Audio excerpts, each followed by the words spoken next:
Tears of the Moon by Nora Roberts. Copyright 2000 by Nora Roberts. Read by Patricia Daniels. Performance copyright 2000 by Brilliance Corporation. All rights reserved. Tears of the Moon by Nora Roberts. For Bruce, my personal man of all work. Ah, kiss me, love, and miss me, love, and dry your bitter tears. Irish Pub Song. Chapter 1. Ireland is a land of poets and legends, of dreamers and rebels. All of these have music woven through and around them, tunes for dancing or for weeping, for battle or for love. In ancient times, the harpists would travel from place to place, playing their tunes for a meal and a bed, and the loose coins that might come with them. The harpist and the shanachies, the storytellers, were welcome where they wandered, be it cottage or inn or campfire. Their gift was carried inside them and was valued even in the fairy rafts beneath the green hills. And so it is still. Once, not so long ago, a storyteller came to a quiet village by the sea and was made welcome. There she found her heart and her home. A harpist lived among them, and had his home where he was content, but he had yet to find his heart. There was music playing in his head. Sometimes it came to him soft and dreamy, like a lover's whisper. Other times it was with a shout and a laugh, an old friend calling you into the pub to stand you for a pint. It could be sweet or fierce or full of desperate tears, but it was music that ran through his mind, and it was his pleasure to hear it. Sean Gallagher was a man comfortable with his life. Now there were some who would say he was comfortable because he rarely came out of his dreaming to see what was happening in the world. He didn't mind agreeing with them. His world was his music and his family, his home and the friends who counted. Why should he be bothered overmuch beyond that? His family had lived in the village of Ardmore in the county of Waterford, in the country of Ireland, for generations. And there the Gallaghers had run their pub, offering pints and glasses, a decent meal, and a fine place for conversation as long as most cared to remember. Since his parents had settled in Boston some time before, it was up to Sean's older brother Aidan to head the business. That was more than fine with Sean Gallagher, as he didn't quibble to admit he had no head for business whatsoever, or the desire to get one. He was happy enough to man the kitchen, for cooking relaxed him. The music would play for him out in the pub or inside his head as he filled orders or tweaked the menu of the day. Of course, there were times when his sister Darcy, who had more than her share of the family energy and ambition, would come in where he was working up a stew or building some sandwiches and start a row. But that only livened things up. He had no problem lending a hand with the serving, especially if there was a bit of music or dancing going on, and he cleaned up without complaint after closing, for the Gallaghers ran a tidy place.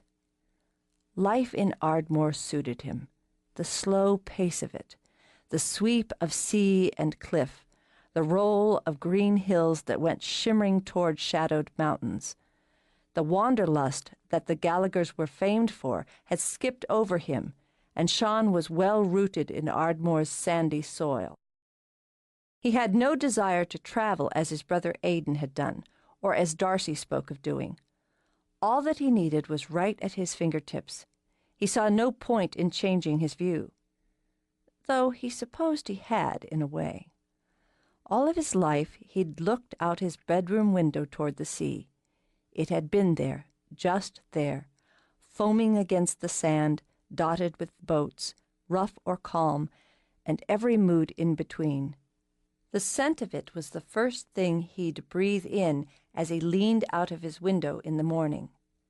But when his brother had married the pretty Yank, Jude Frances Murray, the previous fall, it seemed right to make a few adjustments. In the Gallagher way, the first to marry took over the family home, and so Jude and Aidan had moved into the rambling house at the edge of the village when they returned from honeymooning in Venice. Given the choice between the rooms above the pub and the little cottage that belonged to the Fitzgerald side of Jude's family, Darcy had decided in favor of the rooms. She'd browbeaten Sean, and whoever else she could twist around her beautiful finger, into painting and hauling until she'd turned Aidan's once sparse rooms into her own little palace. That was fine with Sean. He preferred the little cottage on the fairy hill with its view of the cliffs and the gardens and its blessed quiet. Nor did he mind the ghost who walked there. He'd yet to see her, but he knew she was there. Lady Gwen, who wept for the fairy lover she had cast away and waited for the spell to run its course and free them both. Sean knew the story of the young maid who'd lived 300 years before in that very same cottage on that very same hill.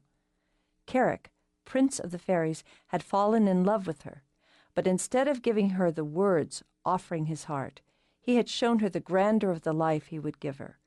3 times he brought her a silver bag of jewels, first diamonds cast from the fire of the sun, then pearls formed from the tears dripped from the moon, and finally sapphires wrung from the heart of the sea. But doubting his heart and her own destiny, she refused him, and the jewels he poured at her feet, so legend had it, became the very flowers that thrived in the dooryard of the cottage. Most of the flowers slept now, Sean thought, bedded down as winter blew over the coast.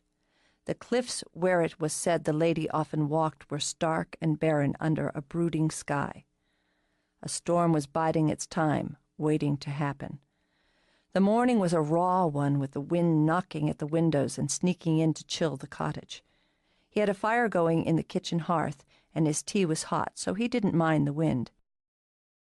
He liked the arrogant music it made while he sat at the kitchen table, nibbling on biscuits and toying with the lyrics for a tune he'd written. He didn't have to be at the pub for an hour yet, but to make sure he got there at all, he'd set the timer on the stove and, as a backup, the alarm clock in his bedroom. With no one there to shake him out of his dreams and tell him to get his ass moving, he tended to forget the time altogether. Since it irritated Aidan when he was late and gave Darcy an excuse to hammer at him, he did his best to stay on schedule. The trouble was, when he was deep enough in his music, the buzzing and beeping of the timers didn't register, and he was late in any case.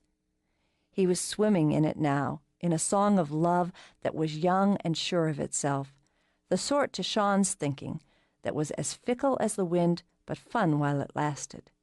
A dancing tune, he decided, that would require fast feet and flirting.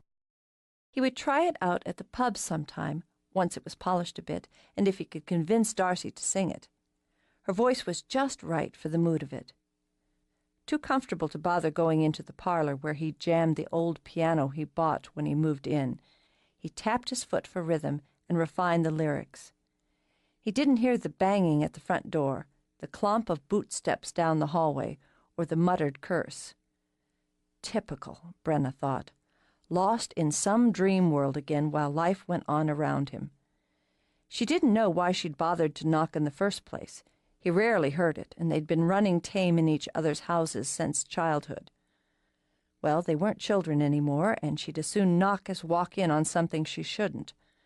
He could have had a woman in here for all she knew. The man attracted them like sugar water attracted bees. Not that he was sweet, necessarily, though he could be. God, he was pretty.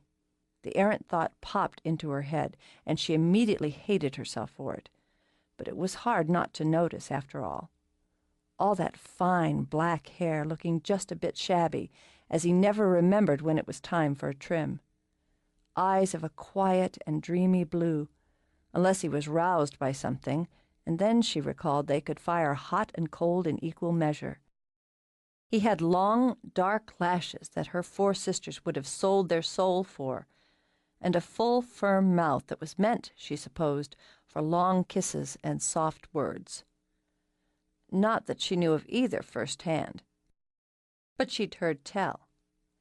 His nose was long and just slightly crooked from a line drive she'd hit herself smartly when they'd been playing American baseball more than 10 years before.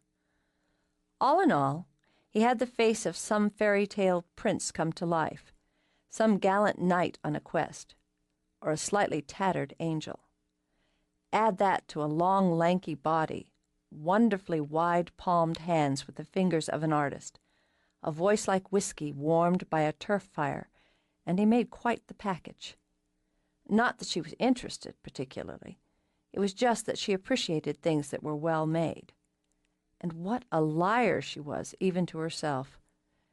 She'd had a yen for him even before she'd beaned him with that baseball, and she'd been 14 to his 19 at the time.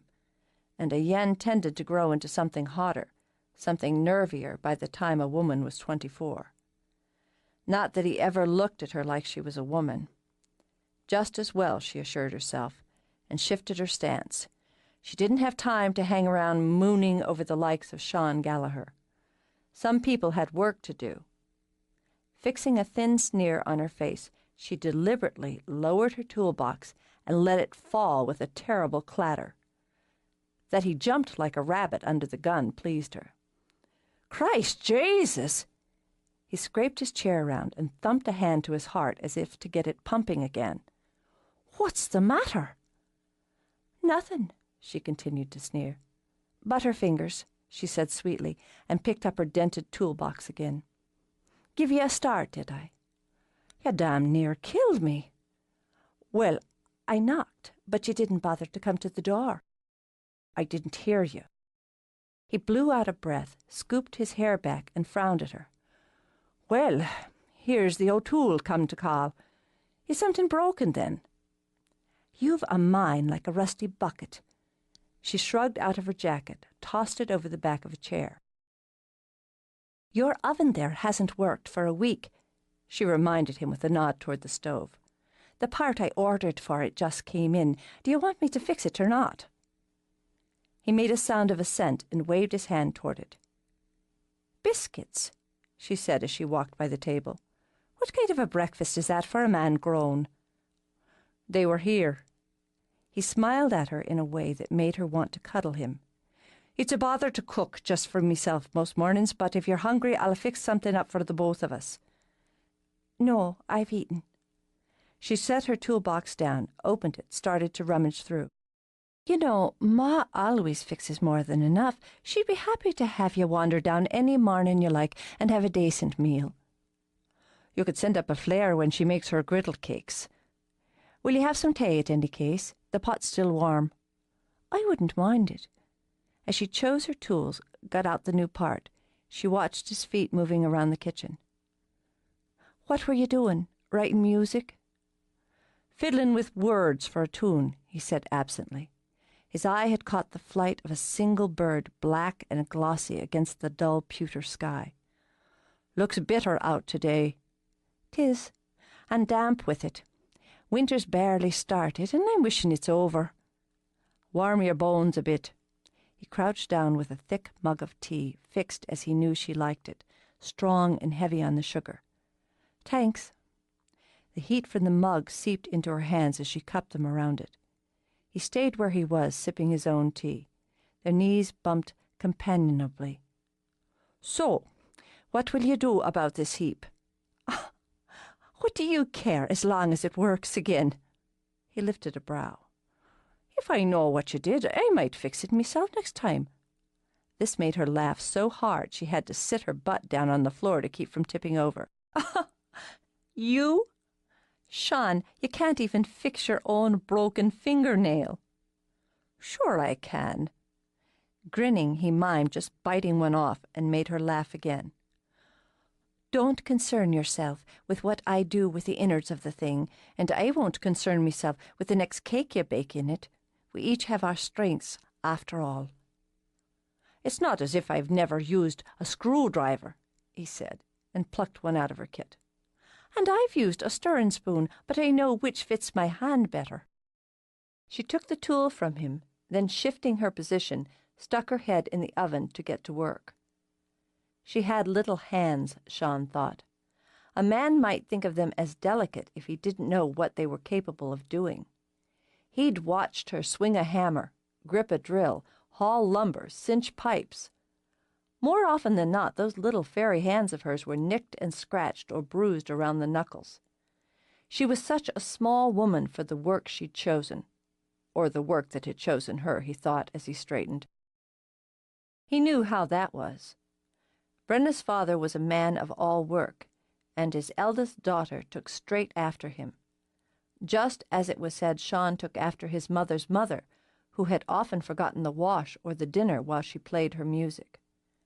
As he started to step back, she moved, her butt wriggling as she loosened a bolt.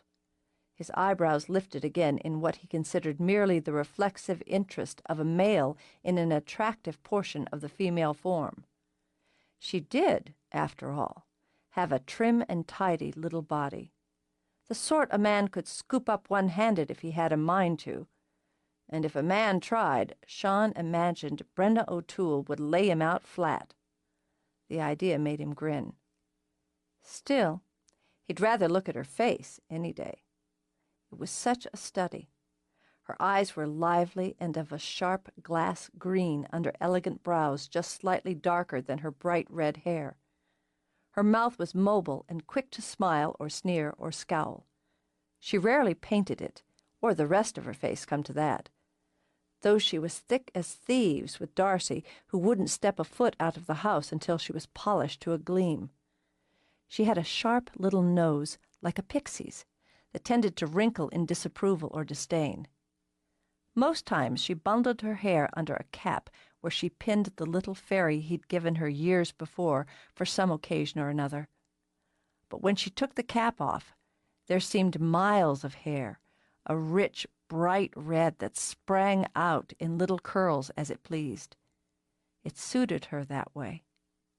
Because he wanted to see her face again before he took himself off to the pub, Sean leaned back casually on the counter, then tucked his tongue in his cheek. "So you're walking out with Jack Brennan these days, I'm hearing."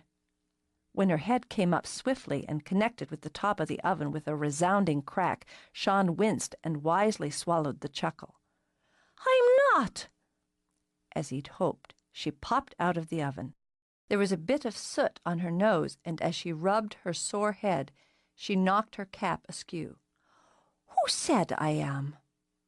"Oh," innocent as three lambs, Sean merely shrugged and finished his tea. "I thought I heard it somewhere, round and about as such things go." "You've a head full of cider, and never hear a bloody thing. I'm not walking out with anyone. I've no time for that nonsense." Annoyed, she stuck her head back in the oven. "Well, then I'm mistaken. Easy enough to be these days, with the villages so full of romance, engagements and weddings and babies on the way." "That's the proper order, anyway." He chuckled and came back to crouch beside her again. In a friendly way he laid a hand on her bottom, but he didn't notice when she went very still. "Aidan and Jude are already picking out names, and she's barely 2 months along yet. They're lovely together, aren't they?" "Aye." Her mouth had gone dry with that yen that was perilously close to need. "I like seeing them happy. Jude likes to think the cottage is magic. She fell in love with Aidan here and started her new life, wrote her book. All the things she says she was afraid even to dream of once happened right here." "That's lovely, too. There's something about this place," he said half to himself. "You feel it at odd moments when you're drifting off to sleep or just waking. It's a waiting." With the new part in place, she eased out of the oven. His hand slid up her back lazily, then fell away. "Have you seen her, Lady Gwen?" "No. Sometimes there's a kind of a movement on the air, just at the edge of your vision, but then nothing." He pulled himself back, smiled carelessly, and got to his feet. "Maybe she's not for me." "I'd think you the perfect candidate for a broken-hearted ghost," Brenna said, and turned away from his surprised glance.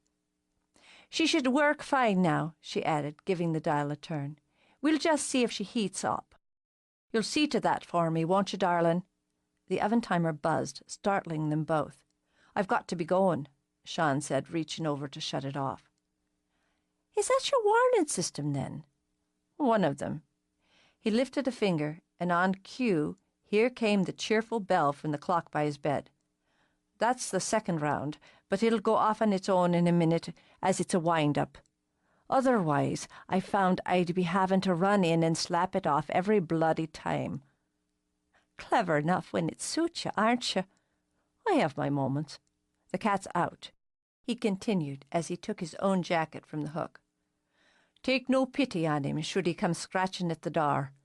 Bub knew what he was after when he insisted on moving out here with me.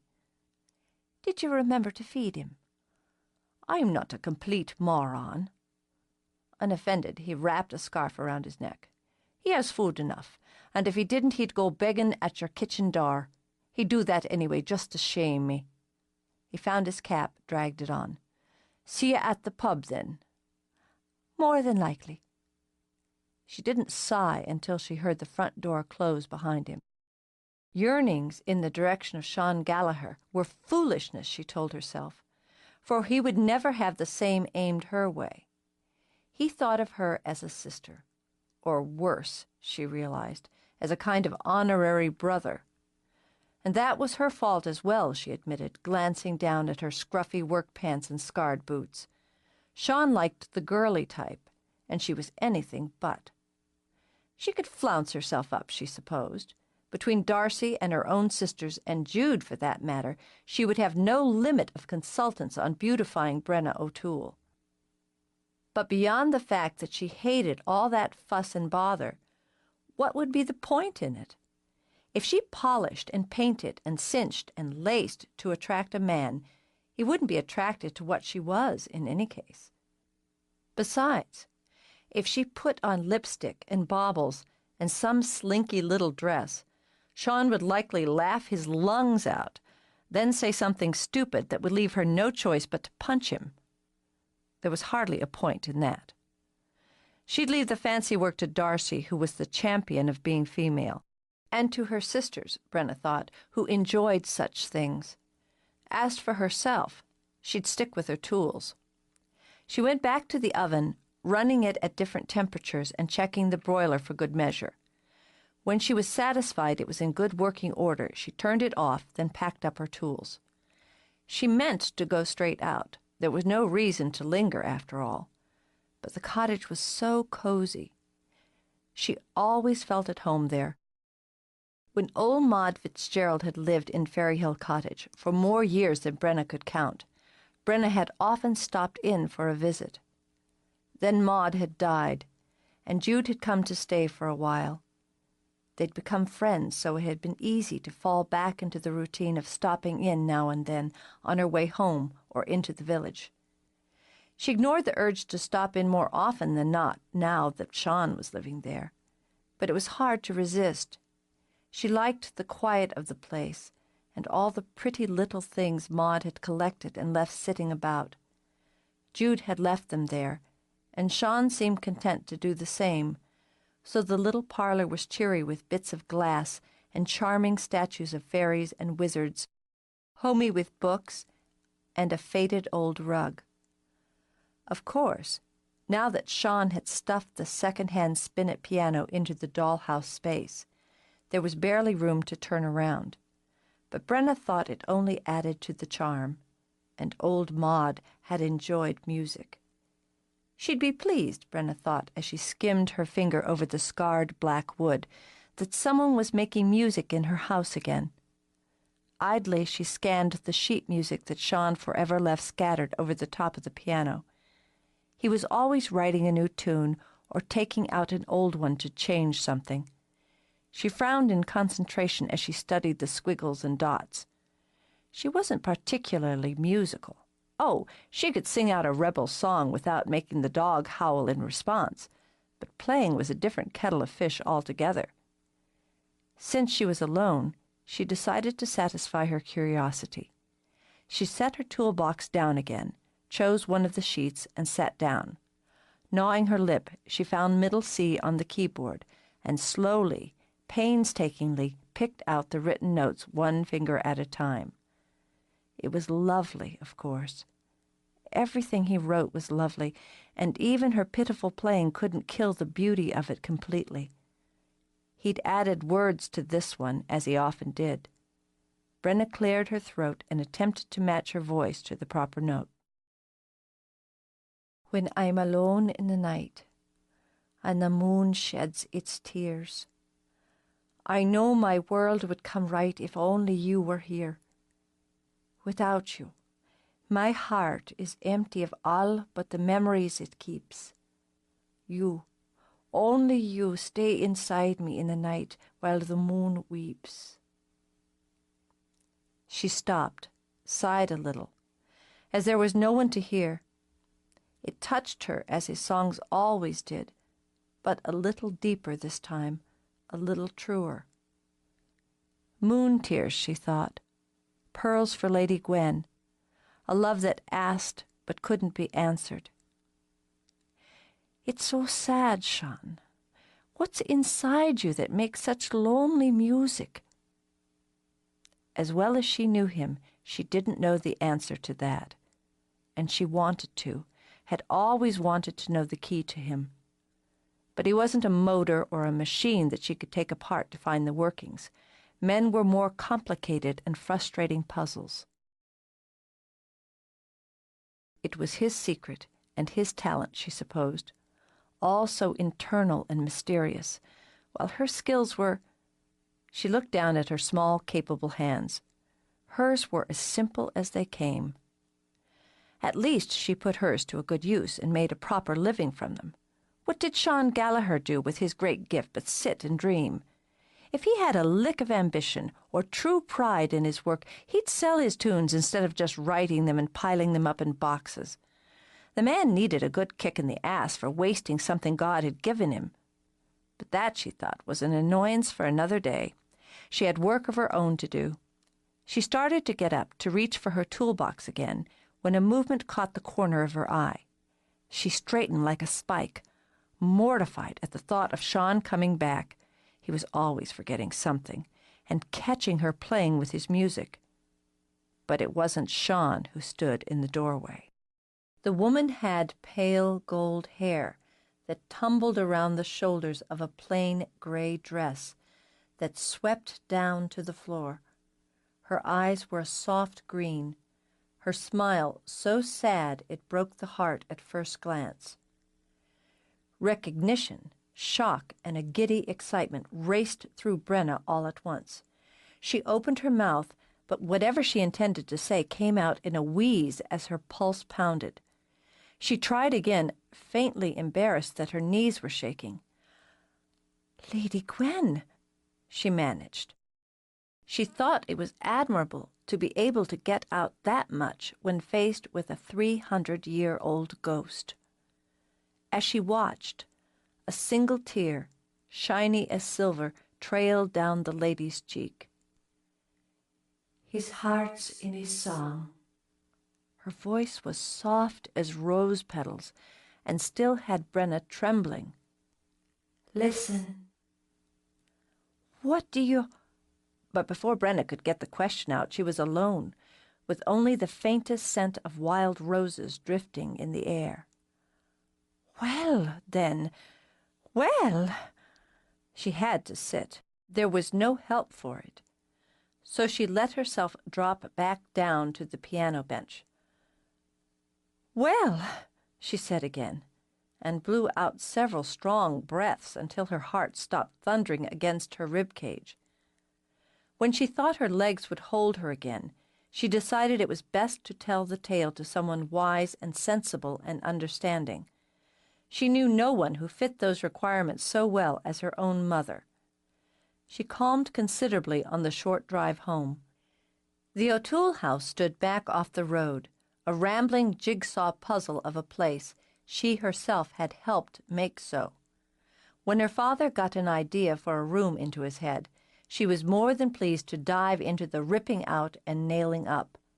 Some of her happiest memories were of working side by side with Michael O'Toole and listening to him whistle the chore away. She pulled in behind her mother's ancient car. They really did need to paint the old heap, Brenna thought absently, as she always did. Smoke was pumping from the chimneys. Inside was all welcome and warmth and the smells of the morning's baking. She found her mother, Molly, in the kitchen, pulling fresh loaves of brown bread out of the oven. "Ma, oh, sweet Mary, girl, you gave me a start." With a laugh, Molly put the pans on the stovetop and turned with a smile. She had a pretty face, still young and smooth, and the red hair she'd passed on to her daughter was bundled on top of her head for convenience. "Sorry, you've got the music up again." "It's company." But Molly reached over to turn the radio down. Beneath the table, Betty, their yellow dog, rolled over and groaned.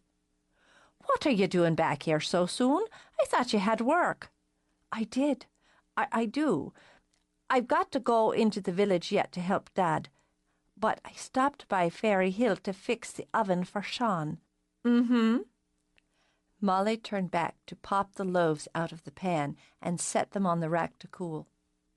"He left before I was done, so I was there by myself for a bit." When Molly made the same absent sound, Brenna shifted her feet. "Then, when I was leaving, well, there was Lady Gwen." "Mm-hmm. What?" Finally tuning in, Molly looked over her shoulder at Brenna. "I saw her. I was just fiddling for a minute at the piano, and I looked up, and there she was in the parlour doorway." "Well, then, that must have given you a start." Brenna's breath whooshed out. Sensible. That was Molly O'Toole, bless her. "I all but swallowed me tongue then and there. She's lovely, just as old Maud used to say, and sad.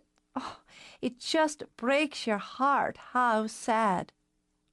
"I always hoped to see her myself." A practical woman, Molly poured 2 cups of tea and carried them to the table.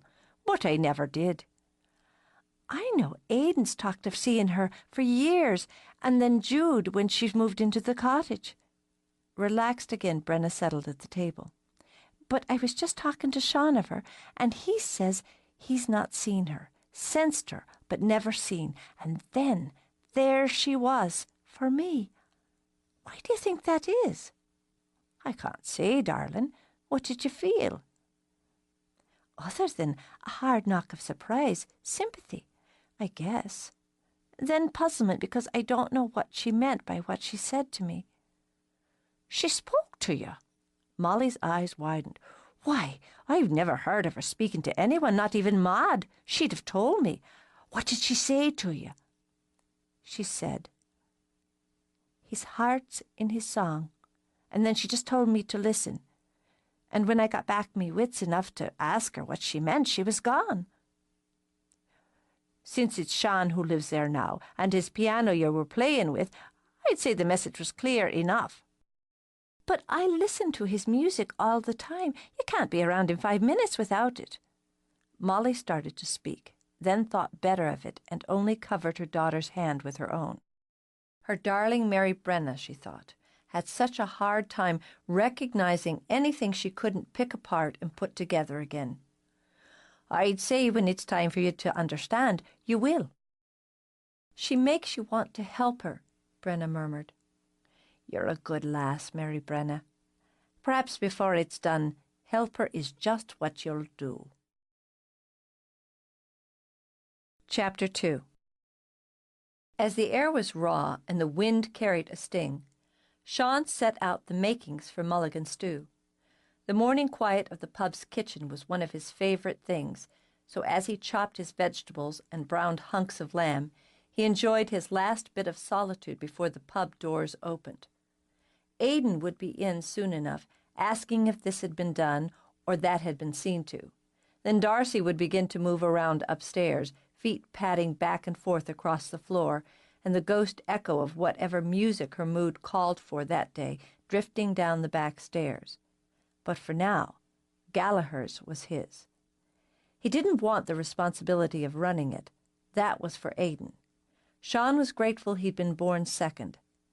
But the pub mattered to him, the tradition of it that had been passed down generation to generation from the first Seamus Gallagher, who with his wife beside him had built the public house by Ardmore Bay and opened its thick doors to offer hospitality, shelter, and a good glass of whiskey.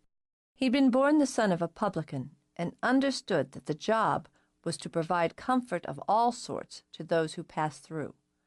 Over the years, Gallaghers had come to mean comfort, and it became known for its music. The session, an informal pub gathering of traditional music, as well as the more structured sets provided by hired musicians from all over the country. Sean's love of music had come down to him through the pub, and so through the blood. It was as much a part of him as the blue of his eyes or the shape of his smile.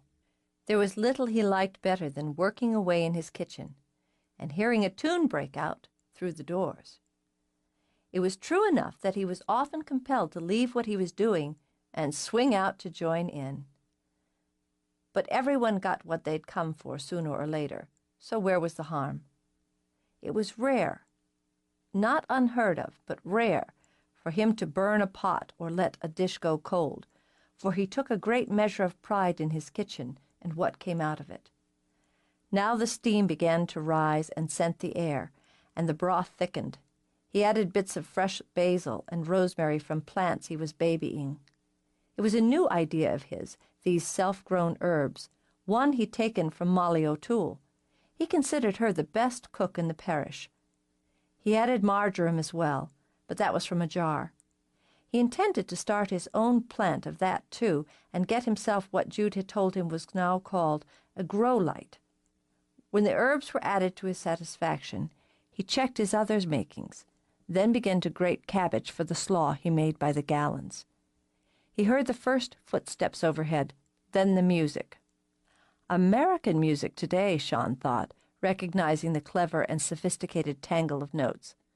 Pleased with Darcy's choice, he sang along with Annie Lennox until Aidan swung through the door. Aidan wore a thick fisherman's sweater against the cold. He was broader of shoulder than his brother, tougher of build. His hair was the same dark, aged chestnut as their bar, and showed hints of red in the sunlight. Though Sean's face was leaner, his eyes a quieter blue. The Gallagher genes ran strong and true. No one taking a good look would doubt that they were brothers. Aidan cocked a brow. "And what are you grinning at?" "You," Sean said easily. "You've the look of a contented and satisfied man." "And why wouldn't I?" "Why, indeed." Sean poured a mug from the pot of tea he'd already made. "And how is our Jude this morning?" "Still a bit queasy for the first little while, but she doesn't seem to mind it." Aidan sipped and sighed. "I'm not ashamed to say it makes my own stomach roll, seeing how she pales the minute she gets out of bed. After an hour or so, she's back to herself, but it's a long hour for me." Sean settled back against the counter with his own mug. "You couldn't pay me to be a woman. Do you want me to take her a bowl of stew later on? Or I've some chicken broth if she'd do better with something more bland." "I think she'd handle the stew. She'd appreciate that, and so do I." "It's not a problem. It's mulligan stew if you want to fix a daily, and I've a mind to make a bread and butter pudding, so you can add that as well." The phone began to ring out in the pub, and Aidan rolled his eyes. "That had best not be the distributor saying there's a problem again. We're lower on porter than I like to be." And that, Sean thought, as Aidan went out to answer, was just one of the many reasons he was glad to have the business end of things in his brother's keeping. All that figuring and planning, Sean mused as he calculated how many pounds of fish he needed to get through the day. Then the dealing with people, the arguing and demanding and insisting. It wasn't all standing behind the bar pulling pints and listening to old Mr. Riley tell a story. Then there were things like ledgers and overhead and maintenance and taxes. It was enough to give you a headache just thinking of it. He checked his stew, gave the enormous pot of it a quick stir, then went to the bottom of the steps to shout up for Darcy to move her lazy ass. It was said out of habit rather than heat, and the curse she shouted back down at him was an answer in kind. Satisfied altogether with the start of his day, Sean wandered out to the pub to help Aidan take the chairs off the tables in preparation for the first shift. But Aidan was standing behind the bar, frowning off into space. "A problem with the distributor, then?" "No, not at all." Aidan shifted his frown to Sean. "That was a call from New York City, a man named McGee." "New York City? Why, it can't be 5 in the morning there as yet." "I know it. But the man sounded awake and sober." Aidan scratched his head, then shook it and lifted his tea. "He has a mind to put a theatre up in Ardmore." "A theatre?" Sean set the first chair down, then just leaned on it. "For films?"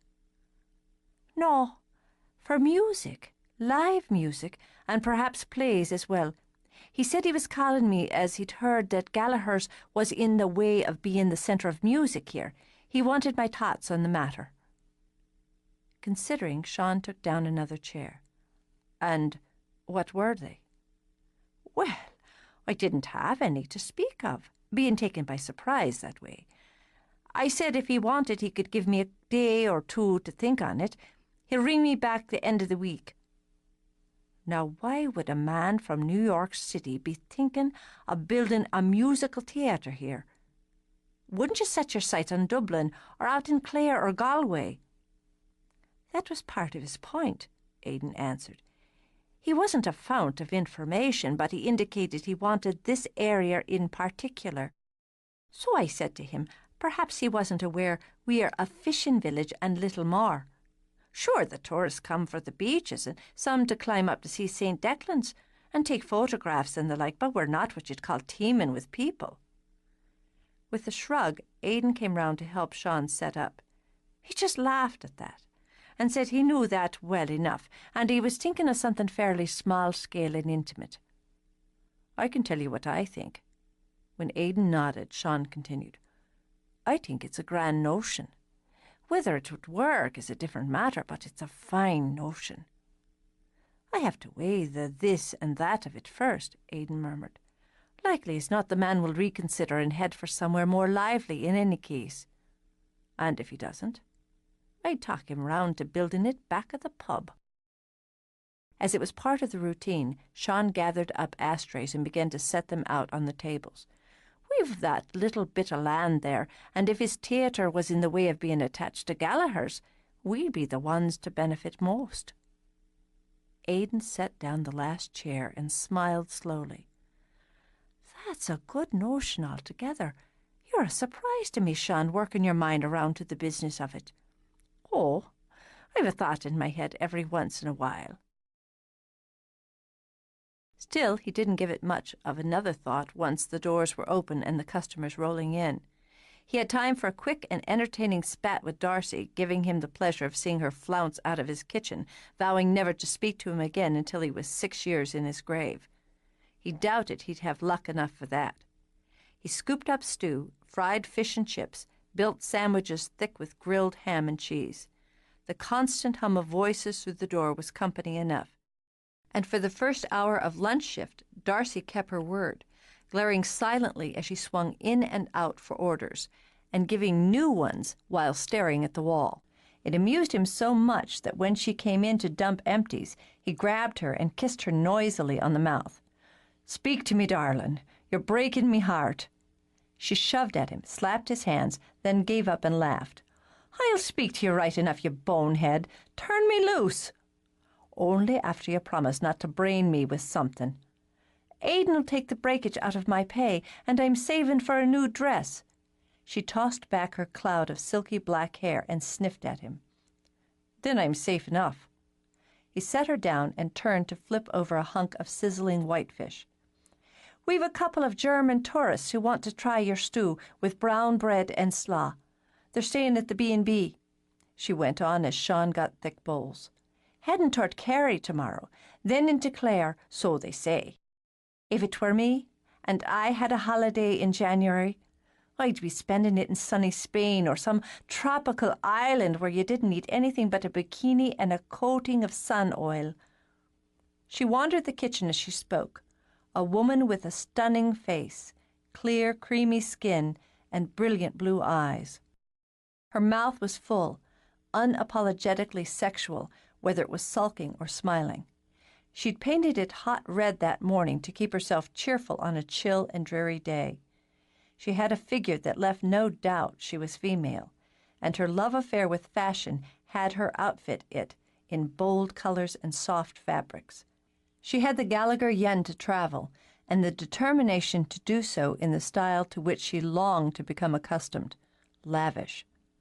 Since today wasn't the day for that, she picked up the order and started out just as Brenna came in. "What have you been into this time, then?" Darcy demanded. "You've black all over your face." "Soot." Brenna sniffed and scrubbed the back of her hand over her nose. "Dad and I have been cleaning out a chimney, and a right mess it is. I got most of it off me." "If you think so, you didn't look in a mirror." Giving her friend a wide berth, Darcy went out. "She'd spend all her days looking in one if she had her choice," Sean commented. "Are you wanting lunch, then?" "Dad and I will have some of that stew. Smells fine." She moved over, intending to ladle it up herself, but Sean stepped between her and his precious stove. "I'd just as soon do that for you, as you didn't get off as much of that chimney as you might think." "All right. We'll have some tea as well, and I need a word with you later." He glanced over his shoulder. "What's wrong with now? We're both of us here." "I'd rather do it when you're not so busy. I'll come back after the lunch shift, if that suits you." "You know where to find me, don't you?" He set the stew and the tea on a tray. "I do, yes." She took the tray from him and carried it out to the back booth where her father waited. "Here we are, Dad.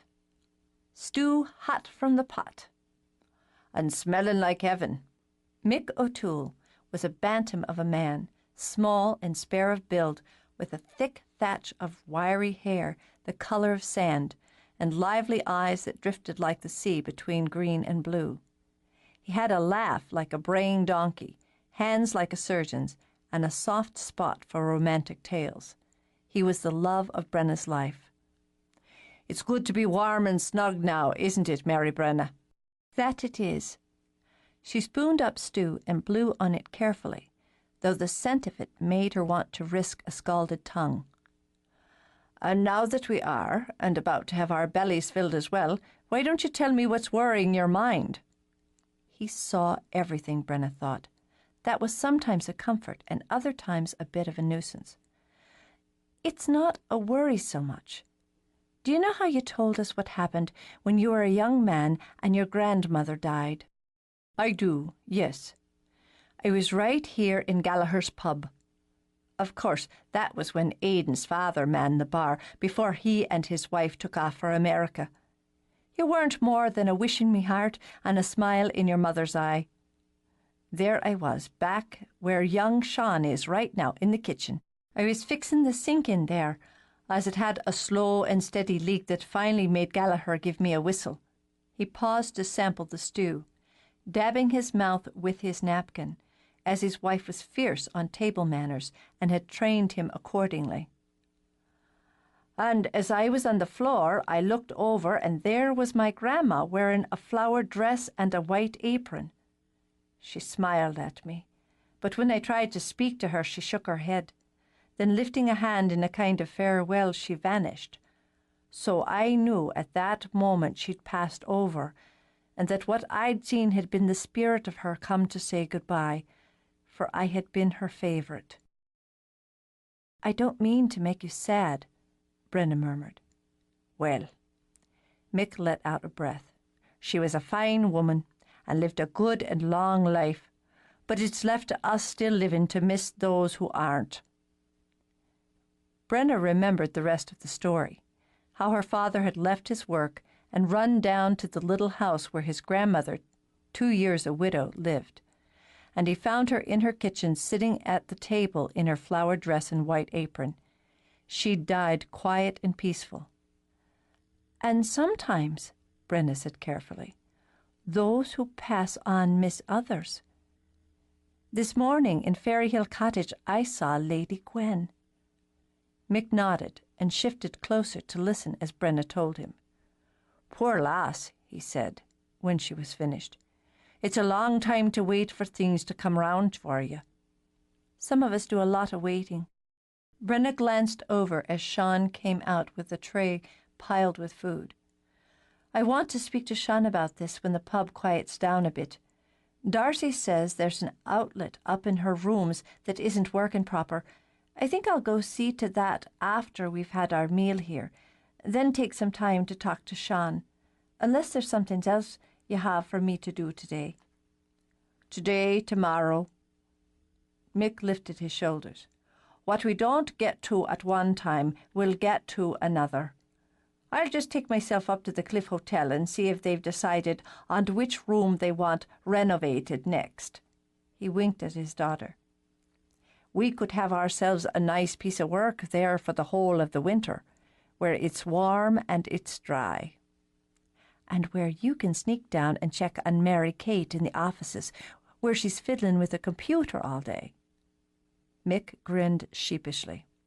"I wouldn't call it checking so much, but I'm grateful she decided to take a job close to home since she's done with university.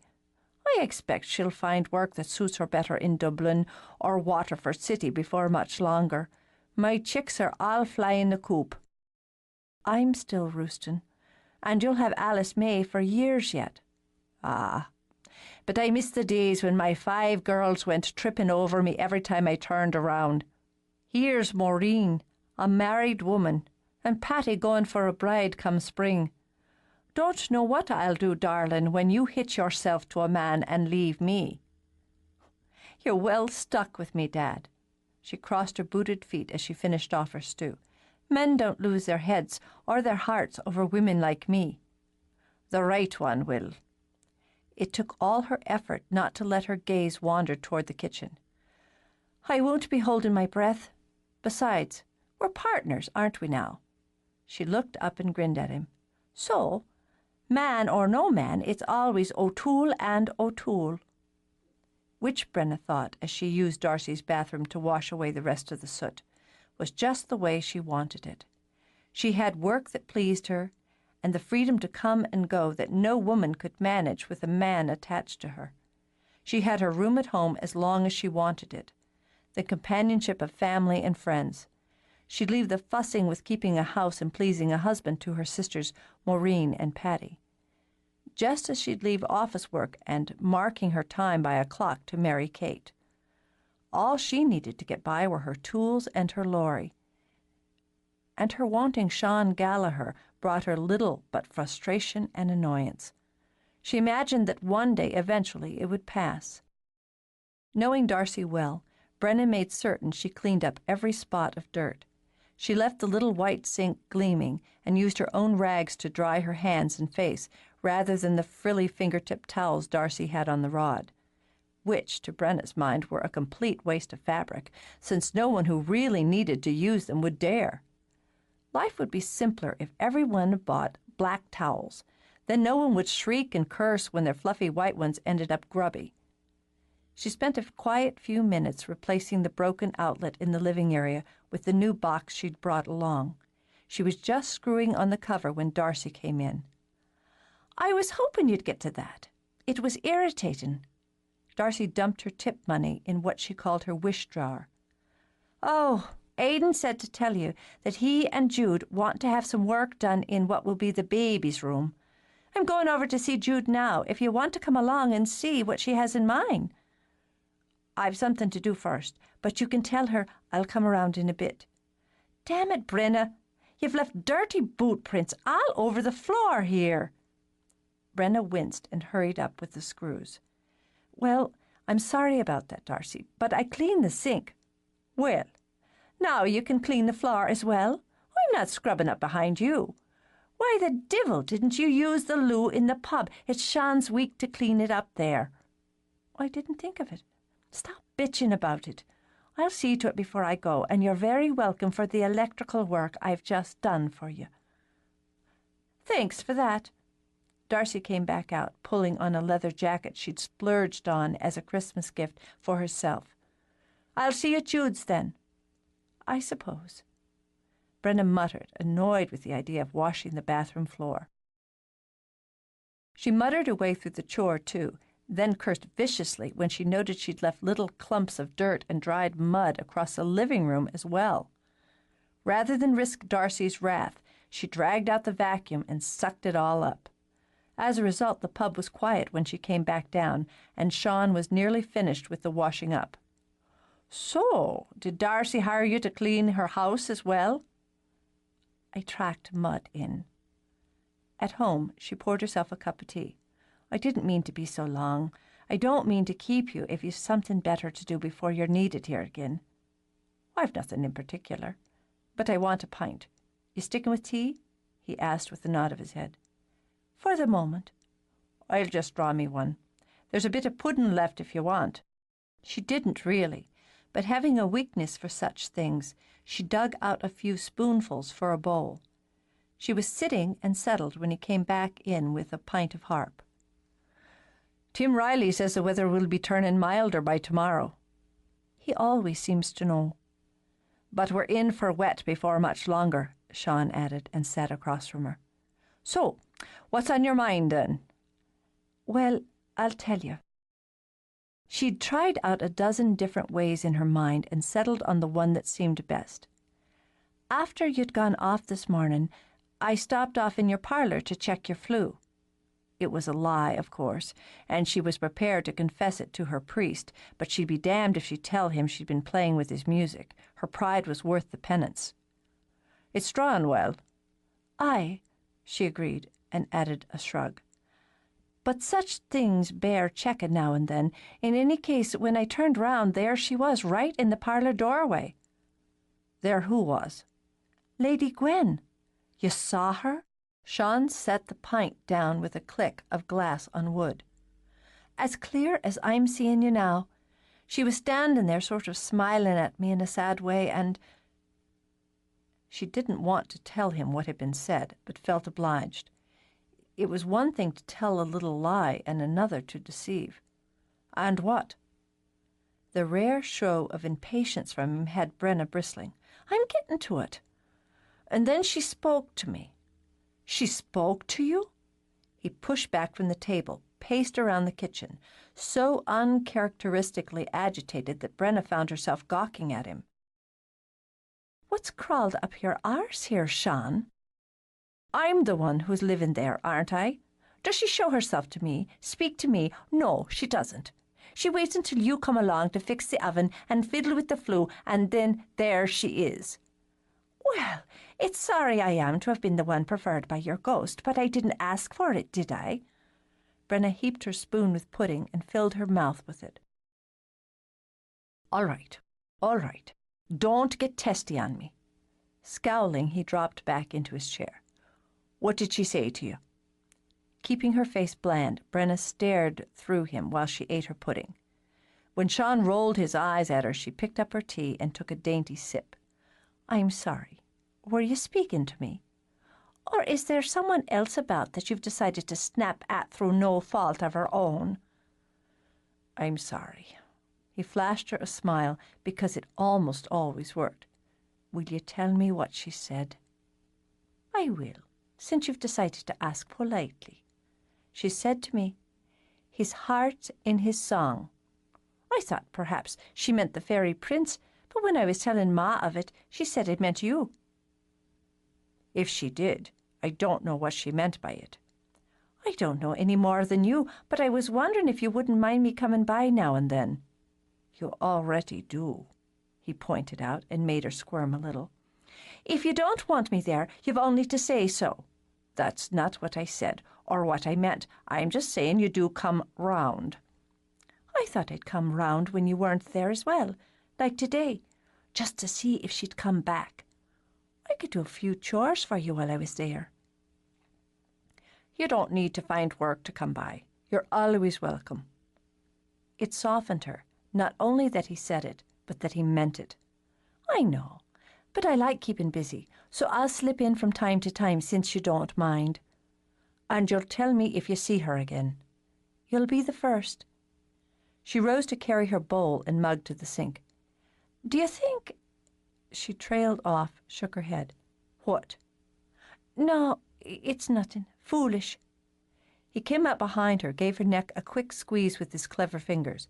She wanted to arch and purr like a cat, but knew better. "If you can't be foolish with a friend, who else is there?" "Well, I was wondering if love really lasts like that, through death and time." "It's the only thing that really lasts." "Have you ever been in love?" "Not so it took root. And if it doesn't, I suppose it's not love at all." She let out a sigh that surprised them both. "If it takes root in one and not in the other, it has to be the worst thing in the world." He felt a quiver in his heart that he took for sympathy. "There, Brenna, darling, have you gone and fallen in love on me?" She jerked, whirled, gaped at him. He was watching her with such bloody affection, such patience and sympathy. She could have beaten him black and blue. Instead, she just shoved clear of him and snatched up her toolbox. "Sean Gallagher, you are truly a great idiot of a man." With her nose in the air and her tools clanking, she stalked out. He only shook his head, then went back to his cleaning up. With that little quiver around his heart again, he wondered who it was the O'Toole had set her sights on. Whoever, Sean thought, slamming a cupboard door just a little too forcefully. The man had better be worthy of her. Chapter 3. Brenna wasn't in the best of moods when she clomped into the Gallagher house. She didn't knock, didn't think to. She'd been breezing in and out of the old house just as Darcy breezed in and out of the O'Tooles for as long as either could remember. The house had changed here and there over the years. Hadn't she and her father laid the new floor in the kitchen? As pretty a blue as a summer sky, not 5 winters back. And she herself had papered Darcy's room with that lovely pattern of baby rosebuds the June before last. But though there'd been a bit of fussing here and fussing there, the heart of the house remained the same. It was a welcoming place, and the walls seemed to ring with music even when no one was playing. Now that Aidan and Jude lived there, fresh flowers were always tucked into vases and bowls and bottles, as Jude had a fondness for them, and Brennan knew Jude had plans to do more planting in the spring, and had talked of having Brenna build her an arbor. Something old-fashioned was needed, to Brenna's mind, to suit the look of the house with its old stone and sturdy wood and carelessly sprawling lines. She had something in her head she thought would suit, and would get to it by and by. Even as she entered the house with a scowl, the sound of Darcy's laugh tripping down the steps had her lips twitching. Females, she thought as she headed upstairs, were so much more comfortable than men. Most men, most of the time. She found them in what had been Sean's room, though there was little left of him there except the bed and his old dresser. He'd taken the shelves that he'd had crammed with music with him to Ferry Hill, and his fiddle, and Bourne drum as well. The rug was still there, a faded old maroon. She'd sat on it countless times, pretending to be bored while he'd played some tune. The first time she'd fallen in love, it had been with Sean Gallagher's music. So long ago she thought now she couldn't remember the song or the time. It was more an always sort of thing. Not that she'd ever let him know that. To her way of thinking, you got a body moving quicker with pokes than with strokes. Though God knew, so far neither had inspired the man to move off his butt and do a blessed thing with his tunes. She wanted it for him, the mule of a man, wanted him to do what he'd been destined to do and take his music to the world. But, she reminded herself, it wasn't her problem, and gnawing over it again in her mind wasn't why she'd come here today. This, she thought, pursing her lips, was Jude's problem. The walls were a mess, Brenna decided with a quick scan. Outlines where Sean had hung pictures and whatnot stood out against the sun-faded paint. Dozens of nail holes pocked the walls as well, proving the man didn't have a way with a hammer. But she could recall that whenever his mother had a whim to deal with his room, he just smiled and told her not to bother. He liked it just as it was. Brenna leaned against the door jamb, already visualizing how to turn the neglected male space into a cheery nursery. And thinking, she let her gaze rest on her friends who stood by the window looking out. Darcy with her gorgeous hair falling wild and free, Jude with her deep, rich brown bound neatly back. They were a contrast in styles, she supposed, with Darcy bright as the sun and Jude subtle as a moonbeam. They were about the same height, about average for a woman, Brenna mused, which put them both a good 3 inches over her. Their builds were similar as well, though Darcy had more in the curve department and didn't trouble to hide it. They were both easily, unmistakably female. It wasn't something Brenna envied. Of course it wasn't. But she did wish, just now and again, that she didn't feel like such a fool whenever she put on a skirt and girl shoes. Since it wasn't something she cared to dwell on, she stuck her hands in the pockets of her baggy pants and cocked her head. "How are you going to figure out what you want done in here if you stare out the window all day?" Jude turned, grinned so that her pretty, serious face lit up. "We're watching Aidan on the beach with Finn." "The man ran out like a rabbit," Darcy put in as Brenna strolled over. "The minute we started talking paper and paint and fabrics. Said he had to exercise the dog." Well, now. Brenna peeked out the window herself, spotted Aidan and the young dog Finn sitting on the beach and watching the water. That's a fine sight, anyway, a broad-shouldered man and a handsome dog on a winter's beach. "He's thinking deep thoughts, I'll wager, on impending fatherhood." Darcy shot her brother a last look of affection, then turned, hands on hips. "And it's up to us to deal with the practicalities of the matter while he sits and philosophizes." Brenna gave Jude's flat belly a friendly pat. "How is it all going, then?" "Fine. The doctor says we're both healthy." "I heard you're still queasy of a morning." Jude rolled her sea-green eyes. "Aidan fusses. You'd think I was the first woman to conceive a child since Eve. It's just a little morning sickness. It'll pass." "If it were me," Darcy announced and flopped onto her brother's old bed, "I'd play it up for all it was worth. Pampering, Jude Francis. You should rake in all the fussing and pampering you can manage, for when the baby comes you'll be too busy to remember your name. Remember when Betsy Duffy had her first, Brenna? She fell asleep every Sunday at Mass for 2 months running. With the second, she'd just sit there, wild-eyed and dazed, and by that time she had the third." "All right," Jude laughed and swatted at Darcy's feet. "I get the picture. Right now, I'm just dealing with preparing for one. Brenna," she lifted her hands, "these walls, they're a sight, aren't they? We can fix them up for you. Clean them up, patch the holes." She flicked a finger over one as big as a penny. "Paint them proper." "I'd thought of papering, but I decided paint's better. Something sunny and simple. Then we can hang prints, fairy tale prints." "You ought to hang your own drawings," Brenna told her. "Oh, I don't draw that well." "Well enough to sell a book with your stories and your drawings in it," Brenna reminded her.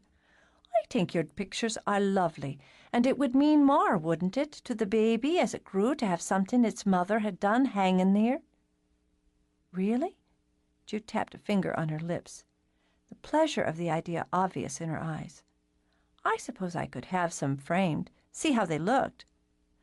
"Candy-coloured frames," Brenna told her. "Babes like bright colours, or so Ma always says." "All right." Jude took a deep breath. "Now, these floors, I don't want to cover them, but they'll need to be sanded and revarnished." "That's not a problem. Some of this trim needs to be replaced, too. I can make some up to match the rest of it." "Perfect. Now, here's this idea I've been mulling over. It's a large room, so I thought, what if we made this corner here a kind of play area?"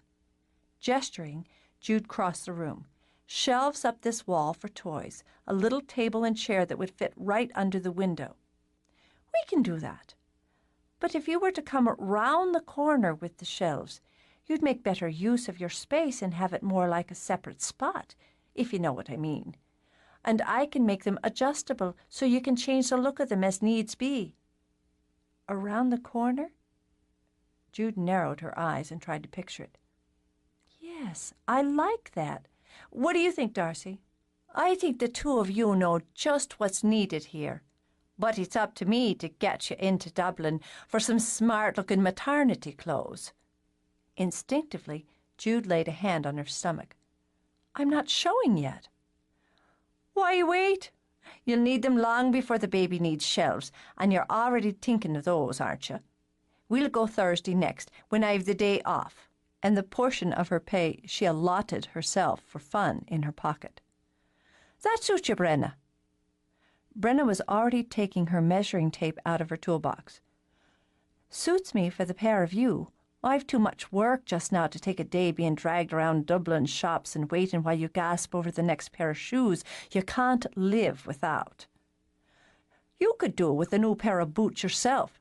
Darcy skimmed her gaze down. Those look like you wore them to march over to the West Counties and back again.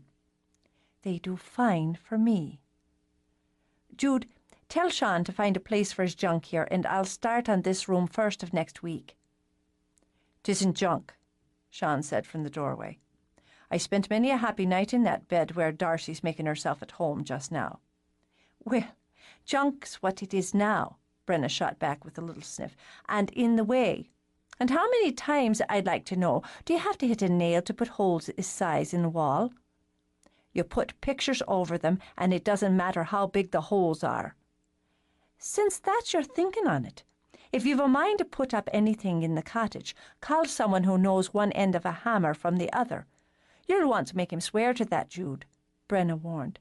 Else the cottage will be rubble by spring. I'll fix the damn holes myself if it'll shut you up. His tone was pleasant, dangerously so, and that was just enough to give Brenna's heart a little jerk and make her cover the reaction with sarcasm. Ho, to be sure you'll fix them, like you fixed the sink at the pub the last time it plugged up, so I had to wade through an inch of water on the floor to repair the damage. When Darcy snickered, Sean sent her a cool and silent look. I'll have what's left of mine out by tomorrow, Jude, if that's all right with you. Recognizing scraped male pride, she started to step forward quickly. There's no hurry, Sean. We were just... She trailed off as the room took a sick, slow spin. Before she could stagger, Sean darted across the room at a speed that had Brenna's mouth falling open and scooped his sister-in-law into his arms. It's nothing. Her head already clearing, Jude patted his shoulder.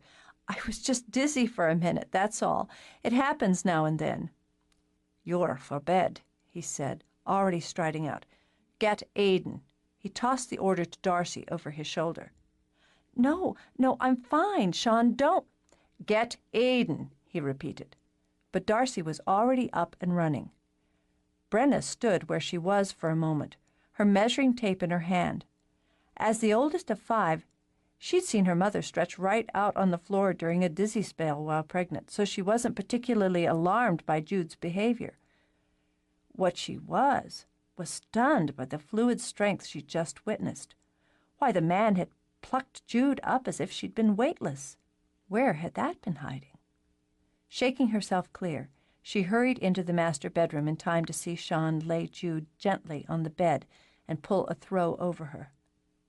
Sean, this is ridiculous. Lie down. He jabbed a finger at her in a way that made Jude obey and Brenna goggle. I'm calling the doctor. She doesn't need the doctor. Brenna nearly flinched from the furious glare he aimed at her when he whirled around. But she also saw sheer male fear behind his eyes and was touched by it. It's just a part of carrying, that's all. She moved to the bed to sit and pat Jude's hand. My mother used to lie right down on the kitchen floor when she had a spell, especially with Alice May. I feel fine. Of course you do. But a little rest doesn't hurt. Why don't you fetch our Jude some water, Sean? I think she should have the doctor. Aidan's likely to make her. Because Jude looked so unhappy at the thought, Brenna gave her a look of quiet sympathy. Oh, don't take on now. Ma says that Dad did the same with her when she carried me. By the time the others came along, he was used to it. A man's got a right to panic, after all. He doesn't know what's going on inside you the way you do, does he? Sean, let's have that water now. All right, I'll fetch it, but don't let her up." "I'm fine, really." "Of course you are. Your colour's back, your eyes are clear." Brenna gave Jude's hand another squeeze. "Do you want me to go out and head Aidan's off? Try to calm him down." "If you think—" She broke off as she heard the front door slam like a gunshot, and then footsteps rushing up the stairs. Too late. Brenna got up and made it halfway across the room before Aidan came flying in. "She's fine, just a little expectant mother spell. She's—" Then she only sighed as Aidan dashed right past her. "Are you all right? Did you faint? Did someone call the doctor?" "We'll leave it to her to calm him down." Giving Darcy a little wave, Brenna nudged her out of the room and shut the door. "Are you sure she's all right? She looked so pale for a minute." "She's fine, I promise you. And Aidan will likely keep her in bed the rest of the day, no matter how she argues. Bad enough that a woman has to get fat as a cow with a baby, but add to that the hanging over the toilet every morning and fainting without a moment's notice." Darcy blew out a breath and ordered herself to calm down. "It's a sorry state of affairs what a woman goes through. And you—" She stabbed a finger at Sean as he walked down the hallway with a glass of water. "All the lot of you have to do is have your pleasure, whistle away 9 months, then pass out smelly cigars." "It just goes to proving God's a man," he said with a weak smile. Darcy's lips quirked at that, but she shook her head. "I'm going to make Jude some tea and toast." She sauntered away, leaving Sean staring at the bedroom door. "Let's give them a bit of privacy." Brenna took his arm and tugged him toward the stairs. "Shouldn't I take her the water?" "You drink it." Feeling kindly toward him, Brenna reached up and touched his cheek. "You're white as a sheet." "Scared 10 years off my life, she did." "I can see that. But you acted fast and did just the right thing." She slipped into the next room, picked up her measuring tape again. "She's got all those changes going on inside her and likely isn't resting as much as she might. She's all caught up in her plans," she added, taking a measurement, writing it down in her little book. "So much new in her life in so short a time. I guess it's easier for women to take such matters in stride." "I suppose." Brenna continued to measure and take notes. "You must remember when your mother was carrying Darcy." "Some." He sipped at the water as his throat was still dry with nerves. Brenna was calm enough, he noted, moving gracefully around the room in those thick old boots, taking measurements, writing things down, making little pencil marks and noting numbers right on the wall. Some of her hair was falling out of her cap, just a few long, spiraling red curls, loosened, he supposed, by her dash into the bedroom. "What do you remember best?" He lost the thread somewhere and now shifted his gaze from the red curl that teased her shoulder back to her face. "About when your mother was pregnant with Darcy. What do you remember best?" "Laying my head against her belly, feeling all those kicks and movements. It was like Darcy was fretting to get outside and get on with things." "That's a nice one." Brenna put her tape and notebook away, lifted her toolbox. "I'm sorry I snapped and snarled at you before. I was in a bit of a mood today." "You're in a bit of a mood most days." But he smiled and tapped the bill of her cap down over her eyes. "I'm too used to your nips to mind much." The problem was she wanted to take a real nip, right there, just along his jaw, to see how it tasted. And if she tried it, she imagined he'd be the one to faint. "I won't be able to get started in here until Monday or Tuesday, so there's no real rush getting your things out, but—" She lifted a finger, tapped it against his chest. "I meant what I said about hanging pictures at the cottage." He only laughed. "If I get the urge to pick up a hammer," he began, then threw off balance by bending down to place a quick, friendly kiss on her cheek. "I'll be sure to call the O'Toole." "Aye, do that." Irritated all over again, she started to stride out. Aidan, looking frazzled, came to the doorway. "She's fine. She says she's fine. I called the doctor, and he says she's fine, just to rest a bit and to keep her feet up." "Darcy's making her some tea." "That's good. That's fine, then. Jude's fretting some because she's planned to take flowers to old Maud this afternoon. I'd run them up myself, but I'll do it, Sean told him. You'll feel better if you can stay with her a bit longer. I can drive up, have a bit of a visit with old Maud, then be back in time for the pub. I'd be grateful, am grateful, he corrected, his face clearing a little now. She told me how you picked her up and carted her off to bed, made her stay there. Just ask her not to go into a swoon around me again. My heart won't take it. Sean took flowers to Maud, the cheerful purple and yellow pansies that Jude had already gathered. He didn't often come to the old cemetery. He'd lost no one truly close to him who'd been laid to rest there. But he thought since the cottage was close, he could take over the task from Jude until she was more up to the climb. The dead were buried near the St. Declan's Well, where those who had made the pilgrimage to honor the ancient Irish saint had washed the travel from their hands and feet. 3 stone crosses stood nearby, guarding the holy place, and perhaps, he thought, giving comfort to the living who came high on this hill to honor the dead. The view was spectacular. Ardmore Bay stretched out like a gray swath under storm-ready skies, and the beat of the Celtic Sea, the heart that pulsed day and night, spread to the horizon. Between that drumming and the wind, there was music, and birds undaunted by winter sang to it. The sunlight was weak and white, the air damp and going raw. The wild grass that fought its way among the stones and cobbles was pale with winter. But he knew winter never had much of a march here, and soon enough fresh green shoots would brave their way among the old. The cycle that such places stood for never ended, and that was another comfort. He sat beside Maud Fitzgerald's grave, folding his legs companionably and laying the pansies under her stone where the words "wise woman" were carved. His mother had been a Fitzgerald before her marriage, so old Maud had been a cousin of sorts. Sean remembered her well, a small, thin woman with gray hair and eyes of a misty, far-seeing green. And he remembered the way she'd sometimes looked at him, deep and quiet, in a manner that hadn't made him uneasy so much as unsettled. Despite it, he'd always been drawn to her, and as a child had often sat at her feet when she'd come into the pub. He'd never tired of listening to her tell stories, and later, years later, had made songs out of some of them for himself. "It's Jude who sends you the flowers," he began. "She's resting now, as she's had a bit of a spell with the baby. She's fine, so there's nothing to worry about. But as we wanted her to lie down for a while, I said I'd bring her flowers to you, so I hope you don't mind." He fell silent a moment, letting his gaze wander. "I'm living in your cottage now that Aidan and Jude have moved into the house. That's the Gallagher way, as I'm sure you know. And now, with the baby coming, the cottage would be a wee bit small.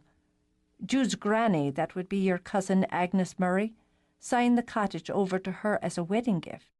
He shifted to find more comfort on the ground, and his fingers began to tap on his knee in an unconscious match to the rhythm of the sea. "I like living there, in the quiet. But I wonder that I haven't seen Lady Gwen. Do you know she showed herself to Brenna O'Toole? You'll remember Brenna. She's the oldest of the O'Toole girls who live down from your cottage. She's the redhead. Well, most of the O'Toole girls are red-headed, but Brenna's got like sunfire at the edges of it. You'd think it would burn your fingers to touch it, and instead it's just warm and soft." He caught himself, frowned a little, cleared his throat.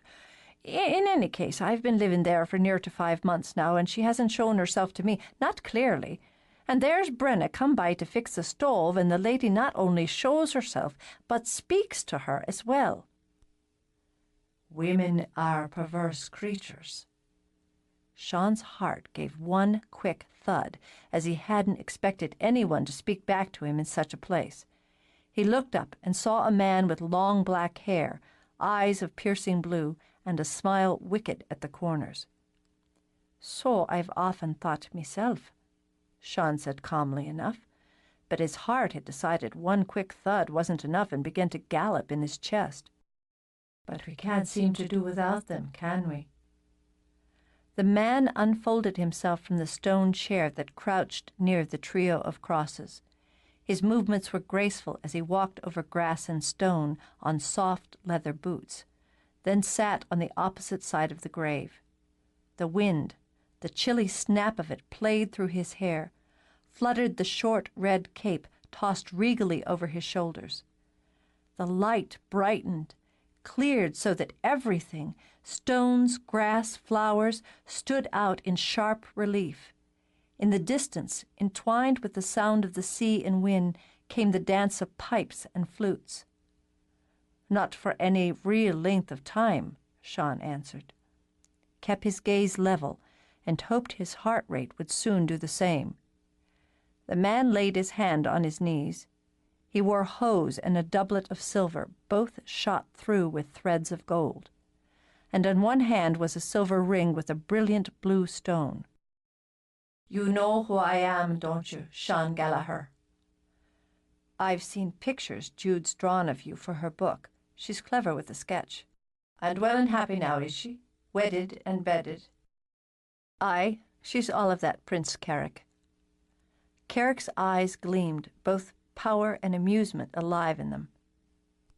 "Does it worry you to converse with the Prince of the Fairies, Gallagher?" "Well, I've no desire to be taken off to a fairy raft for the next century or so, as I've things I'd prefer to do here." With his hands still resting on his knees, Carrick threw back his head and laughed. It was a full, rich sound, seductive, engaging. "Some of the ladies in court would enjoy you, I'm certain, for your looks and your musical gifts. But I've a use for you here on your side, and here you'll stay, so don't trouble yourself." He sobered abruptly, leaned forward. "You said Gwen spoke to Brenna O'Toole. What did she say to her?" "Don't you know?" He was on his feet without seeming to move at all. "I'm not permitted in the cottage, nor past the borders of its gardens, though my home is beneath it. What did she say?" Sympathy stirred in Sean's heart. The question had been more plea than command. "His heart is in his song. That's what she said to Brenna." "I never gave her music," Carrick said softly. He lifted an arm and with a flick of his wrist had the light blazing. "Jewels plucked from the fire of the sun, these I gave her. These I poured at her feet when I asked her to come with me. But she turned away from them, from me, from her own heart. Do you know what it is, Gallagher, to have the one you want, the only one you'll ever want, turn from you?" "No, I've never wanted like that." "There's a pity for you, for you're not alive until you do." He lifted his other hand, and darkness fell, with silver beams and sparkles. Fog, thin and damp, crawled over the ground. "Even so, when she took another at her father's bidden, I gathered the teardrops from the moon, and these I spilled into pearls at her feet, and still she wouldn't have me. And the jewels of the sun, the tears of the moon became flowers," Sean continued, "and these she tended year after year." "What is time to me?" Impatience shimmering now, Carrick glared at Sean. "A year? A century?" "A year is a century when you're waiting for love." Emotion swam into Carrick's eyes before he closed them. "You're clever with words as well as tunes, and you're right." Once more he snapped his wrist, and the sun was back, winter pale. "Still I waited, and too long I waited to go to her that last time. And from the sea, through the deep blue depths of it, I took its heart. And from this hundreds of sapphires I gathered for her, and these too I poured at her feet. For my Gwen, all that I had and more for Gwen.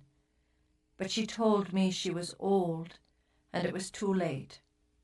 For the first time I saw her weep about it, weep as she told me If I'd once given her the words that were in my heart instead of jewels, instead of promises of eternities and riches, she might have been swayed to give up her world for mine, her duty for love. I didn't believe her. You were angry. Sean had heard the story too many times to count. When he'd been a boy, he'd often dreamed of it, the dashing fairy prince astride a white-winged horse, flying to the sun, to the moon, to the sea. Because you had loved her and didn't know how else to show it, how else to tell her. What more can a man do? Carrick demanded. And this time Sean smiled. That I can't tell you.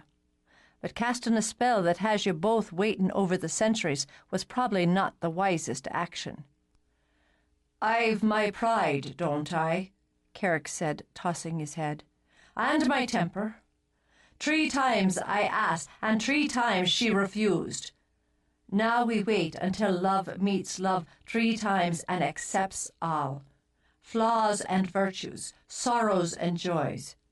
You're clever with words, Gallagher, Carrick said, and the edgy smile was back. I'll be displeased if you take so long to make use of them as your brother did. My brother? 3 times.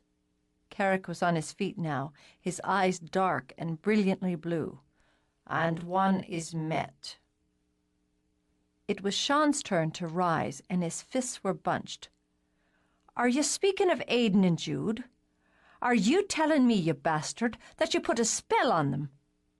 Carrick's eyes flashed, and thunder rumbled in answer. You great fool of a man.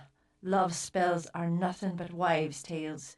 You can't play magic inside the heart, for it's more powerful than any spell. Lust you can order up with a wink, desire with a smile, but love is love, and there is nothing can touch it. What your brother has with his Jude Francis is as real as the sun and the moon and the sea. You've my word on it. Slowly Sean relaxed. I'll beg your pardon, then. I'll take no offence at a brother standing for a brother. If I did, Carrick added with a thin sneer, you'd be braying like a jackass. You've my word on that as well. I appreciate your restraint, Sean began, then tensed up again. Are you after thinking that I'll be the second stage in the breaking of your spell?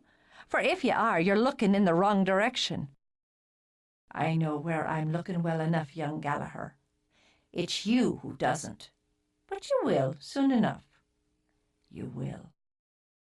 Carrick bowed gallantly and vanished just as the skies opened and rain fell in a fury.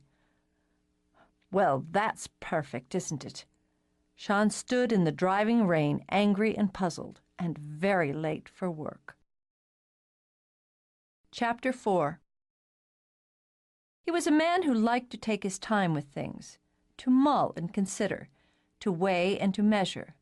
So that's what he did, telling no one for the moment of his meeting with Carrick at the side of old Maud's grave. It concerned him a bit. Oh, not the meeting with the fairy prince so much. It was in his blood to accept the existence of magic, and in his heart to appreciate it. The manner of the discussion was what worried him, and the direction it had taken. He'd be damned if he'd find himself picking out, or being picked out by, a woman, and stumbling into love just to fall in line with Carrick's plans and wishes. He just wasn't the marrying and the settling in sort as Aidan was. He liked women, that he did. The smell of them, the shape of them, the heat of them. And there were, well, so many of them out there, all fragrant and rounded and warm. As much as he tended to write about love, in all its delightful and painful varieties, on the personal level, he preferred to skirt around its edges. Love, the sort that grabbed the heart with both hands and took it over, was such a bloody responsibility, and life was so pleasant just as it was. He had his music and the pub, his friends and his family, and now the little cottage on the hill that was all his alone. Well, except for the ghost who didn't appear to want his company in any case.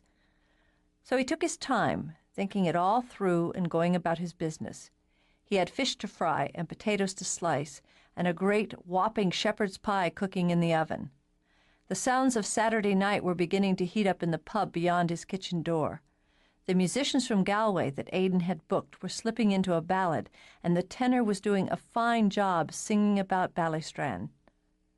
Since Darcy had gotten in her shopping fix with Jude in Dublin, she was in a rare mood, all smiles and cooperation.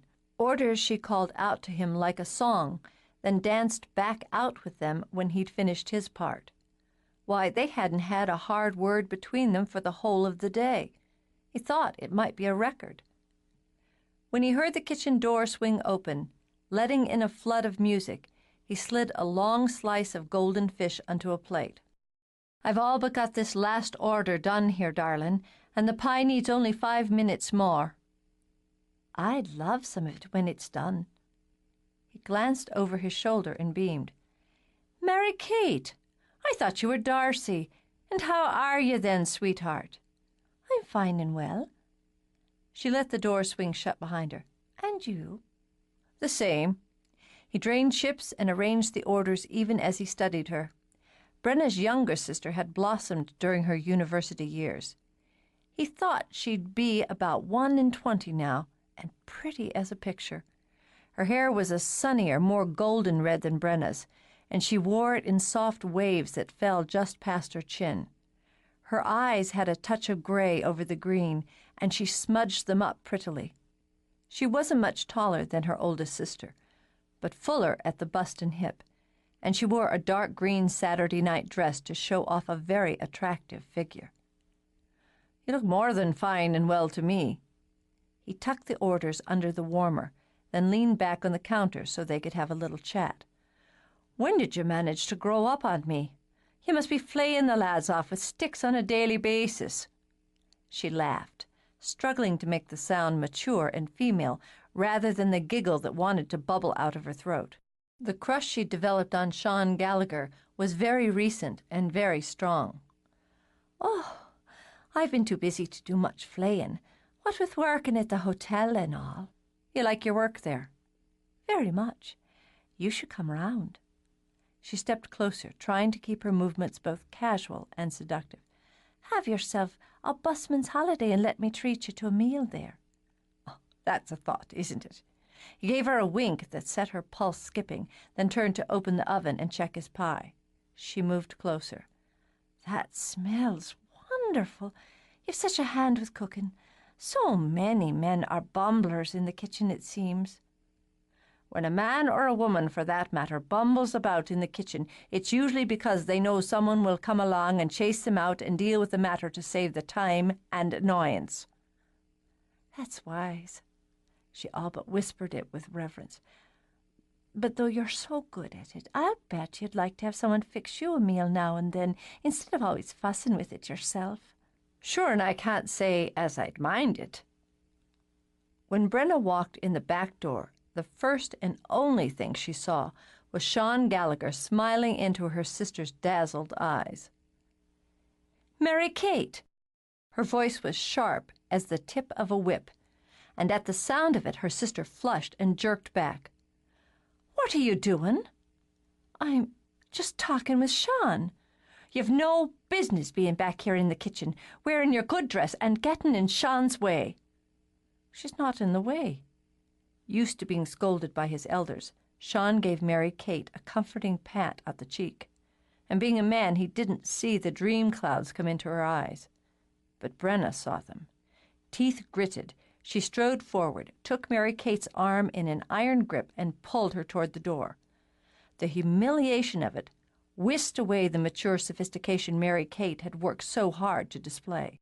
"Let go of me, you gnat-assed bully!" Her voice spiked upward as she struggled. They very nearly plowed Darcy over when she came in while they were going out. "What's the matter with you? You've no right hauling me about. I'm telling Ma." "Oh, fine. You go ahead." Without breaking stride or loosening her grip, Brenna yanked her sister into the snug at the end of the bar, then shut the door of the little private room. "You go right ahead, you lame brain. and I'll be sure to tell her how you were throwing yourself at Sean Gallagher." "I was not." Freed, Mary Kate sniffed, lifted her chin, and very meticulously smoothed down the sleeves of her best dress. "You were all but biting his neck when I walked in. What's got into you? The man's nearly 30, and you're barely 20. Do you know what you're asking for when you rub your breasts up against a man that way?" Mary Kate merely lowered her gaze to her sister's baggy sweater. "At least I have breasts." It was a sore point, a very tender area, as Brenna had resented the fact that every one of her sisters, including young Alice May, had more bosom than she did. "That being the case, you ought to have more respect for them than to go shoving them into a man's face." "I was not. And I'm not a child who needs to be lectured by the likes of you, Mary Brenna O'Toole." She stiffened her spine, rolled back her shoulders. "I'm a grown woman now. I've been to university. I have a career." "Oh, that's fine then. I suppose it's past time you jump the first man who catches your fancy and take a wild ride." "He's not the first who's caught it." With a slow smile that made Brenna's eyes go cold and narrow, Mary Kate tossed her hair. "Caught it he has, and there's no reason not to let him know it. It's my business, Brenna, and not yours." "Oh, you're my business, all right. Are you still a virgin?" The utter shock in Mary Kate's eyes was enough to reassure Brenna that her sister hadn't been throwing herself naked around the corridors of the university in Dublin. But before she could so much as sigh, Mary Kate's temper lashed out. "Who the hell are you thinking you are? My romantic dealings are my business. You're not my mother or my priest, so mind your own." "You are my own. Just stay out of it, Brenna. I've a right to talk to Sean, or to go out with him, or anything else I choose. And if you think you'll go running to Ma with tales on my behaviour, well, we'll just see what she thinks about how I came on you and Darcy playing poker with your holy cards." "That was years ago." But Brenna felt a little panic at the thought. Her mother wouldn't consider the years between. Harmless girls' foolishness. "What I came in on in the kitchen isn't harmless, Mary Kate, but it is foolish. I don't want to see you hurt." "I can take care of myself." Mary Kate gave one last toss of her head. "If you want to be jealous because I know how to attract a man instead of going about trying to be one, that's your problem, not mine." The slice came so fast and true, Brenna stood frozen, hardly realizing that she bled until Mary Kate stormed out and slammed the door behind her. Tears stung at her eyes and made her want to slide into one of the old Shugan chairs and just let them come. She wasn't trying to be a man, she was just trying to be herself. And she'd only wanted to protect her sister, to stop her before she did something that would hurt or embarrass her, or worse. It was all Sean's fault, she decided. The little voice inside her head that whispered differently was ignored. It was Sean's fault for luring her young and innocent sister into infatuation, and she was just going to deal with that right this minute. She strode out, shaking her head as Aidan shifted to lay a hand on her arm and ask her what was the matter. When she stalked into the kitchen now, her eyes were bright, but not with tears. It was something closer to murder. "Now, why did you go dragging Mary Kate out like that for, Brenna? We were just—" He broke off because she marched up to him, the toes of her boots ramming hard against the toes of his, and her finger was drilling a hole in his chest. "You just keep your hands off my sister." "What on God's green earth are you talking about?" "You know damn well what I'm talking about, you bloody lecher. She's barely 20, hardly more than a girl." "What?" He shoved her hand away before she could stab straight into his heart. "What?" "If you think I'm going to stand by idle while you add her to your string of ladies, then you best keep thinking." Mary Kate?" Sheer shock came first.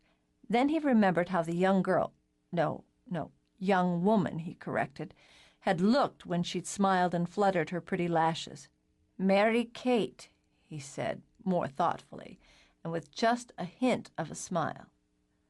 A hot red haze filled Brenna's head. "You get that gleam out of your eye, Sean Gallagher, or I swear I'll blacken both of 'em." Because her fists were raised, he took a cautious step back and lifted his hands, palms out. They were well beyond the stage where he could, in all conscience, wrestle with her. "Brenna, calm yourself down. I never touched her, never thought to, never thought of her in that way you're meaning until you mentioned it yourself. For Christ's sake, I've known her since she was in nappies." "Well, she's not in nappies now."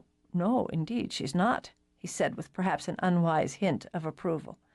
So he supposed the fist that landed in his gut was his own fault. "Jesus, Brenna, a man can't be faulted for appreciating."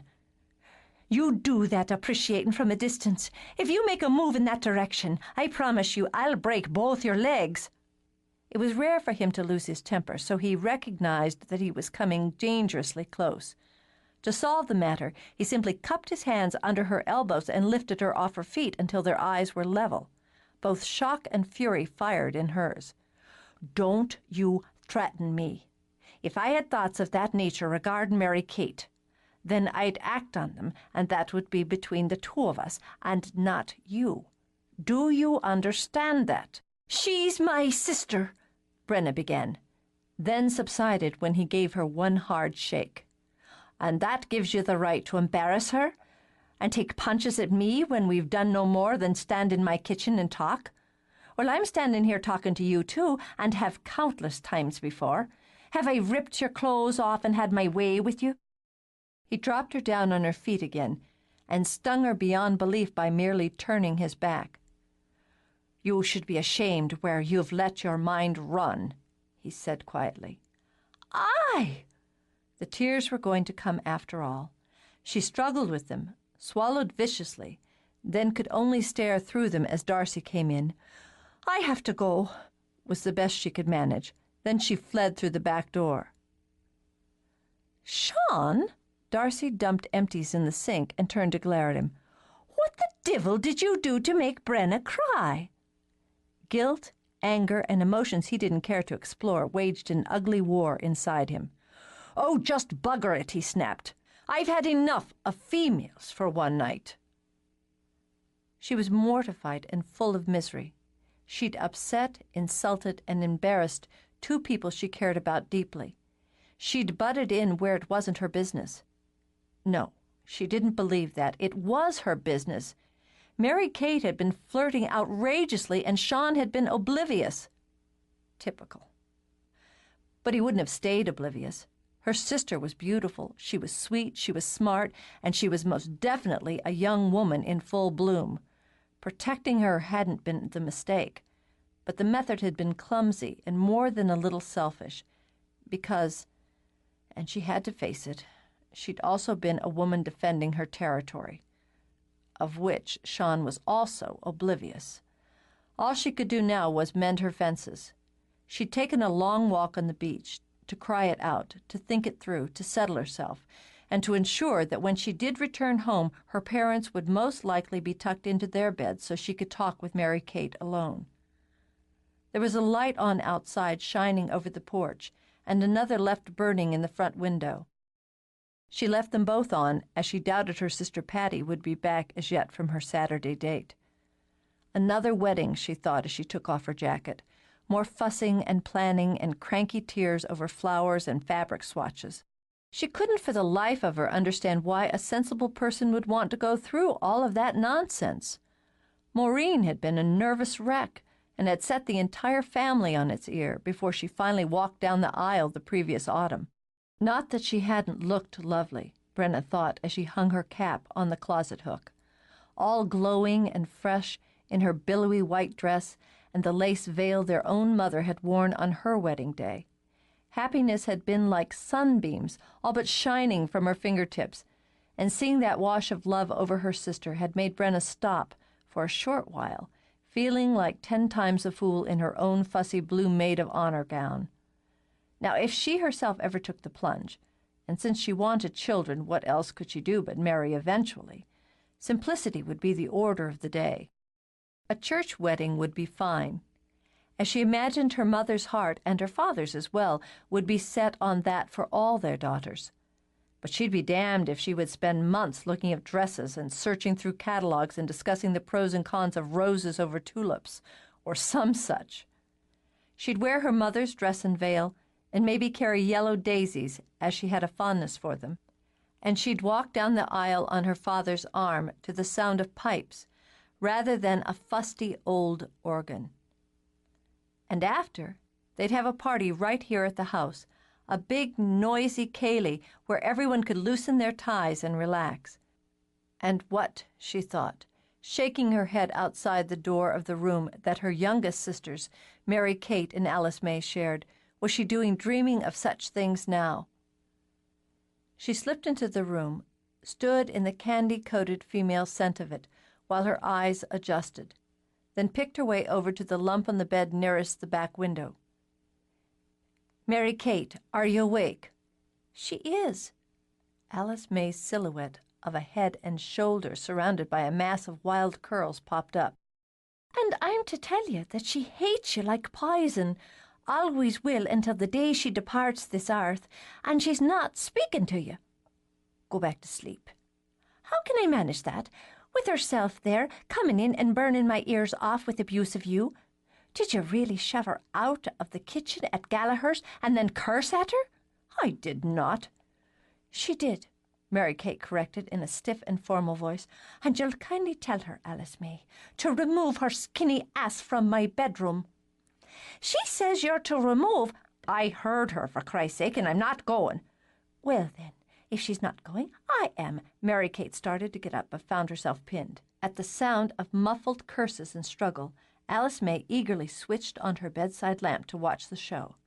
"Ah, you'll never best her, Katie, for you fight like a girl. Did you never listen to anything she taught us?" "Just hold still, you goose brain. How the hell can I apologize when you're trying to bite me hand off?" "I don't want your flaming apology." "Well, you're getting it if I have to ram it down your throat." Annoyed and at her wit's end, Brenna did the simple thing. She sat on her sister. "Brenna's been crying." Alice May, with the softest heart in Ireland, climbed out of bed to pad over to her sister. "Oh, there now." Gently she kissed both Brenna's cheeks. "It can't be as bad as all that, darling." "Little mother," Brenna murmured, and nearly started crying again. Her baby sister wasn't a baby any longer, but a slim and pretty girl on the verge of womanhood. And that, Brenna thought with a sigh, was a worry for another day. "Go back to bed, sweetheart. Your feet'll get cold." "I'll sit here." She slid onto the bed and plopped on Mary Kate's legs. "And help you hold her down. If it was enough to make you cry, she should at least have the courtesy to listen to you." "Well, she made me cry," Mary Kate protested. "Yours were temper tears," Alice May said primly, using one of their mother's expressions. "Part of mine were too, I suppose." With a sigh, Brenna snugged an arm around Alice May's shoulders. "She had a right to be angry with me. I behaved badly.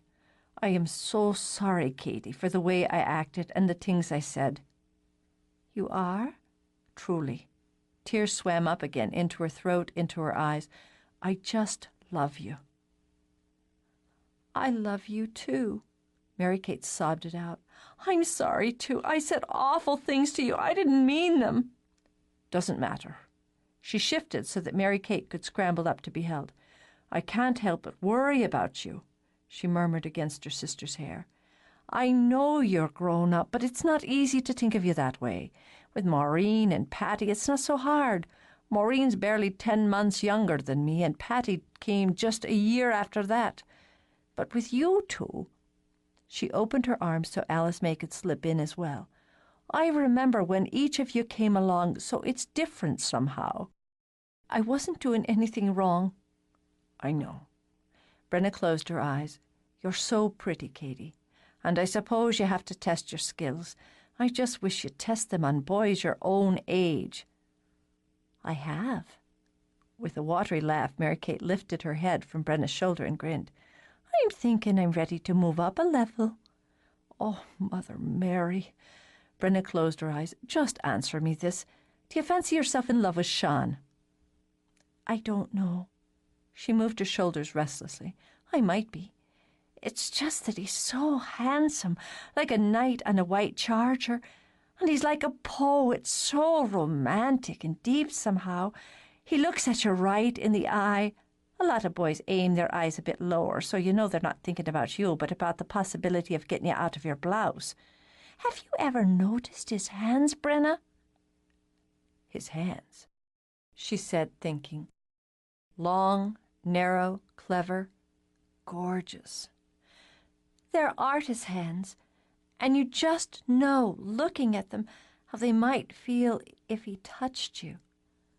Aye, she said on a long breath, then caught herself.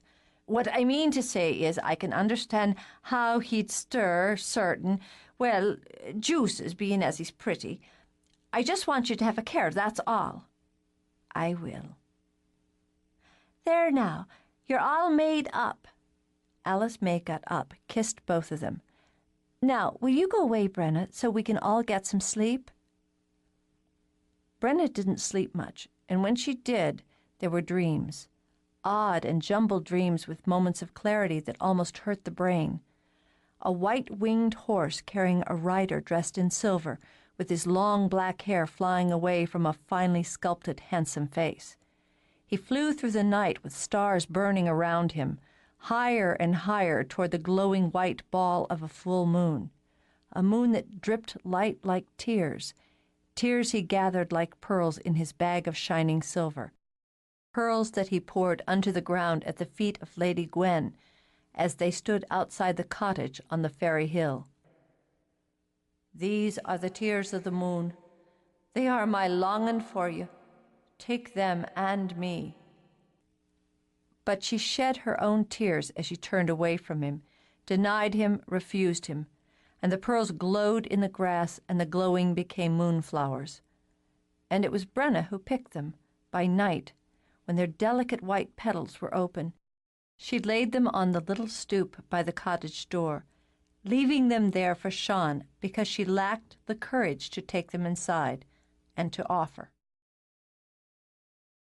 The lack of sleep and surplus of dreams left her hollow-eyed and broody the next day. After Mass, she piddled around, taking apart the engine of an old lawnmower, changing the points and plugs on her truck, tuning it though it didn't need tuning. She was under her mother's old car changing the oil when she saw her father's boots.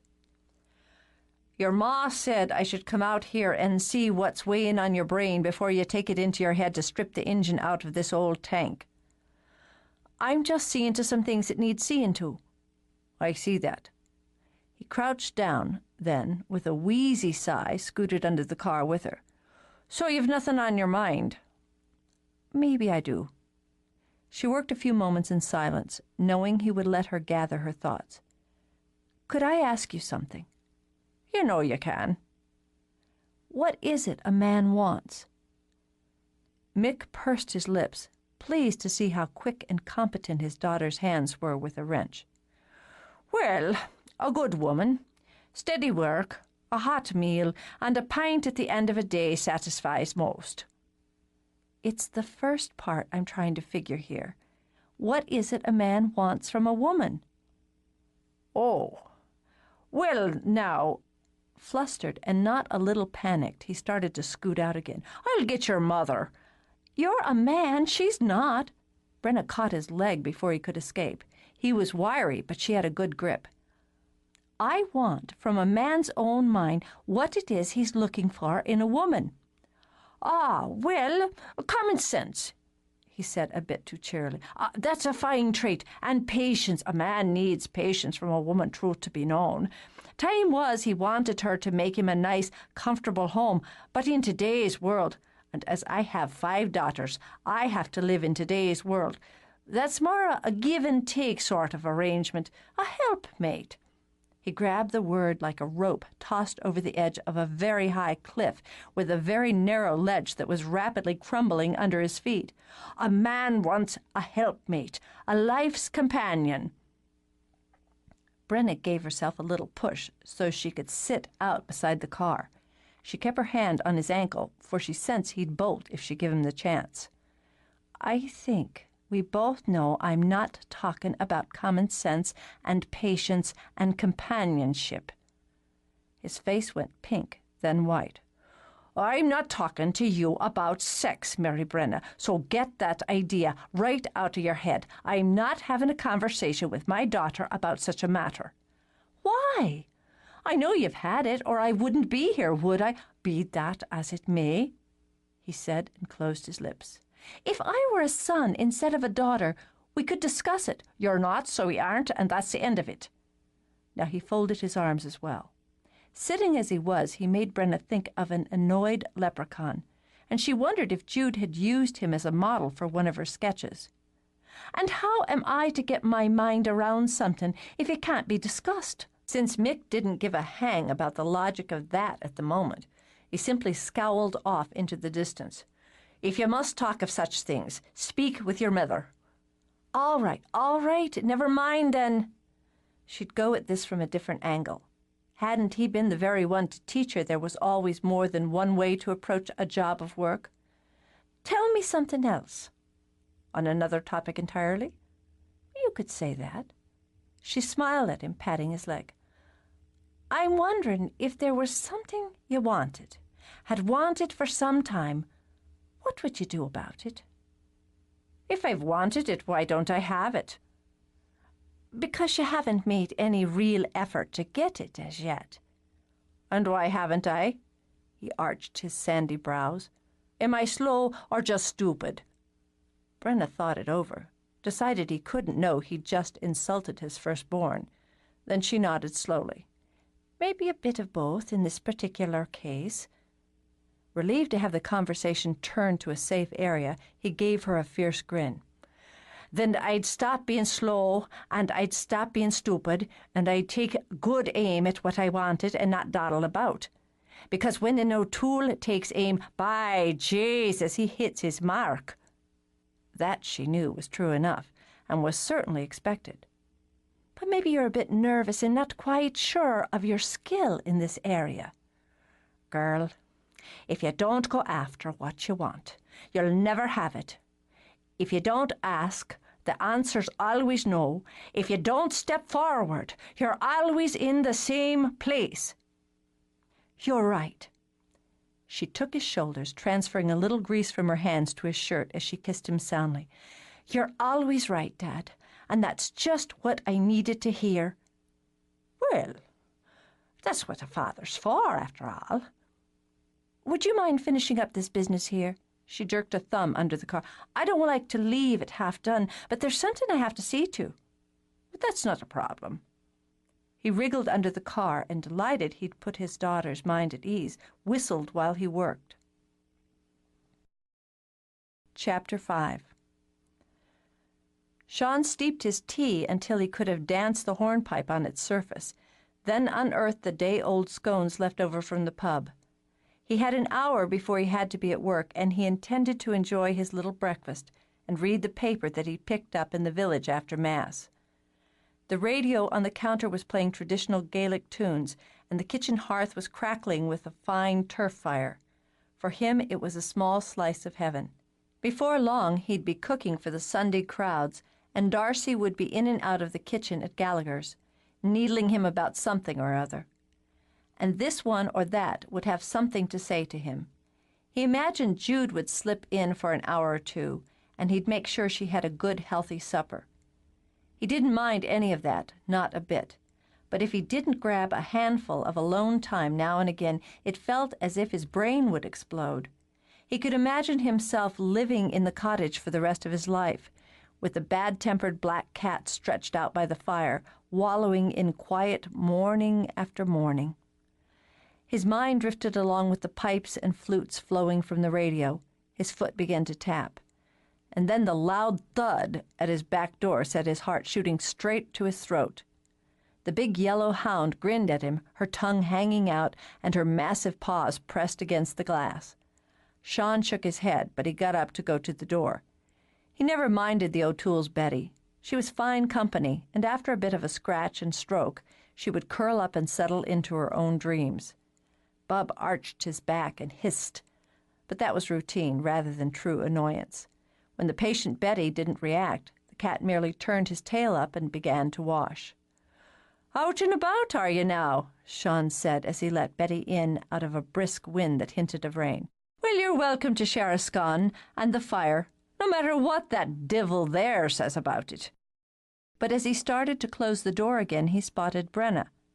His first reaction was a vague irritation, for here was someone who wouldn't settle for a scratch and a stroke, but would demand conversation.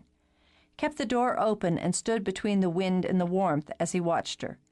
A few coils of hair had come loose from her cap and were flying around red as rubies. Her mouth was set, making him wonder if he or someone had done something to annoy her, which now that he thought of it was such a simple matter. Still, it was a fine mouth if he took time to look at it. For such a small woman she had a long stride, he noted, and a purposeful one. She was moving as if she had something to do and wanted it over and dealt with quickly. Knowing the O'Toole as he did, he had no doubt she'd let him know just what that was in the shortest of orders. She skirted around the little patch of herbs he was thinking of expanding into a full kitchen garden. The wind had whipped color into her face, so when she lifted her head and caught his eye, her cheeks were rosy. "Good day to you, Mary Brenna. If you're out for a walk with your dog, it seems she's had enough of it. She's already sitting under my table here, and Bub's ignoring her as if she isn't worth his time." "She's the one who wanted to walk with me."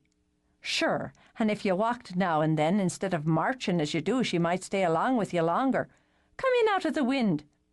He started to move back as she stepped on the back stoop, then paused, sniffed, smiled. "You smell of flowers and axle grease or some such thing." "It's motor oil, and what's left of the perfume Alice May caught me with this morning." "It's quite the combination." "And very Brenna O'Toole," he thought as he strode past him. "Will you have some tea?" "I will." She peeled off her jacket, tossed it on a peg, then belatedly remembered her cap and removed that as well. It always gave him a little jerk in the belly to watch all that hair spill out and down. Foolish, he thought as he moved to the pot. He knew it was up there, under that ugly cap, but each time she let it fall it was a new surprise. "I've scones." "No, but thanks." She wanted to clear her throat as it seemed coated with something thick and hot. Instead she sat at the table, casually kicked back. She'd decided, as she'd walked over, to ease her way into things, so to speak. "I wondered if you might want me to take a look at your car sometime this week. The last I heard it sounded sad." "I wouldn't mind if you've time." He watched as Bub sidled over to rub against Brenna's legs, then leap into her lap. The O'Toole was the only human person the cat had ever fancied. Sean decided it was because they were both prickly creatures. "Aren't you busy at the house doing the baby's room for Jude?" She stroked Bub's head so he purred like a freight train. "I've time enough." He sat across from Brenna, and when Betty came begging, gave her half a scone. "How's it coming, then?" And decided it was comfortable after all, sitting with her in the warm kitchen, with the animals milling about. "Oh, fine. It's mostly just fiddling Jude wants, prettying up and the like. But in the way of women now, she's thinking that when the one room's fixed and polished, the others will look shabby against it. She's thinking to spruce up the main bedroom now." "What's wrong with it?" Brenna lifted her shoulders. "Nothing I can see. But between Jude and Darcy, they've come up with a dozen things. New paper for the walls, fresh paint for the trim, sand in the floors. Then I just mentioned how nice the view was from the front windows there, and Jude's saying that she longs for a window seat. I said if she wanted one, it was just a matter of this and a matter of that, and before you can blink, she's wanting me to do it." Absently, Brenna took the second half of the scone and nibbled on it. "I wager Dad and I'll be going from room to room in that house, and top to bottom. She's got the bit between her teeth now. Must be a nesting sort of thing." "Well, if it pleases her and Aidan doesn't mind it." Sean trailed off, imagining how it would be to live in the midst of all that hammering and sawing. He'd rather be roasted over a slow fire. "Mind it!" Brenna let out a quick, snorting laugh. "He comes in during one of our discussions and just grins like a fool. The man's besotted with her. I believe she could say, 'Well, let's just have Brenna turn this house around to face the other way,' and he'd never bat an eye." She sighed and sipped her tea. "It's lovely to see, really, the way they are together." She was what he was waiting for. At Brenna's puzzled look, Sean shook his head. Sure, he was waiting. You'd only to study on him to see it. When she walked into the pub that first night, that was it. A life changed from that instant, though neither of them knew it. But you did. I can't say I knew precisely, just that I knew things would change. Intrigued, she leaned forward. And what are you waiting for? Me? His eyebrow quirked. Oh, things are fine as they are for me. That's the problem with you, Sean. She jabbed a finger at him. You walk the same line until it becomes a rut and never notice, for your head's in the clouds in any case. If it's a rut, it's mine, and I'm comfortable in it. What you need to do is take charge. She remembered her father's words. To move forward. If you don't move forward, you're always in the same place. Eyes mild and amused, he lifted his tea. But I like this place. I'm ready for a change, for moving forward. Her eyes narrowed as she studied him. And I don't mind being the one who takes charge if that's the way it has to be. And what do you have a mind to take charge of this time around? You. She sat back, ignoring his smirk as he sipped tea. I think we should have sex. He choked, spilling hot tea over his hand and onto the paper as he coughed violently. She made a quick sound of annoyance and dislodged an irritated bub to get up and thump Sean briskly on the back. It can't be that horrible a thought. Jesus! Was the best he could manage. Sweet Jesus Christ! When she plopped into her chair again, he simply goggled at her with eyes that continued to water. Finally, he sucked in a breath and blew it out again. What kind of thing is that to say? It's plain speaking. Determined to hold back both nerves and temper, she hooked an arm over the back of her chair. The fact is, I've a yarn for you. I've had it for some time. This time his mouth fell open, and the shock on his face teased her temper closer to the surface. What do you think? Only men can scratch an itch when they have one? He didn't. Of course he didn't. But neither did he believe that one just plopped down in someone's kitchen and announced it. What would your mother think, hearing you talk this way? Brenna inclined her head. She's not here, is she? He pushed the chair back abruptly enough to have Betty leap to her feet. Since none of the thoughts whirling around in his head would settle, he just marched to the door. I need air. For a moment, Brenna sat where she was. She ordered herself to take long, slow breaths, to wait until she could be calm, to be reasonable and mature and clear-headed. Reason fought against temper for nearly 10 seconds before it turned tail and deserted the field. The nerve of the man! The bloody nerve of him! What was she? Some kind of gargoyle a man couldn't think of cozying up to? Did she have to strut around in short skirts with her face painted before Sean Gallagher took notice? The hell with that. She was up and out the door and striding into the wind. You're not interested? That's fine. You just say so. She caught up with him, planted herself in front of him. He solved that problem by turning around and walking the other way. And was a lucky man she didn't have a weapon in her hand. Don't you walk away from me, you yellow coward dog. He shot a look over his shoulder, his eyes a ripe, glittering blue. You ought to be ashamed of yourself. He looked away and kept walking. He was mortified, right down to the bone. And God help him, he was stirred as well. He refused to think of her that way, and always had. Well, if a time or two his thoughts had veered off in that direction, hadn't he cut them off, sharp and fast? And that's just what he was going to do now. Ashamed! Her voice punched like a fist. Who the hell are you to decide what should shame me? I'm the man you just offered yourself to, as easy as if you were offering me a pint and some crisps. She caught up with him again, but his words struck her, drained the color from her face. Is that what you think? That it's nothing more than that? Then it's you who should be ashamed.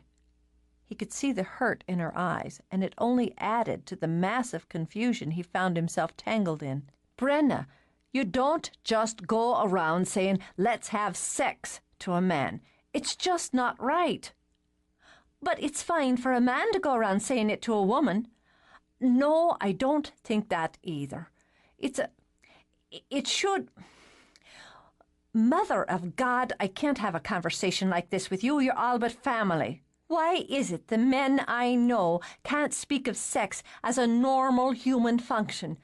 And I'm not family. It might have been cowardice, he thought, but it was also discretion. He stepped back from her. Stay away from me. If you don't want to go to bed with me, you've only to say that. I don't appeal to you in that fashion. I'm not thinking about you in that fashion. He took another step back, right through the little herb bed. You're practically my sister. She bared her teeth, a sure sign of temper about to snap. But I'm not your bloody sister, am I? The wind caught her hair, sent it streaming so that he wanted to take it in his hands, something he might have done 100 other times when it would have been a harmless gesture. Now he was afraid nothing between them would ever be harmless again. No, you're not. But I've thought of you, tried to think of you that way most of my life. How do you expect me to just flip that about and...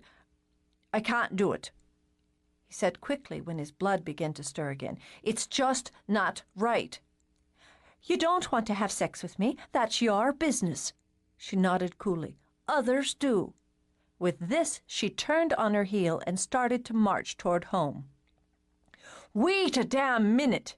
He could move fast when he needed to, and he had her arm before she had taken 3 full strides. He whirled her around and took as firm a hold on her other arm. If you think I'm going to let you walk off with that in your head, you're badly mistaken. I'm not about to have you go off and throw yourself at some man because you're mad at me. The flash in her eyes should have been a warning, but her voice was so calm, so cool, he missed it. You think far too much of yourself, Sean Gallagher. If I want to be with a man, with him I'll be.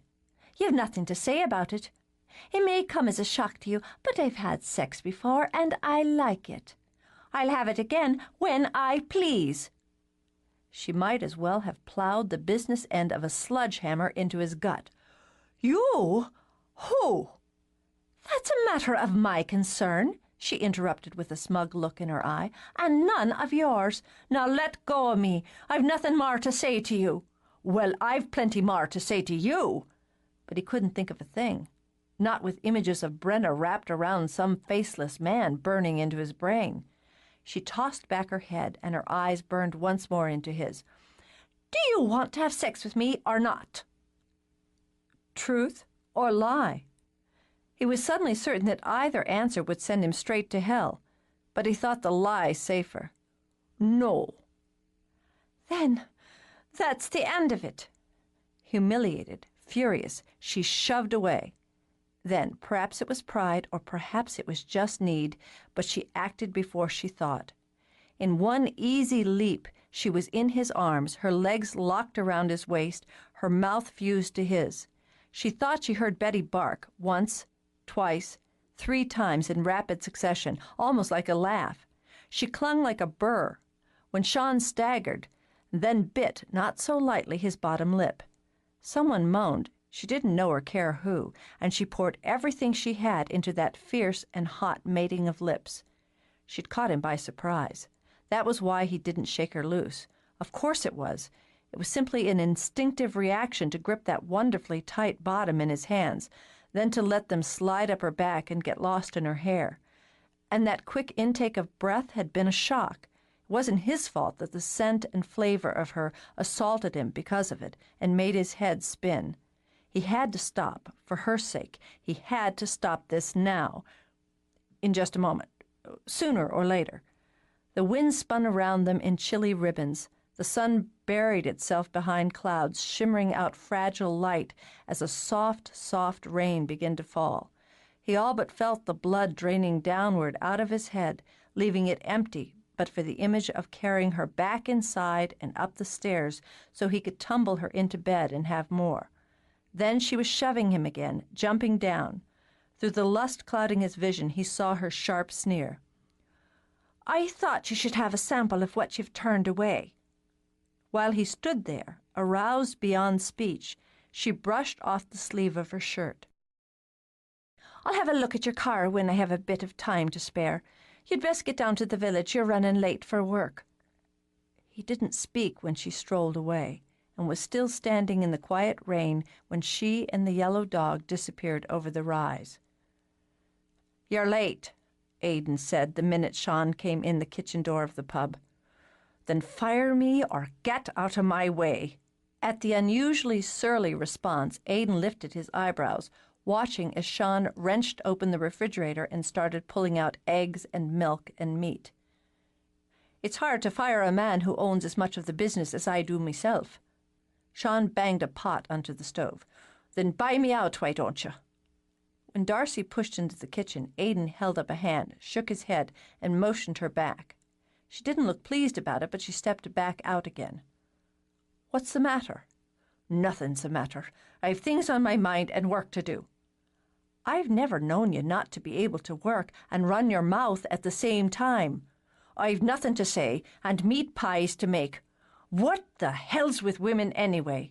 he demanded, spinning away from the stove to scowl at his brother. "First it's one thing, then it's another, and you never know which way they'll be coming at you next." "Oh, well then." Aidan's concern melted into amusement. He helped himself to tea and leaned back on the counter while Sean muttered and worked. "We could talk all day and half the night and not come close to solving that particular puzzle. 'Tis a thorny one.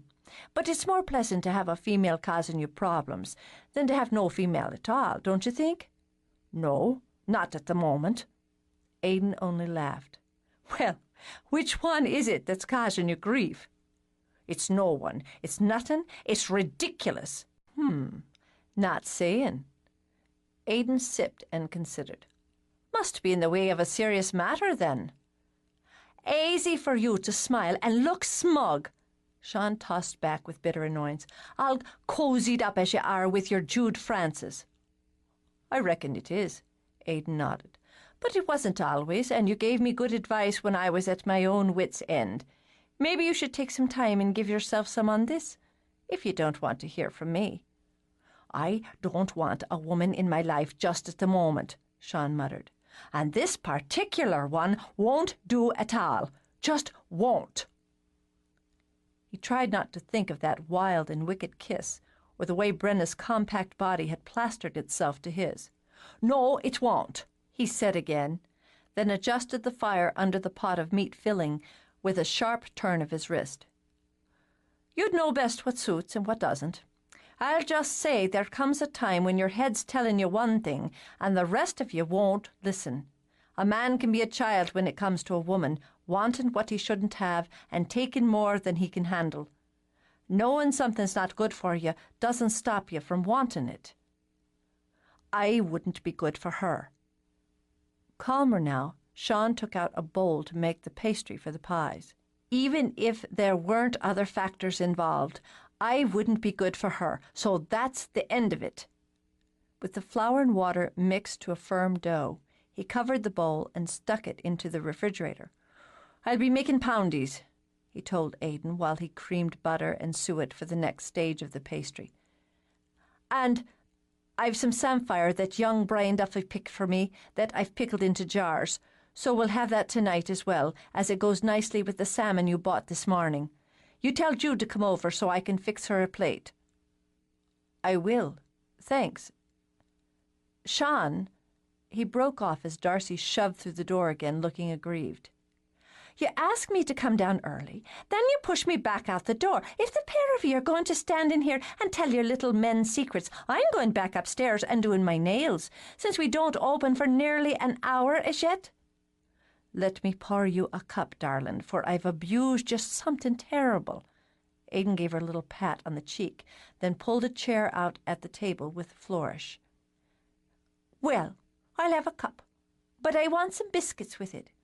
She folded her hands on the table after she sat and gave her brother a challenging smile. "Biscuits, then?" Aidan got down a tin and set it in front of her. "I need to talk to both of you as it concerns the pub." "Then you'll have to talk while I work." Sean retrieved the bowl from the refrigerator and began to roll out the pastry. "Well, you were late, weren't you?" Aidan said easily. "The man from New York, the McGee, it seems he's interested in the idea of linking the theatre he's planning with Gallaghers. It was my thought to lease him the land long term, but he's holding out to buy it outright. If we do that, we forfeit the land and some of the control we might have." "How much will he pay?" Darcy asked, and bit into a biscuit. "We've only danced around the terms for the moment, but he'll meet the price we set, I'm thinking. I'll need to call Ma and Dad on this, but as the pub is in our hands now, the three of us need to decide what we want to do." "If he pays enough, I say sell it to him. We don't use it for anything."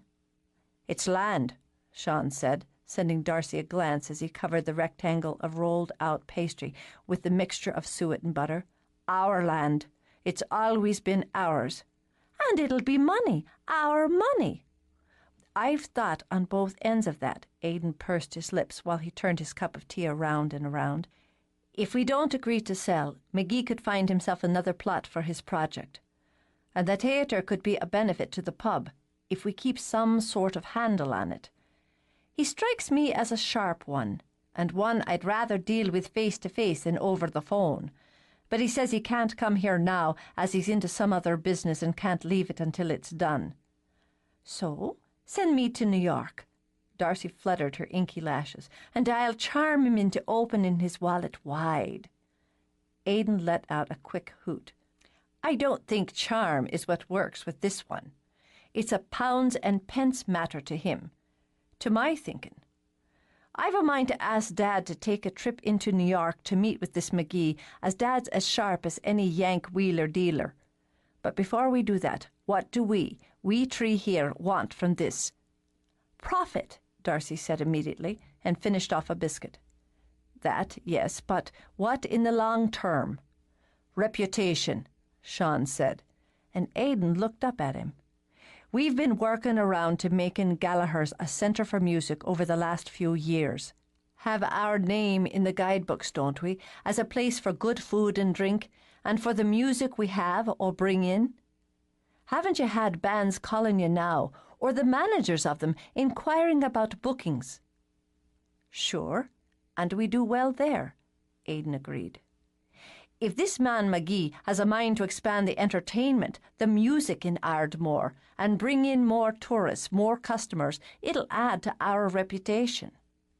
Sean folded the pastry into three, then sealed the ends before putting it back in the refrigerator to chill. "But it has to be done the Gallagher way, doesn't it?" Aidan leaned back in his chair as Sean took potatoes from bin to sink and began to scrub them. "You're a constant surprise to me, Sean. Aye, the Gallagher way or no way at all, which means traditional, understated and Irish. We'll have nothing flashy and foolish attached to our pub." "Which means you have to convince him we need to work together," Sean added, "as we know Ardmore and Old Parish and he doesn't." "And for our input," Aidan decided, "we'll have a percentage of the theatre." "That was my thinking, and what I wanted to pass to Dad and have him work the McGee toward." Darcy drummed her fingers on the table. "So we'll sell him the land at our price or lease it long term, on the condition that we have a part in the building, the planning, and the profits of the theatre." "Simply said." Aidan gave her a wink. She had a cool and sharp brain for business, did Darcy. "It's a Gallagher way." Aidan rose from the table. "We're agreed, then." "Agreed." Darcy chose another biscuit. "Let's see if this McGee can make us rich." Sean slipped potatoes into boiling waters. "Agreed. Now the pair of you get out of my kitchen." "Happy to." Darcy blew Sean a saucy kiss and sailed out, already dreaming how she'd spend the Yanks' money. Because he considered that Aidan had it under control, Sean didn't give another thought to land deals and building and profits from either. He prepared the dishes he'd planned and had the kitchen warm and full of scent by the time the pub doors opened. He kept up with the orders, fell into the easy routine, but the music that usually filled his head kept stalling on him. He'd start to play with the tune while he worked, let the notes and the rhythm go their own way. Then he'd be back in the soft rain, with Brenna wrapped around him, and the only music he heard was the hum in his own blood, and that he didn't care for. She was his friend, and a man had no business thinking about a friend in that manner, even if she'd started it herself. He'd grown up teasing her as he had his own sister. Whenever he'd kissed her, and of course he had, it had always been a brotherly peck. How the hell was he supposed to go back to that when he knew what she tasted like now? When he knew just how her mouth fit to his, and how much heat there was inside that small package? And just how was he supposed to get rid of this hard, hot ball of awareness in his gut, an awareness he'd never asked for? She wasn't his type. No, not a bit. He liked soft women with female ways who liked to flirt and cuddle. And by God, women who let him make the moves. He was a man, wasn't he? A man was supposed to romance a woman toward bed, not be told to jump into one because she had what had she called it? A yen, an itch. He'd be damned if he'd be anyone's itch. He told himself he was going to steer well clear of Brenna O'Toole for the next bit of time, and that he wasn't going to be looking around to see that ugly cap of hers or hear her voice every time he walked from the kitchen into the pub. Still, his eyes scanned the crowd, and his ears were pricked, but she didn't come to Gallaghers that Sunday evening. He did his work, and those who sampled it walked home at closing with full bellies and satisfaction. When he'd put his kitchen to rights and headed home himself, his own belly felt empty despite the meal he'd had, and satisfaction seemed a long way off. He tried to lose himself in his music again and spent nearly 2 hours at the piano, but the notes seemed sour somehow, and the tunes jarring. Once, as he ran his fingers over the keys, shaking his head when the chords gave him no pleasure, he felt the change in the air, the faintest shimmer of movement and sound. But when he looked up, there was nothing but his little parlor and the empty doorway leading to the hall. "I know you're here." He said it softly, waited, but nothing spoke to him. "What is it you want me to know?" As the silence dragged on, he rose to bank the fire, to listen to the whisper of the wind. Though he was sure he was too edgy to sleep, he went upstairs and prepared for bed.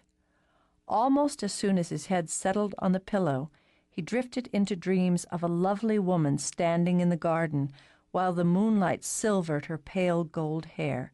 The wings of the white horse beat the air, then settled as hooves touched ground. The man astride it had eyes only for the woman. As he dismounted, the silver bag he carried sparkled, shot light like little sparks of flame. At her feet he poured pearls as white and pure as the moonlight. But she turned away from him, never looked at the beauty of the gems. Behind the sweep of her night robe, the pearls bloomed into flowers that glimmered like ghosts in the night. And in the night, surrounded by those moon-washed flowers, Sean reached for the woman. The pale hair had turned to fire, and the soft eyes became sharp and green as emerald. It was Brenna he drew into his arms. Brenna he surrounded with them. In sleep, where reason and logic have no place, it was Brenna he tasted. Chapter 6. "Hand me my crooked stick, will you, darlin'?" Brenna picked up her father's level. He had affectionate names for most of his tools, and walked across the paint-splattered drop-cloth to pass it to him. The nursery was taking shape, and already in Brenna's mind it was the baby's room rather than Sean's old one. Some might not be able to see the potential of the finished project beyond the clutter of tools and sawhorses, the missing trim, and the snowy shower of sawdust. The fact was, she loved the messy middle of a project every bit as much as she did the polished end of it. She enjoyed the smells and the noises, the good, healthy sweat brought on by swinging a hammer or hefting lumber. Now, as she stood back to watch her father snug the level unto the vertical length of the shelves they were building, she thought how much she liked the little pieces of work, measuring, cutting, checking, rechecking, until what you had built was the perfect mirror of what had been inside your head. "Right on the money," Mick said cheerfully, then propped his level in the corner. Without realizing it, they stood as a pair, hands on hips, legs comfortably spread, feet planted. "And as it's built by O'Toole, it's built to last." "Aye, that's the way of it." He slapped her companionably on the shoulder. "Now, there's a good morning's work here. How about we go down to the pub for a bit of lunch, then we'll finish the unit this afternoon." "Oh, I'm not feeling hungry." Avoiding his eyes, Brenna walked over to examine the trim they'd already made to frame the shelves. "You go ahead. I think I'll just go on and trim this out." Mick scratched the back of his neck. "You've not been to Gallaghers all the week." "Haven't I?" She knew damn well she had not set foot in the door since Saturday last, and she calculated she'd need another day or two before her humiliation level bottomed out enough for her to stroll in and see Sean. "No, you haven't. Monday it was. Well, I brought something from home, and Tuesday it was, I'll eat later. Then yesterday it was how you wanted to finish something up and could come down when you had, which you didn't." He angled his head, reminding himself she was a woman, and women had their ways. "Have you and Darcy had a fight?" "No." She was grateful he'd assumed that, and that she didn't have to lie about it. "I just saw her yesterday, when she dropped over here. You'd gone on to see about the Clooney's drain pipe." Keeping her voice and movements casual, she held up the trim. "I suppose I'm just anxious to see how this will all look when we're done. And I had a big breakfast. You go on and get your lunch, Dad. If I feel peckish after a while, I'll go downstairs and raid Jude's kitchen." "As you like, then." His daughters, bless them all, were often a puzzle to him, but for the life of him he couldn't think of a thing that could be wrong with his Mary Brenna. So he winked at her as he pulled on his jacket. "We get this done? The least we can do is lift a pint at the end of the day." "Sure, and I imagine I'll be thirsty," she said, thinking she would find some excuse to head straight home. When he was gone, she set the trim in place with the glue gun, then pulled nail and hammer from the tool belt slung around her waist. She wouldn't brood. That she'd promised herself. And by going about her daily business, she'd be over whatever these feelings were for Sean soon enough. There were plenty of things she wanted she couldn't have. A kind and generous heart like Alice May, a tidy nature like Maureen, the patience of their mother, another bloody few inches in height, she added, as she dragged the step-ladder over so she could secure the top of the trim. She lived without all that, didn't she, and managed very well. She could live without Sean Gallagher. She could live without men altogether if it came to that. And one day she'd build her own home with her own hands and would live her own life by her own way. She'd have a herd of nieces and nephews to spoil, and no one cluttering up the place with demands and complaints. A body couldn't ask for more than that, could she? She wouldn't be lonely. Brenna fit the next piece of trim in place, precisely matching the edges. Why, she didn't think she'd been lonely a single day of her life, so why should she start now? She had her work and her friends and her family. Damn it, she missed the bastard something fierce. There'd been hardly a day in her 24 years when she hadn't seen him, in the pub, around the village, in his house or her own. She missed the conversations, the sniping, the look and the sound of him. Somehow she had to quash this wanting of him so they could go back to being friends. It was her own fault, her own weakness. She could fix it. With a sigh, she rested her cheek on the smooth trim. She was good at fixing things. The minute she heard footsteps in the hall, she jerked herself back and began to hammer busily again. "Oh, Brenna!" Jude stepped into the doorway and glowed. "I can't believe how much you've gotten done in just a few days. It's wonderful." "Will be," Brenna agreed. She climbed down from the ladder to get the next piece of trim. "Dad's just gone off to have some lunch, but we'll have the shelves done today. I think it's coming along fine." "So's the baby. I felt him move last night." "Oh, well now." Brenna turned away from her work. "That's lovely, isn't it?" Jude's eyes misted over. I can't describe it. I never thought I'd have all these feelings or be so happy, have someone like Aidan love me. Why shouldn't you have all that and more?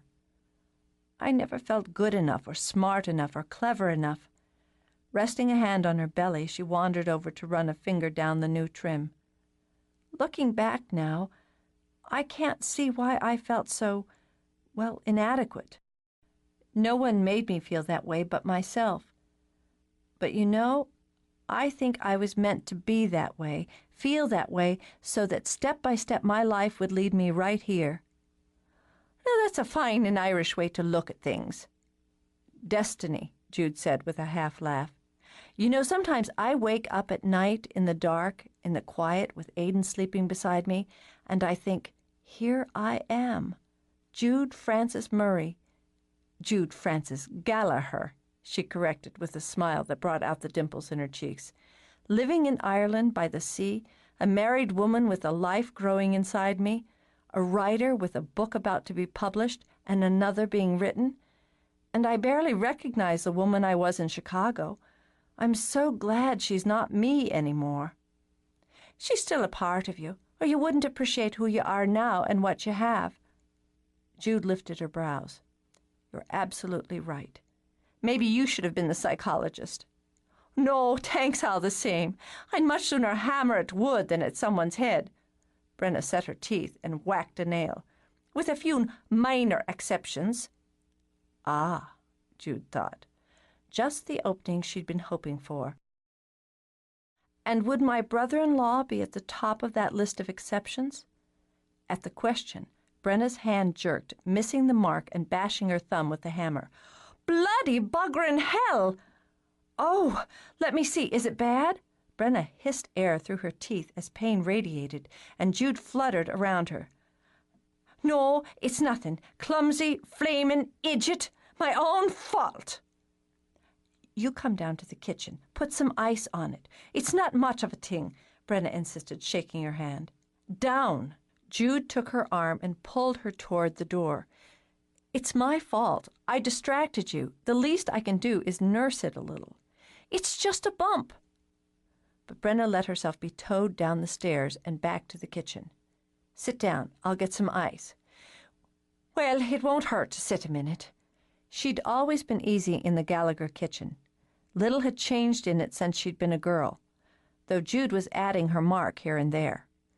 The walls were cream-colored and looked almost delicate against the dark wood that trimmed them. The windowsills were thick and wide, and Jude had set little pots of herbs along them to catch the sun. The old cabinet with its glass front and many drawers that ran along the side wall had always been white and comfortably shabby. Now Jude had painted it a pale, pale green, so it looked fresh and pretty and somehow female. The good dishes were displayed behind the glass, dishes the Gallaghers had used for holidays and special occasions. They were white, with little violets edging the plates and cups.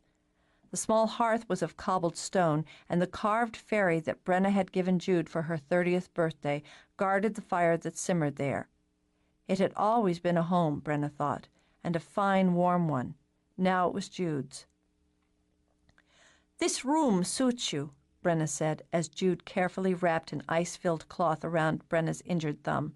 It does, yes. Jude beamed, not noticing that she was already picking up the rhythm of Irish speech. I only wish I could cook. You do fine. It's never going to be one of my strengths. Thank God for Sean. She walked to the refrigerator, hoping to keep it casual. He sent some soup home with Aidan last night. Potato and lovage. Since you didn't go to the pub for lunch with your father, I'll heat some up for both of us. She started to refuse, but her stomach was threatening to rumble, so she gave in. Thanks for that. I made the bread. Jude poured soup into a pan and set it on to warm, so I won't guarantee it. Brenna eyed the loaf with approval when Jude took it out of the bread drawer. Brown soda bread, is it? I favor that. It looks lovely. I think I'm getting the hang of it. Why do you bother, when you've only to have Sean send some over for you? I like it, the process of it, mixing and kneading and rising. Jude set the slices she'd cut on a plate. It's good thinking time, too. My mither always says so, but for me, I'd rather take a nice lie-me-down to do me thinking. You go to all that trouble to cook something and— Brenna snatched a slice from the plate, bit in. Gone, she said with a grin. Watching it go is one of the cook's pleasures. Jude went to the stove, gave her heating soup a stir. You've had a fight with Sean, and not one of your usual squabbles. I don't know that it was really a fight, but I can't say it was usual. It'll pass, Jude. Don't worry yourself over it. I love you, both of you. I know you do. It's a bit of nothing, I promise. Saying no more, Jude got out bowls and spoons. How much, she wondered, did one friend interfere in the business of another? Where was the line? Then, sighing, she decided there simply wasn't one. You have feelings for him. Brenda's nerves jittered at the quiet tone. Well, sure, and I have feelings for the man. We've been in and out of each other's pockets all our lives, which is only one of the many reasons he irritates me, so I want to bash him with a hammer more often than not. She smiled when she said it, but Jude's face remained sober. You have feelings for him, Jude repeated, that have nothing to do with childhood or friendship and everything to do with being a woman attracted to a man. Brenna felt the color rush hot to her cheeks, the curse of a redhead. Well, that's not— Lies trembled on her tongue and simply refused to fall. Oh, hell! She rubbed her uninjured hand over her face, then stopped abruptly, fingers spread around the eyes that went suddenly wide and appalled. Jesus, Mary, and Joseph, it shows? Before Jude could answer, Brenna was up, pacing, knocking the heels of her hands against the sides of her head, moaning out curses. I'll have to move away, leave my family. I can go to the West Counties. I have some people on my mother's side in Galway. No, that's not far enough. I'll have to leave the country entirely. I'll go to Chicago and stay with your granny until I get on me feet. She'll take me in, won't she? She spun back, teeth gritted, once again as Jude ladled soup into bowls and chuckled. Oh, well, now, maybe you find this a laughing matter, Jude Francis, but to me it's dire business. I'm humiliated in front of everyone who knows me, and all because I've an itch for some pretty-faced, soft-brained man. Oh, you're not humiliated, and I'm sorry to laugh, but your face— well— Choking back another chuckle, Jude set the soup bowls on the table, then patted Brenna's shoulder. Sit down. Take a deep breath. You don't have to leave the country. When Brenna stood her ground, Jude took a deep breath herself. I don't think it shows. Not obviously. But I'm used to watching people, analyzing, and on top of it, I think really that when you're in love, you're more tuned in to emotions. Something, I don't know, ripples in the air when the two of you are in the same room. After a while, I realized it wasn't the usual affectionate animosity that friends and family sometimes have, but something more, well, elemental. Brenna waved a hand in dismissal. She'd hooked on to only one point. It doesn't show. No, not unless you look really close. Now sit down. All right, then. She blew out a breath now as she sat, but she didn't feel completely relieved. If Darcy'd noticed, she'd have said something. She wouldn't be able to resist needling at me about it. So if it's just you and Sean that know, I can manage that. You've told him? It seemed time I did. Without much interest, Brenna spooned up soup. I've been having these urges, so to speak, for a long time where he's concerned. Thinking on it just recently, it seemed to me that if we just went to bed together a time or two, I'd get it out of me system. Jude set down her own spoon with a clatter. You asked him to go to bed with you? I did. And you'd think I'd smashed him in the balls with me wrench. So that's the end of that. Jude folded her hands, leaned forward. I'm going to pry. Brenna's lips twitched. Oh, you haven't started that yet. Not nearly. What exactly did you say to him? I said plain enough that I thought we should have sex. And what's wrong with that? She demanded, gesturing with her spoon. You think a man would appreciate clear, honest speaking? Was all Jude could think of. I take it Sean didn't appreciate it. Ha! I'm like a sister to him, he says. And how I should be ashamed, ashamed, she repeated, firing up. Then he tells me right out he doesn't want me in that way, so I jumped him. Jude coughed and picked up her spoon again. She needed something to soothe the tickle in her throat. You jumped him? I planted a kiss on him that he won't forget any time soon, and the man didn't exactly fight me off like his life depended on it. She tore a slice of bread in two, shoved half in her mouth.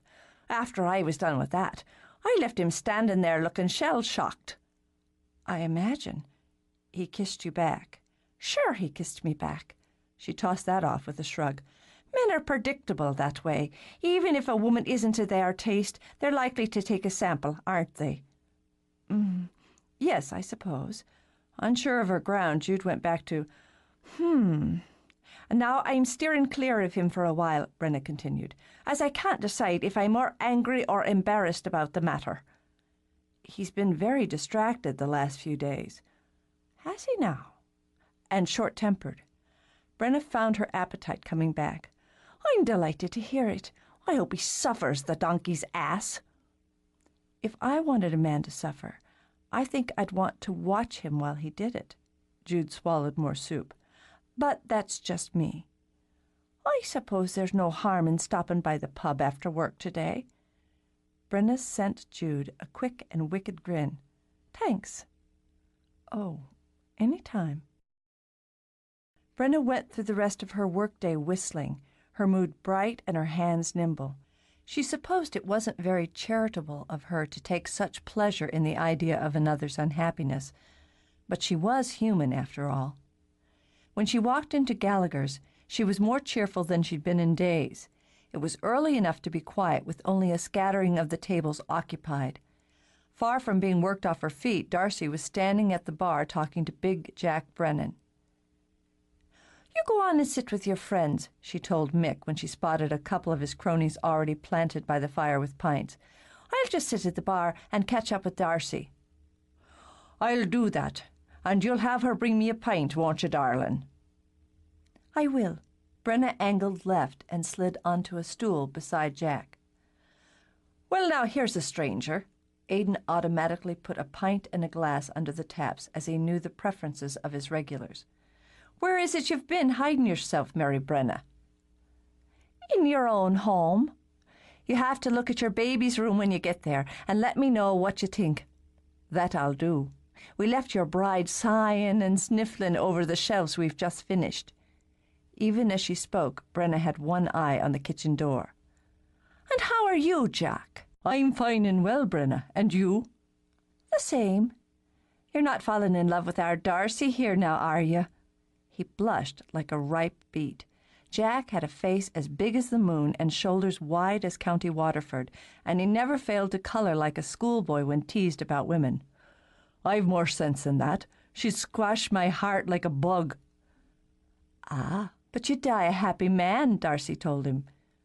Don't listen to her, Jack. Aidan worked the taps as he spoke, expertly building the Guinness, for she's as fickle and flighty as they come. All true, Darcy agreed with a careless and beautiful laugh. I'm holding out for a rich man, one who'll set me on a pedestal and strew jewels at me feet. But in the meantime, she played her fingertips over Jack's flushed face. I enjoy the attention of big and handsome men. Ah, go on and take my father his pint before our Jack here loses all power of speech. Brenna cocked her boot on her knee and lifted the glass Aidan passed her. You're safe with me, Jack, darling. You're as pretty as she is. Don't be saying such things loud enough for herself to hear you, or she'll skin us both. Touched and amused, she kissed his cheek, and Sean came through the door. It would have been comical, she decided, and was a pity that no one noticed but herself the way he stopped dead in his tracks, stared, then jolted when the door swung back and slapped him in the ass. Secretly delighted, she merely lifted her eyebrows and left her hand cozily on Jack's broad shoulder. "Good evening to you, Sean." "Brenna." So much was going on inside him, he couldn't separate one sensation from the other. He knew one was irritation, another was discomfort, and damn it, another altogether was straight lust that had no business being there. But the rest of it was just a mess. She sipped her beer, watched him over the phone. "I had some of your soup at lunch today with Jude. It had a fine flavour. We've cystay on the menu tonight. Mrs. Lowry butchered some pigs this week." "Well, that'll stick to your ribs, won't it, Jack?" "That it will. Are you staying to eat then, Brenna?" "No, I'm for home after my Guinness." "If you change your mind, you can have a meal with me. I have a fondness for cystay, and Sean makes it well." "He's a hand in the kitchen, isn't he?" She smiled when she said it, but the expression in her eyes was sharp and derisive. "Do you cook at all, Jack?" "Sausage and eggs I can manage, and I can boil a potato." Being Jack, he took her question seriously and furrowed his brow as he thought through his culinary repertoire. "I can make a sandwich well enough when I have the fixins about, though that's not the same as cooking when it comes to it." "That'll get you by." She gave Jack's shoulder a friendly pat. "You and me will leave cooking for the likes of Sean here. Aidan, will you be needing me at all this weekend for work in the pub?" "I could use your hands on Saturday night, if you can fit it in. The band we've booked is a popular one, and your Mary Kate let us know there's a tour group coming into the Cliff Hotel for Saturday as well. I'm thinking some of them will wander into Gallaghers." "I'll come at 6 then." She drained her glass, slid off the stool. "Will you be stopping in the pub here on Saturday, Jack?" "I will, yes. I like the band." "I'll see you then." She glanced back, noted her father was deep into talk with his friends. An hour more, she calculated, then called to him. "I'm for home, Dad. I'll tell Ma you'll be along by and by. Darcy, you see that the man's up and out within the hour now, won't you?" "I'll show him the door." Darcy carted a tray full of empties to the bar. "I've a date Tuesday next with a Dubliner who passed through here. He's taking me into Waterford City for dinner. Why don't you get yourself a man and come along?" "I might do that." "Better, I'll ask the Dubliner to bring a friend." "All right."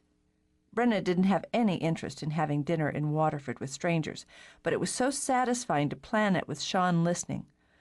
"I'll just stay with you after, as I expect we'll get in late." "He's picking me up at 6 prompt," Darcy called out as Brenna started for the door. "So be here on time and looking like a female." Jack sighed into his beer when Brenna strode out. "She smells of sawdust," he said more to himself than otherwise. "It's very pleasant." "What are you doing sniffing at her?" Sean demanded.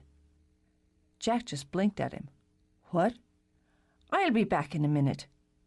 He shoved up the pass-through on the bar, let it fall with a bang that had Aidan cursing him, then rushed through the door after Brenna.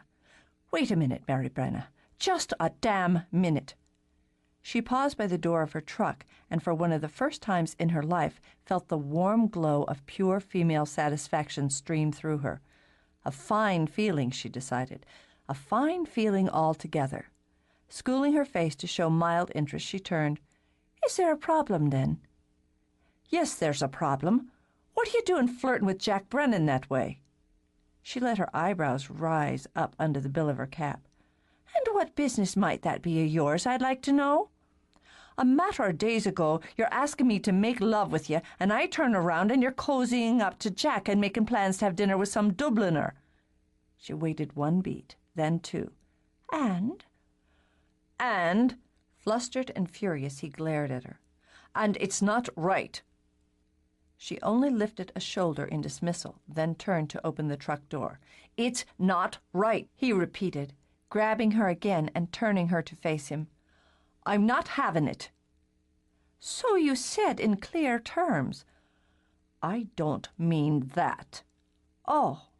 Well, if you've decided you'd like to have sex with me after all, I've changed my mind." "I haven't decided," he broke off, staggered. "Changed your mind?" "I have. kissing you wasn't altogether what I thought it would be, so you were right and I was wrong." She gave him a deliberately insulting pat on the cheek. "And that's the end of it." "The hell it is!" He trapped her against the truck, quickly and firmly enough to have both excitement and annoyance rising inside her. "If I want you, I'll have you, and that's the end of it. Meanwhile, I want you to behave yourself." She couldn't speak. She was certain that if she tried, she would strangle on the words. So she did the only thing she could think of. She plowed her bunched fist into his gut. It cost him some breath, and the color that temper had brought to his face drained completely. But he held his ground.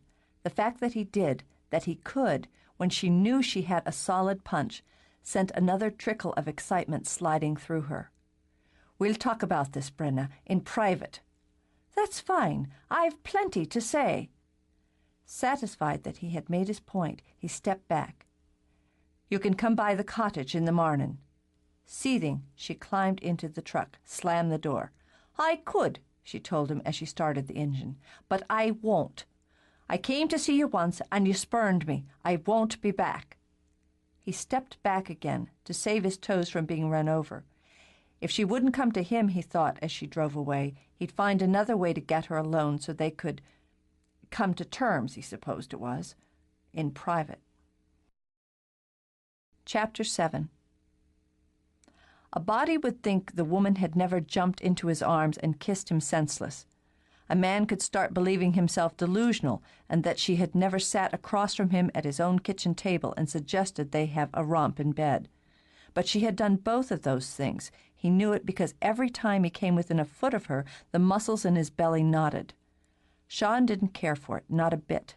No more than he cared for how easy and bloody normal she was acting as they fell into the Saturday night routine at the pub. Every time he came out of the kitchen for one reason or another, she'd shoot him that look of hers that was caught somewhere between a sneer and a smile. It made him wonder why he'd ever enjoyed seeing that selfsame expression on her face in the past.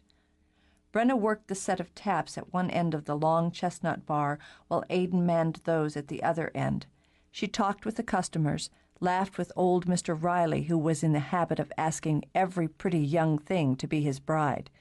If the musicians played a tune she was fond of, she joined in the chorus. She did everything, Sean noted, that she'd done on 100 other Saturday nights when the pub was crowded and the music was fine. It should have been a relief, he told himself it was, that the two of them appeared to be back on even and familiar ground again. It irritated the living hell out of him. She wore jeans and a baggy sweater.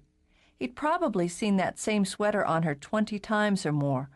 So why was it that it had never made him think of the trim little body under it until now? The kind of body that was quick and agile and strong, with breasts small and firm as peaches just before they ripen.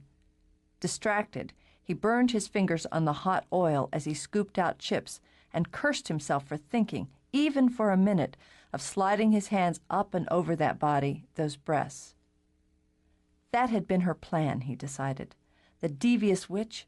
She'd planted the seed in his brain, stirred up his loins, as he was only a man after all, and now she could torment him just by being in the same vicinity. Well, two could play this game. Rather than waiting for Darcy to pick up the orders, he carried them out himself, just to show Brenna O'Toole that she didn't trouble him in the least. The perverse creature didn't even glance his way as he swung into the pub and wound his way through the crowd to the tables.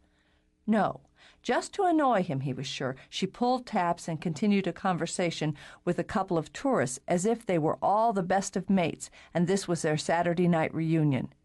She wore her hair down, tied back with a bit of black ribbon. In the muted light it burned like fire.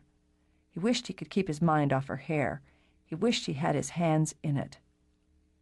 "Hello, Sean." Mary Kate caught up with him just as he was serving the Clooney family their basket of chips. She angled as close as she dared, hoping he would like the new scent she was trying out. "Busy tonight?" "The music's lively. I think we've have the whole of your tour group here." "They're having a wonderful time of it." She pitched her voice over the music, struggling to keep it sexy as the band kicked into a rousing rendition of Baloney Wants a Drink. "But I'd rather hear you play." He flashed her a grin as he tucked the empty tray under his arm. "You can hear that for free any time you like. These Galway lads have a spark to them." He glanced toward the front booth, admired the way the fiddler handled his bow. "Are you here with your family, then?" Mary Kate's ego took a nosedive. Why did he always think of her as one of the O'Toole girls? She was a grown woman now. "No, I'm not with anyone." It wasn't a lie, she assured herself. She may have come in with her parents and Alice May, but she wasn't with them. "That's fine playing," he murmured, forgetting her in his pleasure with the music. "Quick and clever and bright. It's no wonder they've made a name for themselves. The tenor's the strongest voice, but he knows how to blend in without overpowering his bandmates." He wondered what they would do with one of his own ballads, and was brought back to the moment only when Mary Kate touched his arm. "You could make a name for yourself, too." Her eyes were full of dreams when they met his. "A bigger one, a brighter one." He avoided answering or thinking too deeply on the possibilities by giving her a light kiss on the cheek. "You're a darling girl, Mary Kate. I'd best be back to the kitchen." He'd no more than let the door swing shut behind him when it burst open again and Brenna charged through. "I told you to stay away from my sister." "What?" She planted herself in the stance he knew very well signaled a fight. "Didn't I stand here a week ago and tell you what the situation was as regards my Mary Kate?" She had, of course. And, Sean admitted as he shoved a hand through his hair, he hadn't given it another thought. "I just had a conversation with her, Brenna, nothing more than that. It was as harmless as tickling a baby." "She's not a baby, and you kissed her." "Oh, Jesus Christ on the cross.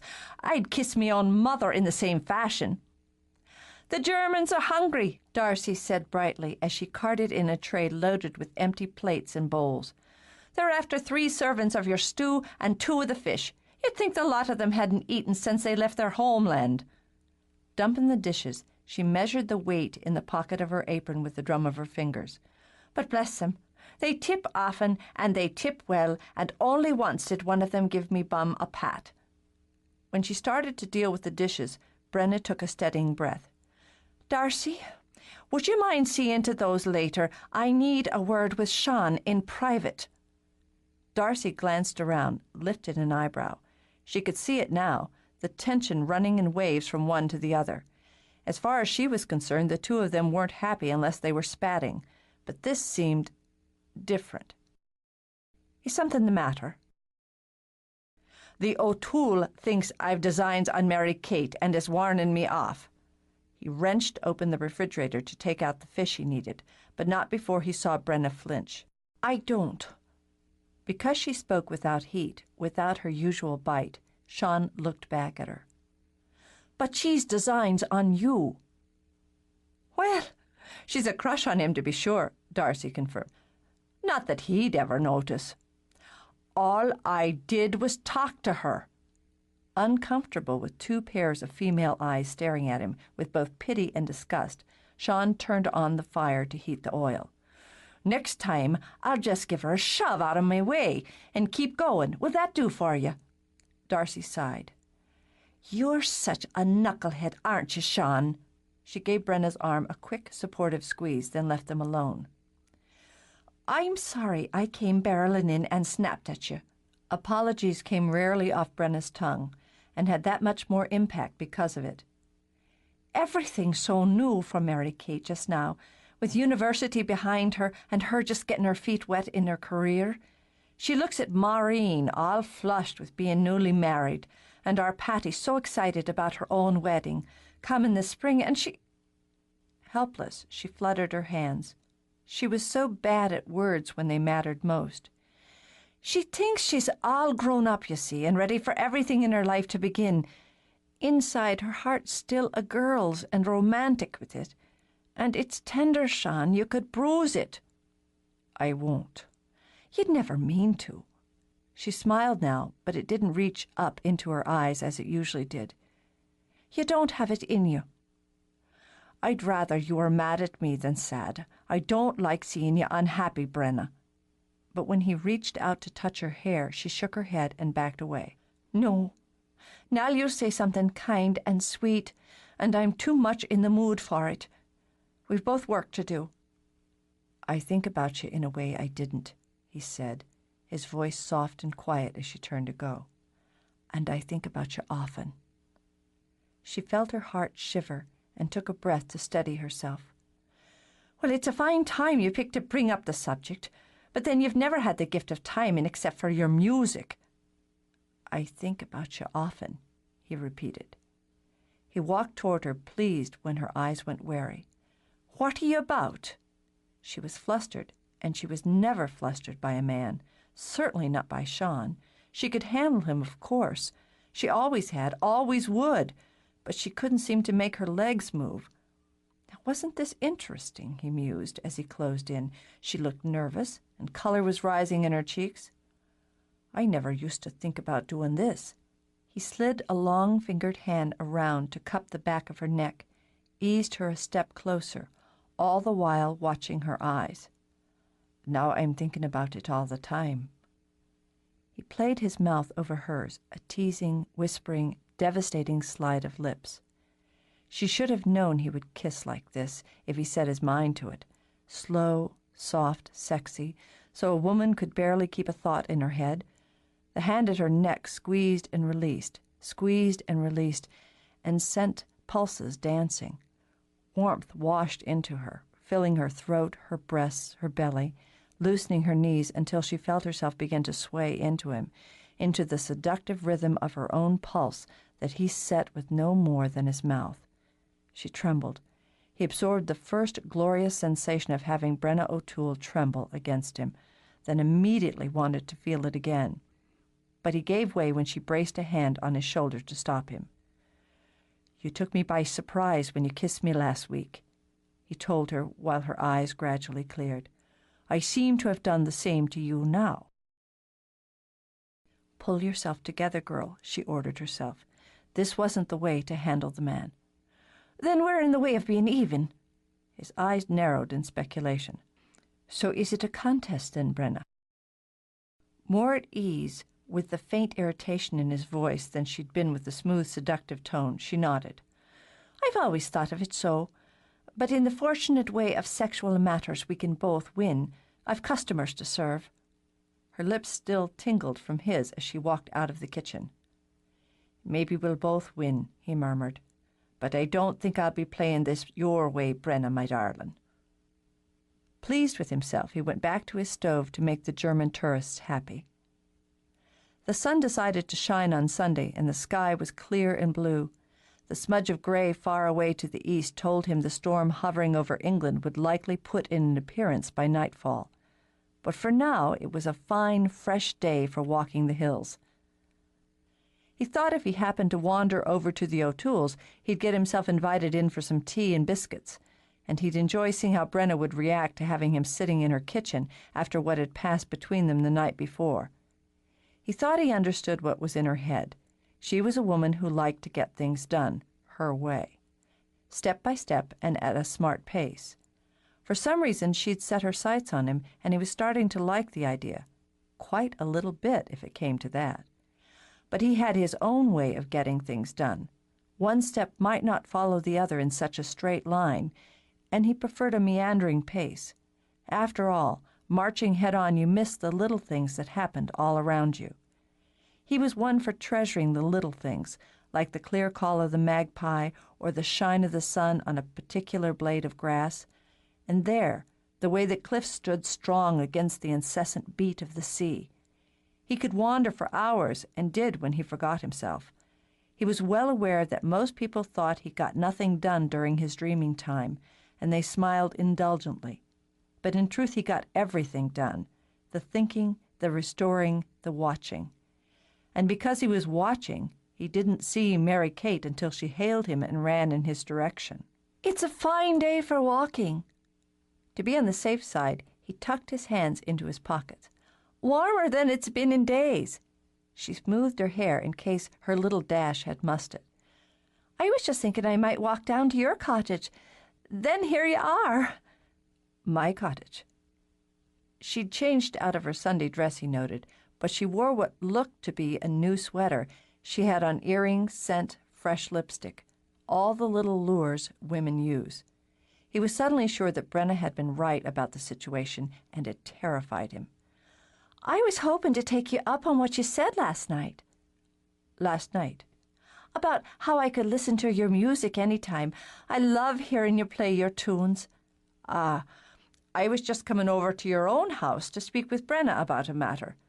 "She's not home." Deciding he needed a little encouragement, Mary Kate slid her arm through his.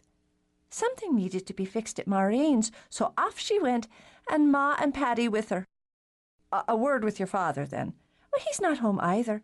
He took Alice May down to the beach to look for shells. But you're welcome to come."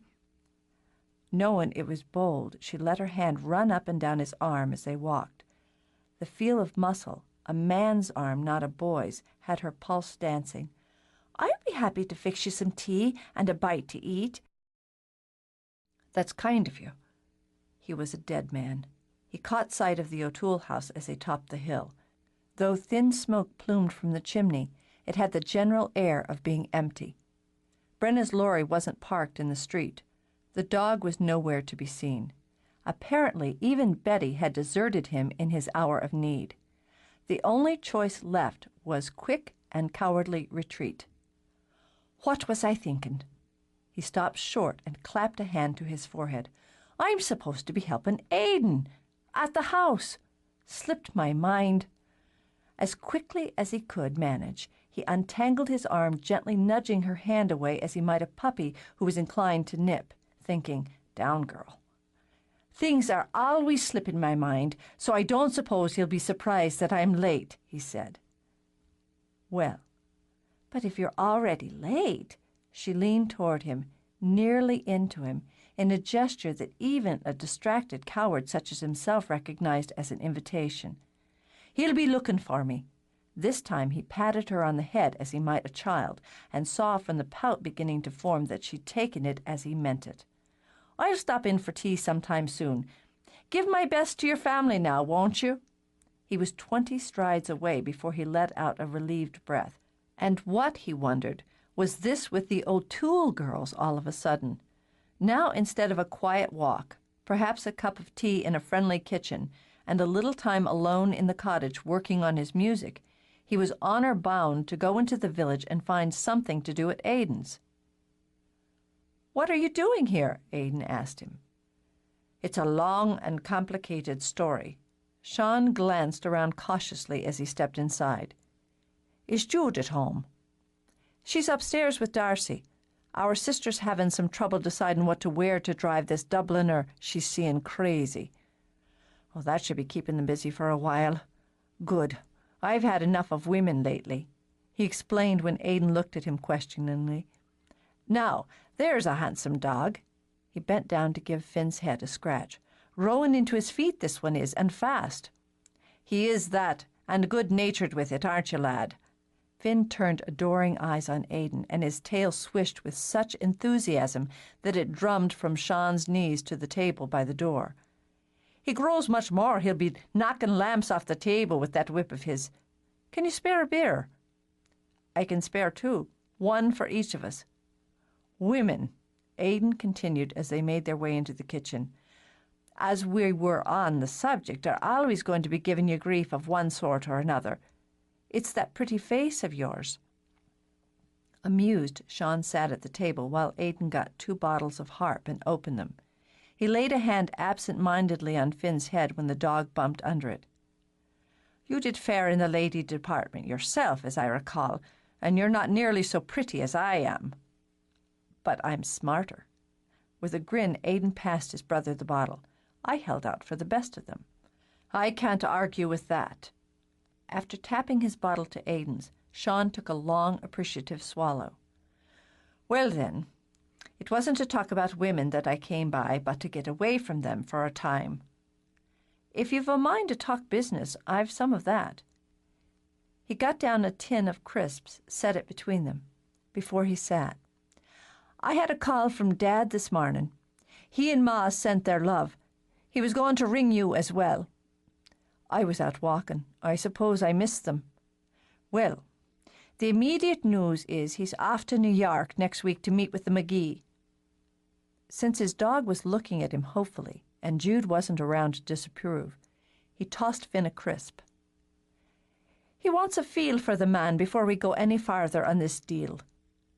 No one sizes a man up quicker and more true than Dad. Aye, and in the meantime, McGee is sending his man here to do some sizing up of his own. His name is Finkel, and he'll be staying at the Cliff Hotel. Dad and I agree we won't discuss hard monetary terms with Finkel until we've got a better handle on this McGee. You and Dad would know best about such matters, but it seems to me that one of the handles we're looking to grip would be what we'll make out of the deal. In pounds, yes, but also in how this project of McGee's will enhance the pub. That's a fact. So, the trick would be, Sean said after a contemplative sip of beer, how to gain information without giving so much of it in return. Dad'll be working on that in New York, which doesn't stop us from working on it here. As easy a mark as Aidan, Sean fed Finn another crisp. What we have in our happy little family, Aidan, is the businessman. Sean tipped his beer toward his brother. That would be you. So it would. And, Sean aimed a finger at the ceiling, upstairs we have two lovely women. One gracious and charming, has a shyness of manner that masks, to those who don't look close enough, a clever brain. The other, flirtatious and beautiful, has a habit of wrapping men around her finger before they realize she has a steel spine. Aidan nodded slowly. Go on. Then there's me, the brother who doesn't have a brain cell working in his head for business, the affable one who pays no attention to money matters. Well, you're an affable enough sort, Sean, but you've as good a head for business as I do. No, that I don't, but I've enough of one to get by, enough of one to know it'll be you Finkel concentrates on. He gestured absently toward Aidan with his beer as he thought it through. And while he's doing that, the rest of us can surround him and poke in, so to speak, in our own fashions. I think by the time the deed is done, we'll know what we need to know. Then you make your deal, Aidan, and Gallaghers will be the finest public house in the country, the place they speak of when they speak of Irish hospitality and music. Aidan sat back, his eyes dark and sober. Is that what you want, Sean? It's what you want. That's not what I'm asking you. Before Sean could lift the bottle again, Aidan gripped his wrist, held it firm enough that Sean cocked his head in question. Is it what you want? Gallaghers is ours, Sean said simply. It should be the best. After a moment, Aidan released him, then restless rose. I never figured you for staying. Where would I go? Why would I? I always thought there'd come a day when you'd figure out what you wanted from your music, then you'd go to get it. I have what I want from my music. As the crisps were no longer coming his way, Finn settled under the table at Sean's feet. It pleasures me. Why have you never tried to sell it? Why have you never taken yourself off to Dublin or London or New York to play in the pubs there so it can be heard? It's not ready to sell. It was an excuse, but all he had. The rest, at least, could be plain truth.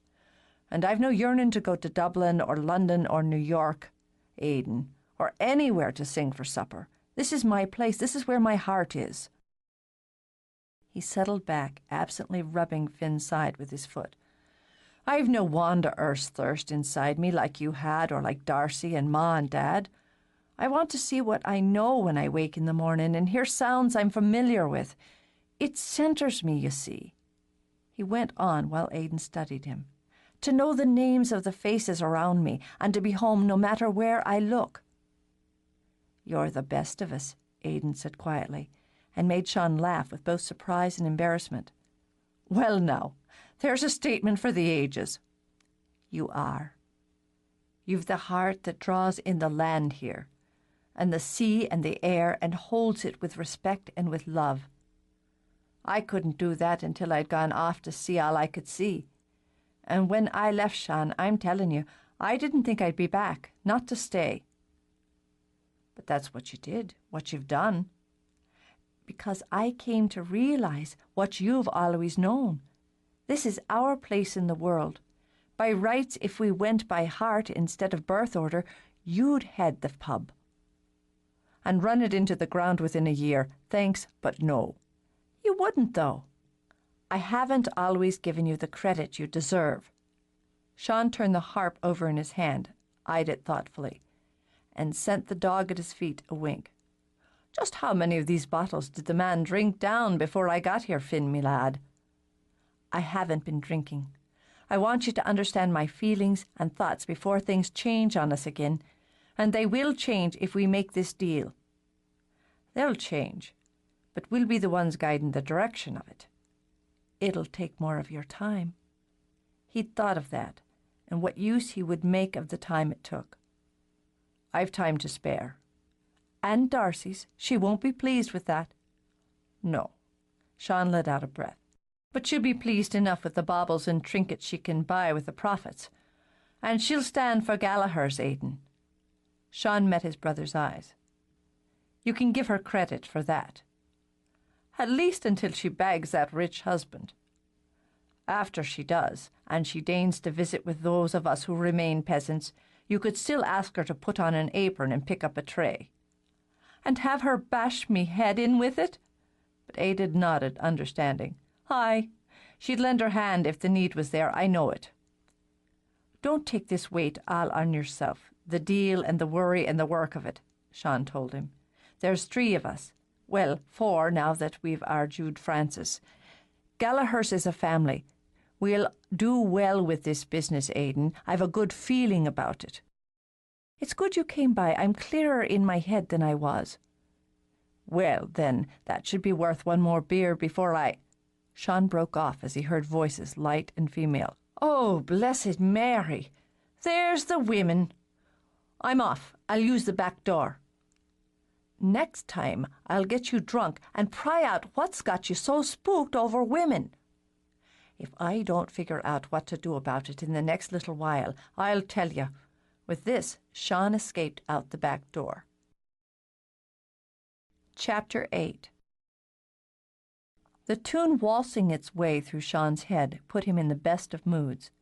While the smoke from his pots and pans drifted up and the oil he was heating began to sizzle, he let it play through, bar by bar, then a key change for a bit of drama. The words weren't clear to him yet, but they would come. It seemed to him a summer song full of light, and the thinking of it, the listening to it inside his head, chased the winter gloom away. The shared beer and conversation in Aidan's kitchen the day before had settled him down, which was just where Sean preferred to be. At the moment, he couldn't understand why he'd gotten so nervy about matters. Little Mary Kate was just going through one of those phases girls went through, and it would pass as quickly as it had reared up. He'd gone through phases himself, hadn't he? He could remember clearly mooning and sighing over pretty Colleen Brennan when he'd been about 18. Fortunately, he'd never worked up the courage to do anything but moon and sigh, as pretty Colleen Brennan had been 22 at the time and engaged to marry Tim Riley. He'd gotten over it in a matter of weeks, then had sighed over another pretty face. That was the way of things, after all. Eventually, of course, he'd done more than sigh and had discovered the rare wonder of having a woman naked under him, and that was a fine thing. Still, he took care whom he touched and how he touched, so that when the time was over each could walk away happy with the experience. He wasn't a man to take the act of love as a casual matter, which he supposed was why he hadn't participated in that rare wonder for some months now. And that, he imagined, was most likely why the O'Toole had set his glands to stirring. Not that he was at all certain as yet if he intended to do anything about it. No. Brenna was a puzzle, and one he thought it might be best to leave unsolved. A little time, he decided, a little care, and the 2 of them would be back on their old familiar ground if they could just let things be. His mind would be quiet again, and life would slide along the way it was meant to.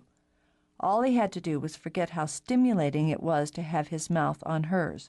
He checked on the crabbeens he was boiling with cabbage and jacketed potatoes. He added a bit more marjoram to the broth to flavor it up, a trick he'd learned by experimentation. He particularly liked to present the dish when there were Yanks in the pub. Their varying reactions to being served pig's trotters was always an amusement to him. Jude was doing the waitressing tonight, and he didn't think she'd disappoint him. Meanwhile, he had fish to fry for the 2 hikers from Wexford. He slid the haddock into the oil, then glanced up as the back door opened. Instantly, his spine stiffened, his eyes narrowed, and a prickly ball bounced around in his gut. "Smells good," Brenna said easily and sniffed the air. "Would that be crabbeens you're doing here? I doubt we'll have such fare in Waterford City." She was wearing paint and sparkly things at her ears, and for God's sake a dress, one that didn't leave the matter of curves to a man's imagination and showed a great deal of slim, well-muscled leg. "What are you doing done up like that?" "Having dinner with Darcy and her Dubliners." She'd rather, much rather, pull up a chair at the table, snag a portion, and tuck into the crabbeens. But she'd given her word, and that was that. "You're going out with a man you never laid eyes on?" "Darcy has. And I'd best go up and drag her away from her mirror, or she'll primp another hour, and I'll never get me dinner." "Just a damn minute." His tone alone would have stopped her. It was very sharp and un-Sean-like. But even before she could turn back, he had her arm. "Well, what's lit into you, then?" "Perfume, too," he said in disgust, as he got a good heady whiff of her scent. "I should have known it. Well, you can just turn straight around and go back home. I'm not having you go off dressed like this." Temper would have snapped out, would have bitten him on the neck, but it couldn't get through the thick wall of shock. "You're not having it? Dressed like what?" "I'm not, no, and you know very well dressed like what. It's surprised I am that your mother let you out of the house this way." "I'm 24, if you've forgotten. My mother stopped approving my choice of attire some years ago, and it's surely no business of yours what I'm wearing. I'm making it my business. Now go home and wash that stuff off your face." "I'll do nothing of the sort." The fact was, she'd used the lipstick and so forth only because she knew Darcy would have slathered twice as much on her if she'd shown up without it. But there was no reason to mention that, especially since that temper was busily gnawing through the shock. "Fine, then. I'll do it for you here now." He hauled her up under one arm, ignoring her shrieked curse and the fist that swiped at his temple, and carted her toward the sink. He had a vision through the black haze of his fury of dumping her in head first and turning the water on full and ice cold. He had his hand on the tap when Jude rushed in. "Sean!" The stunned and somehow maternal tone stopped him, but barely. "What in the world are you doing? Put Brenna down this minute." "I'm doing what needs to be done. Look how she's flaunted herself up, Jude, and all to go out with some strange man. 'Tisn't right." Between curses, Brenna managed to turn her head and try for a good chomp out of his torso, but she only got a mouthful of flannel. She threatened to do something so particularly vile and vicious to his manhood that Sean cautiously tightened his grip. "Well, well," Jude thought, and struggled not to be amused. "Put her down," she said quietly. "You should be ashamed of yourself." "I should? She might as well be naked as wearing this dress, and I should be ashamed?"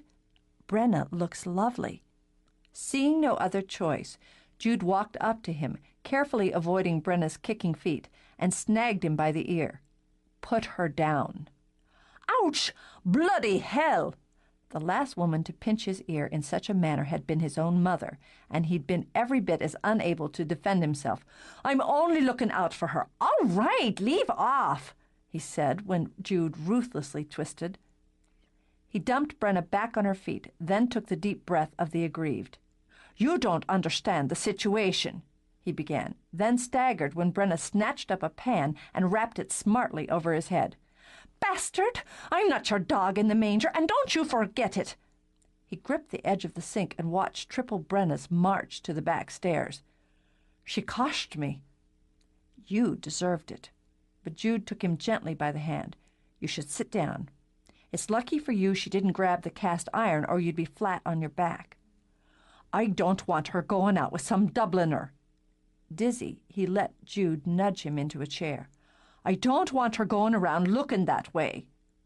Why? Because I don't. Patient and more sympathetic than she let him know, Jude ran her fingers delicately through his hair. You don't always get what you want. It didn't break the skin, but you're going to have a bump, a good one. Jude tipped his face up to hers and, touched by the stubborn and miserable look in his eyes, kissed him lightly. I never realized you had such a hard head. If you don't want Brenna going out with someone else, why haven't you asked her to go out with you? He shifted in his chair. It's not that way. This time she cupped his cheek. Isn't it? Leaving him stewing over that, she walked over to turn off the fish that was already burned beyond redemption. I don't want it to be that way. Her mouth tipped up at the corners. Keeping her back to him now, Jude got out fresh portions of fish. I'll have to repeat, you don't always get what you want. I do. He got to his feet, gave himself a moment for the room to settle. I'm careful about what I want. So was I once. Wanting more's what got me here. Well, I'm already where I want to be, so I can afford to be careful. Still holding the fish, she gave him a bland stare. Hard head indeed. And that's the way I like it as well. No, don't trouble yourself there, I'll do it. He shoved the entire pan aside and got out another to heat fresh oil. Ask Aidan to serve the hikers another pint on me, with apologies for the delay in the meal. Would you, darling? All right. She started out, then turned back. This family business was still so new. Sean, maybe you do like where you are. Maybe it's the right spot for you. But there are times when you have to make certain. Take a step forward or take one back. You're not being fair to Brenna or to yourself by running in place. Is that the psychologist talking? He glanced back in time to see her wince, then lower her eyes. I didn't mean that in a hard way, Jude, and you're right. I just haven't figured which direction to take. Brooding over it, he coated the fish. The fact is, she gave me a push. I don't care to be pushed. It makes me want to dig in my heels. I can understand that, Jude answered. Just as I can understand Brenna's the type who needs to move things along, one way or the other. Aye. Scowling, he touched fingers cautiously to the bump on his head. One way or the other. If you can stand one more piece of advice, make yourself busy in the storeroom when you hear Brenna coming back down the steps. You're a wise woman. It's going well, isn't it? Darcy powdered her nose in the ladies' room of the restaurant and slid her gaze to Brenna's in the mirror. The food's very good.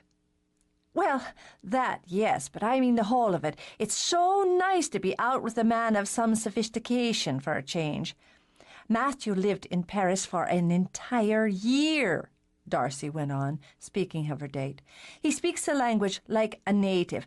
I think I'll have him come up with the idea of taking me there for a weekend before much longer.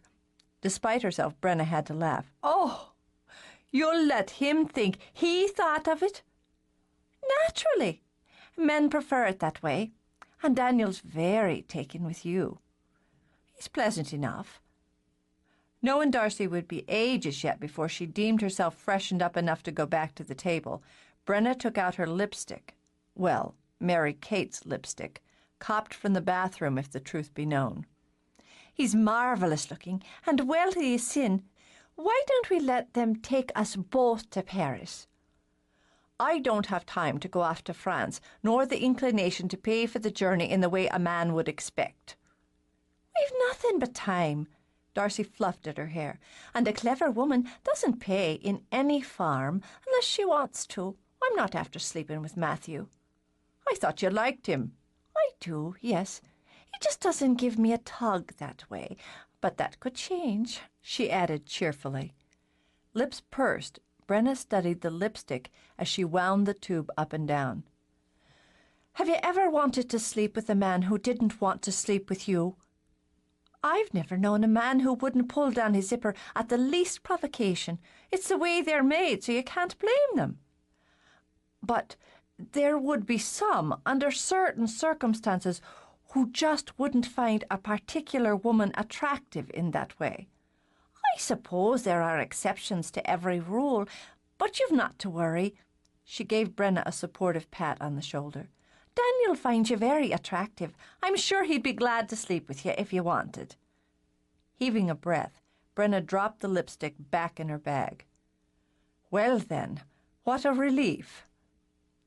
She had a wonderful time, the best time she'd ever had in her life. A civilized meal in a civilized place with civilized people. She'd been bored half to death, but wasn't ready to admit it. With that block in place, she'd given Daniel her number and promised herself she'd go out with him again, should he ring her to ask. He'd been polite and amusing, she reminded herself as she drove home from the pub where she'd been let off after the date. He'd pretended to be interested in her work and had actually made the effort to find something they had in common, which it turned out to be old American films, the noir type. He had an extensive collection of them on video and had made casual mention of her coming up to Dublin where they could have their own little film festival. It might be something she'd enjoy, just as she'd enjoyed the goodnight kiss. He hadn't been overly familiar with it. He hadn't let his hands roam where they shouldn't so early in an acquaintance. A perfectly nice individual. And damn Sean Gallagher for ruining her palate for the taste of another man. She slowed, then stopped as she came to his cottage, letting her lorry idle on the road while the fragile fog swam around it. Oh, he was in there all right, the snake in the grass. See there, the parlor light was on. He was likely playing at his music. If he'd had a window open, it would have drifted out into the night so she could hear it. She wished she could. Because knowing that made her feel soft, she deepened her scowl. She was tempted sorely to whip the truck into his street, march right in the door, and give him a piece of her mind and the back of her hand. But that would put too much importance on his earlier behavior. She'd rather shun him, the bastard. What kind of man was it who could kiss you one night as if he'd happily spend eternity with his lips on yours, then behave like a furious father the next? Wash her face, indeed. She sniffed, started to turn back in the seat to take the wheel, when the movement in the upper window stopped her. For a moment she was terrified, mortified that Sean was there, looking out while she stared at his cottage. But the embarrassed flush never had the chance to heat her cheeks as she saw the figure of a woman and the shine of pale hair in the delicate moonlight. So now Brenna sighed, and rolling down her window, crossed her arms there and rested her chin on them. How many nights, she wondered, had poor Lady Gwen stood there in that window, alone and lonely and heartbroken, all because of a man. Why do we bother with them, Gwen? Why do we let them get into our heads this way? When you push all the rest aside, they're so bloody irritating. His heart's in his song. Brenna heard the words as if they were whispered directly into her ear. And so are you. Listen. She squeezed her eyes tight as something frightening was trying to swell and shift in her head. No, I'm done with that and with him. I'm not giving more of my thoughts and any more of my time to Sean. He's had enough of them, and for too long already. Almost violently, she shoved the truck back into gear and drove home. He knew she was working alone because he'd checked. Mick O'Toole was seeing to some business up at the Cliff Hotel, and Jude was running some errands. He could hear her banging away at something as he climbed the steps, which meant, he realized, the woman was armed. It was a risk he'd have to take. He'd spent most of the night thinking the situation over, which was becoming too much of a habit and costing him a great deal of sleep. He'd come to the conclusion that Jude was right. It was time to move one way or the other. He imagined the conversation to come would determine which direction he headed. The banging, he noted, was from inside the baby's closet. Following impulse, a rare thing for him, he closed the door, locked it, and pocketed the key. That, at least, would keep her from walking out on him until he'd finished. Braced for the explosion he was sure he was inviting, he walked toward the closet. "Jude, back so soon? We'll have a look at these shelves here and see if they're to your liking. From the third step on her ladder, she looked over her shoulder and saw Sean in the doorway. He waited, but rather than blistering him with her tongue, she just looked through him, then turned back to work. That, he thought, was a very dire sign indeed. "I want to talk to you," he began. "I'm working. I've no time for chatting. I need to talk to you." He stepped in, laid a hand on her hip. It took a great deal of courage not to spring back when she stared down on him and took a fresh grip on her hammer. "Would you put that down?" "No." He might have had courage, but he also had brains. In a quick move, he yanked the hammer out of her hand. "I've a knot the size of a fucking golf ball on my head. I'm not after a second one. I just want a few words with you, Brenna." "I've nothing to say to you, Sean, and as I value the friendship we've had all our lives, I'll ask you to leave me be for now." Dire indeed, he thought, as a tongue of panic licked the inside of his throat. "I want to apologize to you." She shifted on the ladder again, gave him her back, and pulled out her measuring tape. The woman brought out the worst in him was all Sean could think as he gripped her by the hips and lifted her down from the ladder. She came around swinging, and though he'd expected no less, he didn't dodge the blow, not after he'd caught the sheen of tears in her eyes. "I'm sorry." Panic was more than a sly lick now. It simply coated his throat. "Don't cry. I can't stand it." "I'm not crying." She'd let the tears burn her eyes out of her head before she let a single one fall in his presence. "I asked you to leave me be. Since you won't, I'll leave you." She strode to the door, wrenched at the knob, then simply gaped in shock. "You locked the door!" She whirled back. "Have you lost your mind?" "I know you, so I knew you wouldn't listen. Now you have to." He saw her slide a look toward her toolbox, imagined she was thinking of the nice weapon supply inside. However sincere his apology, he wasn't prepared to have holes hacked out of him, so he stepped over to put himself between Brenna and temptation. "You say our friendship matters to you. It matters to me as well. It matters a great deal to me. You matter to me, Brenna. Is that why you treated me like some tramp last night?" Her voice broke, alarming him, so he bore down. "I suppose it was, yes. It's not a regular thing, after all, for me to see you looking that way." Frustration had her throwing up her hands. "What way?" "Lovely." He saw her eyes go round in shock and took advantage of the moment to step a little closer. "You look so polished up and female." "I am female, for God's sake." "I know it, but you don't usually trouble to make it an issue." "Why should it be?" she demanded. It was a sore point and one she hated probing. "Just because I know how to hammer a nail or fix a pipe, I'm not allowed to be a woman as well? Wearing a dress and some lipstick makes me a tramp?" "No, it makes me a fool for letting you think I meant that. Clumsy, foolish, and spiteful, and I'm sorry for it." When she said nothing, he stuck his hands in his pockets, pulled them out again. Best, he told himself, to get it all out and over. "The truth of it is, I was thinking of you, thinking about things when you walked in, looking the way you did, and about to go off with another man. I was jealous. I didn't realize it at the time, didn't want to admit it later after my mind had cleared a bit. I've never been jealous before. I can't say I cared for it." She calmed down enough to begin to speculate and consider. "I didn't like it much myself." "I told myself you'd done it, put on that dress and let your hair all fallen down and made your mouth slick and wet to stir me up." "Yes," she considered, and she nodded. "Sure, I might have if I'd thought of it.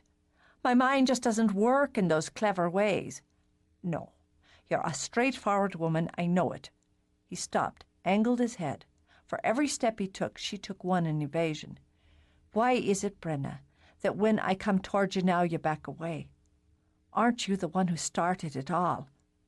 I did. But I've had time to reconsider. Just keep your distance, will you, while I mullin it over," she demanded. when she caught the dark male amusement in his eyes, not an expression to settle a woman's nerves. "We've been friends a long time, and I don't want to lose that part of my life. If we'd acted when I first mentioned sex, if you just grinned and said, 'Well, Brenna, what a fine idea, let's go up to bed,' it would have been fine all around. We'd have enjoyed ourselves, kept it simple, and parted friends as always. But now it's stopped being an impulsive sort of thing, and it's complicated." He solved the problem of keeping her still by reaching out, planting his palm on the wall just above her head. Before she could shift, he planted the other and caged her in. "You've a habit of acting on impulse, and I'm one for pondering over things. You move fast and I move slow." Her blood was beginning to hum, but pride kept her in place now, as sure as his arms. "Jesus, Sean, a glacier moves with more speed than you." "But I get where I'm going just the same, don't I? I'm thinking, Brenna, that weighing impulse and consideration, speed and caution, we can still meet somewhere in the middle of things." "It's too sticky now." "Your heart's pounding," he murmured as he eased closer. "I can almost hear it." Watching her, he laid his hand between her breasts. Awareness snapped into her eyes, breath trembled between her lips, then drew in soft and sharp when he let his fingers spread. "Now I can feel it. I've wanted to touch you." Her knees wanted to buckle. "You'd never have thought of it if I hadn't mentioned it." "Sure, and I can't say I mind it being your idea as I'm thinking of it now." He lowered his head to nip lightly at her bottom lip. "And I'm finding it hard to think of much else. When I came up here today," he shifted his head so his lips skimmed up along her jaw, "I thought I'd apologize, make things as right as I could between us. Then I was nearly sure, very nearly sure, that I'd take a step back and leave it that way. But now I want to touch you." He toyed delicately with the nipple that strained against her shirt. "I want to taste you." And finally, covered her mouth with his. She gripped his hips, fingers digging in as she let her tongue dance with his, let her lips heat with his. She wanted faster, hotter, harder. She thought she might die from the gentle and glorious warmth. Wait!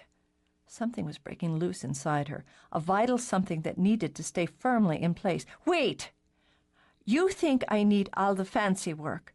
She turned her head, but that only meant his teeth found her ear. Oh, Jesus, the man had the most magical of mouths. "I don't need it." Her breath was coming hard and fast and making her dizzy.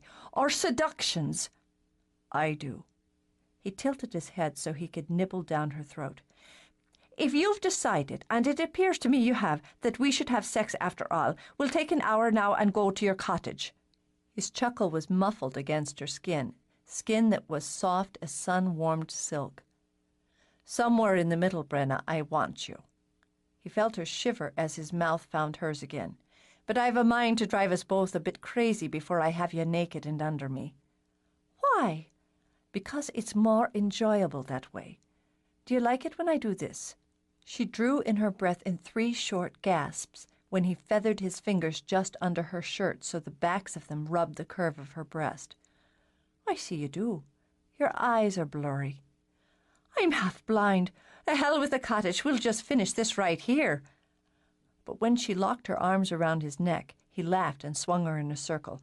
"Oh, no, we won't. I won't short myself or you of the pleasure."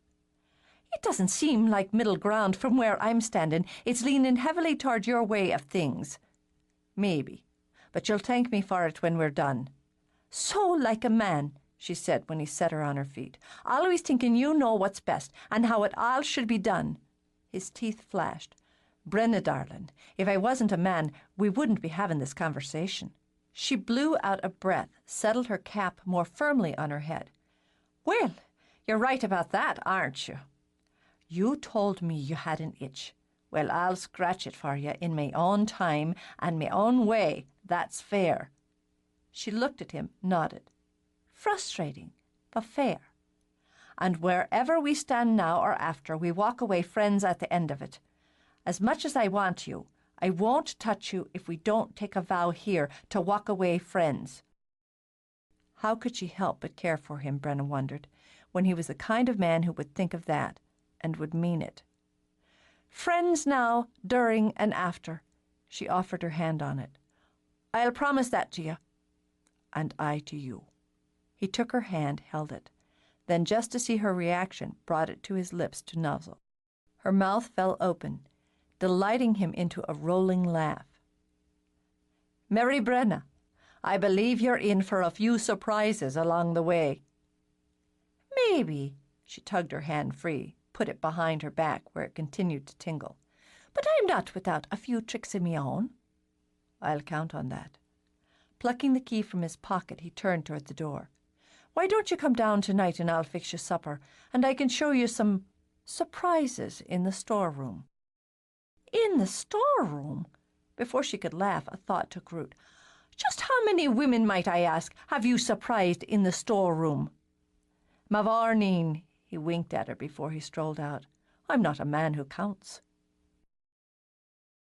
Chapter 9. McGee's man Finkel's here, Darcy hissed it as she scurried into the kitchen. Sean glanced up from the trio of bookmaker's sandwiches he was making. Is he now? Big as life. Out of habit, she checked her face and hair in the little mirror she'd hung beside the door. Aidan's pulling him a pint of lager and chatting him up at the bar, though the Finkel looks to be all business. Knowing his sister's skills, Sean gestured with his knife. Give me him in 100 words or less. Darcy narrowed her eyes, tapped a finger to her lips. Middle 50s, balding, sensitive about it as he does a comb-over, a prosperous belly that tells me he likes his food. Married, but not above casting an eye. An indoor man, a company man used to taking orders and giving them on down the line. Frugal, as Mary Kate tells me, he bargained fierce on the room rate even though it's on his expense account. Urban through and through, and a bit of a dandy. I could pluck me eyebrows in the shine of his shoes. Well done. Sean's eyes glittered with anticipation. You won't have any trouble charming him, will you? With the smuggest of smiles, Darcy examined her nails. Shooting fish in a barrel. I'm not talking about leading him into temptation, Darcy, just making him stumble around the far edges of it. Give me some credit. I said he was married. I'm not a home-wrecker. Sorry, it was a look in your eye. It's a terror you are to mankind. She took a tube out of her tip pocket and freshened her lipstick, with her eye on Sean's in the mirror. Mankind loves terrors like me. I can't argue with you there, as I've seen too many of the fallen. I'll help you serve the sandwiches here so the Finkel can get a look at the harmless brother. In harmony with him, Darcy helped Sean load the tray. He's impatient, I'd say, to get a look at things. The land tak his deal. He's in Ireland now, Sean said easily. Russian isn't the Gallagher way. He put the orders together and got some bowls of crisps for the bar. I wasn't daydreaming, he said to Darcy's back, lifting his voice slightly as they passed through the kitchen door into the pub. I was thinking. Following his lead, Darcy sighed. You can't put orders together in good time if your head's in the clouds. Try staying on the ground with the rest of us now and again. Adopting a sulky expression, Sean began to set bowls out on the bar. Sean, come meet Mr. Finkel from New York City. Sean let his face clear and moved down the bar in Aidan's direction, leaned on it to offer a friendly smile at the man with thinning hair and vaguely irritated black eyes. It's nice to meet you, Mr. Finkel. We've cousins in New York City and friends as well. They say it's a fast and busy place with something doing every minute of every day. Aidan, you've been to New York City. Is that how you remember it as well? Because he had to swallow a chuckle, Aidan merely nodded. Sean had thickened his accent just enough to add atmosphere and a touch of country bumpkin. Aidan's one for travelling. Sure, and it runs in the family, it does.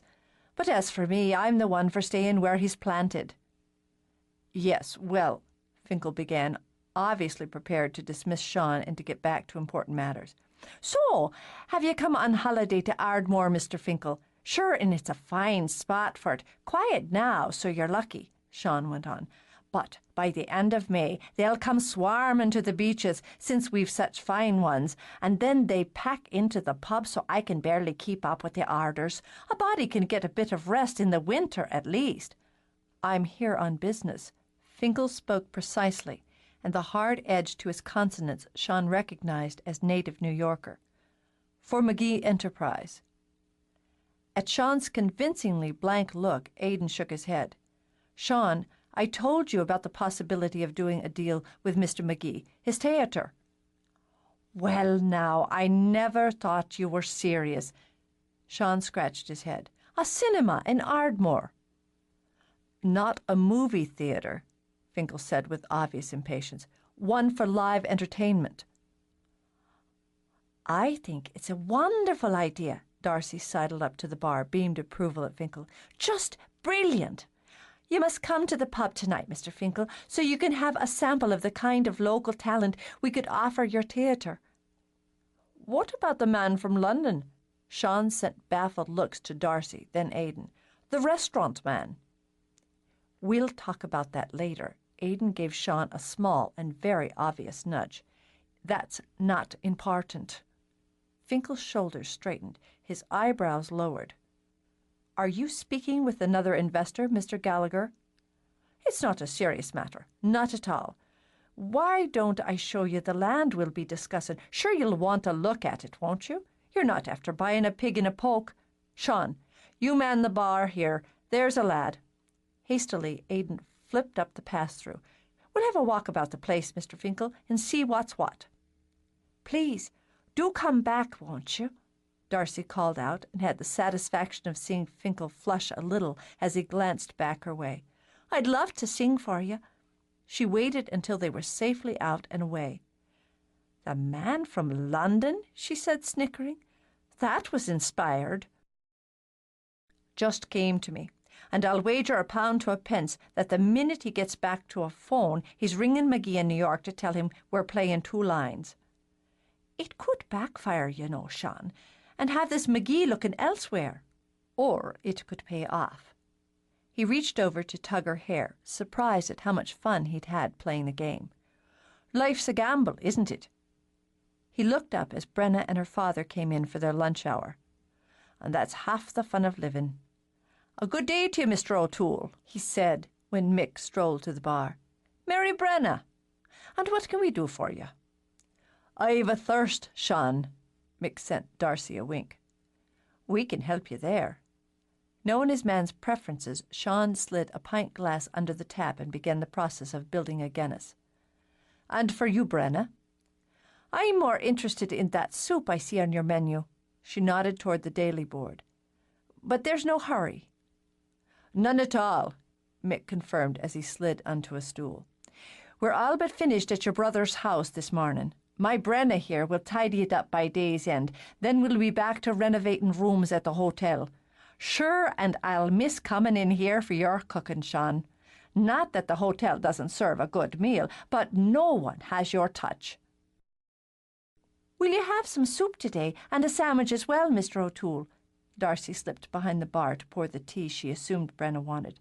A man works as hard as you. He needs his fuel. Well, I will at that, Darcy, darling. You'll make some fortunate man the best of wives one day, as you'll know how to tend to him. With a quick and wicked laugh, Darcy slid the tea across to Brenna. I'm looking for one who'll tend to me, and lavishly. Speaking of it, has Daniel rung you up, Brenna? Daniel? She caught Sean's raised brow and fought not to squirm. He did, yes. Oh, that's fine, that. Matthew said he would. That's a fine-looking and well-set-up young man has his eye on your daughter, Mr. O'Toole. And why shouldn't he? She's a pretty thing. All right, Dad. Well, you are, and what's wrong with saying so? The slap on the shoulder he gave her was one most men would have given a son. A man 'ud be fortunate indeed to snap up a lass like my Brenna, as she's fair of face and a good worker too. A bit of a temper, maybe, but that only adds the spice. A man doesn't go looking for a bland sort of woman, does he, Sean? Sean laid the next level of Guinness in the glass. That would depend on the man. Well, a smart one doesn't, for he'd be bored brainless within a year. Not that I'm in a rush to see my Brenna here off and married. My chicks are leaving the nest quick enough now, with Maureen already wed and Paddy looking to be a bride in a few months." He sighed. "I don't know what I'll do without my Brenna when the time comes." "You won't have to do without me, time or not. We're partners. I'll just go back and get the soup, since you're short-handed here." It was as good an excuse as any to get out of the spotlight and away from uncomfortable topics. She was behind the bar and through the kitchen door as quickly as she could manage without letting on she was in a hurry. When the door was behind her, she rolled her eyes heavenward and blew out a breath. Her father was getting powerfully sentimental lately, and while she found it touching most times, this wasn't one of them. She got down bowls and tried not to wince when she heard the door open again. She didn't have to turn to know it was Sean. "I can get this. You're busy. And Darcy can man the bar as well as me or anyone. Besides, your father wants a sandwich. You don't build as well with bread and meat as you do with wood and nails." Because he wanted to, and because he knew it would fluster her, he came up behind, took her hips in his hands, and bent down to nip at the back of her neck. Heat flashed straight down to her toes. "What are you about?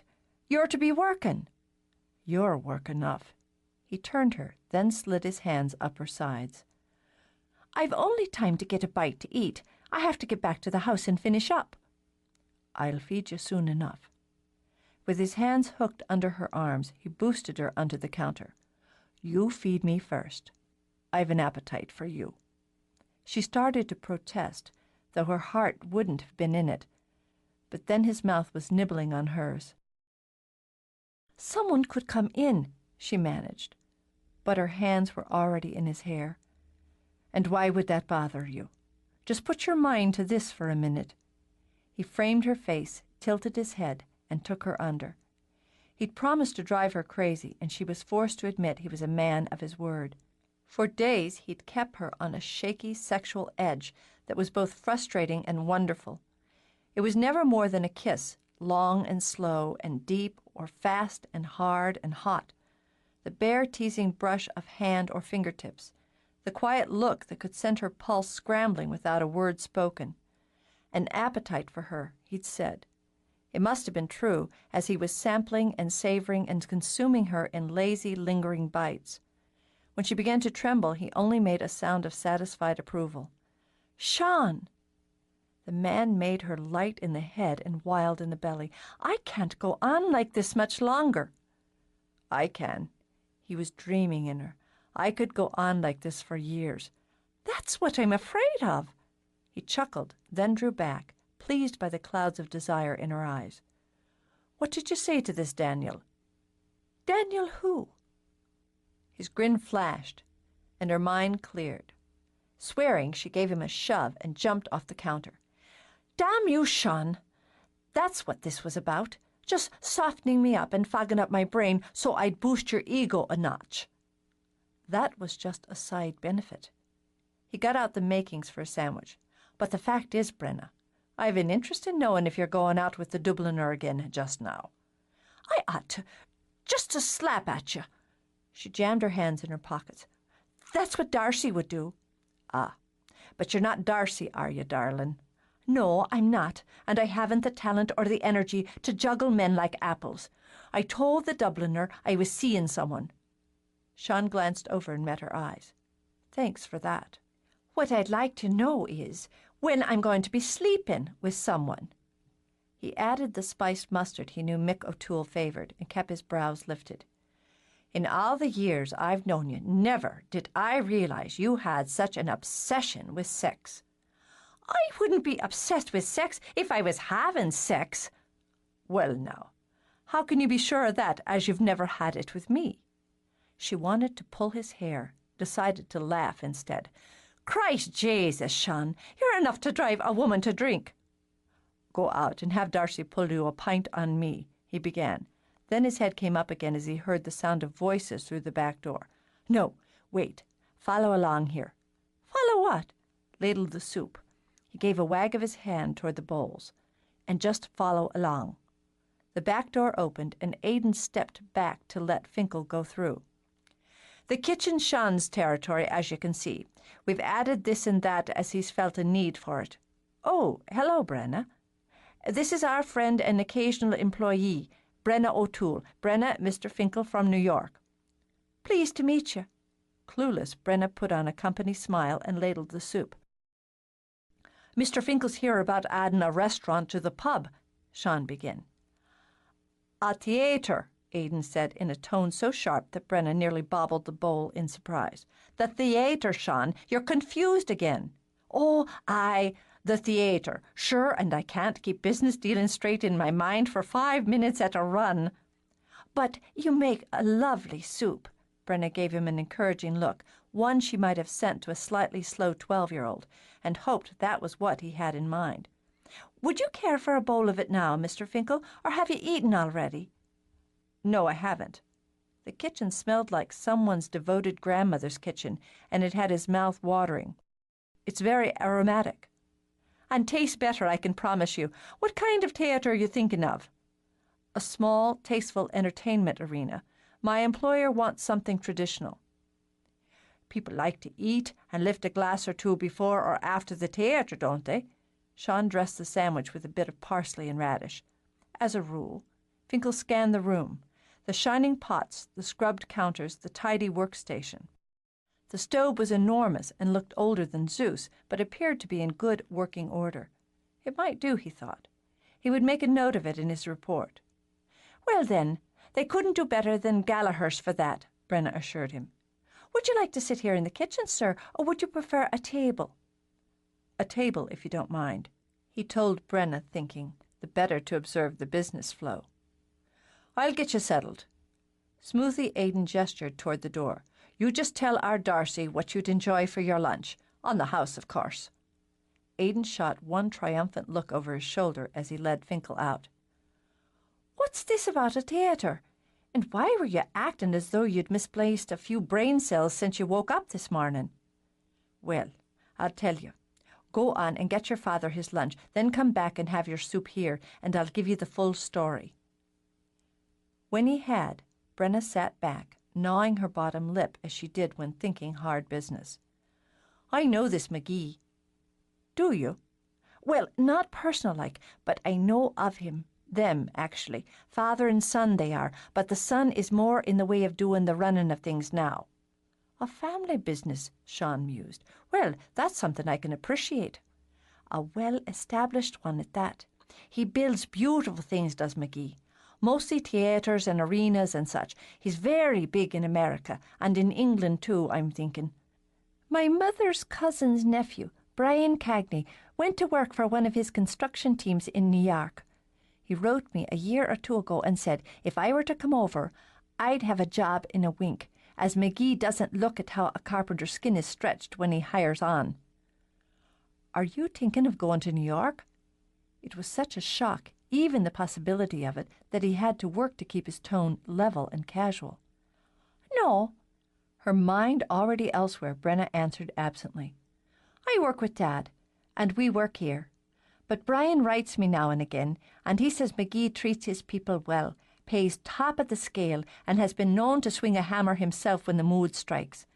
But doesn't suffer fools, and if you fuck up, you're out and gone. I'll write to Brian and see what he knows of this or can find out. Then her eyes sharpened, latched on to Sean's. Is he bringing in his own crews or hiring local for this? I wouldn't know about it. Well, he should hire local. That's how it should be. You want to build in Ireland, then you use Irish hands. You build in Ardmore, you hire from the village and old parish. Dad and I could use a piece of this. Where are you going? Sean demanded when she got up. To talk to Mr. Finkel. Wait. God, woman, you never let a fly land on your nose, do you? Now's not the time. Why isn't it, if I want to get in on the ground floor of it? Let Aidan set the deal first. He caught her hand. It's still in delicate stages. Once we have it as we want it, then you can move on into who should have the building of it. She hated to wait, hated that she saw the sense of what Sean was saying. I need to know the minute the deal's done, then. That I can promise. I'll show you how it should be. She pulled a pencil out of her pocket and would have sketched right on the wall if he hadn't grabbed her and shoved a pad of paper under her nose. "This is your north wall. You open that up, an oversized doorway." She drew quickly, all lines and angles. "And you put a breezeway sort of thing here for people to move from the pub to the theatre and back again. You keep it as much the same as the pub as you can. The same wood, the same flooring, so you can have a cemetery that leads to the lobby part. Better if the breezeway fans out, spreads as it goes, so that the lobby becomes part of the pub, as on the other way, the pub would become part of the lobby." She nodded, glanced up, and narrowed her eyes. "And what might you be grinning at?" "It's just such an education, watching you work. If I have my way, you'll be watching me work for months down the line, and Dad can slip into the pub daily for his lunch and pint. I've got to get on." "Can you take an hour later?" He caught her hand before she could turn to go. "I suppose I could. It shouldn't take longer than that for me to get your clothes off and finish with you." "I had something else in mind. As for the other, I don't want timetables and deadlines." He brought her hand to his lips, rubbed them over her knuckles. "Have a walk with me on the beach." It was so like him, she thought. An hour on a winter's beach with the sea and the wind. "Come and fetch me at Jude's. If you manage the time, so will I." "Then come on and kiss me goodbye." Willing to oblige, she rose on her toes, leaned in, and had just touched her lips to his when the door swung open. "The Finkel believes he can fit in a bit of that soup and some—" Darcy stopped short, gaping at the sight of her dearest friend kissing her brother. "Well, for the sake of Jesus, what's all this?" "It was just what it appeared to be before you interrupted. You haven't finished," Sean said to Brenna, and started to pull her back from the full foot she'd jumped in retreat. "Yes, I have. I've work to do." Considering it the best line of escape, she dashed out the back door. "Soup, you say?" Casually, Sean pivoted to the stove. "Sean, you were kissing Brenna." "So I was, though I had hardly gotten a taste before you came barging in and scared her off." "What are you thinking of? Kissing Brenna?" He glanced back, his face bland. "I was sure our mother explained such matters to you, but if you're needing a refresher course on the subject, I'll do what I can to educate you." "Don't smart your mouth off at me." But she was too baffled to work up the kind of temper that entertained them both. "She's the next thing to a sister to me, and I won't have you teasing her that way." He ladled soup into a thick, generous bowl. "Maybe you should have a word with her before you flay into me." "Don't think I won't." She snatched up the bowl. "I know how you are with women, Sean Gallagher." He inclined his head. "Do you now?" "That I do." She said it in her darkest, most forbidding tone, added a toss of her head, and stalked out. The minute she'd served Finkel his bowl, and fussed over him enough to bring a rise of color to his cheeks, Darcy informed Aidan she was taking a 15-minute break, and was out of the door before he could tell her different. In her hurry, she forgot to take off her apron or grab her jacket, so her tip money jingled cheerfully in her pocket as she raced down to her family home. As a result, she was out of breath and pink of cheek when she dashed through the door. She headed straight upstairs to the door of the nursery, where Brenna was rolling varnish into the freshly sanded floor. "I want to know what's going on." "Well, I'm putting on this first coat of sealer. It takes a day or two to dry good and hard, and then I'll put on another, and that will be that." "With you and Sean, damn it, Brenna. You can't go round letting him kiss you that way. People will get the wrong impression." Brenna kept rolling. She hadn't worked up the nerve to look at her friend. "Actually, I think they'd get the right one. I should have told you, Darcy. I just didn't know how."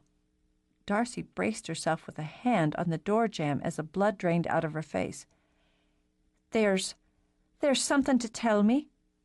"Well, not so much, really, but not for lack of trying on my part." Time to face the music, Brenna told herself, and she turned around. I want to sleep with him, that's all. You want to... Because her throat had snapped shut, Darcy broke off and rubbed a hand over it. You want to sleep with Sean? Well, why? The usual reasons. Darcy started to speak, then raised a hand to hold Brenna off while she gathered her own thoughts. All right, I'm thinking. You've been in somewhat of a sexual drought just recently, so I can see you'd... No, I'm not quite seeing. It's Sean we're speaking of here. Sean who's been a thorn in both our sides since we were babies. Sure, and it's an oddity, I admit.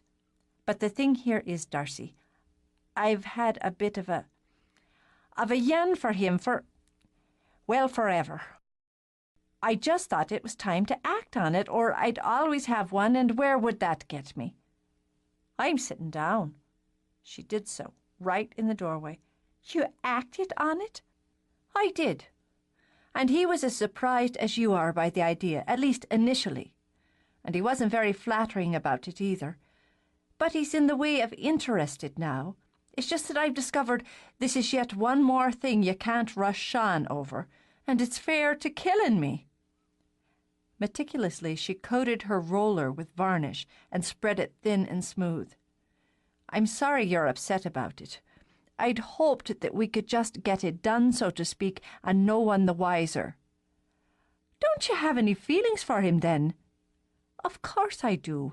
Brenna's head came up again. Of course I do, Darcy. We're all like family. It's just different. It's different, that's the truth. Struggling to adjust, Darcy sighed out of breath. I was going to protect you from him, knowing that he has a way with women that can make them soft-headed over him, and him barely noticing half the time. But now that I've heard what you've said, Brenna, I have to turn that coin over. Genuinely surprised, Brenna set her roller on the end of the pan. You think he needs protecting from me, Darcy? I'm not exactly your femme fatale sort of woman. She spread her arms, knowing very well how she looked in her grubby work clothes and battered boots. I think Sean's safe from the likes of me. Then you don't understand him, not in his heart. There's romance in him, the kind of dreaminess that builds castles in the air. He has a delicacy of feeling. He'd cut his arm off before he'd cause hurt to another. Cut them both off because he caused a moment's pain to someone he cared for. And he cares for you. It's not so far a step from caring to loving. What will you do if he falls in love with you? He won't. She nearly took a step back from the question and the idea. Of course he won't. Don't hurt him. Darcy got to her feet. Please, don't hurt him. But as Darcy had already turned away, Brenna had to hurry after her. Darcy, you mustn't worry so. Brenna gripped the banister when Darcy turned halfway down the stairs. We both know what we're about, I promise you. We've already taken a vow to stay friends through it. Make sure it's a vow you don't break. You both mean a great deal to me. She worked up a smile because her friend seemed to need it. Sleeping with Sean, Darcy said with her usual bite. What is the world coming to? Chapter 10. After closing, when the village was so quiet that only the heartbeat of the sea could be heard, the Gallaghers gathered around the kitchen table of their family home with tea and with whiskey. Here's where we stand. Aidan laid a hand over Jude's as he spoke, and hers turned under his so their fingers linked. He had a sudden vivid picture of his parents joining hands in exactly the same manner when they'd sat at the table's head for a family meeting. The Gallagher way, he thought, one link leading to another in a chain of tradition. Well, where do we stand? Darcy demanded. Sorry, Aidan shook his head. My mind went wandering. So, at the start, Finkel may be a Yank, but he's no green one when it comes to horse trading. I wouldn't believe as successful a man of business as McGee is reputed to be would send any but a sharp individual to look after his interests. Be that as it may, Sean considered. He fell for the man from London. Aidan grinned in appreciation and nodded. Well now, we're not green either, come to that. And the Irish were horse traders before those looking for America ever found her. But that's neither here nor there. He started to toss the patiently waiting Finn a biscuit, then remembered the presence of his wife and cleared his throat. Finkel. He liked the look of the land, the setup, the location, and so forth. I'm sure of that, though he made little noises and grunts and pulled at his lip rather than commit. He said again how the McGee is set on buying, and I said again how that was easy to understand, and a man likes his own, and so on and so forth, but how we are set on leasing. We'll have more money sooner and could put it to work for us making more if we just sold, Darcy piped up. That's true enough, Aidan nodded toward her. And we'd have more control, Sean put in, part of the profit and a hand in what's done with what's ours if we hold lease. Look ahead, Darcy, to 10 years down the road, and 20, and the legacy to your children. Who says I'm having any? She shrugged her shoulders. But I see your point. It's a hard thing for me to resist grabbing the money held out at the moment. 100 years lease is our offer. 100? Darcy's eyes popped wide, and Aidan merely looked at his wife. 100's the number of magic. This is business, not fairy spells. You use the fairies where you find them. Sean added a drop of whiskey to his tea. It seemed to go with these dealings. If McGee is forward-thinking, a lease of 100 years will appeal to him. Brennan knows something of his company. He caught Darcy's jerk to attention out of the corner of his eye at his mention of Brenna. From what she told me, he's a fair man, but far from green himself, so I'm thinking he'll look even beyond the century. As should we. £1 a year for 100 years. £1? Darcy threw up her hands. Why not just give him the bloody land then? For that price, we ask for 50% of his theatre. Darcy settled again, her eyes sharpening. And settle for 20. And at the end of the term, the land and the theatre are owned equal shares, Gallagher and McGee. It's a sweet deal if the theatre takes hold, Darcy agreed, and leaning heavily in our direction. It'll take hold, Aidan said with a gleam in his eye, with Gallagher luck and McGee money. I'm willing to trust that. Now why should he agree to those terms? Jude started to speak, then closed her mouth. No, have your say. Aidan gave her hand a squeeze. You're part of this. Well, I think he will agree, after some negotiations and posturing and perhaps a few more adjustments. You may have to give a bit more, but in the end, you'll have fairly close to what you're after, because in the end, all parties want the same thing. McGee wants his theatre, Darcy put in. More than that. In an automatic gesture, Jude slapped Sean's hand before he could sneak Finn a biscuit. He has a reason for choosing this place, and the kind of man who helms that successful a business can indulge himself from time to time. His people came from here, she went on. His great-uncle was engaged to my great-aunt. Of course. Sean tapped a finger against the whiskey bottle as it came to him. John McGee was lost in the First Great War. His youngest brother, Dennis, went off to America to make his fortune. I didn't put it together before now. I don't know how much sentiment is in the motive for this McGee selecting Ardmore, Jude went on. But it's bound to be part of the motivation. If this McGee had anything like my background, he grew up on stories of Ireland, and of this area in particular. Now he wants a more tangible tie with the place his family came from. I understand that. That Yank sentiment over ancestors. Amused, Darcy helped herself to the whiskey. I'll never understand it. Ancestors. Sure, and they've been dead for long years, haven't they? But if the sentiment helps glue the deal, that's fine with me. That'll be part of it, but... Sorry, it's the psychologist in me again. He'll also have his eye on profit. If he didn't, he wouldn't have one of the largest companies in the States. And for the same reasons, he'll have his eye on his reputation. And ours will be on our own. Sean lifted his glass. You've quite a reputation, don't you? Darcy sent Sean a sour smile. Not as well-rounded as yours, darling. At least I don't go around seducing childhood friends. Slowly, and with a dangerous gleam in his eye, he set his glass down again. Before feathers could fly, Aidan stretched out an arm between them. Now what? What's all this? Ah, she's got her nose out of joint because I kissed Brenna. Well, there's nothing to squabble about. Aidan's hand dropped onto the table. Brenna O'Toole? Of course Brenna O'Toole. What were you doing kissing our Brenna? Aidan, Jude tugged on his sleeve. This is Sean's business. It's ours, as it's Brenna. Mother of God, it's not as if I grabbed her by the hair and dragged her to the kitchen floor to force myself on her in a carnal fashion while she tried to fight me off. You were on the kitchen floor? We were not. At his wits' ends, Sean pressed his fingers to his eyes. A man can't have a simple life in this family. I kissed Brenna, and not for the first time. Neither do I plan on it being the last, and I fail to see why that's such a puzzlement to everyone who knows us, and an outrage as well.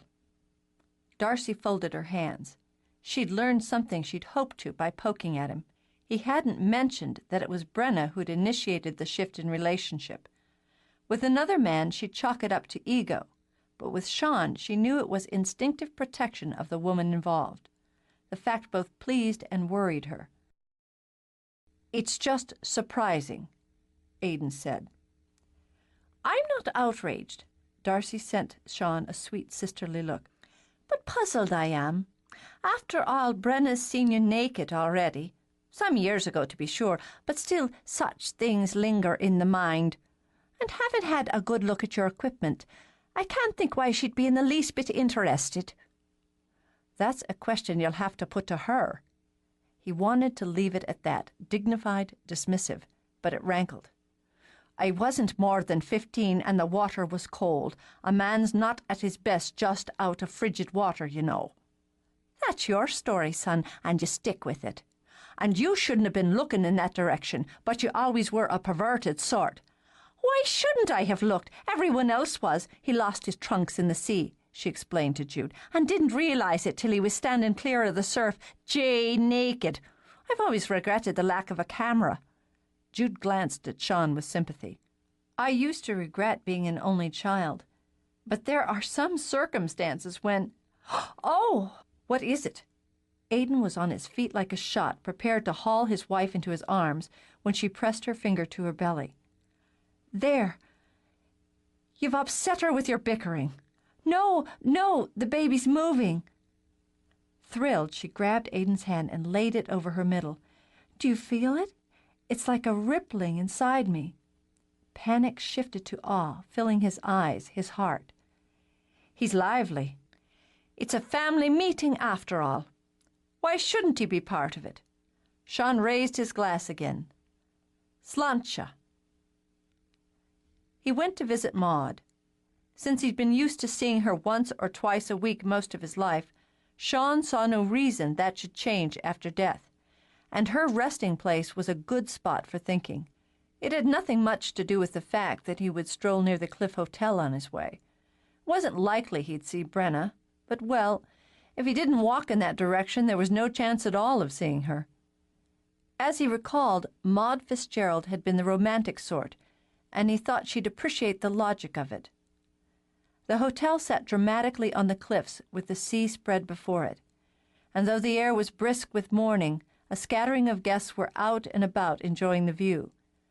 Sean gave himself the pleasure of it as well, and as he watched the boats bob and sail over the water, he thanked his ancestors for going into the business of a public house rather than fishing.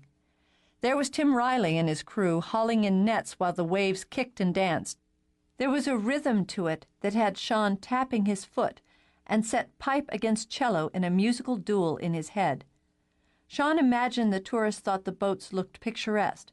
They probably viewed the idea of making a living from the sea as a kind of romantic venture steeped in history and tradition. But as he stood, wind flowing through his dark hair and doing its best to sneak under a sweater, he could only think it a cold and lonely and capricious life.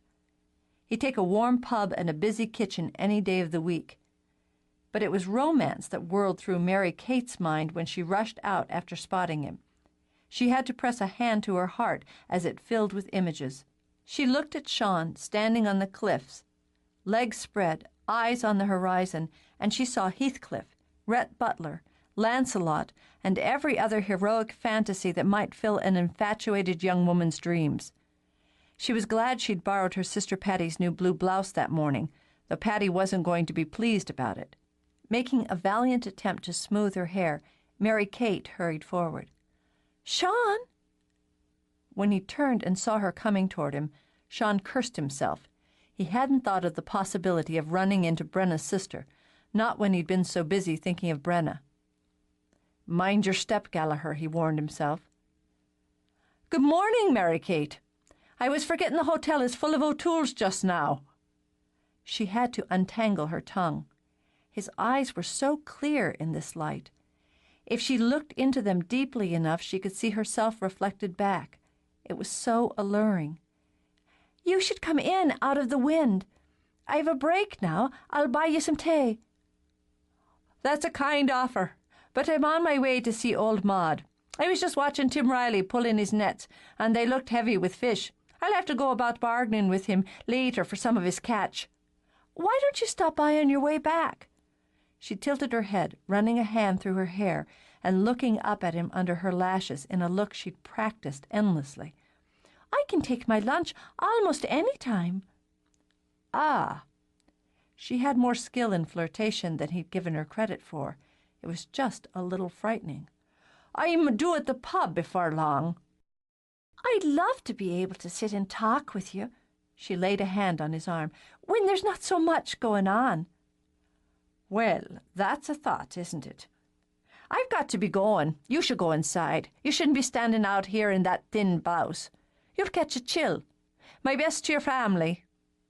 As he made his escape, Mary Kate sighed. He'd noticed the blouse. He'd handled that well, Sean congratulated himself. Friendly, a sort of older brother to younger sister kind of thing.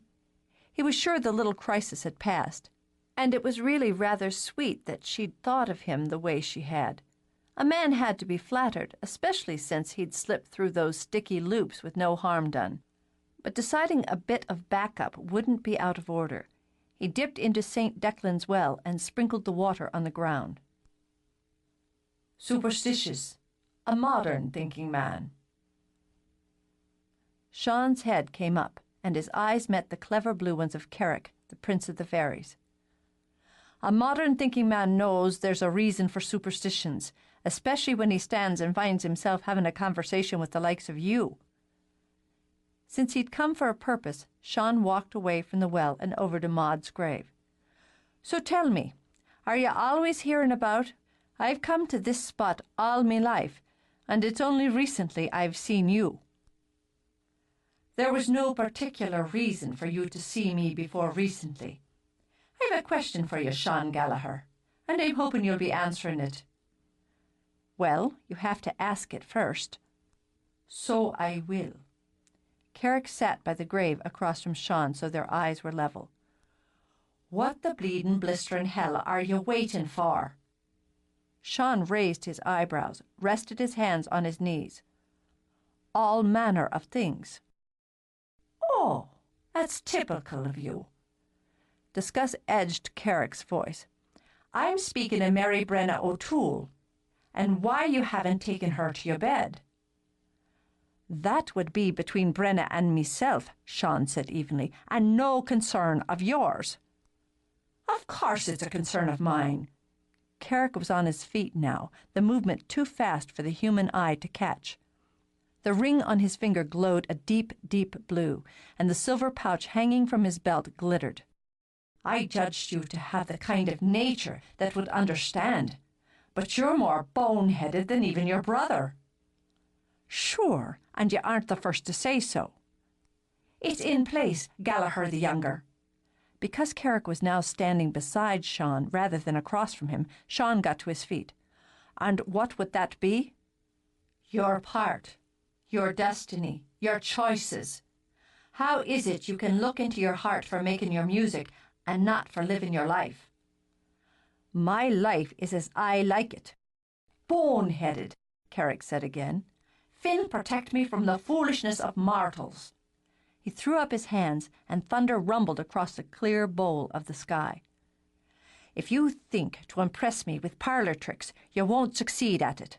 That's just your temper talking, and I've one of my own.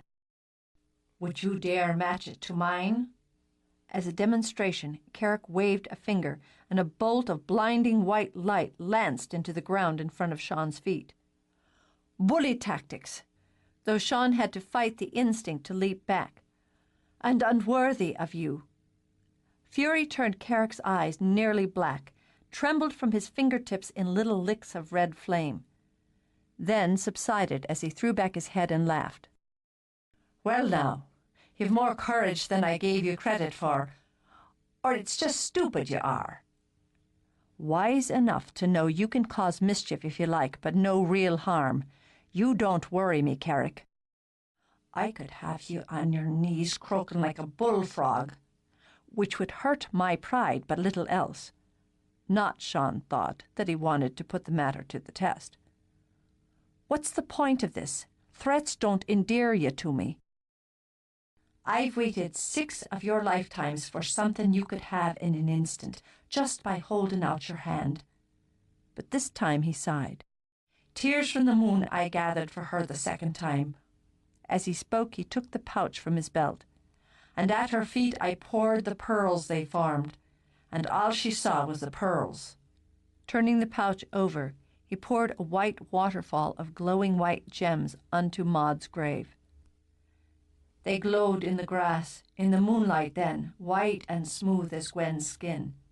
But she didn't see that it wasn't pearls I poured at her feet, but my heart, the longing in it, and I, the purity of that love as well. I didn't know she needed to be told, or that it was already too late, as I hadn't given her the part of me she wanted. Carrick's voice was full of despair now, and so ripe with unhappiness that Sean touched his arm. What did she want? Love. Just the word. A single word. But I gave her diamonds, jewels plucked from the sun, and these pearls, and then the final time the stones you call sapphires that I harvested from the heart of the sea. I know your story well. Aye, you would. And your new sister Jude has put it in her book of tales and legends. The ending is still an unhappy one as I cast the spell over my Gwen in anger and in pain. Rashly, Gallagher. 3 times love would find love, heart accept heart with all the failings and the foibles. And then my Gwen and I will be free to be together. 100 years times 3 I've waited, and my patience is sore tested. You're a man who has words. Considering, Carrick circled Sean in the grave. You use them well with your music. Music others should hear, but that's another matter. A man who has such a gift of words is one who understands what's inside a person, sometimes before that person knows. It's a gift you have. I'm only asking you to use it. In a long flourish, he waved his hand over the grave, and the pearls blossomed into flowers. The jewels I gave Gwen grew into flowers.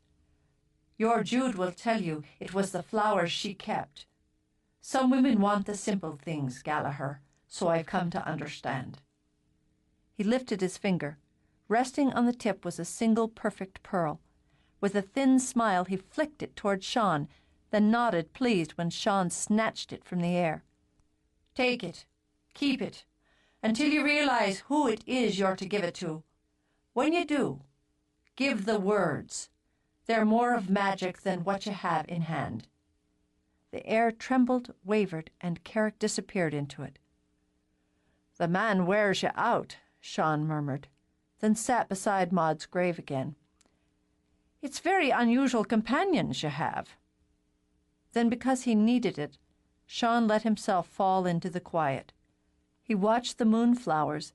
Blooms opened despite the stream of sunlight dance across the grave. He studied the pearl, rubbing it through his fingers. He put it in his pocket before reaching down to pick a single blossom. I don't think you'll mind, as it's for Jude, he said to Maud. He sat and kept her company another 20 minutes before going back home. He didn't knock. It had been his home too long for him to think of it. But Sean did think, the minute he'd closed the door behind him, that he was very likely interrupting Jude's work.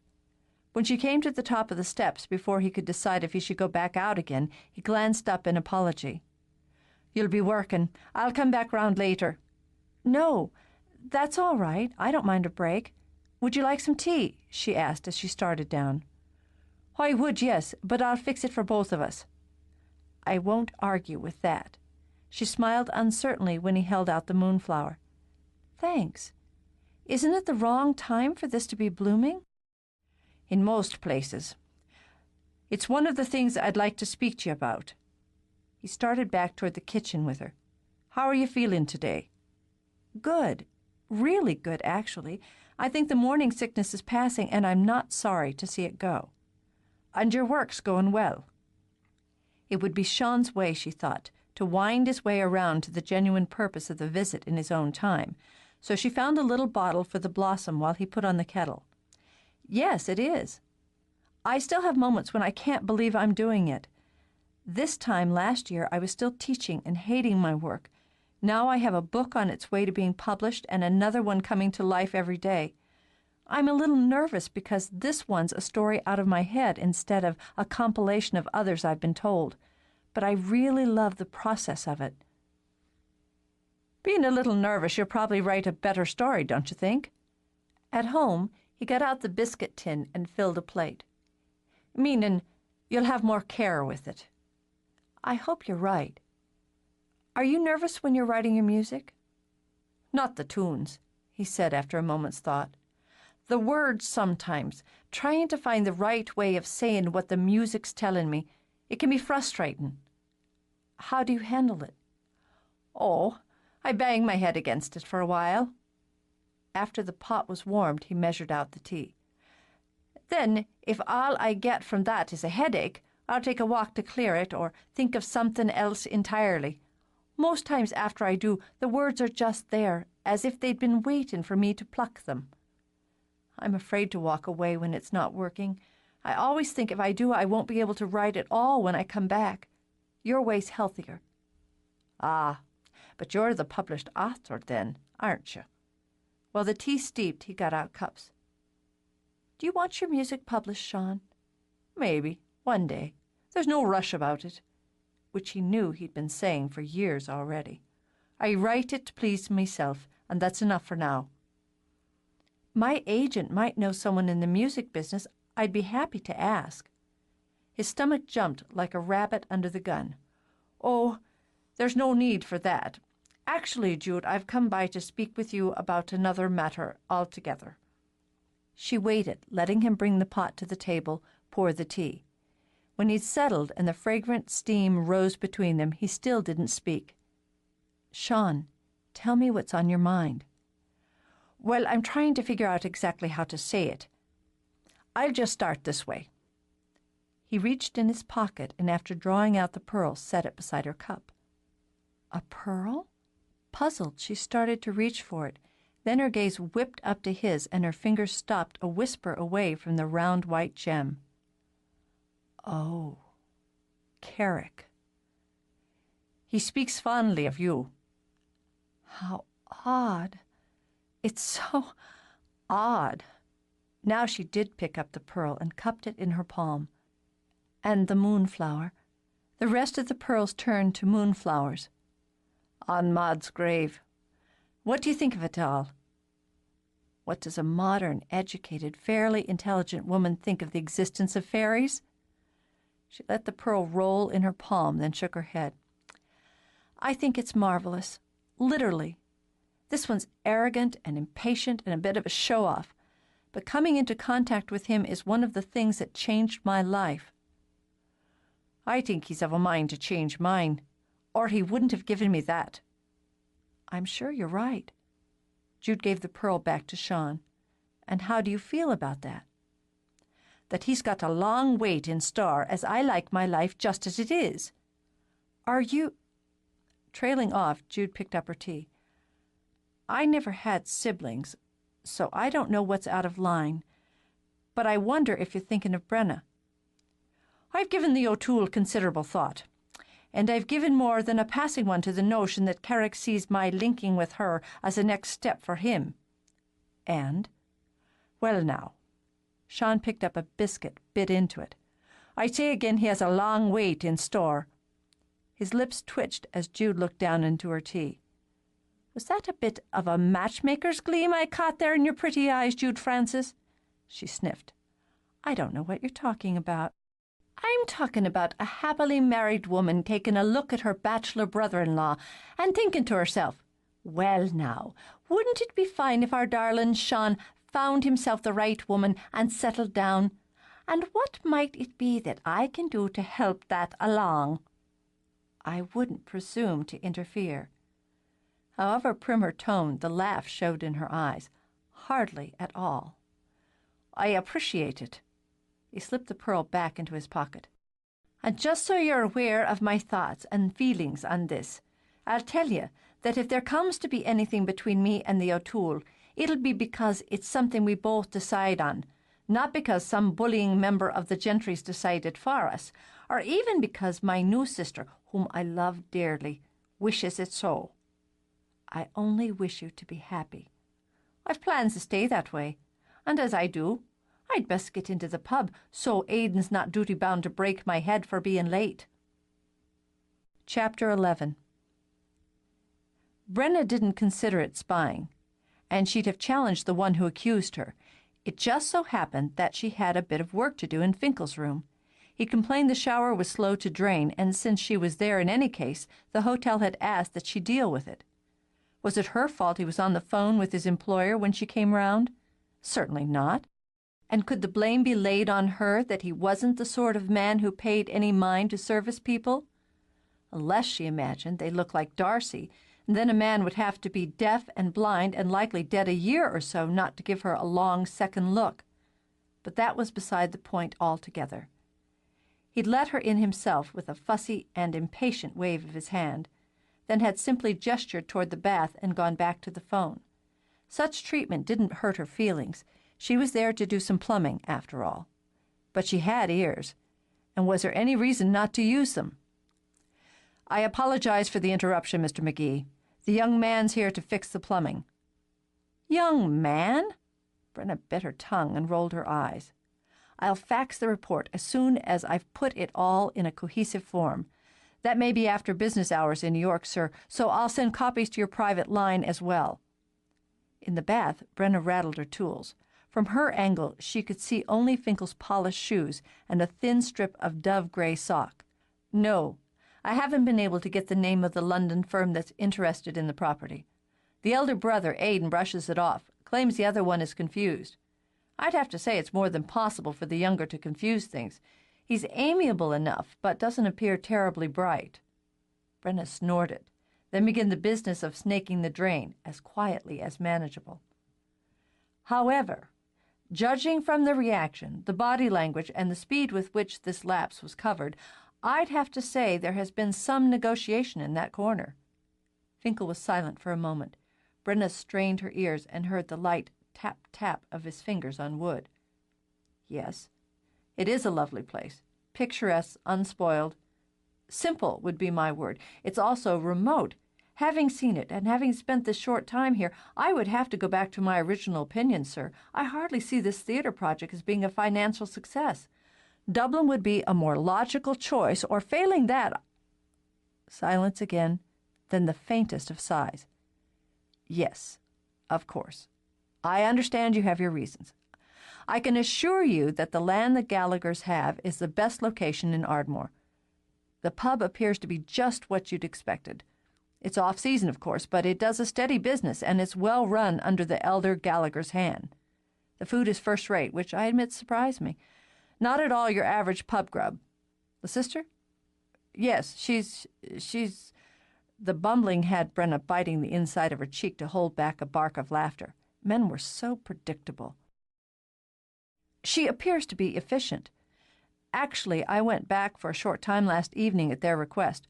Darcy, the sister, Miss Gallagher, has an exceptional singing voice. All three of them, for that matter, are quite musical, and that could be an advantage. If you're determined to place this theatre here, in Ardmore, connecting it with Gallagher's pub is, in my opinion, the most logical decision." Still on her hands and knees, Brenna wiggled her butt since her hands were full and she couldn't punch a fist in the air. "Oh, you can trust me to negotiate them down from the percentage they're asking. I know you'd prefer to buy the land outright, but this sentiment of theirs has thus far proven unassailable. In actual terms, the lease they offer is a less risky venture for you and would in the long term give you a tighter connection to the established business. I feel it's to your advantage to use Gallagher's and the reputation it's earned to launch your theatre." The finger tapping sounded again, and the shoes uncrossed, then recrossed at the ankle.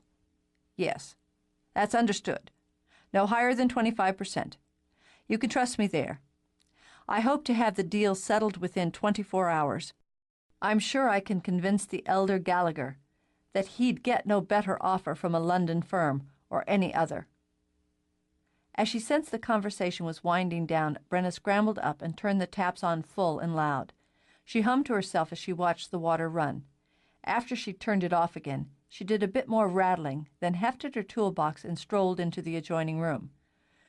"Draining like a champ now, it is. Sorry for your inconvenience." He never so much as glanced up, but waved her away as he'd waved her in, and hunched over the laptop on the little desk. "And a good day to you, sir," she called cheerfully, and heard the keyboard clatter as she slipped out. Once she was clear, she sprinted. Finkel wasn't the only one who knew how to do a report. "Well now, the London bit seems to have been inspired." Aidan gave his brother a slap on the shoulder and shot Brenna a look of approval. "It's got them shagging their asses, doesn't it?" Some people can't resist the competition. Since they were in the kitchen, Sean turned to get 4 bottles of beer from the refrigerator. "I think we should drink to the O'Toole here and her busy ears. I just happened to be where I was, when I was." But she took the offered bottle. "You're a fine field soldier, Sergeant O'Toole." Aidan clicked his bottle to hers, then to Sean's and Darcy's in turn. 25% and no more. Pity for him he didn't know we'd have settled for 20 without a whimper." "The man, the McGee," Brenna explained. "He's determined to have what he wants here, though Finkel doesn't approve. But approve he does of Sean's cooking, Darcy's face, and your managing hand, Aidan.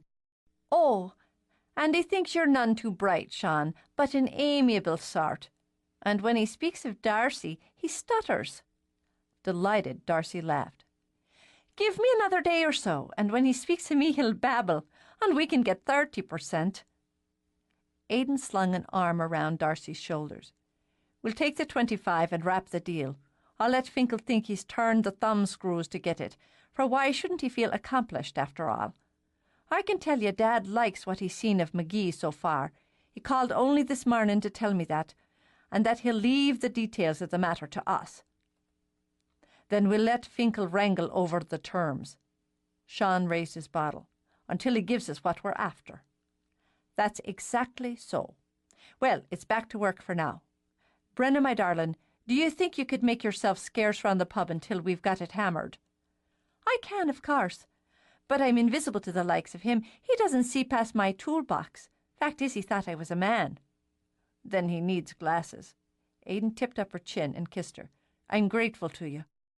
"I tell you, I could get us 30 without much more effort," Darcy claimed, but she followed Aidan out into the pub. "She likely could," Brenna commented. "No need to be greedy. I'm grateful to you as well." She cocked her head, and the faintest of sneers twisted her lips. It was one of Sean's favourite expressions. "Are you going to kiss me then, as Aidan did?" "I'm thinking about it." "Sure, and you think a long time about things." "No longer than it takes." So he cupped her face in his hands, still enjoying the sneer, then tilting her head to please himself, laid his mouth on hers. Slow, comfortably lazy, like a warm breeze on a summer morning, she relaxed against him, her lips just starting to curve at the easy sweetness, then deeper, so gradually, so skillfully, He took her deeper. She was over her head before she realized that she'd been going under. She made a sound caught somewhere between a sigh and a moan. As her heart battered against her ribs, she slid her hands up his back to grip his shoulders. Even as her body went on alert, braced for more, he was easing away. I can only be so grateful at the moment. The man had made her dizzy, damn it, and had left her system screaming. You did that on purpose. Of course I did. Bastard! I'm going back to work. She reached down for her toolbox and, still off balance, rapped hard into the table when she turned for the door. Her head whipped around quickly, and her narrowed eyes warned him, but he was wise enough to keep his expression bland. She sniffed, then strode around to wrench open the back door. There she paused, shot him one last look. You know, when you stop thinking, you do a fine job of the rest of it. He didn't grin until she was gone. That's a fortunate thing, as I've about finished thinking altogether. Sean stayed out of the way when Finkel came in that evening, but he fixed the man a king's meal of baked plaice done with an herbed butter, served with callie potatoes to which he had added a dash or so of thyme and some curly kale. Since word from Darcy when she popped in was that the man would have licked his plate if there'd been no one about to notice, Sean felt he'd done his part. So it was mischief, as much as business sense, that had him going out to take Finkel a portion of lemon cheesecake. Relaxed from the meal and Darcy's attentions, Finkel offered Sean what might have passed for a smile. I don't know when I've had better fish. You run a creative kitchen, Mr. Gallagher. That's kind of you to say, sir. I hope you'll enjoy this. 'Tis me own recipe, fiddled about somewhat from that of my dear old granny. I don't believe you'll find better when you return to London. Finkel, just about to take the first bite, paused with his fork in the air. New York, he said very precisely. Sean let himself blink. New York? Oh, sure, and it's New York I meant. The man from London was thin as a skate and wore little round glasses. You'd think I'd be able to keep it all straight, wouldn't you now? Keeping his expression pleasant, Finkel casually took a sample of the cake. So, you've spoken to someone from London about a restaurant, was it? Oh, Aidan, he does the talking. I've no head for business at all. Is the cake to your liking? It's excellent. The man had a slow brain, Finkel mused, but no one could fault his cooking skills. The man from London, he pressed. Would you happen to know his name? I have a number of acquaintances there. Sean stared up at the ceiling, rubbed his chin. Was it Finkel? Oh, no, that would be you. With a sweet and harmless expression covering his face, he lifted empty hands. I've a bad habit of forgetting names, but he was a very pleasant individual, as you are yourself, sir. If you find you've room for another portion of cake, just let Darcy know. He strolled back to the kitchen, catching Aidan's eye with a wink. 10 minutes later, Darcy poked her head into the kitchen and hissed. Finkel's asked for a moment of Aidan's time. They've gone into the snug. That's fine, then. Let me know if you need help at the bar. Consider I've let you know. Frank Malloy's come in with his brothers. He had words with his wife again? That's the face he's wearing. I'll not be able to keep up with them and the rest of the customers. I'm coming, then. He was pulling the second pint for the Malloys, all of whom were burly-built men with straw-coloured hair who made their living from the sea, when Aidan and Finkel stepped out of the snug. He nodded good-night to Aidan, then to Sean, and for a moment as he glanced toward Darcy his stern face fell into lines as soft as a hopeful puppy's. Are you turning in for the evening so early then, Mr. Finkel? Darcy set her tray on the bar, then sent the poor man a smile that could have melted slab chocolate at 20 paces. He had no choice but to tug at the meticulously knotted tie as his throat was suddenly thick. I'm afraid I must. I have a plane to catch in the morning. Oh, you're leaving us all together. She held out a hand for his. I'm sorry you can't stay longer, and hope you'll come back again when you're able. I'm quite sure I'll be back." Unable to help himself, Finkel did something he'd never so much as considered doing before in his life, even with his wife. He kissed Darcy's hand. "It's been a great pleasure." A faint flush of pink riding on his cheeks, he left the pub. "Well?" Darcy demanded, spinning around to Aidan. "Let's give this a minute, just to be sure Finkel doesn't turn about, rush back in, and throw himself to his knees and beg you to run off with him to Tahiti." Darcy chuckled and shook her head. "No, the man loves his wife. Now, he might allow himself a misty dream about what the two of us might do in such a place, but that's as far as it goes." "Then I'll tell you." He laid a hand on hers on the bar, placed the other on Sean's shoulder. "We've done the deal, as the three of us and Jude discussed, and we've shaken hands on it. He's going back to New York, and the papers will be drawn up as soon as lawyers can manage it." 25%? Sean asked. 25. And a say in approving the design for the theatre. There are details yet, but between us, McGee, and the lawyers, we'll iron them out. So we've done it. Sean laid down the cloth he'd been using to wipe the bar. "It appears we have, as I've given my word." "Well, then." Sean put his hand over the one Aidan held over Darcy's. "I'll tend the bar. Go on and tell Jude." "It'll keep. We're busy." "Good news is more fun when it's fresh. I'll handle it here and close up as well. And as a return, you can give me the evening off tomorrow, if Kathy Duffy will take the kitchen. I haven't had a free evening in some time." "Fair enough. I'll call Dad as well," he added as he flipped up the pass-through. "Unless you both rather I'd wait until morning when we can all speak to him." "Go on and call," Darcy waved him out. "He'll want to know straight off." "He was distracted," she said to Sean when the door closed. "I'm not.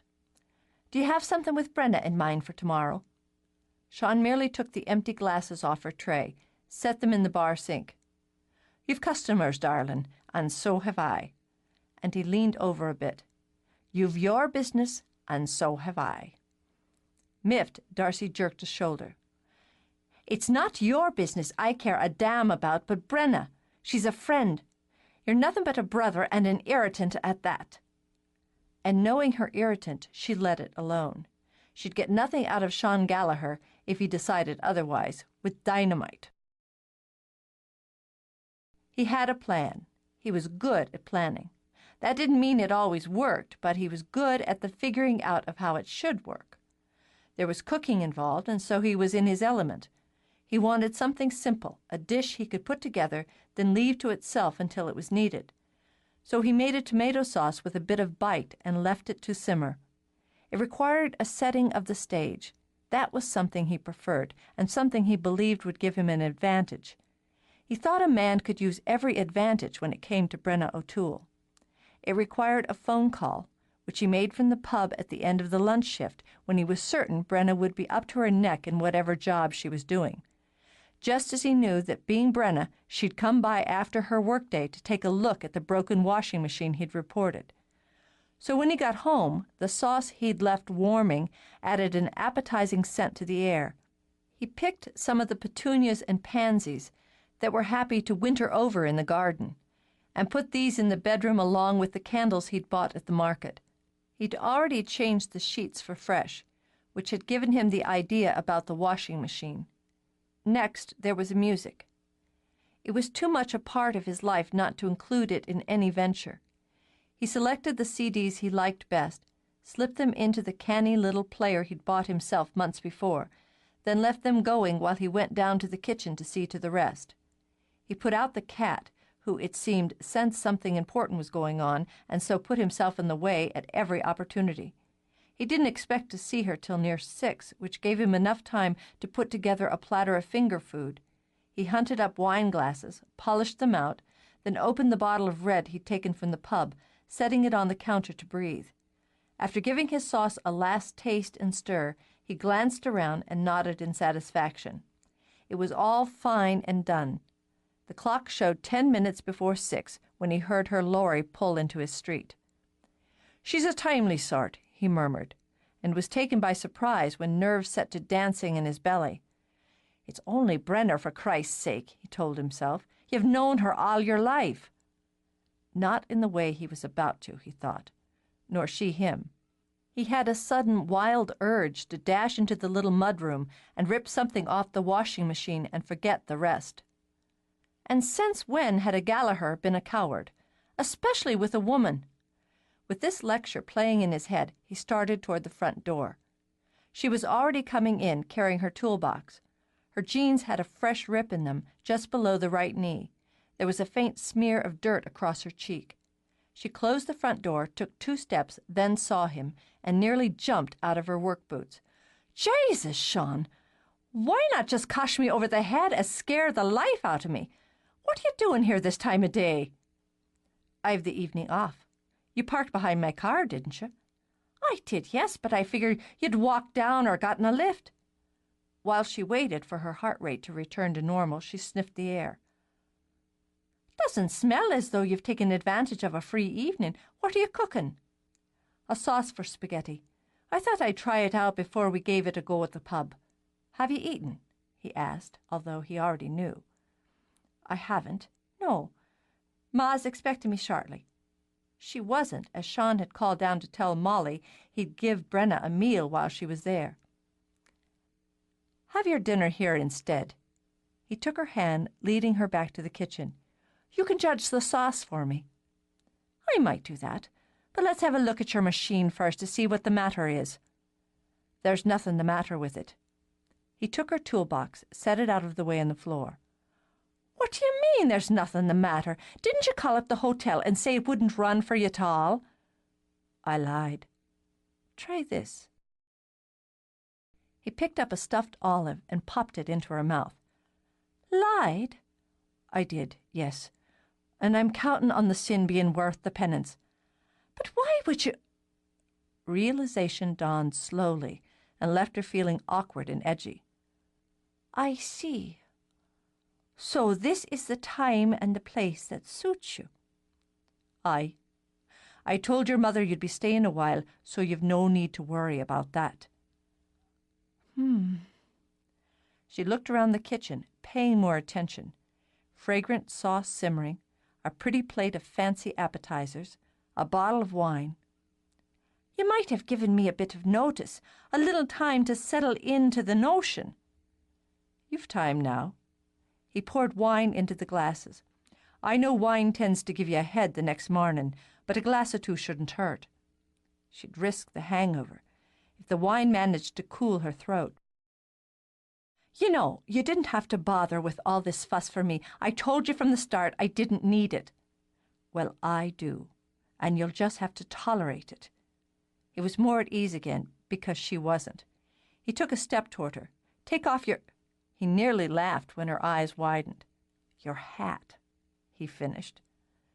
Then did so himself, setting it and his wine aside so he could run his hands through her hair until it tumbled in a way that most pleased him. "Have a seat." He nudged her into a chair, sat across from her. "Why don't you take off your boots?" She leaned down, tugged on the laces, then sat up again.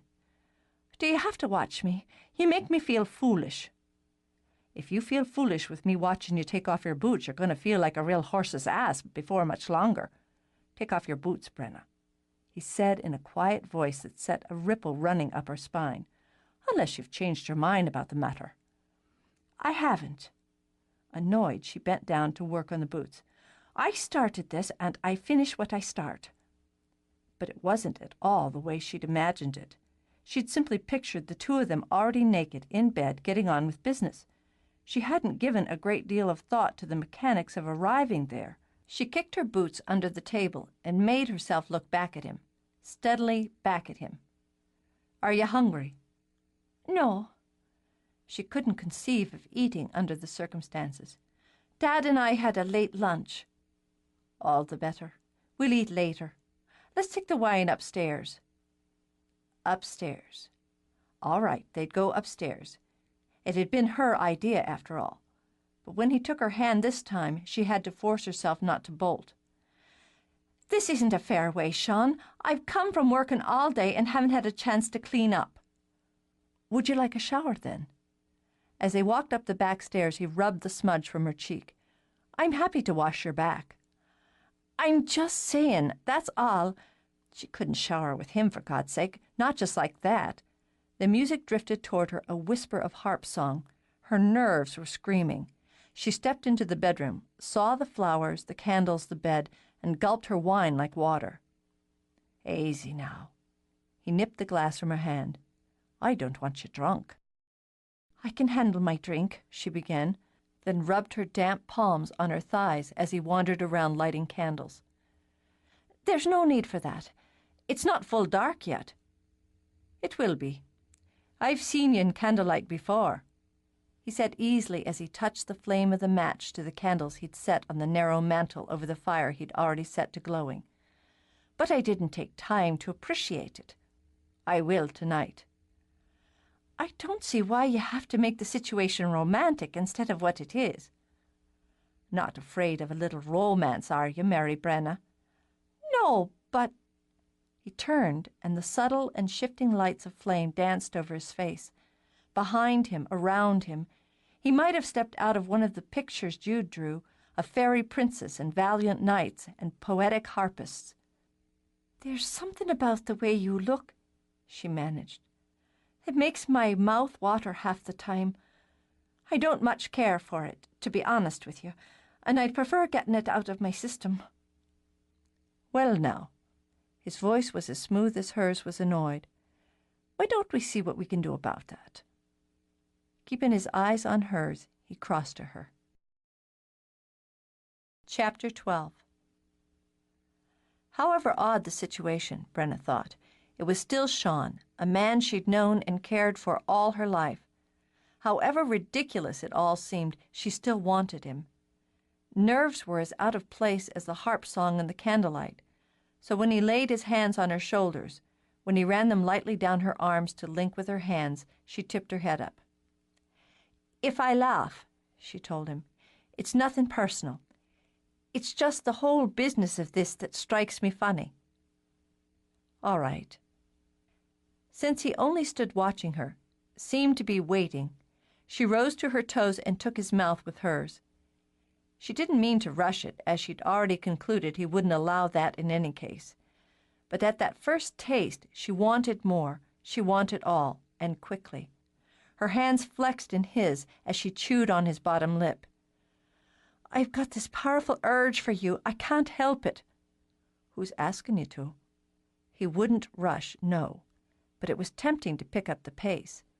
That fascinating little body of hers was already vibrating against his, and her mouth was like a fever. But he thought it would be much more satisfying all around to let her drive him crazy for a while yet. "Come up here." He let go of her hands to take her hips, to hitch her up so that her legs wrapped around his waist as they had done once before. "And kiss me again. I like it." Now she did laugh, and the nerves that had worried her flitted away. "Do you now? Well, as I recall, the first time I did it—" She brought her mouth to within a breath of his, then drew back once, twice. "You looked as though I'd coshed you over the head with my hammer." "That's because I wasn't expecting it, and you turned my brain upside down." He gave her bottom an intimate and friendly squeeze. "Bet you can't do it again." "Oh, so it's a wager, is it?" Eyes glinting with the challenge, with the fun, she fisted her hands in his hair. "You're about to lose." She put herself into her work. He had to give her that. He could all but feel his eyes roll back in his head as her mouth attacked his. There were times when surrender wasn't a humbling experience at all. There was a hint of wine still on her tongue, warm and rich. Mixed with her own flavor, it spun into him, a lovely and intoxicating combination. Harp song and candlelight, a hot-blooded woman twined around him. He let both the passion and the romance pump into his system. Alluring, arousing, pleasure took on a fine, sharp edge. She felt his fingers dig into her hips, heard his breath quicken like a man who'd done a fast sprint up a long hill. When he shifted, turning toward the bed, triumph flashed through her. She would have him now, her way, fast and furious and done. Then this terrible pressure in her chest, her belly, her head would find release. Her breath caught in a laughing gasp when he spilled her onto the bed, then covered her, pressed her into the mattress, tight body to tight body. "I'll have to give you that one." There was a gleam in her eye that only sharpened when he pulled her hands over her head and cuffed her wrists. "But now it's my turn. As I recall, the first time I kissed you, your eyes went blurry and blind." He closed his teeth gently over her jaw, "and you trembled." Deliberately, she arched her hips, pressed against him. "I'll bet you can't do it again." A man that aroused, that ready, wouldn't dawdle. She was sure of it. Still, she braced herself, and still she trembled when his lips skimmed tenderly, tormentingly over hers. Her arms went limp, her mind blank as glass. The pressure that had built to crisis point slid into a glorious aching. The first hint of the rising moon slipped into the room to shimmer silver against the gold of candle flames. He cupped her breasts, his fingers tracing the shape of her against her work shirt, before moving to the buttons. She wore a man's white T-shirt beneath. After he tugged the denim aside, Sean found himself fascinated at just how sexy her small breasts looked, felt, under that simple white cotton. "I've always liked your hands." She had her eyes closed now, the better to absorb the little shocks of sensation. "I like them even better now." But when he lowered again, when his mouth closed over her through the cotton, her eyes flew open. "Oh, sweet Jesus!" He might have chuckled if he could have found the breath for it, but his lungs were clogged and his head already starting to reel. Where had this been all his life? This taste, this texture, this shape. How much more had he missed? She was tugging off his sweater as he dragged her up. Breath ragged, they stared at each other. Whatever shock there was on both sides, she nodded as he did. "Too late," was all he said, and pulled the shirt over her head. Thanks be to God! They dived at each other. His hands might have been faster now and just a bit rough here and there. His mouth might have been hotter and more impatient than it had, but it didn't stop him from being thorough. He wanted every bit of her, and would remember always the taste of her flesh, that tender spot just under her breast, the way that angle went to curve from her rib cage to her hip, and the silken feel of it all under his palm and fingertips. The strength of her was no small matter, and outrageously erotic as they rolled together, as he felt her muscles bunch. Erotic still when he made that strength waver toward weakness, feeling her shudder against him when he found some new spot that pleased her. The music was flutes now, lilting and fairy-like, a rise of pipes beneath it. The moonlight strengthened, a pearl gleam on the air that was fragrant with candle wax and turf smoke. She buried her face against his throat, fighting to catch her breath. "Sean, for God's sake, now!" "Not yet. Not yet, not yet." He said it like a chant. He wanted those small, strong hands of hers never to stop running over him. He wanted to find more and still more of her with his own. Didn't those lovely legs deserve his attention now that he tugged the ripped denim away? And the back of her shoulder was such a marvelous place to linger. For a little thing, there's so much of you. Desperate, she sank her teeth into him. "I'll die in a minute." "Here now, here." And his mouth took hers again as he slid his hands between her legs, slipped his fingers into the heat. She came in a flood, fast and full, with her body bucking up against him. He swallowed her cry of shock and release, absorbed it, savored it, even as his blood burned for more. Then she was pliant, soft as the wax that pooled at the base of his candles, and he was free to feast on her mouth, on her throat, on her breasts. "Just let me have you for a while." The pressure built again, layer by layer, slick and slippery, until she slid off the edge a second time. How could he bear it, she wondered. His flesh was as damp as hers, his heart leaping as high and fast, his body as tensed and ready. Once again she arched against him. Once again she wrapped her legs tight around his waist, and their eyes met in the shifting light. "Now." He murmured it as he slipped into her, silky and smooth, as if they'd made it 1,000 times before. Her breath trembled in, then out. His hands covered hers, and she laced her fingers with his. They watched each other as they began to move. easy and lovely, like a dance remembered, rising and falling, pleasure met with pleasure. Then, as if the music demanded it, a subtle quickening of pace. His eyes were darker now, that dreamy blue going opaque as he lost himself. When she tightened around him, when her eyelids fluttered closed, and the moan rippled her throat, he held on, then he buried his face in her hair and let himself go. She was going to need a minute, perhaps an hour. A day or two might be best. After that, she imagined she could move again, or at the very least think about moving. But for now it seemed like the finest of ideas to just stay as she was, sprawled over Sean's bed with him plastering her into the mattress. Her body was absolutely golden. She imagined that if she had the energy to open her eyes and look, she'd see it glow in the dark. It was just as she'd said before. Once the man stopped thinking, he did a fine job of things. "You aren't cold, are you?" His voice was muffled and sleepy. "I doubt I'd be cold if we were lying naked on an ice floe heading for Greenland." "Good." He shifted, settled in. "Let's just be here for a little while yet. Just don't fall asleep on top of me." He made some sound and nuzzled. "I like the way your hair smells." "Sawdust." "There's some of that. It's nice enough. And there's a hint of lemon with it. It's probably the shampoo I stole from Paddy." Her body was waking up again, and she began to take more notice to the way he fit against her, the way their legs were tangled. Even as interest began to stir, she also noticed the sheer weight of him. "You're heavier than you look." "Sorry." He tucked an arm under her and rolled. "Better?" "It wasn't so bad before." But now that he mentioned it, it was better to be able to cross her arms over his chest and look down at his face. It was so damn pretty, that face, that she didn't even mind for now the smug way his lips were curved. "I have to say, Sean, you're better at the entire business than I figured on." He opened his eyes. The blue of them was dreamy again. "Well, I'll admit to having some practice over the years." "I won't complain about that. But there's a problem just the same." "Is there?" He picked up a lock of her hair, twined the curl of it around his finger. "And what would it be?" "Well, my idea originally was that we'd have sex." "I recall you mentioning it." He let the curl unwind, then fall, then chose another.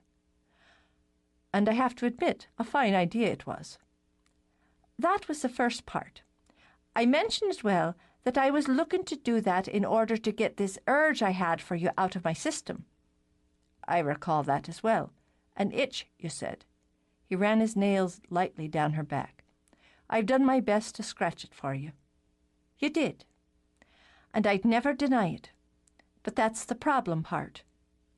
Watching him, she trailed a finger along his collarbone, up the side of his neck, and watched his lashes flutter until his eyes were a slit of blue behind them. "Well, what's your problem then, O'Toole?" "You see, it hasn't appeared to work as yet. It seems I've still got this itch, so we'll just have to have sex again." "If we must, we must." He sat up, taking her with him. "Let's have a shower and a meal first, then we'll see what can be done." Chuckling, she laid her hands on his cheeks. "We're still friends, too, aren't we?" "We're still friends." He cuddled her closer and intended for the kiss to be light and affectionate, but he sank into her. Her mind was going fuzzy when he turned to lay her back on the bed. Her arms were reaching up for him as she said, "What about the shower and the meal?" "Later." It was later, and a great deal later, and they both ate like starving wolves. Here it was easy to fall back into friendship, to be two people who'd shared meals hundreds of times before.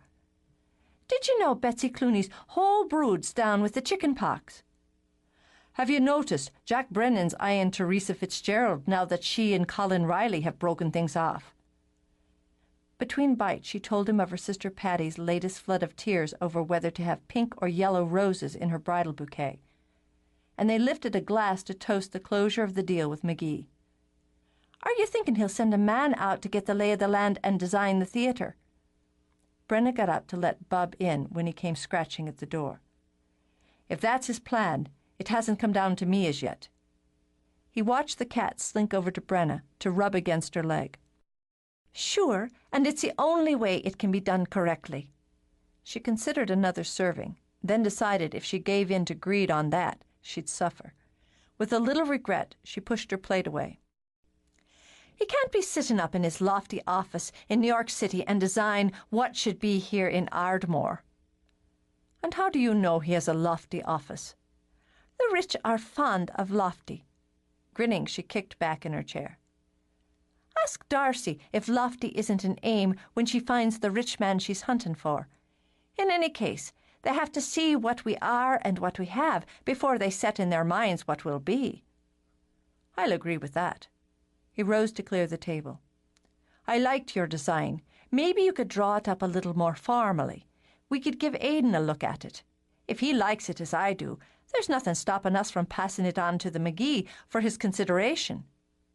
For a moment she simply sat. You'd do that? He glanced over his shoulder as he ran hot water and soap into the sink. Why wouldn't I? It would mean a great deal. Even if McGee laughs it off and tosses it aside, it would matter to me. I'm not an architect or engineer or anything that lofty, she decided as she got to her feet. But I've always had a yen to have a hand in the designing and the building of something from the ground up. You get a picture in your head, he said, an empty field or lot, and what you'd put on it right down to the fancy work. That's right, yes. How did you know? It's not so different from building a song. Thinking of it, she frowned at his back. Never once had she considered that they had anything in common in that area. I suppose you're right. I'll draw it up for you as best I can. Whether the McGee takes a look at it or not, I'm grateful to you for thinking of it. She helped him clean up, then, as it was nearing midnight, said she had to go. He walked her out, and they'd made it nearly to the front door before he changed his mind. He settled it by simply plucking her up, hauling her over his shoulder, and carting her up to bed once again. As a result, it was 1:30 when she crept into her house. Creeping was about all she had the energy for. Who would have thought the man could near to wear her out? She switched off the light her mother had left on for her. Even in the dark, she knew which boards, which part of the steps would creak underfoot. She made it upstairs and into her room without a sound. And since she wasn't a mother, she was comfortably unaware that her own had heard her despite the precautions. Once she slipped into bed, she let out a long sigh, shut her eyes, and fell instantly asleep. And in sleep dreamed of a silver palace beneath a green hill. Around it grew flowers and grand trees that stood out like paintings in the gilded light. A ribbon of river ran through them, with little diamonds sparkling on its surface in a flash here and there that shocked the eye. A bridge arched over it, its stones marble white.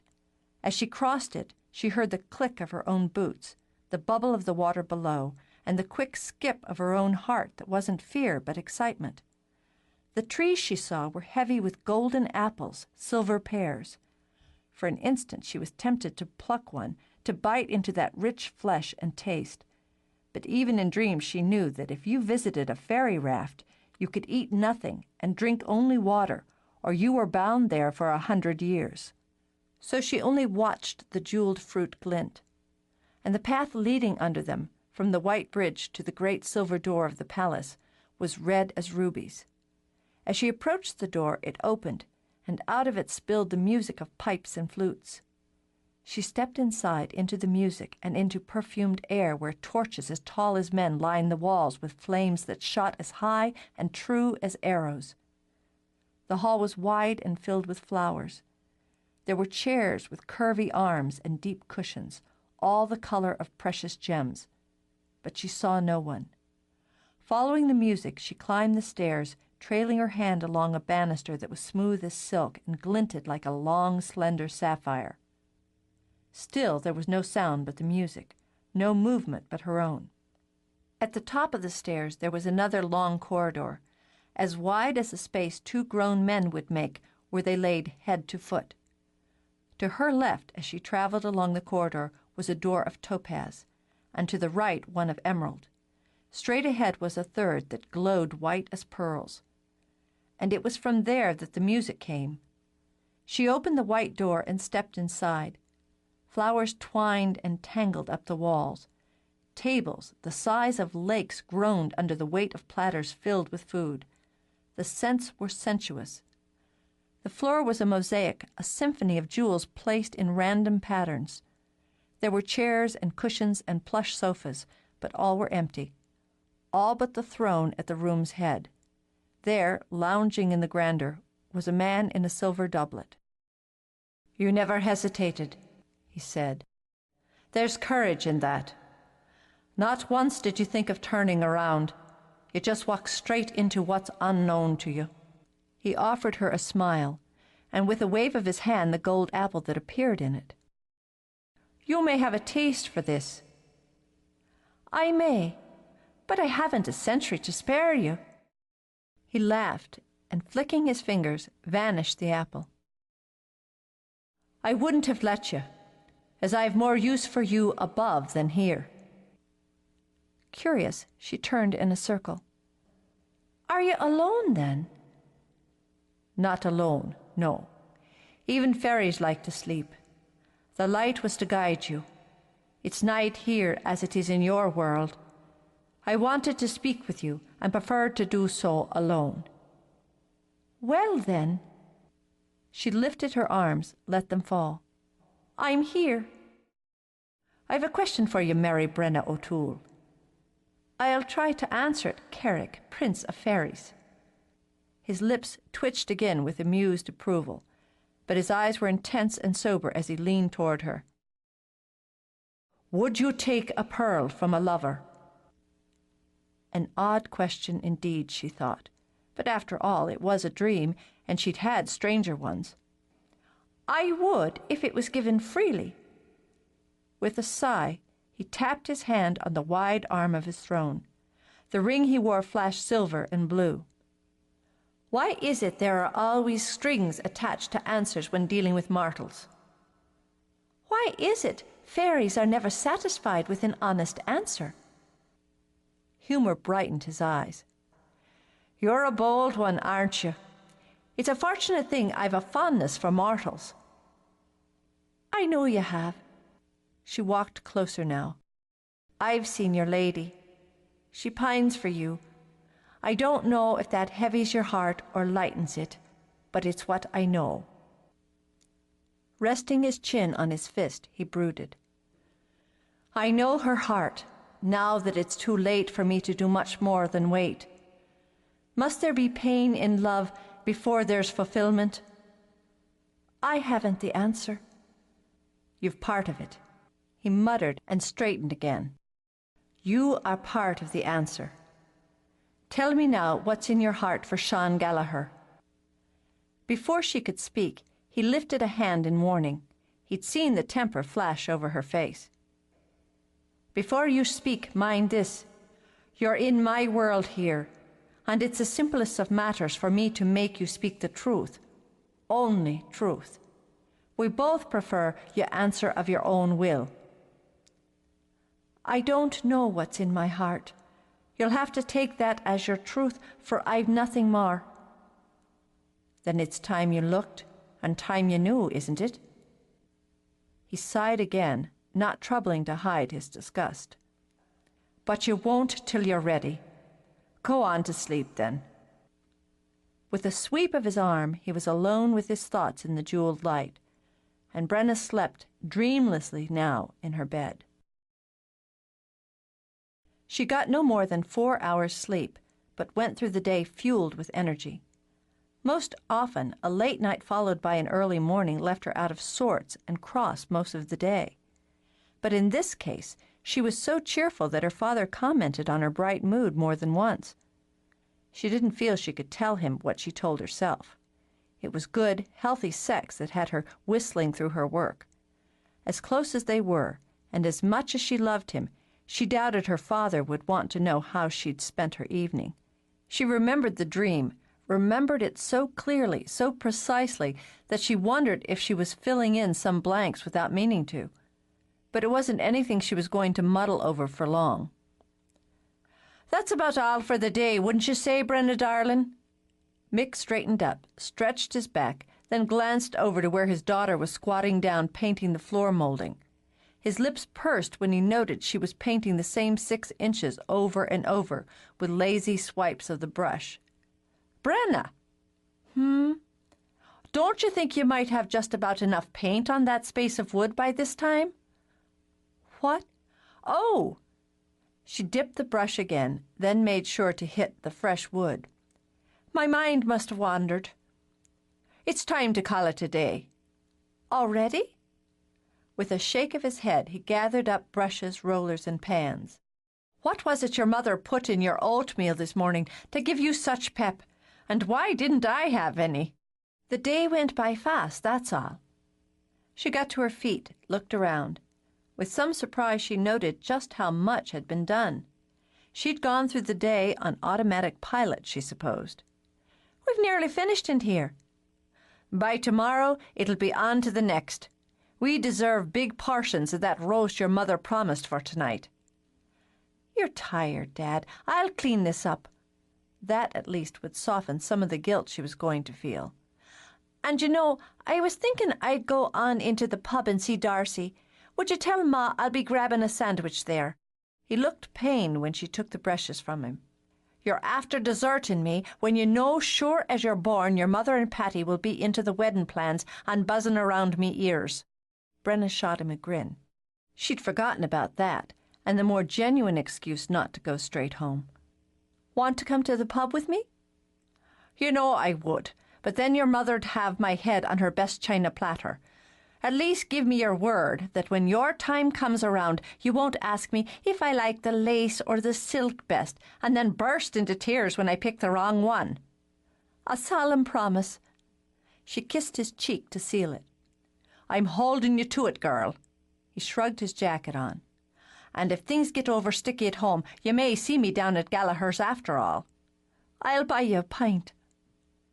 When he was gone, Brenna put more time and effort into the cleaning than she had to. It made her feel a little less guilty. Though, truth to tell, she would be seeing Darcy when she went to the village. If she saw Sean as well, how could she help it? He worked there, didn't he?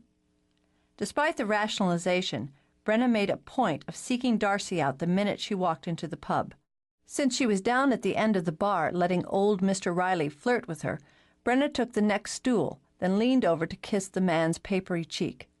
"And here I find you making eyes at another woman, when time and time again you've said you had them for none but me." "Oh, now, darlings, a man's got to look in the direction his head's pointed. But I've been waiting for you to come along and sit on me knee." The man was so thin, and she suspected his bones so brittle, that an attempt to sit on his knee would shatter it. "Oh, we O'Toole women are jealous creatures, dear Mr. Riley. Now, I'm after taking Darcy here aside and giving her a stern piece of my mind for trying to beat my time with you." When he cackled, she wandered to a table, gesturing for Darcy to follow.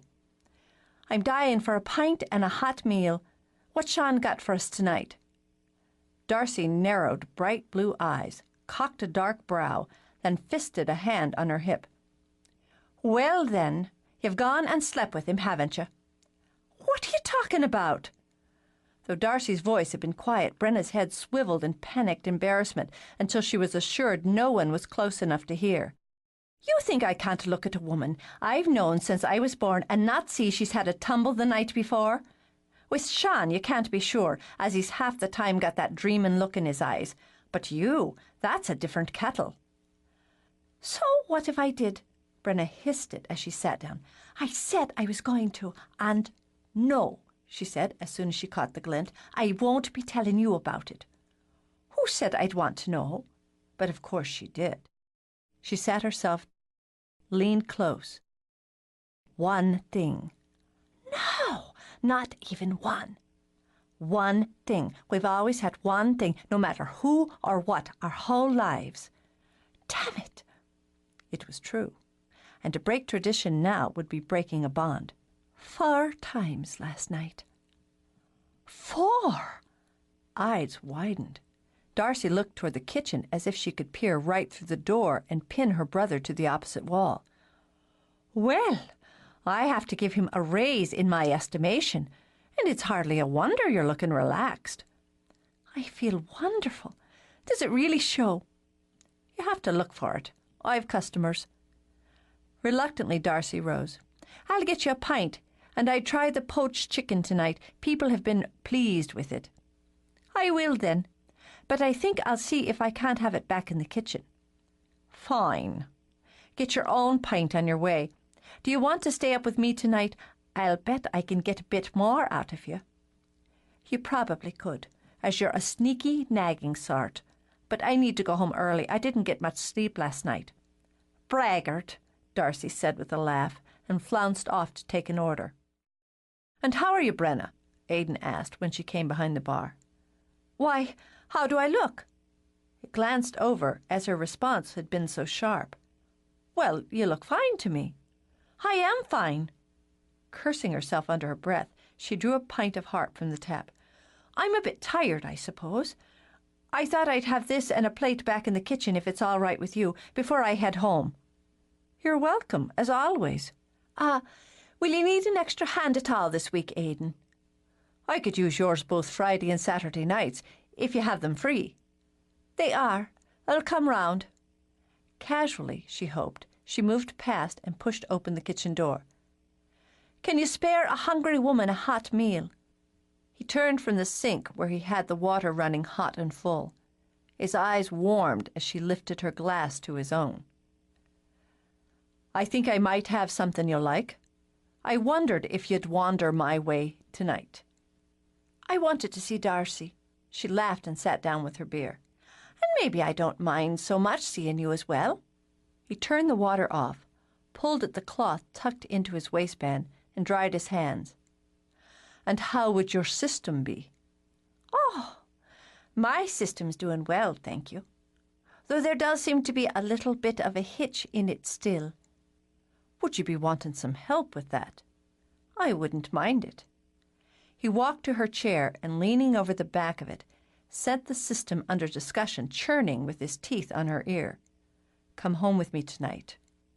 She shivered, couldn't help it. There was something unspeakably erotic about the voice, the suggestion, when she couldn't see his face. I can't. You know I can't. It'd be too hard to explain to my family. I don't know when I can get another night off. Her vision wavered, doubled as he did something clever with his tongue behind her ear. How about mornings? It so happens all my mornings, for the foreseeable future, are free. I'll come by the first chance I get. He straightened, then plucking off her cap, ran a hand down her hair in a way that made her want to stretch like a cat and purr. The door's always open. Chapter 13. The morning was soft. Gentle rain pattered over flowers coming awake for spring. Fog, very thin and nearly white, skimmed along the ground and would be burned away by the first ray of sun to beam through the clouds. Fairy Hill Cottage was quiet when Brenna stepped inside. Even fairies like to sleep, she remembered. Perhaps ghosts did as well, and chose gray and rainy dawns for their dreaming times. For herself, she was full of energy, and she knew exactly how she planned to use it. She sat at the base of the stairs to take off her boots, then decided it was as good a place as any to dispense with her jacket and cap as well. When she hung the cap on the newel post, she tapped a finger lightly to the little fairy pin she kept hooked there. It had outlasted a number of caps. She wondered if anyone but Sean would have thought to give it to her, as he had years before. Most, when they gave her gifts, chose something practical, a tool or a book, warm socks, or a sturdy work shirt. That was how most saw her, after all, how she saw herself, if it came to it, a practical person with little time for the foolish or the pretty. But from Sean it had been a little silver fairy with slanted eyes and pointed wings. And she wondered if someone else had given it to her, would she have worn it nearly every day since, without really thinking about it? She didn't know the answer to either, nor the meaning of either, so she shrugged, thinking that was just the way it was between them. However it was, her pulse quickened as she climbed the stairs. He was sleeping, all but buried under sheets and blankets, and dead center of the bed, like a man who was used to having the place to himself. The cat made a black circle on the foot of the covers, but opened his eyes, a cool, steady gleam, when Brenna stepped in. "Guarding him, are you? Well, he'll never hear it from me. Now then, unless you're after being embarrassed or envious in very short order, I take myself off somewhere else." Bub arched his back, then, as if it was an afterthought, leaped down to wind his way through Brenna's legs. She reached to give him one long stroke. "Sorry, darling, but I've a mind to pet someone else this morning." The man surely made use of every inch of bed. Well, he was about to share it, she thought, and unbuttoned her shirt. If he'd bothered to build a fire the night before, it had died to ash. Kindling one now to chase the chill away might wake him. She had plans to do that by other methods altogether. He was a quiet sleeper, she noted as she stripped down to the skin, one who appeared to nestle into dreams without a lot of rolling about. As she recalled, he slept deep as well. Hadn't she heard Mrs. Gallagher shout him awake dozens of times when she spent the night with Darcy down the hall? So they would soon see how much time and trouble it took to wake him by other means. It was exciting to watch him when he didn't know, when he was defenseless, when he had no idea of what she had in mind for him. His face held both strength and beauty, and, she supposed, a kind of innocence now. But then she'd always considered Sean a great deal more innocent than herself. He believed in things, believed they would just happen along at the right time without a body having to take a hand in it, put their back into it. That's what bothered her the most about him when it came to his music. What did the man think? That someone would just wander into the cottage and buy up the tunes he had scribbled on papers? It wasn't enough to write them. Why didn't he see that? Bone lazy, she supposed, then shook her head. If she kept thinking of that, she'd work herself right out of the mood, and that would be a terrible waste of a morning. Naked, she walked to the bed, slipped under the covers, and straddled him. Her mouth fit over his. She intended to start the process with a reverse on the waking of Sleeping Beauty, but she didn't intend to stop with a kiss. He was steeped in dreams, all a blur of color and shape, a pleasant place to be. Sensation slowly weaved its way through. The warm flavor of woman that stirred the blood and roused the mind. Then the scent of her, subtle, familiar, so that the next indrawn breath thickened the pulse, and the shape of her, the feel of flesh sliding along flesh. He lifted a hand, lost it in that wonderfully wild tangle of hair. Even as he murmured her name, she was shifting over him, surrounding him, taking him in.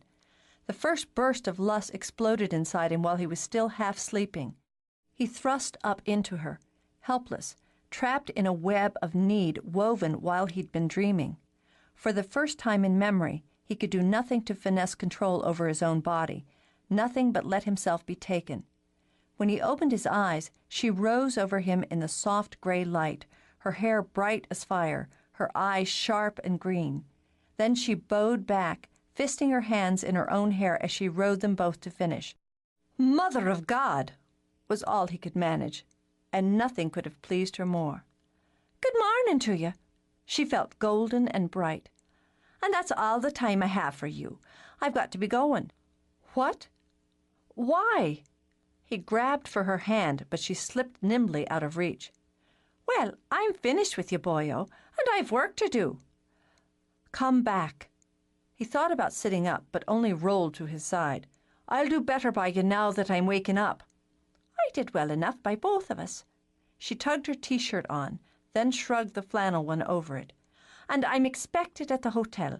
As it is, I've got to take at least a quick look at your car, since I told Dad that was why I was coming by here first." "Tonight, then." He only grunted when the cat leaped on his ass and nipped it with his claws. "Find a way and stay here tonight." Stay was the word that made her uneasy, but she snuck a glance at him while she pulled on her work pants. His eyes were half closed. I'm working at the pub tomorrow night. I can say I'm sleeping over with Darcy. Why do you have to lie? You know how people would talk if anyone knew we were seeing each other this way. And that matters? Of course it does.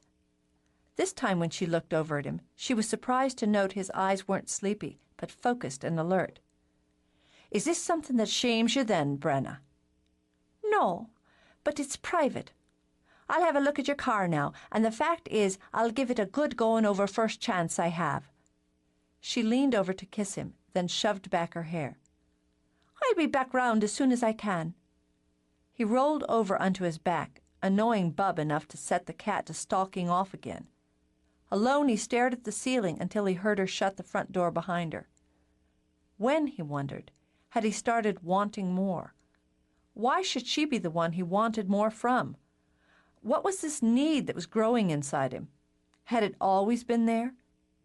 Questions, he thought in disgust. Well, he seemed to have plenty of them without the first answer. He rolled out of bed and might have sulked off to the shower, but the sound of his own car starting up drew him to the window. Brenna was just rounding to the bonnet, and as he watched, she yanked it open, stuck her head under. He imagined she was already muttering curses because he'd neglected this or allowed that to get dirty. It never did him a bit of good to tell her that as far as he was concerned, everything in there was dirty and mysterious and not of any particular interest to him. As long as the engine started when he turned the key, he didn't give a rat's ass what made the whole business possible. She would, of course. A born tinkerer was Brenna. She was never happier than when she had something taken apart and all the pieces of it spread out for her examination. It made him think he should ask her to have a go at his toaster, as it was burning one side of everything he put in it. Then she pulled her head out, slammed the bonnet smartly. She shot a look up at the window where he was standing, and her eyes, full of righteous annoyance, flashed to his. He sent her what he knew was a cheeky grin in return before she stomped off to her lorry. The way her mouth was moving, he assumed she was assigning him to the devil. Rain sprinkled down on her as she hitched herself into her lorry. He watched as she, with her usual energy and carelessness, bulleted in reverse into the road, then zipped away over bumps. But he was no longer smiling. Amusement had fallen away into sheer shock. He had one of the answers now, and he didn't care for it one bit. He was in love with her. Bloody stinking hell! What in the wide world am I supposed to do with that? He started to jam his hands into his pockets, but got no satisfaction as he was naked. He turned, intending to drown himself in the shower in the hopes the feeling would pass. Lady Gwen stood just inside the doorway, her hands folded neatly, watching him. Sweet Jesus! However foolish it was, he snatched the blanket from the bed and wrapped it around him. A man's entitled to his privacy in his own home. Flustered and fumbling, he stared back at her. She looked as real as he felt, and as lovely as all the legends professed. Now her eyes were full of quiet sympathy, and an understanding that had his gut churning uneasily. She was there, no question that she was there, and the cat had come back to ribbon around her skirts and purr ferociously. So, is this what you were waiting for before you showed yourself to me? For me to realize something that hurts? Well, it's said that misery loves company, but I prefer to nurse my own wounds alone. She walked to him, graceful, dignified, those soft eyes swimming with emotion. He saw her lift a hand, and though he felt no pressure, no slide of skin to skin, he felt the touch of it against his cheek as gentle comfort. Then she was gone. He did what he usually did when he came up against something he didn't want to deal with. He tucked it into a corner of his mind, trusting he'd work out some solution eventually, and dived into his music. It balanced him, fed his heart. As close as he was to his family, he'd never been able to explain what it meant to him to be able to hear music in his head, to feel it inside him, then to be able to make it sound in the air. It was the one thing he'd always had, and having needed, and needed feared losing. Until Brenna.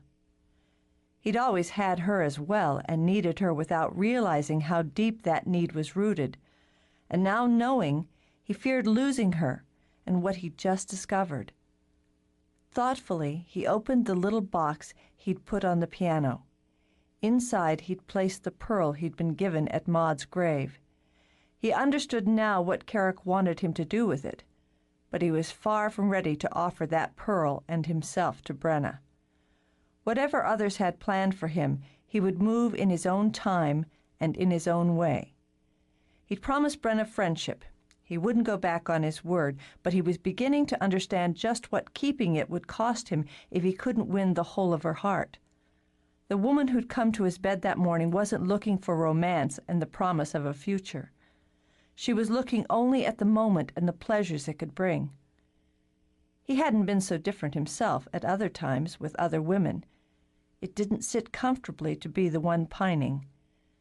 Since comfort was important to him, he didn't intend to pine for long. It was just a matter of figuring which steps to take, in what order, and in which direction. And as it was Brenna, he knew that he would get to his objective faster and smoother if he found a way to make her believe it was all her idea in the first place. So he ran his hands lightly over the keys. He just had to work it out so that he was in a position of being courted by Brenna O'Toole. He was amused enough by the notion that his fingers began to move faster, to make the tune livelier. Even as he stopped to scribble down the notes, the words began to jump into his head. "Come back round so you can catch me.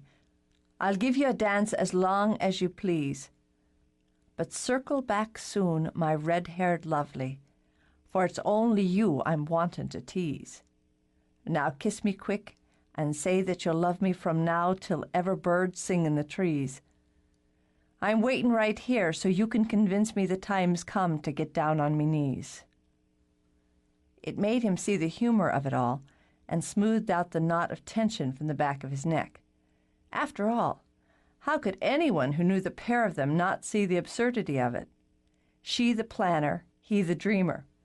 Why, they rammed up against each other's basic personalities at least as often as they meshed. Well, what did the heart know about the logic of things? And he was wise enough to know that if he'd fallen for someone more like himself, they'd while their lives away without getting the first thing accomplished. And though he couldn't think of a man like Brenna, he imagined if she'd come across one, the two of them would hammer each other's brains out within a week. So in the big scheme of things, by falling in love with her and arranging for her to decide they should make what was between them a permanent thing, he was only saving her from a brief and certainly violent life.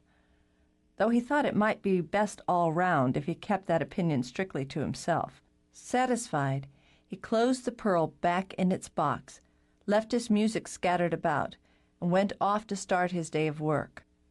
He baked apple tarts with Brenna's appetite in mind. If he was going to approach the business from a kind of role reversal angle, baking one of her favorite weaknesses seemed rather canny.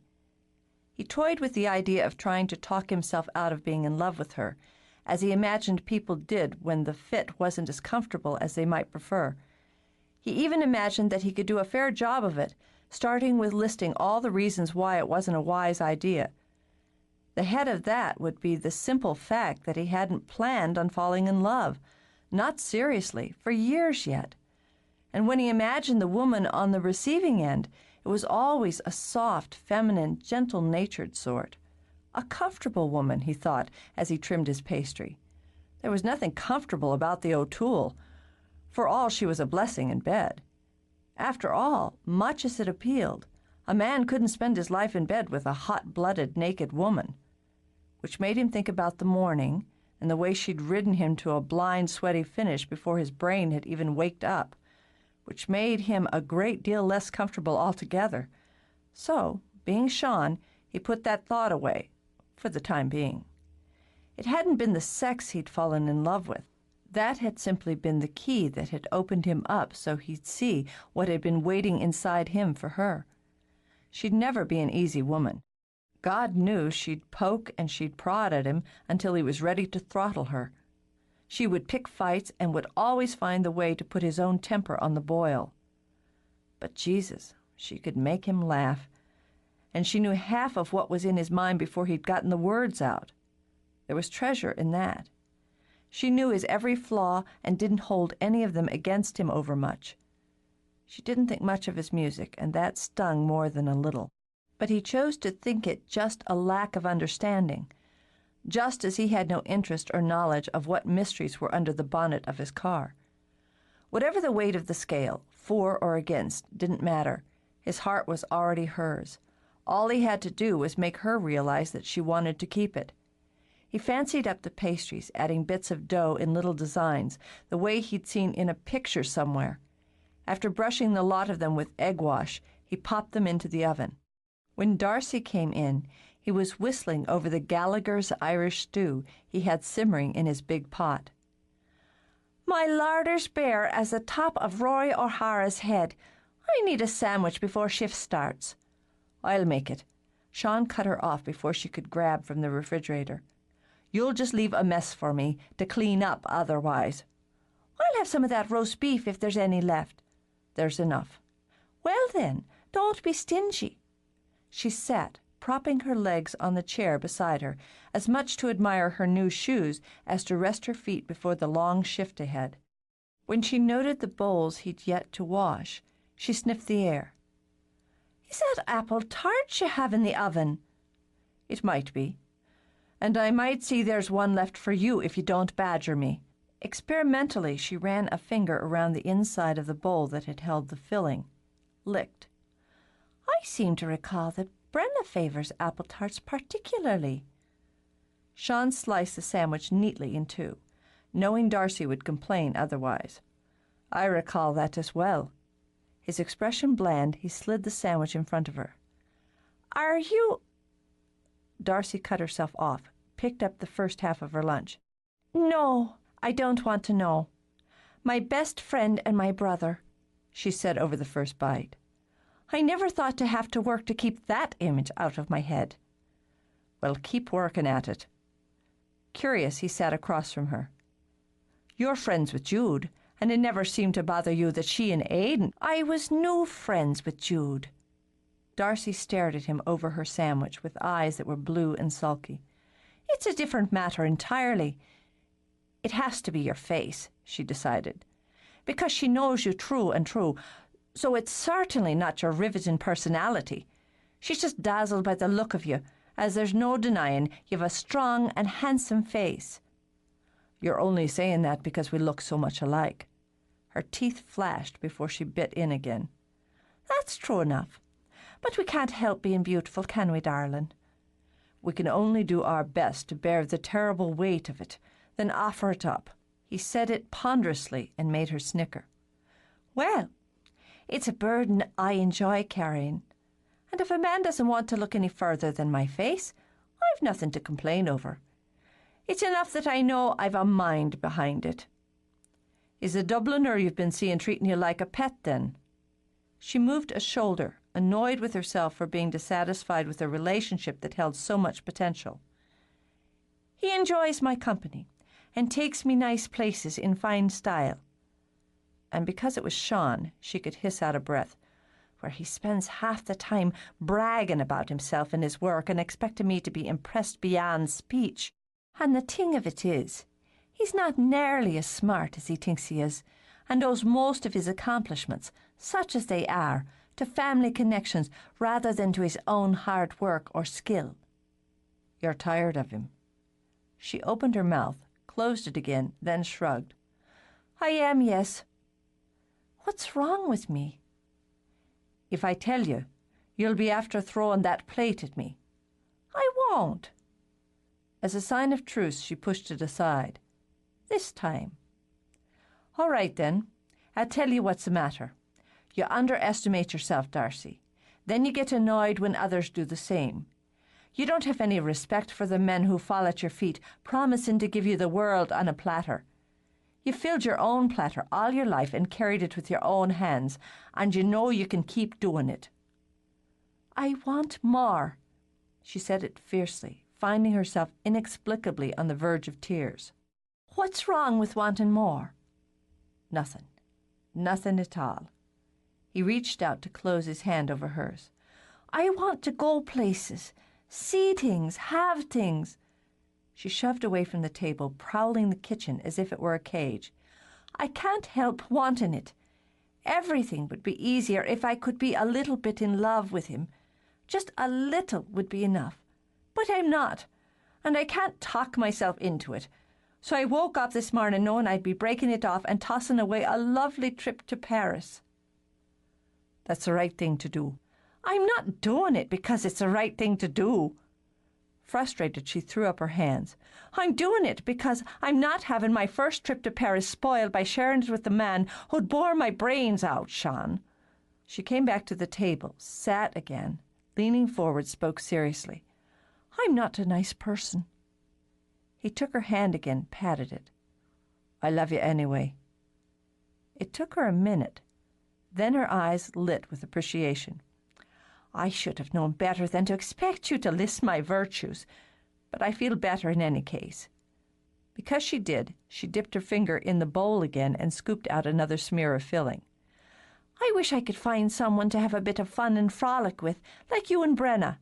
She might not have caught it, the quick change in the eyes before he rose to clear the table, but she knew him as well as, often better than, she knew herself. Damn it all. I was afraid of this. You've gone and fallen for her, haven't you? It's not for you to worry about. It is. Of course it is, when I love both of you. You great blockhead. Couldn't you just enjoy yourself like any other man? He thought of that morning and licked a bit of apple filling himself. I am enjoying myself. And how long will that last now that you've fallen in love with her? Interested, he glanced back at her as he began to work. Does the fun go out of such matters when love walks in? It does when it only walks through one of the doors and the other stays shut. You don't have much confidence in me for finding a way of opening a closed door if I put my mind to it. Sean, I don't want to hurt you. And neither would Brenna, but she told me straight out that she only wanted to sleep with you. She was clear enough about what she wanted. This time he smiled. I want more. What's wrong with wanting more? This isn't the time to throw my own words back at my head. I'm worried for you. Don't be. He washed the largest of the bowls by hand rather than crowd the dishwasher. I know what I'm about. I can't help my feelings, and before you say it, he continued, I know she can't help hers either. But what's wrong with doing what I can to change her feelings? The minute she thinks you're courting her. But I won't be. She'll be courting me. Darcy's first response was a snort, but then she stopped, considered. Aren't you the clever one? She murmured. Clever enough to know Brenna will prefer to do the persuading rather than be the persuaded. He checked his tarts, adjusted the heat. I expect what we've said here to stay here between the two of us.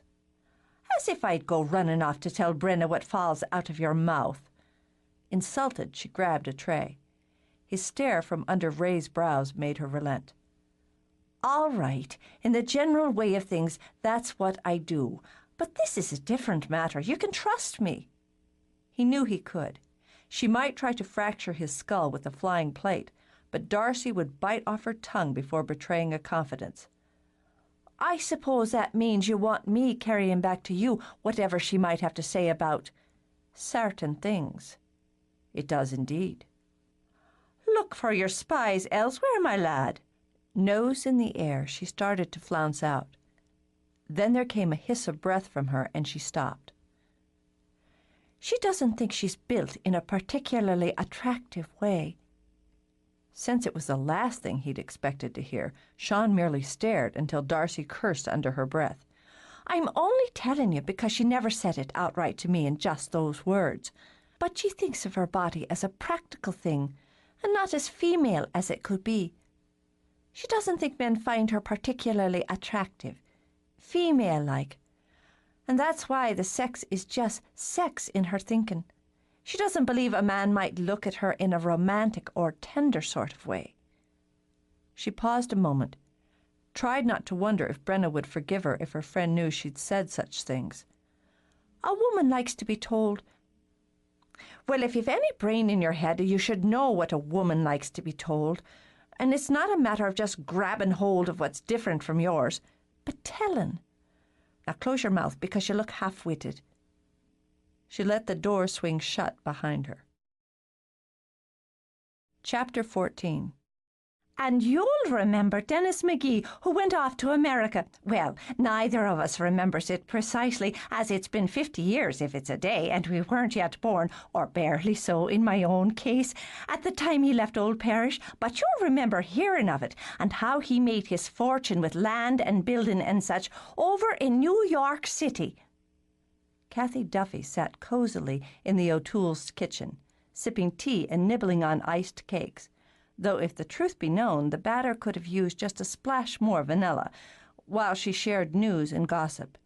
As she was used to having 10 words to say for anyone else's one, she didn't notice her friend's distraction, but kept chattering away with the hottest bulletin in Old Parish.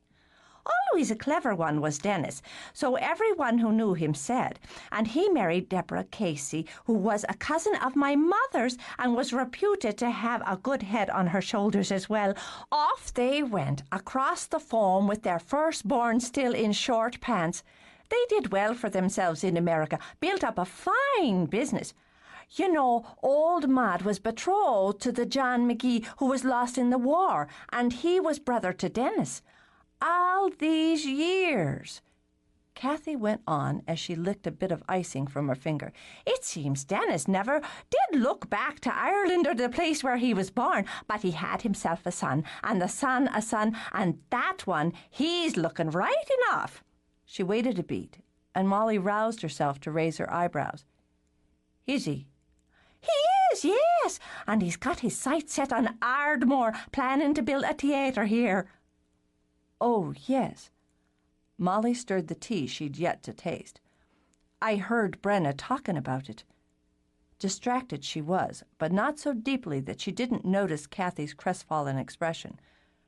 I don't have the details of it, she said to smooth her friend's feathers. Well, then, delighted Kathy edged forward, there's a deal being done between the McGees in New York City and the Gallaghers. The word's round that they'll be building the theatre unto the pub, a kind of music hall, if I'm hearing correctly. Imagine that, Molly, a music hall right here in Ardmore, and with the Gallaghers having their fingers in it. If it's to be, I'd be happier knowing one of our own had some say in the matter. Do you know if Dennis McGee the younger will be coming back to Ardmore? I don't see how the matter can be done otherwise. Kathy sat back, patted her hair. Her niece had given her a home perm the week before, and she was well pleased with it. Each curl was like a soldier tucked up in his bedroll. Dennis and I had a bit of a flirt when we were both young and foolish, and he came to visit one summer back some years. Kathy's eyes went dreamy as she looked back. On his grand tour, was he? And wanted to see the place where his parents had been born and reared, and where he himself spent the first years of his life.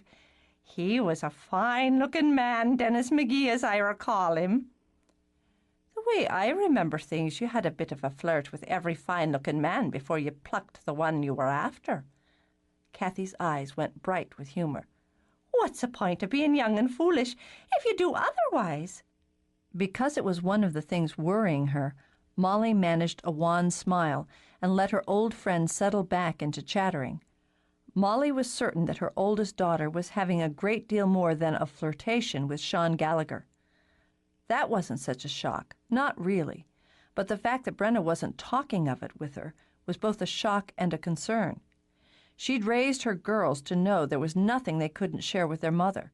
She'd known the night her Maureen had fallen in love, as the girl had come in flushed and laughing and full of the wonder of it.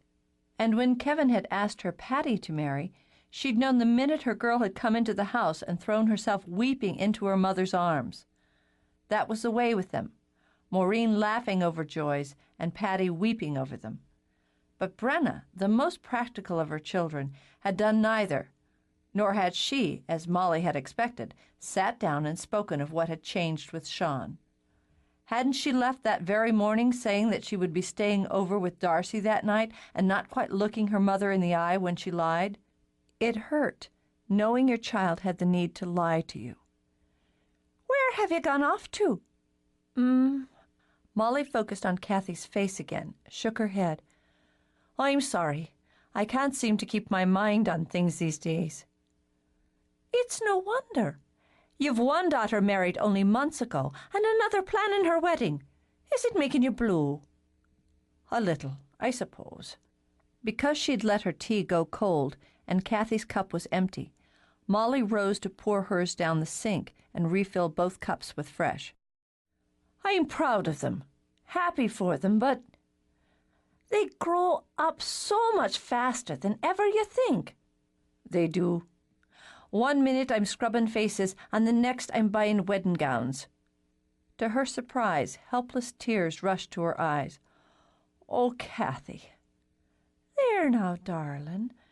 She took both of Molly's hands and squeezed. "I felt the same way when mine left the nest." "It's Patty's doing." Sniffling, Molly dug a handkerchief out of her pocket. "I never cried with Maureen except at the wedding.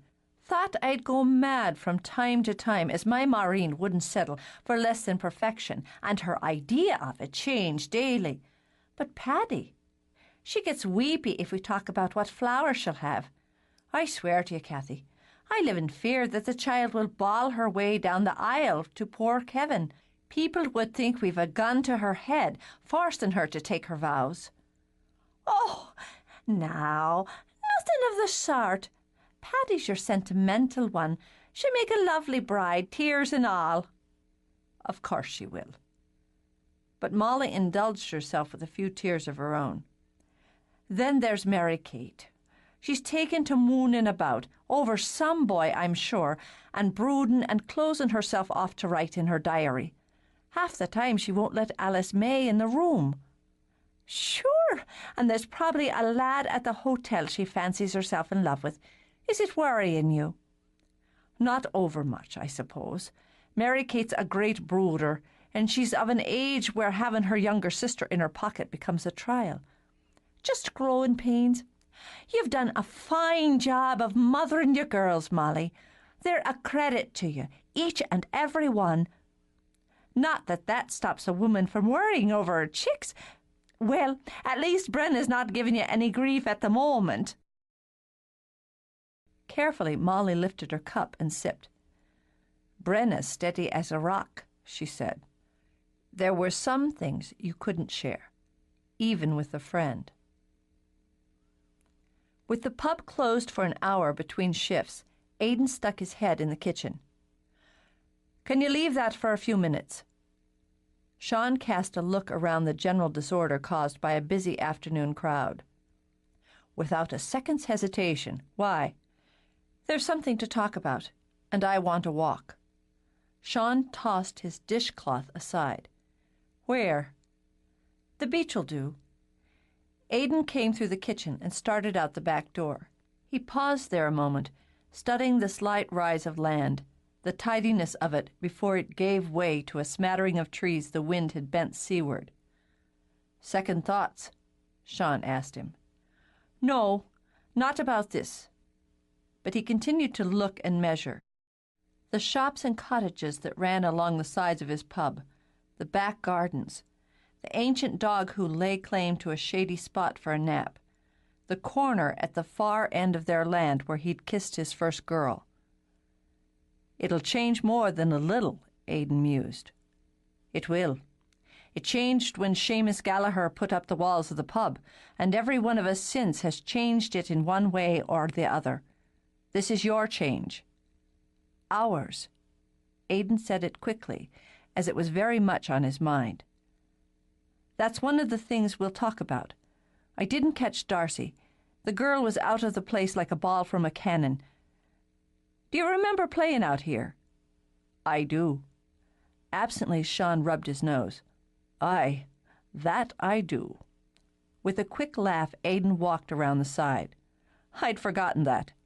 We had a ball game going back here from time to time, and that's where Brenna rapped one right in your face. Christ, you bled like a pig." The bat was near as big as she was. True enough. But the lass has always had an arm on her. I remember you lying there, cursing and bleeding, and when she saw it was no more than your nose that was broken, she told you to stop shouting and offer it up. We had some fine games back of the pub. Impending fatherhood's making you sentimental. Maybe it is. They crossed the street, quiet this time of day, this time of year. Spring's coming, Aidan added, as they worked their way down to the curve of beach. And the tourists and holidayers come with it. Winter's short in Ardmore. Sean dipped his hands in his pocket. There was still a bit of bite to the wind. You won't hear me complaining over that. Sand crunched softly under boots as they walked west. Where it met the horizon, the water was a dreamy blue. Here, where it rolled to land, it fumed, white against green, driven by small, choppy waves. Their tips sparkled in the generous stream of sun.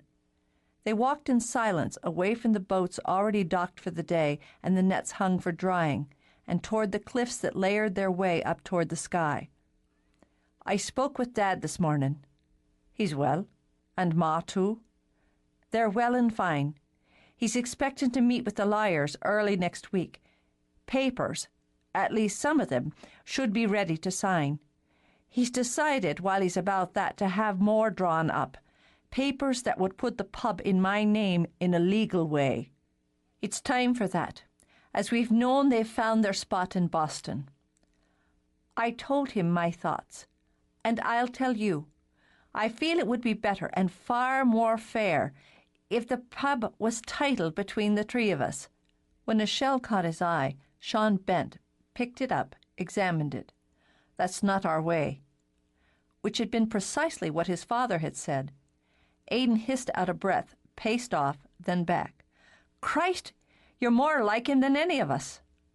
Sure, and that doesn't sound like a compliment to either our father or myself just at the moment.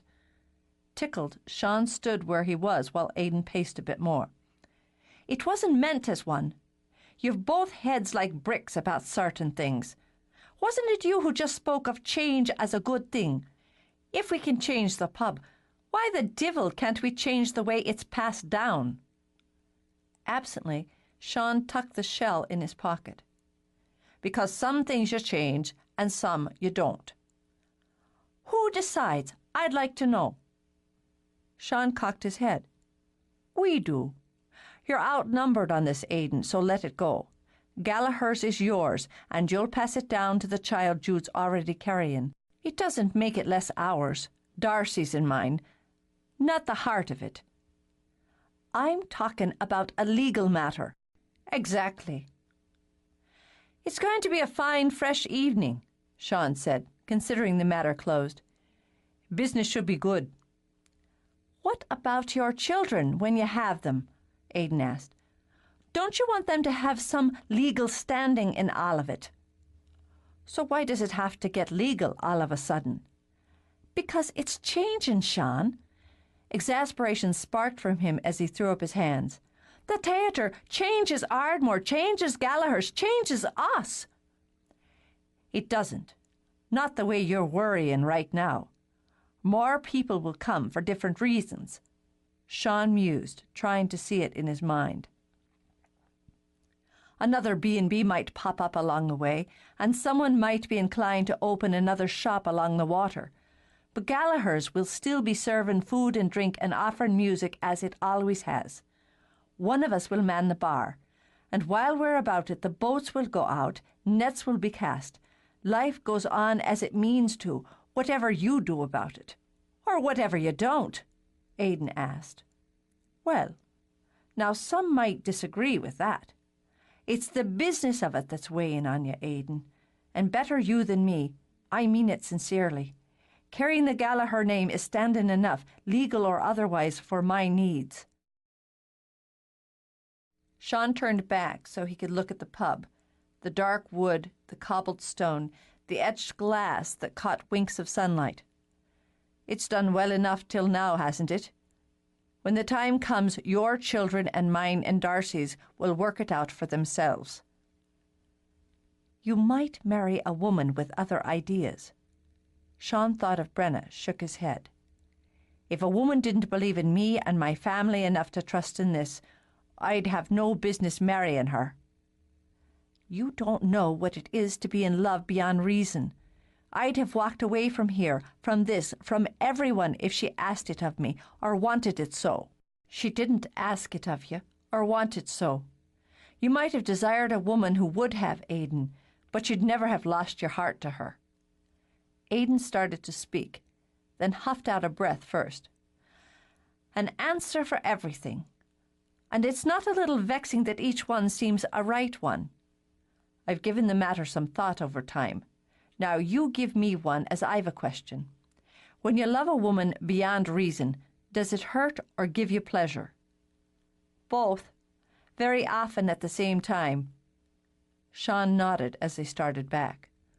I thought that might be the case, but it's interesting to hear it confirmed.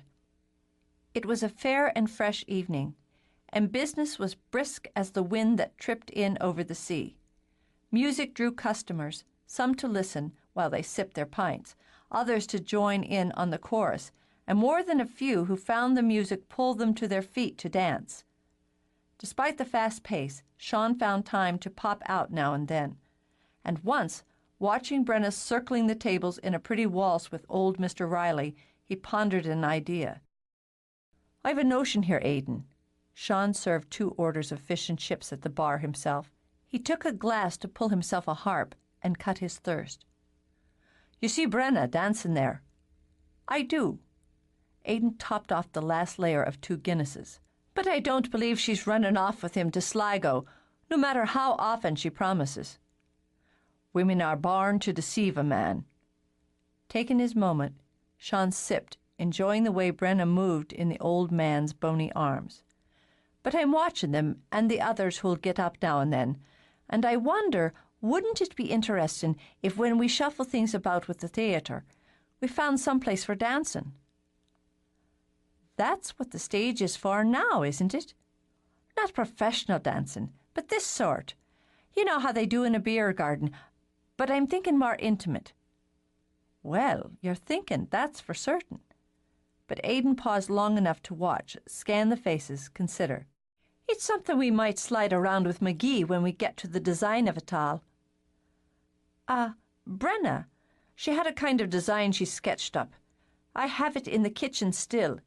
Maybe you'd like to take a look, and if you like what you see, you might be interested in the more formal drawing I asked her to do. Intrigued, Aidan looked away from the dancing and into his brother's eyes. You asked her, did you? I did, because I think she knows what we want and what McGee should build. Is that a problem for you? Not a problem. No problem at all. It's making me think, Sean, that you had it right about the legalities of things not changing the heart. I'd like to see what our Brenna has in her mind. That's fine, then. And if you like what you see, you could send it off to McGee for his thoughts. I could. But I'd think the man would have his own designers. Then we'll have to find a way to bring him round to it, if it's what we want. Couldn't hurt, Sean murmured, still watching Brenna, to have our fingers in it early on. It couldn't, Aidan agreed. However prettily Brenna could dance, Aidan needed her back behind the bar shortly. He caught her eye, sent her a quick signal, but even as she acknowledged it, he saw her gaze slip past him to Sean. Even though he was a bystander, Aidan felt the heat of it. I'll thank you not to distract my bartender when we're 3 deep around here. I'm just standing, drinking my beer. Well, stand and drink in the kitchen unless you're after having half the customers raising their eyebrows over the pair of you. It wouldn't bother me. He held the look another moment, a kind of test. But it does her. Because it would annoy him if he dwelt on it, Sean slipped back into the kitchen. It wasn't a problem to keep himself busy until closing, and he calculated another hour at least to clean up before he could call it a night. He was scouring pots when one of the musicians strolled in. She was a pretty blonde named Eileen, with sharp features and hair chopped short to show them off. She had a fine, clear voice and a warm disposition. Sean had admired the first and taken advantage of the second in a friendly sort of way when her band had been booked at Gallaghers before. "We did well by each other tonight." "That we did." He rinsed off the pot and, angling his body toward her, started on the next. "I like the arrangement you've put together for Foggy Dew." "It's the first time we tried it outside of rehearsal." She walked to him, turning to lean back against the sink while he worked. "I've been working on a couple of other numbers. I wouldn't mind running them by you." She ran her fingertip down his arm. "I don't have to be back tonight. Would you care to put me up as you did last time?" Last time, they enjoyed music and each other for half the night. The woman, Sean recalled, wasn't the least shy about her talents. The memory made him grin even as he contemplated the most polite way to turn her down. The only thing Brenna saw, besides red, when she carted in the last tray of empties, was the way Sean had his head tipped down and the way the blonde had her hand on him. She stalked over, slammed the tray down on the counter by the sink with enough force to make the glasses dance. "Is there something you're after in here?" Eileen was quick enough to read the threat in the eyes that were burning over her face and the meaning behind them. Not anymore. In a cheerful gesture, she patted Sean's arm. "I guess I'm heading back after all. Some other time, Sean." He had a split second to make up his mind, and going with instinct, fixed a guilty, sheepish expression on his face. "Well." "Always a pleasure coming to Gallaghers," Eileen added as she strolled to the door. She kept the snicker inside and wondered how the pint-sized redhead was going to make Sean suffer. "Is this the last of it, then?" Sean began scrubbing the pot again as if he'd dedicated his life to that single purpose. "It is. And what was that about, I'd like to know?" "What?" "You and the singer with the big breasts and the boy's hair." "Oh, Eileen." Deliberately he cleared his throat as he set the pot aside to deal with the glasses. "She was just saying good night." "Ha!" She skewered a finger into his side and made him jump. "If she'd been any closer, she'd have been inside your skin." "Well, now, she's just a friendly sort." "Just keep this in mind while you and I are rolling on the sheets.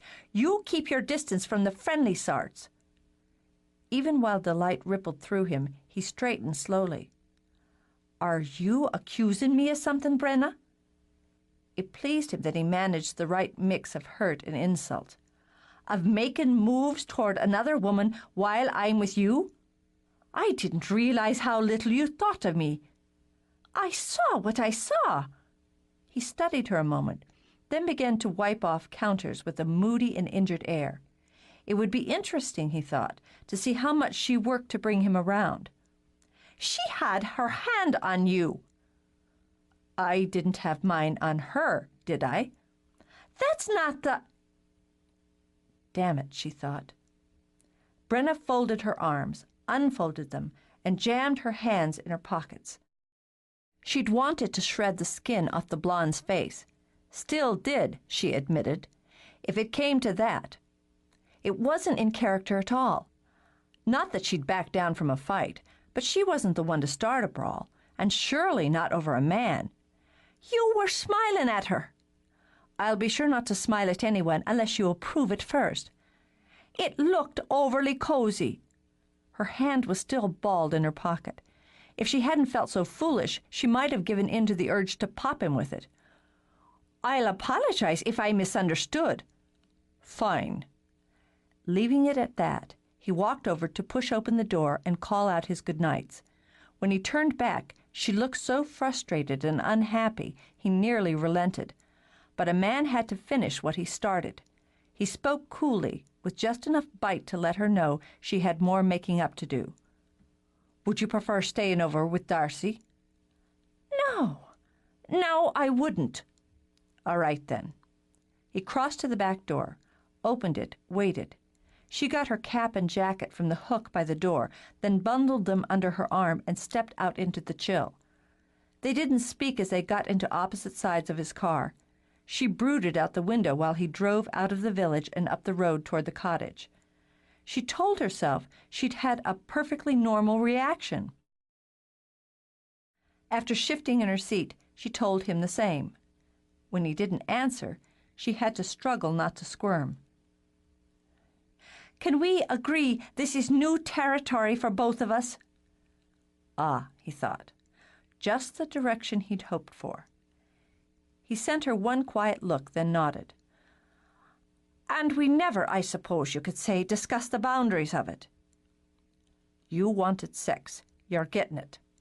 Out of the corner of his eye, he saw her flinch. Perfect. "That's true. That's true," she repeated in a mutter when he pulled up to his cottage. She was starting to feel a little sick to her stomach. "But it's only that She cursed and had to scramble out of the car to keep up with him. "Damn it, you can at least hear me out." "I'm listening to you. Do you want tea?" he asked, viciously polite as he walked inside. "No, I don't want tea, and take that stick out of your arse for one bloody minute. If you don't have the sense to see that woman wanted to jump you, you're blind as 6 bats and twice as dim." "More to the point would be what I wanted and intended." He started up the steps. "She's beautiful." "So are you. What does that have to do with it?" As her mouth was hanging open, it took a minute to get her feet moving. In all the years she'd known the man, he'd never told her she was beautiful. It threw her off her stride. She could feel her mind trip as she tried to keep it on track. "You don't think of me that way, and that's all right. It's not what I'm trying to get to, anyway." He'd make sure they came back to it, but for now he emptied the contents of his pockets onto his dresser. "What are you trying to get to, Brenna?" "I know when I started this, I never said what I expected." Wishing she had his clever way with words, she dragged a hand through her hair. "What I mean is that while we're together this way, until one of us or both of us decide this has run its course, I wouldn't consider being with another man." He sat on the trunk at the foot of the bed to take off his boots. "You're meaning that this area of our relationship should be an exclusive one, that neither of us sees anyone else. Is that the way of it?" "Aye, that's my feeling on it." They would be exclusive to each other, and it was her idea, even demand. A strong first step, he thought, to where he wanted her to lead him. He took his time, letting her believe he was considering. "That fits in with my feeling on it as well, but how do we know, and who decides when that changes, Brenna?" "I don't have an answer to that. I never expected this to be complicated. I didn't know it was until I saw that singer hanging all over you. I didn't like it." "While I'm touching you, I'm touching no one else. You'll have to trust me." "I can trust you, Sean." Easier now, she stepped toward him. "It's the big-breasted blondes I have trouble with. Recently, my taste is running strong for well-packed redheads." Because she was relieved that the chill had gone out of his eyes, she laughed. "Well-packed, me ass. Have we made up, then?" "It's a beginning." He patted the space beside him. "Let's have your boots off, and we'll make up some more." Happy to oblige, she sat, tugged on the laces. "I hurt your feelings. I'm sorry for that." "I don't mind spatting with you, Mary Brenna." He stroked a hand over her hair. "But I don't like you thinking that I'd think of another woman in that way when I'm with you." "Then I won't think it." After towing off her boots, she straightened, but her eyes went wary at the way he was staring at her. "What is it?" "I like looking at you." "Nothing new to see here." "Maybe that's part of it." He framed her face, then combed his fingers through her hair, drawing it back and away. "I know this face," he said quietly, "as well as I know my own. I can conjure it up in my mind the way it runs from cheek to jaw." He skimmed his lips along the sweep, the shape and color of the eyes, and the moods of them. Just now, he noted, the mood was surprised and not a little uneasy. The mouth, he continued, brushing it lightly, retreating just as hers softened. The curves and dips of it. Such a lovely face. I don't mind looking at it, even when you're not around. That's an odd thing to... She trailed off as he brought his mouth back to hers, lingered there. Then there's the rest of you. He skimmed his hands down, a light play of fingers, then captured her hands before she could tug the sweater off. No, let me. He drew her to her feet, lifting the sweater inch by inch. It gives me pleasure to uncover you, to work my way through the layers to that amazing body of yours. It drives me mad the way you cover it up. She might have gaped if she hadn't been so busy just trying to breathe. It does? I keep thinking, I know what's under all that. He loosened the hook of her trousers. I've had that under me. He let the trousers drop, pool at her feet. Step out of those, darling, he murmured, and toyed with the hem of her undershirt. I'm built like a 12-year-old boy. As one who's been a 12-year-old boy, he slipped the undershirt over her head, then let his gaze run down her. I can promise you that that's not the case. Milk-maid skin and strong shoulders. He dipped his head, touching his lips to one then the other. And here, slowly he trailed his hands from her waist to cup her breasts. Her breath caught, released, shuddered. Soft and firm and sensitive. She started to drift along, to cruise on the wonderful slide of his hands, then gasped, half in shock, half in amusement, when he lifted her, stood her on the little chest. But the humor that sparked in her eyes went dark when he closed his mouth over her breast, caught her nipple delicately between his teeth. Oh, God, I want you to come. He traced a finger along the edge of cotton that still covered her, and his mouth worked down. I want you to call out my name when you do, and slipped his finger under the cotton, inside her, where she was already hot, already wet. She rocked against him, a jerk of movement, while her fingers dug into his shoulders. Pleasure rushed into her so fast that it was almost panic. Built so high, so huge, she wondered her body could survive it. And it was his name she called out. Was she falling or flying? She felt her legs give way like a melting of bone, tried to center herself again when she felt him lift her, carry her to the side of the bed. The light. He laid her on the bed, knelt over her. We'll see each other clearly this way, this time. Watching her, he took off his shirt. Do you know how arousing it is to know I can take you up again and again, that you have that much inside you for me? She reached for him, drew him to her. I want you inside me. And I want you weak first. His mouth began to taste, his hands to roam, and sobbing my name. You bastard. The fact that she said it on a moan delighted him. Just try to make me. He thought it a lovely challenge, and set about meeting it. His hands were light as fairy wings one moment, hard as iron the next, and each touch was a separate thrill. He had a way about him that she'd never imagined when she'd fantasized about having him for a lover.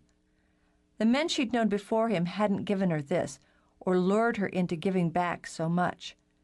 There was a freedom here with him, that odd mix of wicked surprise with easy recognition, and trust, absolute trust.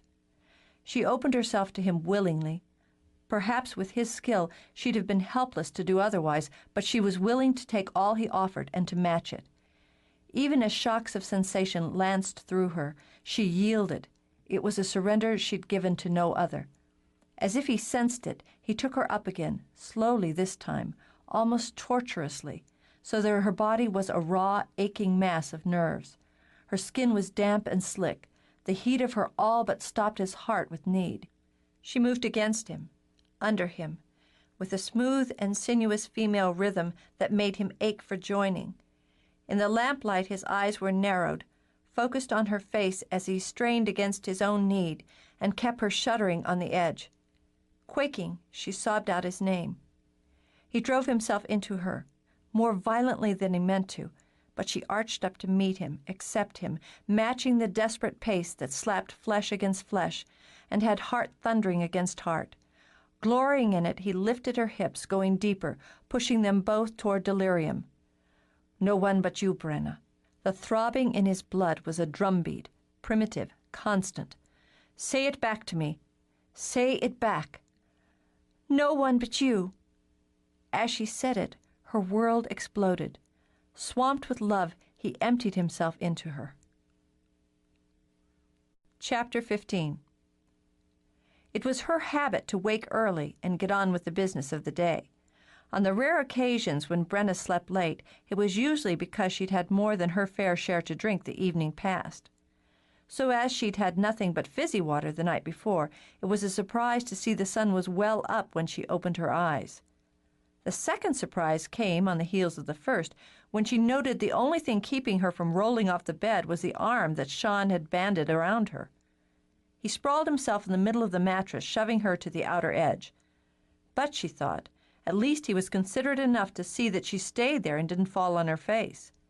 She tried to shift around, give him a shove so that she could get free and climb out, but he tightened his grip and pulled her back until she was curved against him in the cozy spoon position. You might be the lazy sort who lies in bed half the morning, but I'm not. She started to wriggle free, and wriggling discovered the interesting fact that not all of him was asleep. Wake up ready, do you? She said it with a chuckle and pushed at his arms. Well, I don't. I want a shower and some coffee. His answer was a grunt, but his hand snuck up to cover her breast. And just keep your hands to yourself. I don't want any of this fooling around until I've had my coffee. He simply parted her legs and proved her a liar. Well, his voice was thick with sleep, but the arm that slid under her was strong enough to hold her in place. You can just lie there then, while I use you. Later, when she staggered into the shower, she thought it wouldn't be such a sacrifice to be used in such a way of a morning every now and again. She turned the water on, keeping it on the cool side as her skin was still hot and flushed. After stepping into the old clawfoot tub, she tugged the curtain around and ducked her head under the stingy spray to wet her hair. It wasn't an easy business with so little water and so much hair, but she had nearly accomplished it when the curtain jangled back. She opened one eye and fixed it on Sean. I don't suppose you can give me much trouble in here so soon after that. Care to wager on it? He asked as he stepped in with her. She'd have lost. Her legs weren't quite steady when she snapped down a towel. Keep your distance now, she warned, wrapping it around her while her hair dripped everywhere. I've no more time for you. I've got to get home. I suppose you don't have time for any griddle cakes then. She shoved wet hair out of her eyes. You'd be making griddle cakes? I had a mind to, but if you're in such a rush, I'll just scramble an egg for myself. He was already dried off and was brushing his teeth, an easy act of intimacy that barely registered. I suppose I'm not in such a terrible rush. Have you a spare toothbrush around here? I don't, but I think under the circumstances you can use mine. She kept one at Darcy's, along with a few other essentials, but she'd been too distracted to remember to gather them up the night before. Would you mind if I left a few things here, for convenience sake? He leaned over the sink to rinse so she didn't see the gleam of triumph in his eyes. Another step, he thought. There's room. He handed her the toothbrush. Use whatever you need for now. I'll go down and put on some coffee. Thanks. Leaving her to it, he stepped out to pull on jeans and a sweater. If he hadn't been obliged to be at the pub, he would have found a way to talk her into spending the day with him. As it was, they only had an hour or so.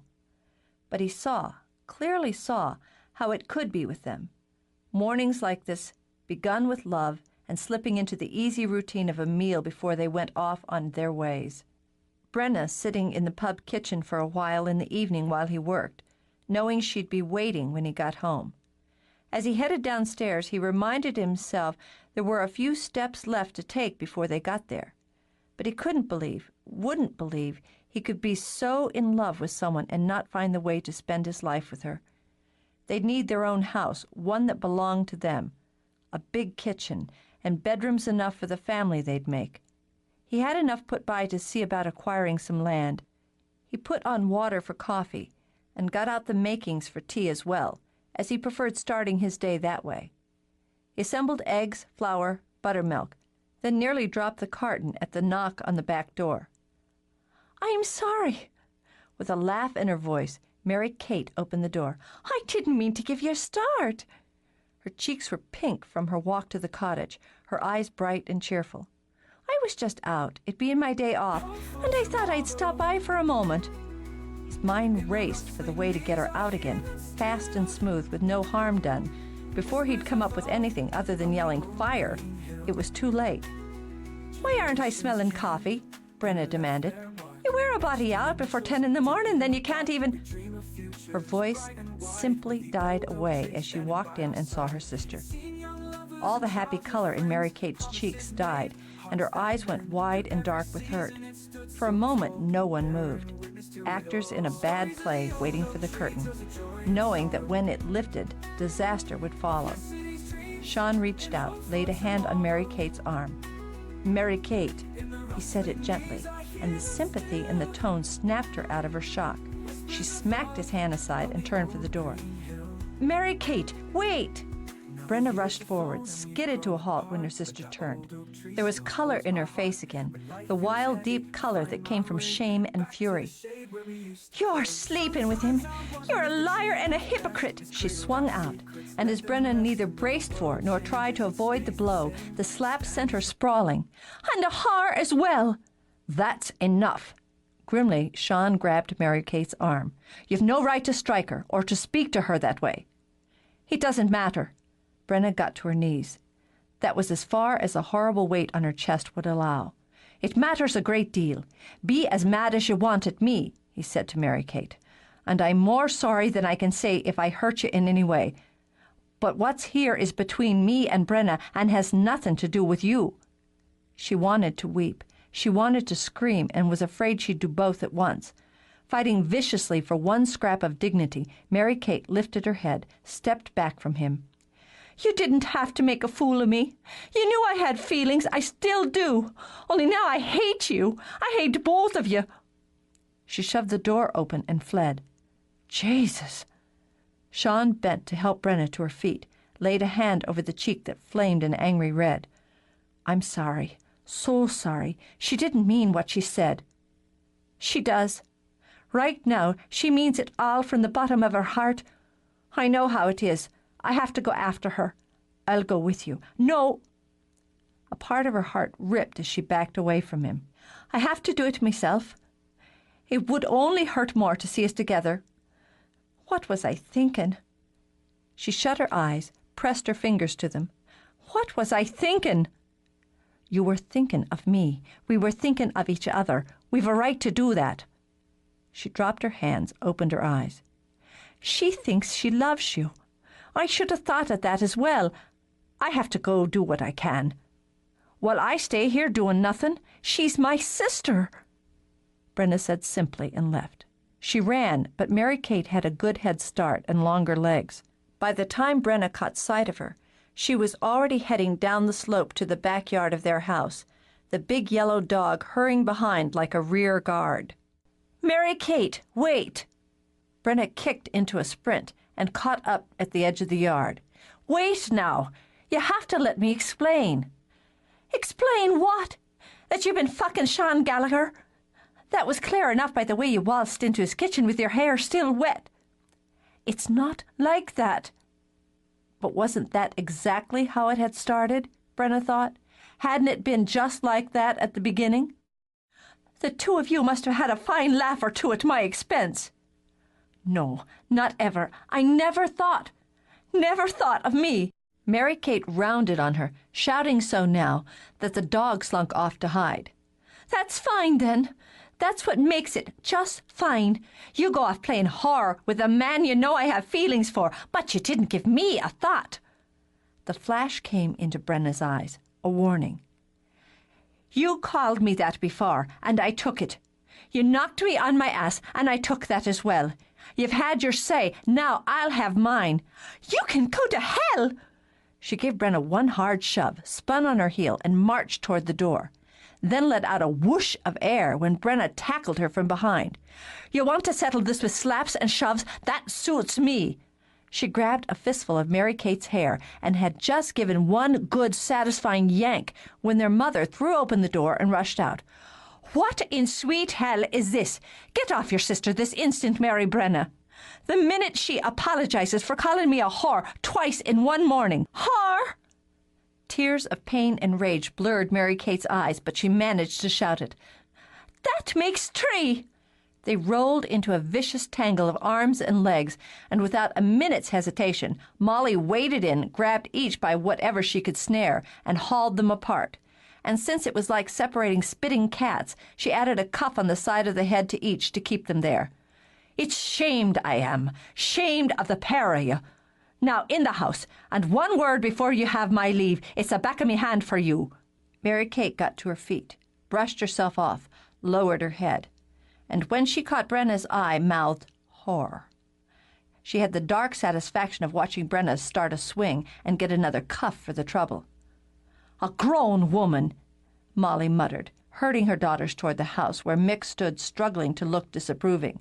Alice May watched owlishly, and Patty stood peering over her father's shoulder with her best "I'm above it all" look on her face. "Sit." She jabbed a finger at the table, then shot a steely look at her other daughters. "Patty, Alice May, I believe you have other things to do. If not, I can find plenty to occupy your time." "She landed you a good one there, Brenna." Alice May clucked her tongue as she studied Brenna's cheek. "She won't a second time. Quiet!" At patience end, Molly snapped, "Out!" She pointed to the door. "Come on, Alice." Patty laid a hand on Alice May's shoulder. "There's no point in staring at the heathens." And the minute they rounded the corner, both of them hunkered down to hear what they could. But when Mick started to slither out the door, Molly pinned him with a hard stare. "Oh, no, you don't, Michael O'Toole.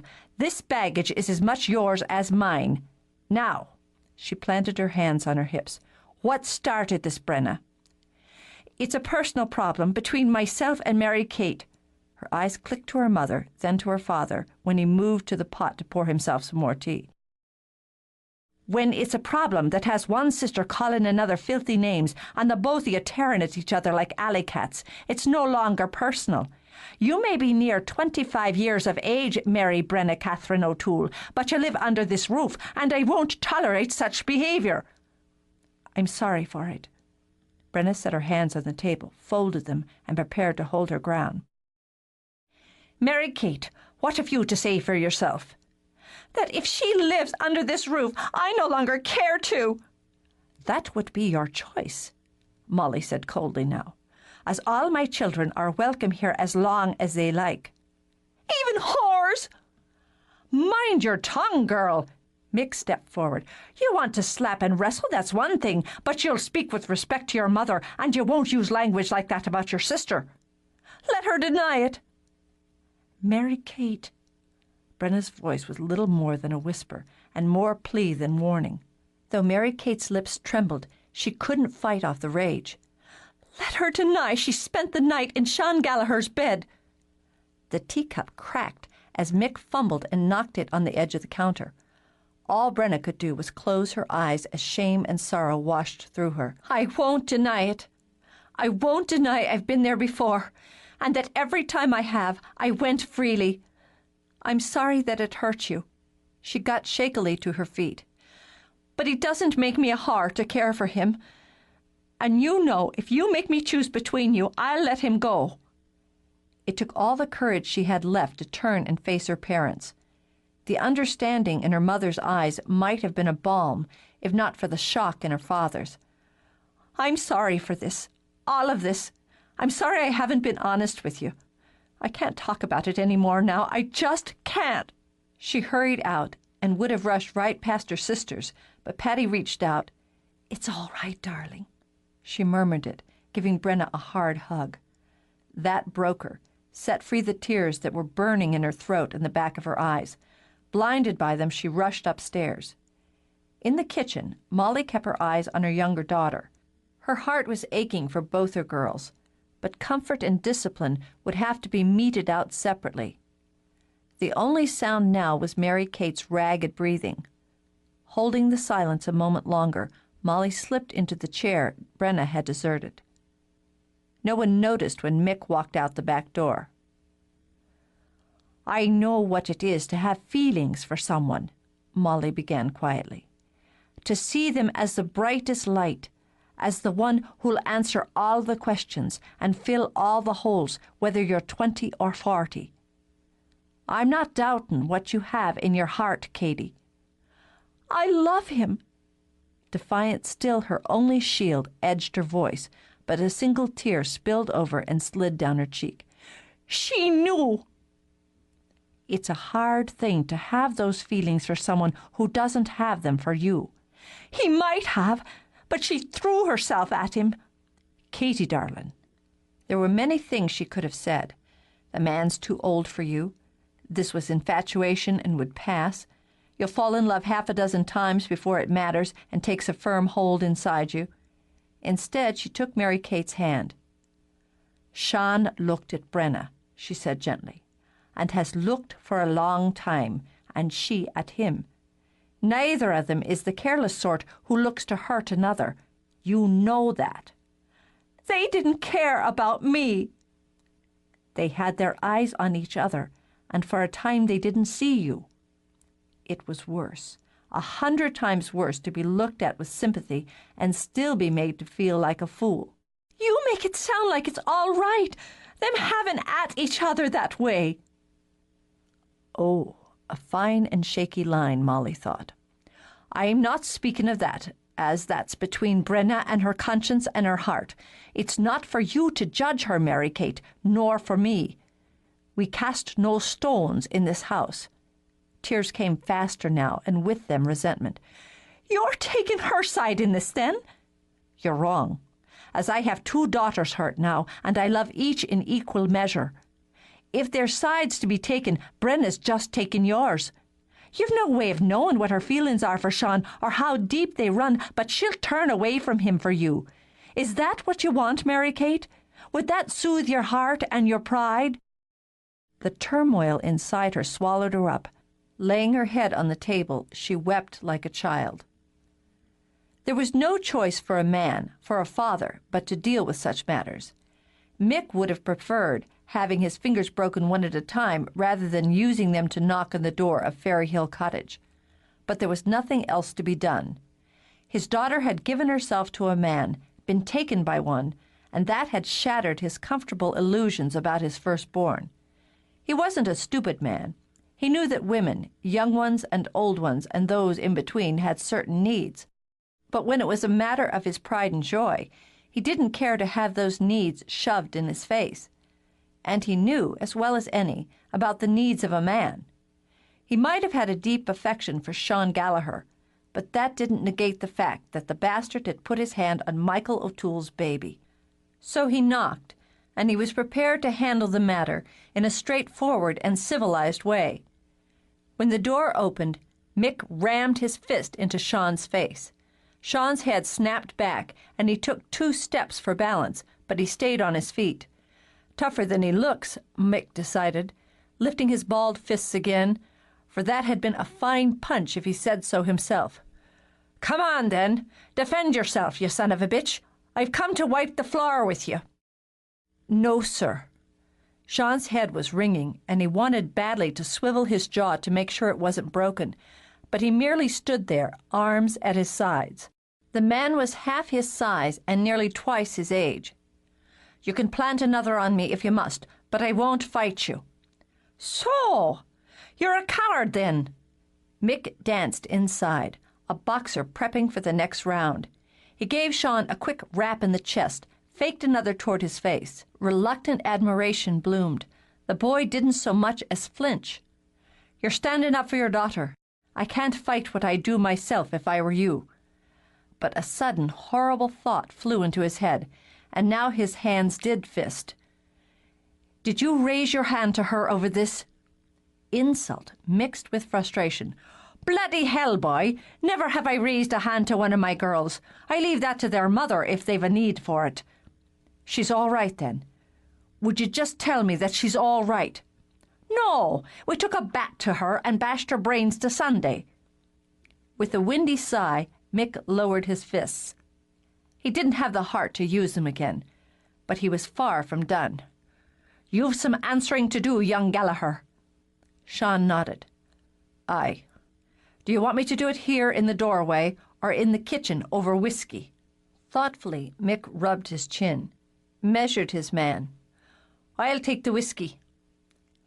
Temper was still bubbling under his skin, but he followed Sean to the back, waited while the bottle was taken from the cupboard and good Jamesons poured into short glasses. "Will you sit, Mr. O'Toole?" "Well, you've manners, don't you, at such a time?"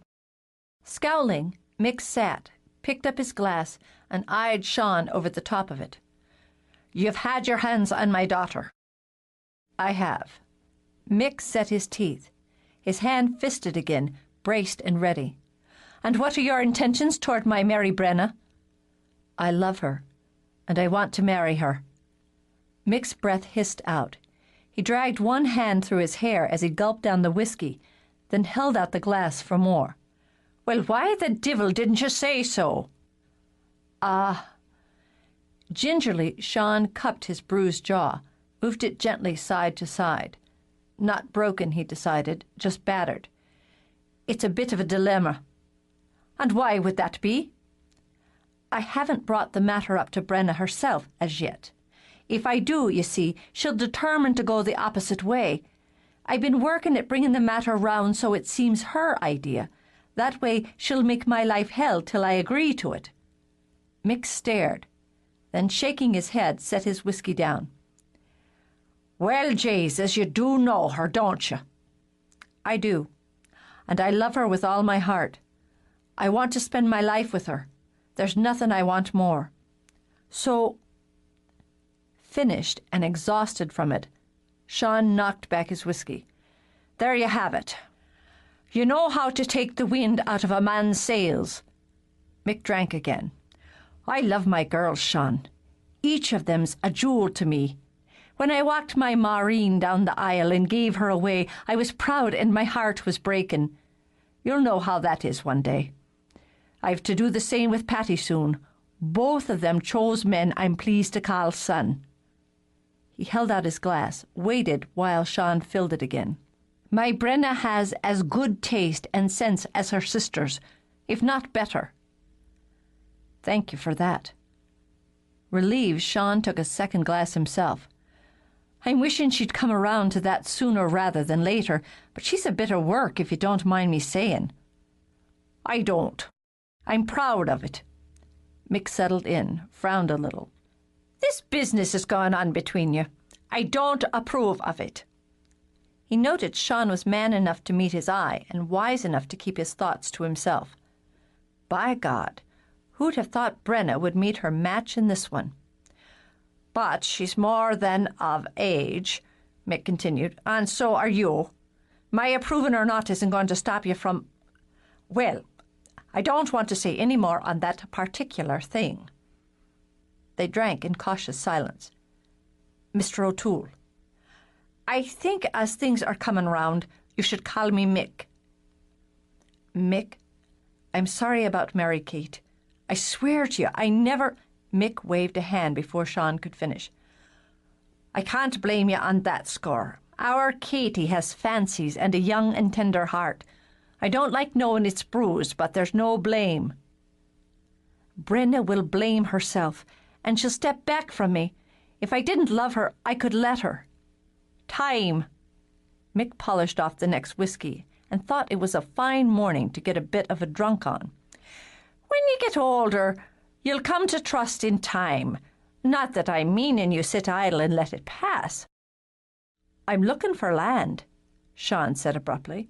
The whiskey was starting to work in his head, and he didn't mind a bit. "What's that?" "For land to buy, for Brenna. She'll want to build her house, don't you think?" Tears of sentiment gathered in Mick's eyes. "It's been a dream of hers to do that. I know she's a dream to have a hand in building something from the ground up. And I'm hoping she'll have her chance with the theatre." "Aye, I've been giving her a hand in the drawing of that. Would you see that I get it, so I can pass it on? She may not feel as easy about giving it to me now. You'll have it tomorrow. That's fine, then. And the theatre's an important thing for Brenna, for us, for Ardmore. But a home, that's more important than a place of business. It is, and would be to her as well as to you. If you hear of something you think might suit, would you pass it on to me? Mick took out his handkerchief, blew his nose, and was pleased to see Sean fill his glass without waiting to be asked. That I'll do. Eyes narrowed and a bit bright from drink, Mick peered at Sean's jaw. How's the face, then? Aches like a bitch in heat. Mick laughed heartily, tapped his glass to Sean's. Well, that's something, then. While Mick and Sean bonded over Jameson's, Molly had her hands full. It took nearly an hour of strokes and pats and sympathy before she could tuck Mary Kate in for a nap. Her own head was feeling achy, but she pressed her fingers to her eyes to relieve some of the pressure before crossing to Brenna's room. She reminded herself she had wanted children, and a number of them besides. She'd been blessed, she was grateful, and blessed Mary, she was tired. Brenna was curled on the bed, eyes shut. Sitting cross-legged beside her, Alice May stroked Brenna's hair. At the foot of the bed, Patty sat dabbing at her eyes. It was a sweet sight, all in all. Patty was a romantic and would automatically throw her heart to Brenna on this. Alice May, bless her, couldn't bear to see anything or anyone in pain. Molly had only to gesture for Patty and Alice May to get up and take their leave. I'll speak to Brenna alone. She shooed them out before questions could be asked and shut the door. As Molly crossed to the bed, she saw Brenna tense. I'm sorry. Brenna kept her eyes closed and her voice was rough and strained. I don't know what else to say, but I'm sorry. Don't hate me. Oh, what nonsense. Using a brisker tone than she had with Mary Kate, Molly sat, gave Brenna's shoulder a little shake. Why should I? Are you thinking I'm so old that I don't understand what feelings turn around in a woman? No. Miserable, Brenna curled herself tighter, shifting so she could rest her head on her mother's lap. Oh, Ma, it's all my fault. I started it. I wanted Sean, so I went right up to him and said so. I kept at him until... Well, he's a man, after all. Is that all there is between you, Brenna? Just the need and the act? Yes. No. She pressed her face into the comforting give of her mother. I don't know. It doesn't matter now. Nothing matters more. I can't be with him. I won't see him that way any more. If you knew how she looked at us, at me, all the hurt on her face before the anger came into it. I never thought of her. She rolled onto her back now, stared at the ceiling. I only thought of me and what went on inside me when I was with him. Because of it, I lied to you and to Dad. How can you trust me again after this? I'm not saying the lie was right, but I knew it was a lie when you told me. She nearly smiled when Brenna's gaze cut to hers. Do you think I told my own mother that I was sneaking out of the house on a warm summer's night to meet Michael O'Toole so he could make my head swim with kisses? Her eyes warmed with humour and memory. 26 years we've been married, and 5 children we brought into the world, and to this day my mother believes I lay chaste in my bed every night before my wedding. With a long sigh, Brenna sat up, and wrapping her arms around Molly, laid her head on her shoulder. I have a need for him, Ma, and it's so big. I thought after a bit it would quiet down, fade back and away. Then we'd both get back to how things were before. But it isn't quieting down at all, and I've ruined it because I didn't say to Katie, this one's mine, so find another. Or whatever I could have said or done. Now I can't go back to him. Answer me this, as honest as you can. Molly drew her back, studied her face. Would Sean have looked in Mary Kate's direction if you hadn't been standing between? But that's not the... Just answer, Brenna. No. She let out a painful breath. But he'd never have hurt her if not for me. Mistakes were made, there's no denying it, but Mary Kate's as responsible for her heart and its bruising as anyone. Martyring yourself won't change what was or what is. Have a rest, she said, pressing her lips to Brenna's forehead. You'll think clearer when your head's not aching. Shall I bring you some tea and toast? No, but thanks. I love you so much. There now, don't start crying again. Any more tears today and I'll need an oar. Let's have off your boots and tuck you in. As she had with Mary Kate, Molly fussed and stroked and settled Brenna under the covers. She sat a little while, and when Brenna was quiet, she rose to let sleep do a bit of healing.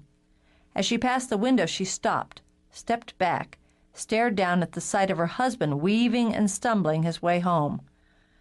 Saints in heaven, the man's drunk and it's not yet noon. She pushed at her hair. What a family this is. Chapter 16.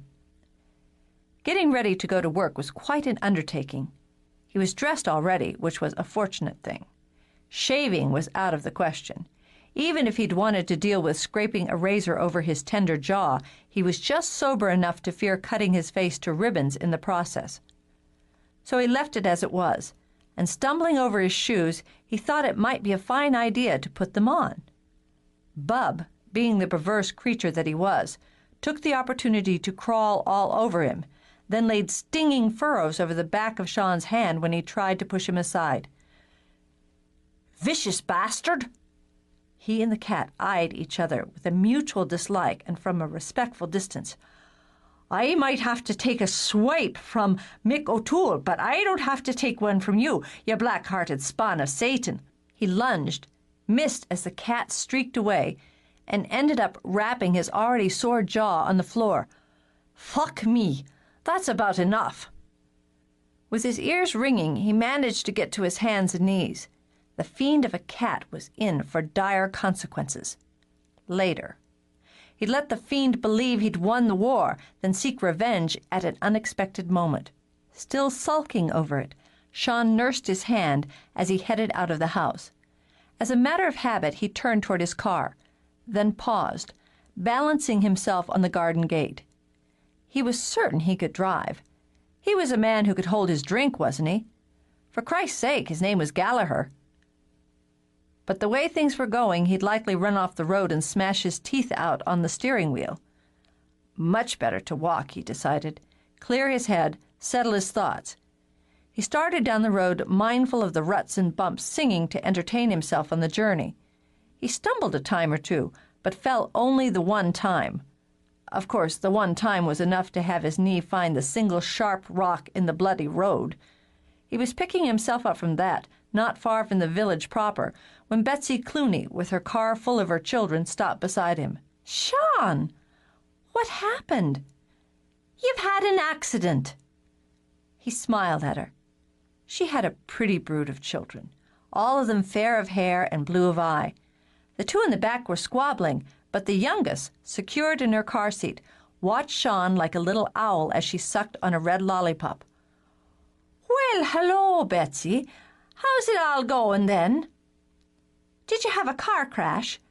She pushed open her door to hurry around him, grinning as he was at her baby and weaving like a man who'd gone a hard round with the champ. "I didn't know. I've been walking." "Your hand's bleeding, and you're bruised on the face. Your trousers are ripped at the knee." "Are they?" He glanced down, saw the mud and the tear. "Shit! Look at that, will you? Oh, begging pardon," he said quickly, remembering the children. But she was close enough now to see and to smell just what the matter was. "Sean Gallagher, you're drunk." "I am, I suppose, a little." They'd gone to school together, so he patted her shoulder in a friendly manner. "You've darling children, Betsy, but your oldest girl there is trying to throttle her brother and doing a damn fine job of it." Betsy merely glanced back and barked out one sharp warning. The children broke apart. My mither could do the same." Sheer admiration shone on Sean's face. "Half the time it only took a look to curdle the blood in your veins. Well, I must be gone. Get in the back of the car, for heaven's sake, and I'll take you home." "Thanks, but I'm for work." She rolled her eyes, jerked open the car door. "Get in all the same, and I'll drive you the rest of the way." And let the Gallaghers deal with their own, she thought. "That's kind of you. Thanks, Betsy." The children were so entertained by drunk Mr. Gallagher that they behaved themselves until their mother dropped him off behind the pub. He waved cheerfully, then opened the door, tripped over the threshold, and as his balance was already impaired, nearly went face down on the floor for the second time that day. He caught himself, hung onto the side of the counter, and waited for the pub kitchen to stop revolving. With the careful steps of the drunk, he walked over to the cupboard to get a pan out for frying, a pot for boiling. He was weaving in front of the refrigerator, wondering what the hell he was supposed to do with what was inside, when Darcy marched in, fire in her eyes. "You're near to an hour late, and while you're lazing in bed, we've got 2 bloody buses coming in, full of tourists, and nothing to put in their bellies but beer, nuts and crisps." "Sure, and I'll be dealing with that directly." "And what, I'd like to know, are we to put on the daily while you—" She broke off, took a good look at him. His eyes, she noted, were all but wheeling around in his head. "Look at the sight of you, dirty and torn up and bleeding. You've been drinking." "I have." He turned, gave her the sweet, harmless smile of the very drunk. "Considerably." "Well, you knothead, sit down before you fall down." "I can stand. I'm going to make fish cakes, I'm thinking." "I'll bet you are." Amused, she pulled him to the table and shoved him into a chair. She took a look at his hand, decided she'd seen worse. "Stay where you're put," she ordered, and went out to get Aidan. "What do you mean, drunk?" Aidan said after Darcy hissed in his ear. "I think you're familiar with the term, but if you need refreshing on it, you've only to go into the kitchen and have a look at our brother." "Christ, I don't have time for this." The pub had only a scatter of customers, as the doors had barely opened, but within 30 minutes there would be 60 piling in, hungry from the bus trip down from Waterford City. "Mind the bar, then," he told her. "Oh, no, not for £1,000,000 would I miss this." So saying, she followed him into the kitchen. Sean was singing in his break-your-heart voice about the cold nature of Peggy Gordon, and with one eye closed, his body swaying gently, he dripped lemon juice into a bowl. "Oh, fuck me, Sean, you are half pissed." "More of 3/4, if the truth be known." He lost track of the juice and added a bit more to be safe. "And how are you today, Aidan, darling?" "Get away from there before you poison someone." Insulted, Sean swiveled around and had to brace a hand on the counter to stay upright. "I'm drunk, not a murderer. I can make a goddamn fish cake in me sleep. This is my kitchen, I'll thank you to remember, and I give the orders here." He poked himself in the chest with his thumb on the claim and nearly knocked himself on his ass. Gathering dignity, he lifted his chin. "So go on with you while I go about my work." "What have you done to yourself?" "The divil cat caught me hand." Forgetting his work, Sean lifted a hand to scowl at the red gashes. "Oh, but I've plans for him. You can be sure of that." "At the moment, I'd lay odds on the cat. Do you know anything about putting fish cakes together?" Aidan asked Darcy. "Not a bloody thing," she said cheerfully. "Then go and call Cathy Duffy, would you, and ask her if she can spare us an hour or so, as we have an emergency." "An emergency?" Sean looked glassily around. "Where?" "Come with me, boyo." "Where?" Sean asked again, and Aidan hooked an arm around his waist. "To pay the piper." "If you're taking him upstairs," Darcy called out as she reached for the phone, "I'll thank you to clean up whatever mess is made during the sobering." "Just call Cathy Duffy and mind the bar." Aidan took Sean's weight and dragged him upstairs. "I can cook, drunk or sober," Sean insisted. "I don't know what you're in such a taking over. It's just fucking fish cakes." And he pressed a noisy kiss to Aidan's cheek. "You always were a cheerful drunk." "And why not?" Sean hooked an arm around Aidan's shoulder and stumbled. "My life's in the toilet, and it looks better through the whiskey." Making sympathetic noises, Aidan half carried him into Darcy's tidy little bathroom. "You had words with Brenna, did you?" "No. But with everyone else in God's creation, I spent the night making love to the woman I want to marry. I tell you, Aidan, it's a different matter altogether being inside a woman when you love her. Who knew?" Aidan considered the trouble of getting Sean out of his clothes and the mess that would be made if he didn't. So he propped his brother against the wall. "Just hold this up for a bit," he said. "All right." Obligingly, Sean braced his weight against the wall. "She thinks it's just sex, you know." "I will." Working as fast as he could, Aidan crouched to take off Sean's boots, which he noted in disgust had been tied into nasty little knots. "Women are the oddest of creatures." "I've always liked them myself. There's so many varieties.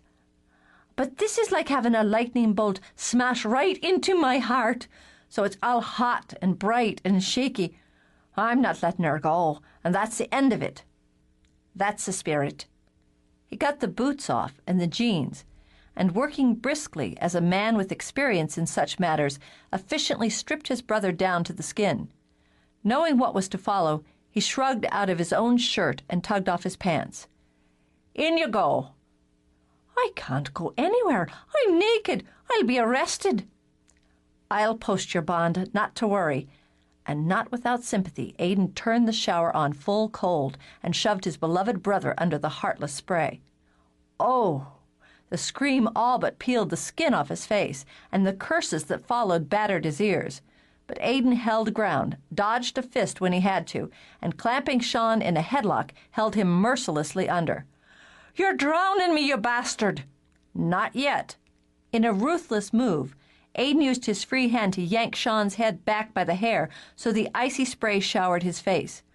"Just shut your mouth and hold your breath, and you'll live through it." "I'll kill you dead as Abraham when I'm out of here. You think I'm enjoying this, do you?" Laughter rose into his throat as he yanked Sean's head back again. "You'd be right. Head clearing?" Since Sean's answer was a glug, Aidan gave it another minute, then switched off the spray. He was wise enough to move quickly out of range before tossing his brother one of Darcy's fancy towels. "Well, you're a sorry picture, but your eyes are clear. Are you going to be sick on me now?" Though his limbs were weak as a baby's, Sean wrapped the towel around his waist and tried for dignity. "Drowning me's one thing. Insulting me's another. I ought to break your face for it." Crisis past, Aidan decided, then lifted a brow. "It appears someone tried to break yours. Did Brenna put that bruise on your chin?" "No. Her father did." "Mick O'Toole?" Aidan paused in the act of drying his own chest. "Mick O'Toole popped you one?" "He did. But we've come to terms now." Sean stepped out of the shower, annoyed that the blissful cushion of whiskey had been washed away, so now he could hurt all over, face, hand, leg, and heart. "At a guess, I'd say you got drunk together." That was part of the process. He flipped down the lid of the toilet, sat, and as he dressed again, he filled Aidan in on the morning. "You've had a busy day." Aidan laid a hand on his shoulder. "I can ask Kathy Duffy to do the whole of the shift." "No, I can work. It'll keep my hands busy while I figure out what to do next." He stood up. "I mean to have her, Aidan, however it has to be done." "You gave me advice once on matters of the heart. Now I'll return the favor. Find the words, the right ones, and give them to her. I imagine there's different ones for different women, but when it's all cleared away, it means the same."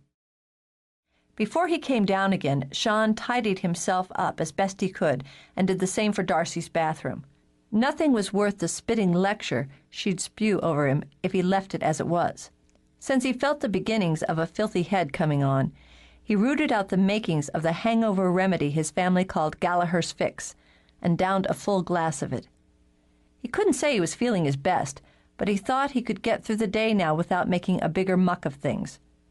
From the look of sympathy that Kathy Duffy sent him when he entered the kitchen again, he imagined he wasn't looking his best either.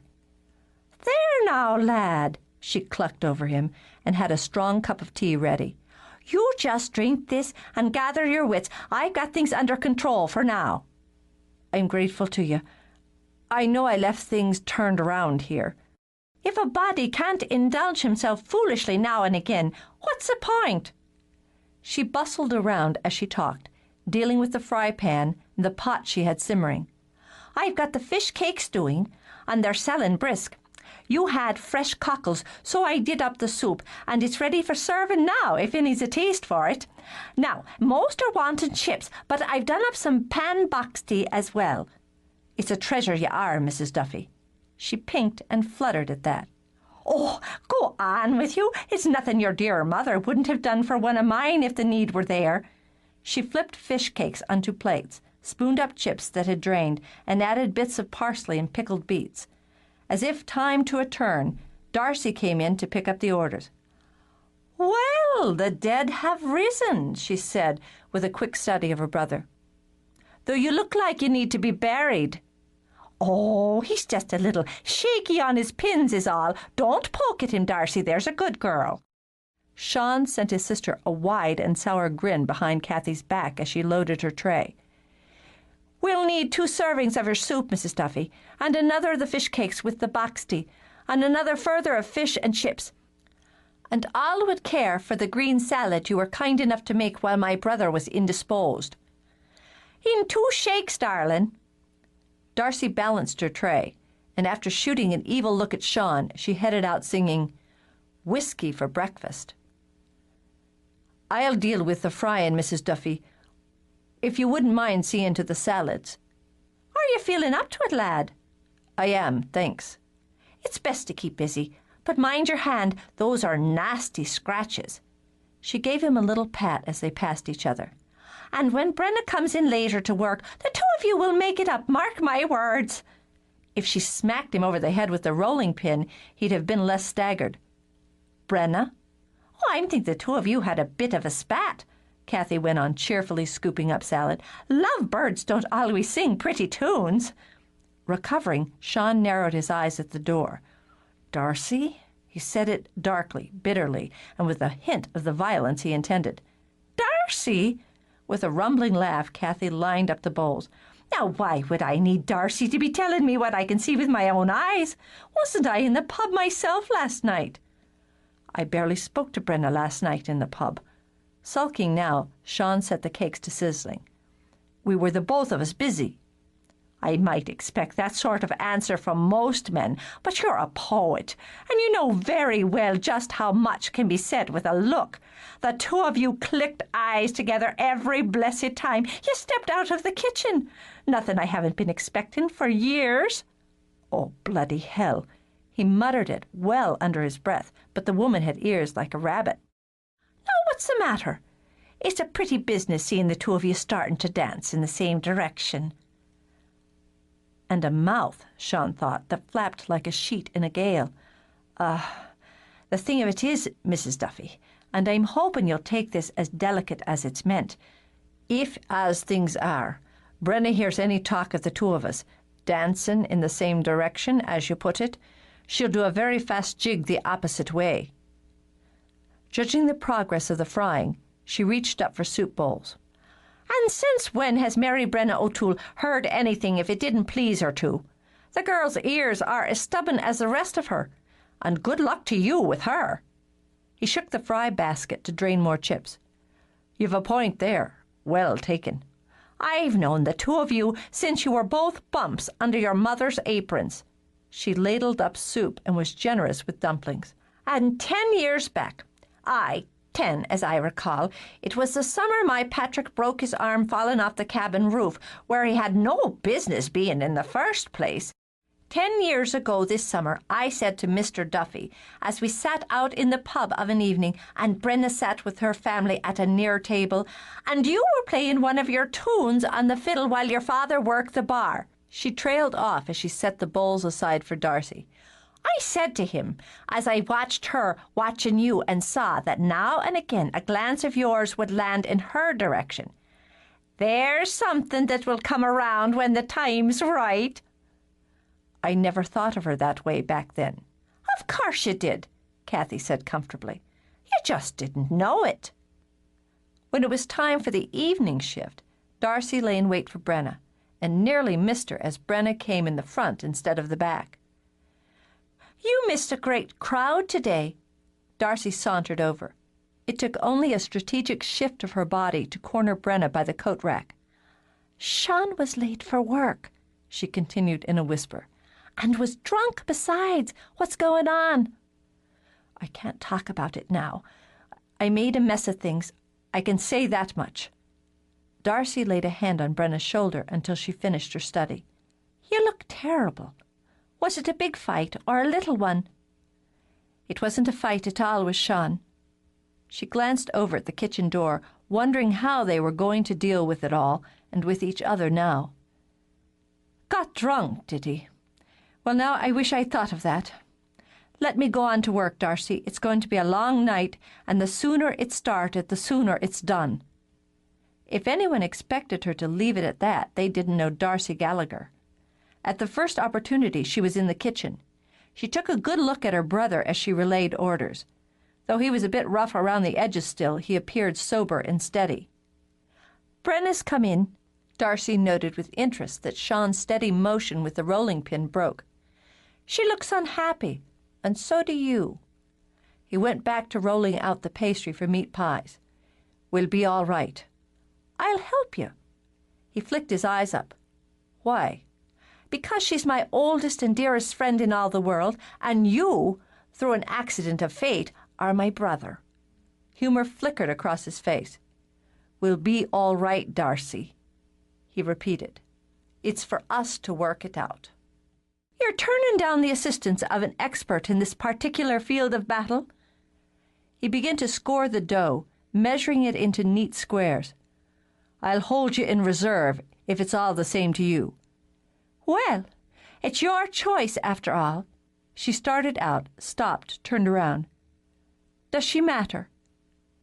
Knowing how well his sister read faces, Sean kept his head lowered.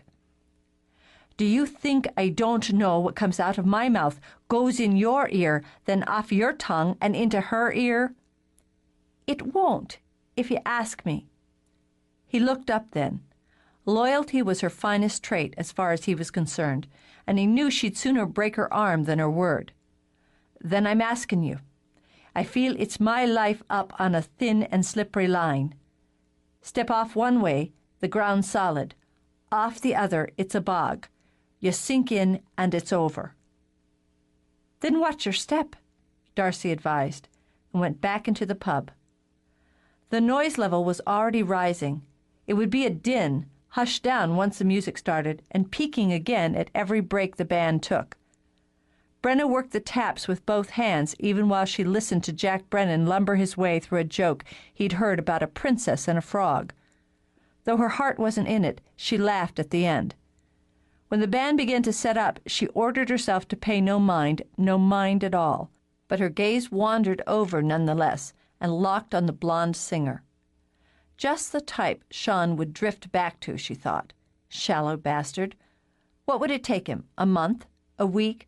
A bloody night before he rolled atop another woman? I'm almost afraid to ask, Jude said as she slid onto a stool. But can I have a mineral water? You can. Brenna got the glass, remembered ice as Jude had that Yank preference for it. Why would you be afraid to ask? Because you look as if you want to punch someone. I wouldn't want it to be me. He'd more likely be meself or that blonde over there. Eileen? Why? To start, she has tits. Brenna set the glass down, ordered herself to put the rest aside. You look well tonight, Jude Francis. Well and happy. I'm both. I've gained 2 more pounds. I can't get my trousers hooked any more. Brenna took orders and coin, continued to work the taps. So you'll make use of all those maternity clothes Darcy talked you into. Don't you want a table? A chair for your back? No, I'm fine here for now. I'm just staying long enough for the first set and a bowl of soup. You want a meal? It came out as an accusation, making Jude stare. Well, I considered it. You'll want a table, Brenna said briskly. If Jude ordered from a table, it would be Darcy's job to go into the kitchen. No, I don't. I've gotten some bits and pieces about trouble between you and Sean. You can't deal with it, Brenna, if you can't so much as open that door and shout out an order for soup. Maybe I don't want to deal with it. When Jude only folded her hands on the bar, Brenna hissed out a breath.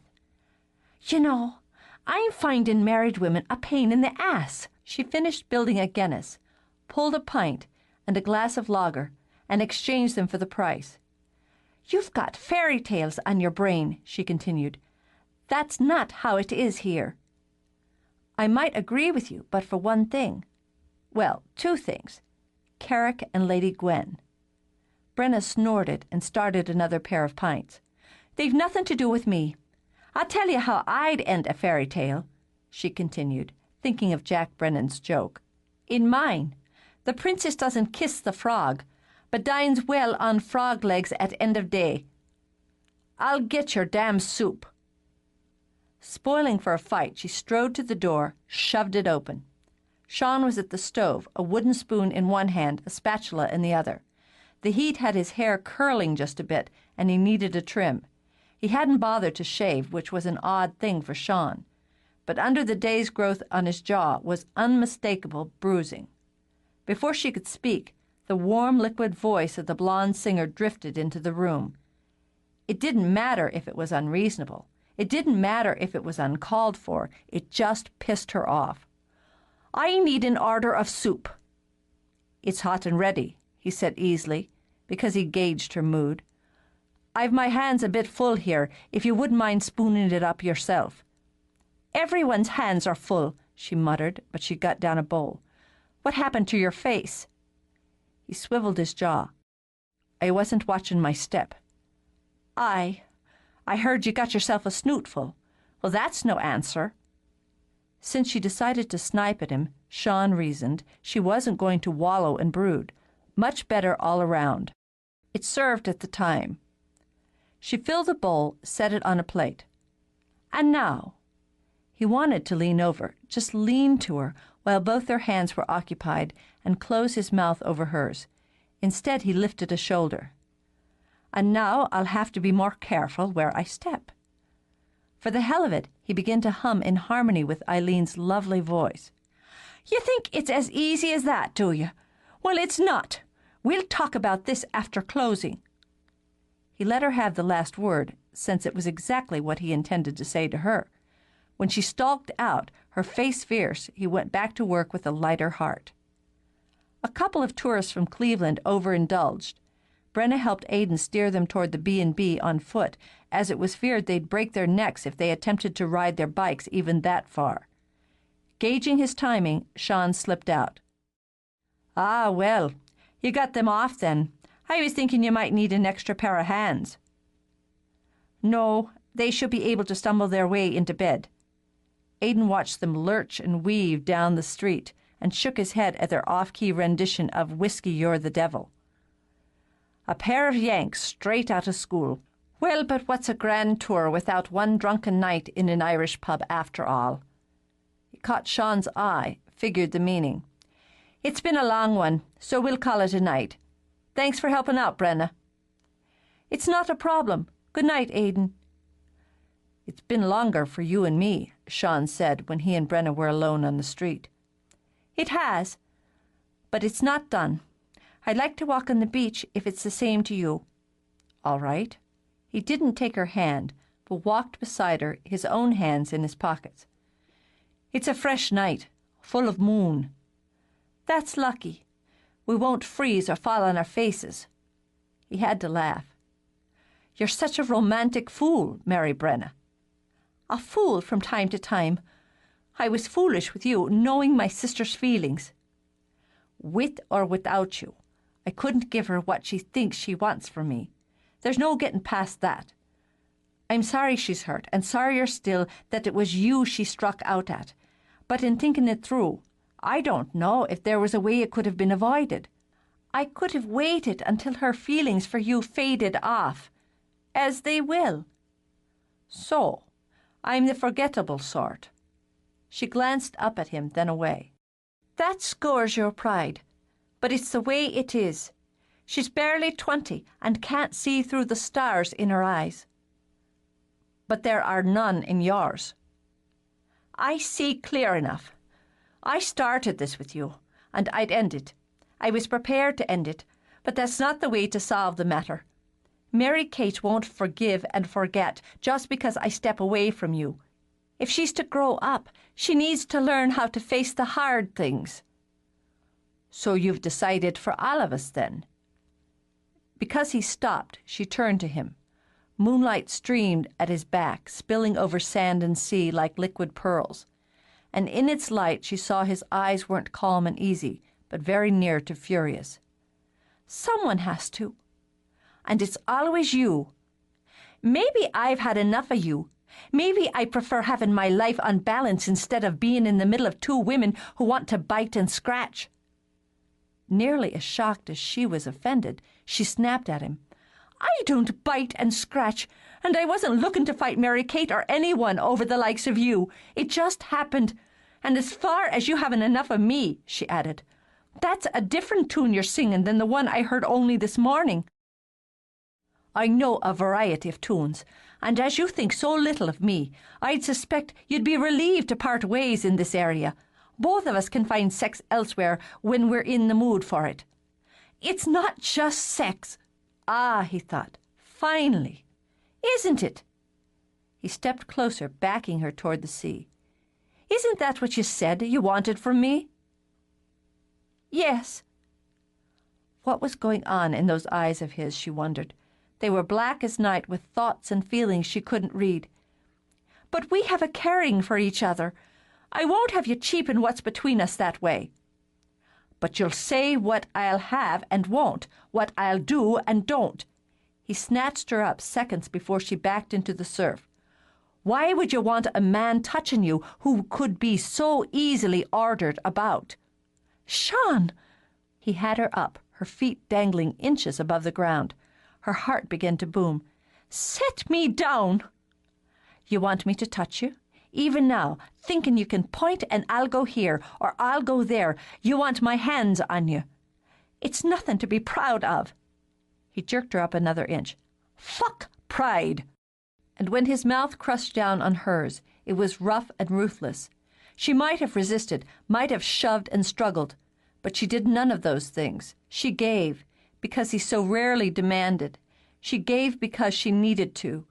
As her body began a fevered quaking, she said his name. I could have you right here and now. He dropped her abruptly on her feet. Think about why that is. I have. She couldn't think at all, not with her insides churning and the blood roaring in her head like the sea at her back. I'm going home. Go then. I won't stop you. He tucked his hands back in his pockets so he wouldn't be tempted to do just that. Mind this, Brenna. I won't come to you. Once you work out what's inside you yourself, you know where to find me. She walked away. Sean could say what he would about pride, but she needed herself. She didn't start running until her boots hit the street. That's the way you charm the ladies, is it? Carrick stood in the shallow surf and lifted the silver pipe he held to his lips to play a quick tune. What strange ways you mortals have. I know what I'm about here. I'm sure you think you do, you pea-brain. If you love the woman, why do you let her wiggle away like that? Because I love her. The fury he'd barely held in check broke out now as he rounded on Carrick. And you didn't do so very well in your own time with your own woman, did you? Carrick's eyes flashed a wild blue that matched the lightning that split the star-strewn sky. You're looking to take on the likes of me now, Gallagher the younger?" He stepped out of the surf on boots that were soft and dry. "Didn't your dear mother ever warn you about what comes of challenging the good people?" "You don't worry me, Carrick. You need me. It's come down to you, with all your power and all your tricks, needing a mortal man. So hold your threats and your light shows. They don't impress me." Temper simmered, settled. "Ha! The woman thinks she knows what's in you, but she's yet to dig deep enough. Have a care you don't show her too much, too quickly, and scare her off." "Go to the divil." Carrick flashed his teeth. "He won't have me," said he, and faded away to the tune of his pipe. Chapter 17. Brenna went to early Mass. The little church, with cool morning light coming through the glass, smelled of candle wax and holy water. It always seemed to her that holy water carried a faint metallic scent. When Brenna was a child, Molly told her it was the blessings in it. She often remembered that, found comfort in that, whether she dipped her fingers in the church font or the water of St. Declan's well. A baby was fussing in the back pew, little fretful squalls that his mother tried to hush with murmurs and pats. Brenna didn't mind it. It was rare to sit at Mass and not hear a baby whimpering or wailing, or children squirming, starched clothes scratching against worn wooden pews. She liked the familiarity of it, as much as the ritual. It was a fine time and place for thinking, which to her mind was the same as praying half the time. She had choices to make, and if she wanted to repair the damage that had been done, she had to make them quickly. When there was a crack in something, it only widened if you didn't tend to it. Let it go long enough, a crack became a break, and you had a hell of a mess on your hands. There was damage now to her relationship with Mary Kate, a split that could undermine the foundation of blood and heart. She'd had a part in causing it. Left as it was, that damage could run through and fracture the bond of her entire family. How it was repaired would determine whether that bond held firm or showed the scars. The same was true of Sean. There was a foundation there, built over a lifetime of affection and shared memories and friendship. She couldn't stand aside and watch it crumble. Choices, she thought, of where to begin, the repairs and how to go about them. Each choice took steps, and only she could take them. Best if she began now. She slipped out a few minutes before the service ended. That way she avoided anyone who wanted to chat or gossip or ask after her family. She drove home, a bit nervous in the stomach regions, but with her mind made up as to which step to take first. "There you are." Molly, dressed for church, met her at the door. "I heard you go out earlier."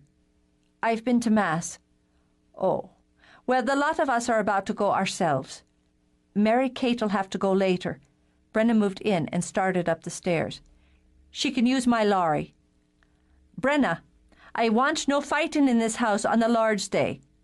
"There won't be," Brenna promised. She had a mind to fight elsewhere should it be necessary. She got to the top of the steps just as her father came out of his room. His face was red and glowing from his shave, his hair showing the forks of his comb like little furrows in a sandy field. Her heart all but broke with love for him. "Dad." It was awkward, and he imagined it would be so between them for a little while yet, but there were tears swimming into her eyes. That he couldn't bear. "Your mother's gathering us up for Mass." "I've been already." "Ah, well." He shifted his feet. "I'm after an early start in the morning. Those back steps of O'Leary's finally fell through, as we've been telling them they would. Of course O'Leary fell through with them, which is no more than he deserves for letting them rot as he did. We'll start there first thing." She understood that either of them could have dealt with the job alone. That he was having them work together healed the widest crack in her heart. "I'll be ready." "Dad, we'll be late for Mass if you don't shake out the lead," Molly called up. "Tomorrow's as good as today," was all Mick said, and touched his hand lightly to Brenna's arm as he passed her. She took a deep breath. "Not for everything," she muttered, and pushed open the door to her sister's room. Alice May sat patiently on the side of the bed, her good shoes polished, her hair brushed to a rose gold gleam. Mary Kate primped in front of the mirror, adding a coat of mascara to her lashes. Her eyes were still a little swollen from weeping, but her mouth formed a thin, sharp line when she saw Brenna. "Alice, darling, Ma's calling. Go on now." Mary Kate gave her hair one more toss. "I'm coming with you, Alice May." "No, you're not," Brenna corrected and stepped in front of the doorway. "You'll have to make a later Mass." "I don't have to do anything you say. You can come with me and have this out away from the house, as I've promised Ma there'll be no fighting in it. Or you can sulk day and night like a child. If you want to be a woman, Mary Kate, I'll be in my lorry waiting." It took less than 5 minutes for Mary Kate to saunter out of the house and climb into the lorry. She'd added lipstick, Brenna noted, as she zoomed out into the road.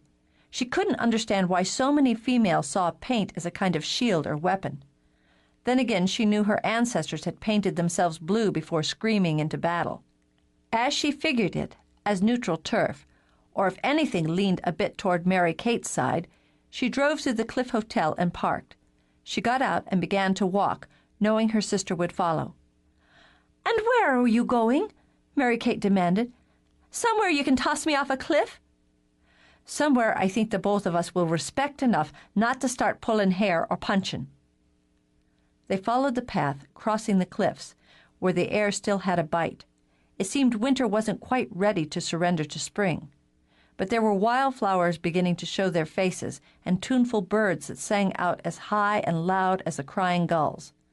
She passed the ruin of the cathedral, once built in the name of St. Declan, and moved beyond his well, beyond the 3 stone crosses, toward the ground that held the dead and their markers. "This is holy ground," Brenna began, "and I'm standing on it when I tell you I wronged you. You're my sister, my blood, and I didn't consider your feelings, not as I should have. I'm sorry for it." It threw Mary Kate off, and that alone was enough to stir her temper again. "Do you think that makes up for it?" "I'm thinking it's all I can say." "Are you giving him up?" "I thought I would," Brenna said slowly. "That was part pride. I'll give him up for her, I thought.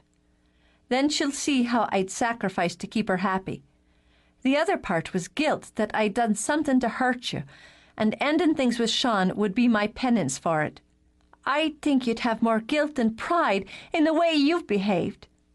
Temper flashed once, a bright warning in her eyes. Then Brenna snuffed it. She knew her sister, and she knew just how clever Mary Kate could be in inciting anger to overpower her opponent's reason. "I've no guilt over what's been between myself and Sean, but only that what is between us has hurt and embarrassed you." The cool delivery only added impact to the words. "And for that, I was prepared to turn from him as a lover and perhaps as a friend as well. Then, reconsidering it, it seemed to me that doing that would be something akin to giving in to a child's tantrum, and that's hardly treating you or your feelings with respect." "You're just twisting it all around so you can have what you want." Suddenly, the 4 years separating them seemed like 40, and made Brenna unbearably tired. There were tears in Mary Kate's voice, hot and spiteful ones that reminded Brenna of times they'd squabbled over a new toy or the last biscuit in the tin. "Do I want Sean? I do. I haven't figured it all out as yet, but the wanting's there, and I can't deny it. I'm facing you here, woman to woman, and telling you he wants me as well. I'm sorry, Mary Kate, for the unhappiness it causes you, but he isn't looking at you that way." Mary Kate's chin came up, and Brenna thought her own would have done the same under the circumstances. "He might, if you weren't warm in his bed." That caused a hitch in her stomach, but she nodded.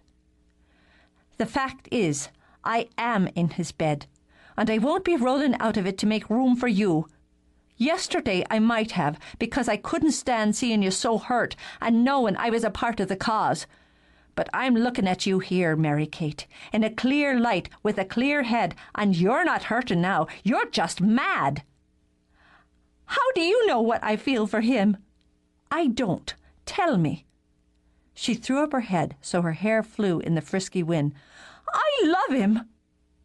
It was a passionate and almost sweetly dramatic declaration. Brenna gave her full marks for it, knowing she herself could never have pulled it off so impressively. "Why?" "Because he's handsome and sensitive and kind." "Aye, he's all of those things, as is the Clooney dog. What of his flaws?" "He doesn't have any." "Of course he does." The fact of them smoothed out Brenna's nerves and made her feel oddly sentimental. "He's stubborn and slow to move and absent-minded. There are times you'll be talking to him and you might as well be talking to yourself, as his brain's gone off somewhere else. He lacks ambition and needs to be prodded along every other step, or he'd stay happy in the same place forever. That's how you see him." "I see him as he is, not as a pretty picture out of a book, Mary Kate." She stepped forward, knowing it was too soon to reach out. "Let's be honest here. We two. There's something in the way he looks, in the air of him, that makes a woman want. I understand how he makes you feel in that area, and I've wanted him myself since I was no older than Alice May." Something flickered in Mary Kate's eyes. "I don't believe you. You don't wait for anything." "I thought I'd get over it. Then I thought I'd make a fool of myself." Brenna pushed at her hair, wished she'd thought to tie it back before coming up the cliff. "In the end, it was more than a wanting. It was a needing." "You don't love him." "I think I might." The minute the words were out, Brenna pressed a hand to her heart, as if someone had just delivered a blow to it. "I think I might," she said again, then just slid down to her knees. "Oh, sweet God Almighty, what am I to do?" Mary Kate could only gape. Her sister had gone dead white and was rocking on her knees and clutching her chest as if she was having a seizure. "Stop that! You're play-acting." "I'm not. I can't seem to breathe right." Suspicious, Mary Kate walked over and gave Brenna a hefty thump on the back. "There." Her breath whooshed out, wheezed in. "Thanks." She sank weakly onto her heels. "I can't deal with this now. I can't. I shouldn't be expected to. It was bad enough the way things were, but this won't do. It won't do at all. This fixes nothing but only shifts the weight. Damn it!" Since Brenna made no move to get up, Mary Kate sat down. "I think I could forgive you if you were in love with him. Are you just saying that you are, so I will?" "No. And I didn't say I was. I said I might be." Desperate, Brenna grabbed her sister's hand. "You're to tell no one. I want your word you're to say nothing of this, or I'll strangle you in your sleep. Swear it to me." "Oh, for heaven's sakes, why should I go around telling anyone? So I can look like a bigger horse's ass?" "It'll probably go away." "Why should you want it to?" "In love with Sean Gallagher." Brenna rubbed her hands over her face, ran them back into her hair. "What a pretty mess that would be. We'd drive each other crazy inside a year. Me always wanting to get things done, him dreaming the time away. The man can't remember to plug in a cord, much less fix one that's gone off." "What difference does that make? You can fix it. And dreaming's what he does. How else could he make up all that music?" "And what's the point of making it up if you do nothing with it?" Brenna waved it away. "Oh, it doesn't matter. It's not what either of us was after when we started. I'm just doing the bloody female thing and it annoys me. Why do women have to turn attraction into love?" "Maybe there was love hiding under the attraction all along." Brenna lifted her head. "Why do you suddenly have to get wise?" "Maybe because you're not treating me like a foolish girl anymore. And maybe because when I look at you right now, it occurs to me that it might not have been love I was feeling for him. It didn't make me go pale and tremble, that's for certain. And," she sat back, a faint sneer on her face, Maybe because it's satisfying under the circumstances to see you look weak and terrified. You damn near pulled my hair out by the roots yesterday. You got your licks in. Well, it was you taught me to fight. At the memory of it, sentimental tears clouded Mary Kate's eyes. I'm sorry I called you a whore. I did it the first time out of anger and the others out of spite. She dabbed at her eyes. And I'm sorry for the things I wrote about you in my diary. Well, sorry for some of them. We won't let it matter. Their fingers linked. I don't want him or anyone between us. I'm asking you not to make me push him away. So you can feel righteous and me guilty? No, I'll have none of that. A ghost of a smile flitted around her mouth. I can get me own man when I want one, but... She angled her head. There's one thing I'd like to know. What would it be? Does he kiss as well as it seems he would from looking at him? When he puts his mind to it, he can melt every bone in your body. Mary Kate sighed. I had a feeling. She walked to the cottage, but her mind wasn't much clearer when she arrived than it had been when she'd started out. There was rain coming, a soft one, Brenna thought, from the way the sun was shining under the clouds. A good day to curl up by a fire, she thought. But of course there wasn't a puff of smoke rising from the chimney at Fairy Hill Cottage. Sean forgot such things twice as often as he remembered them. His car was gone, so she imagined he'd taken himself off to church. She'd wait. She passed through the garden gate and, glancing up, half expected to see the quiet green eyes of Lady Gwen watching. But nothing stirred, mortal or otherwise. She stepped in, nearly tripped over his work boots that lay where he kicked them off the night before, with a good coating of dirt on the heels. She nudged them aside with the toe of her own, then crossed over into the little front parlor to build a fire. His music sheets were scattered over the piano, and a cup that would have held his tea was sitting carelessly on a table, as was a squat green bottle that held a clutch of flowers from the front garden. He would think of such things, she mused. He wouldn't remember to clean off his boots, and neither did she more often than not, but he'd take the time and have the thought to put flowers out. Why didn't she think of things like that? She liked a house with flowers and with candles sitting about, and the scents they created together that made the air delicate. She would think of cleaning the chimney out and of laying by turf or wood, but she would never think of the little touches that turned a house to home.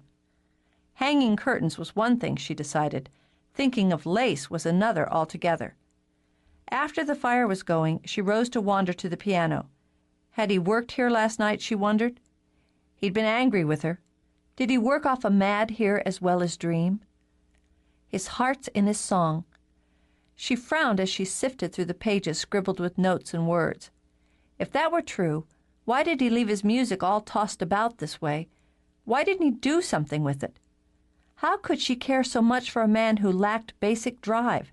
Surely it wasn't enough for a man to have such a light inside him if he didn't use it for something.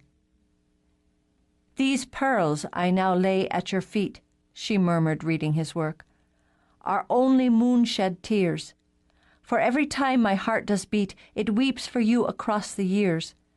Night by night the spell holds fast, until the day love breaks the past. So he sings of legends, Brenna thought, and waits for what? She set the sheet aside again when she heard his car. He'd seen the smoke and knew it would be Brenna. What he would do about it, he was less certain. He had to hope, as he did with his music, that the next passage would just come to him. He stepped into the house and turned as she walked to the parlor doorway. There's a chill in the mornings yet. I lit your fire. He nodded. Do you want some tea? No. She couldn't read his face, and it worried her. You were angry with me last night. Are you still? Not as much. Well, the sense of awkwardness was something new and not at all welcome.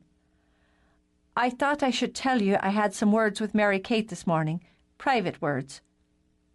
Then it's better between you? It is, yes. I'm glad of it. With a little time, I hope she'll be comfortable with me again as well. She'll be embarrassed for a while, but as for the rest, after I pointed out all your flaws, she thinks perhaps she's not in love with you after all." He lifted his brows. "That was clever of you. Sean," she laid a hand on his arm when he started into the room, so they stood framed in the doorway. "I'm sorry for how we left things last night." "I'm sorry," were words that didn't slide easily off her tongue, he knew. So they meant more. "Then so am I. And I don't mind your flaws, or most of them, very much." She smelled of Sunday, shampoo and soap, and her eyes were full of apologies. "Then it's better between us as well." "I want it to be." He crossed over, sat in the single chair that wasn't full of sheet music. "Why don't you come sit with me a while, Mary Brenna?" Her eyes twinkled as relief sparkled through her. She thought she knew what he was about. She couldn't think of a finer way to make up. After walking to him, she sat on his lap, angling herself so their faces were close. "Friends again?" "We ever were." "I hardly slept for worrying we'd never be easy with each other again, though I know we promised we'd stay friends." "And we will. Is friends all you're wanting to be just now?" For an answer, she closed the distance between them and laid her lips on his. Her little sigh slid into him, warm, familiar now. He drew her closer, lingering over the kiss, drawing it out soft and sweet before trailing his lips up to her brow. Then he tucked her head on his shoulder, circled his arms comfortably around her. Puzzled, she sat still, waiting for his hands to move in the way and to the places she expected. But he only held her while the fire smoked and simmered, and the rain flowed in to splat and patter. Gradually she relaxed against him, sinking into the comfort and coziness, lulled by the intimacy of silence. She'd never had a lover like him, one who understood her, who was content to cuddle away a rainy morning. Was that why she'd fallen in love with him? Or had she always felt the same without knowing it? Whatever the answer, it had to be dealt with, explored and examined until the pieces fit. "I'm wondering," she began, "if the next evening you have free, you'd like to go with me up to Waterford City. I'll take you to dinner." He smiled into her hair. She'd taken her time working up to courting him, but this was a fine start at it. "Would you be wearing that dress you put on for the Dubliner some time back?" "I could. I like the way it fits you." "If I'm wearing a dress, we'd best take your car. I'll give it a good going over today. Your engine's missing and your oil's filthy. From the quick look I had under the hood, I'd say the last time your battery connections were cleaned was when I did it myself." "I prefer leaving such matters to the experts." "You're just lazy about it." "There's that as well." "Was that one of the flaws that has Mary Kate reconsidering?" "It was. You're a feckless sort, Sean Gallagher." "Well now, feckless is a harsh word. I'm sorry if it insults you." She shifted and didn't look sorry at all. "But you must admit, ambition isn't your middle name." "I've ambition enough when it matters." "Doesn't your music matter?" He leaned forward to nip at her ear, but she'd thrown him off his rhythm. "What does my music have to do with it?"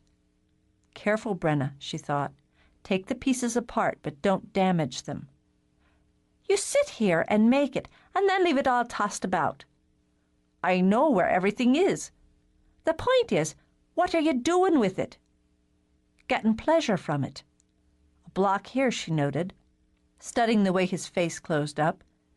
It would take deft hands to work around it, but she was determined to do it. It was one of the steps that needed to be taken. "That's fine and good.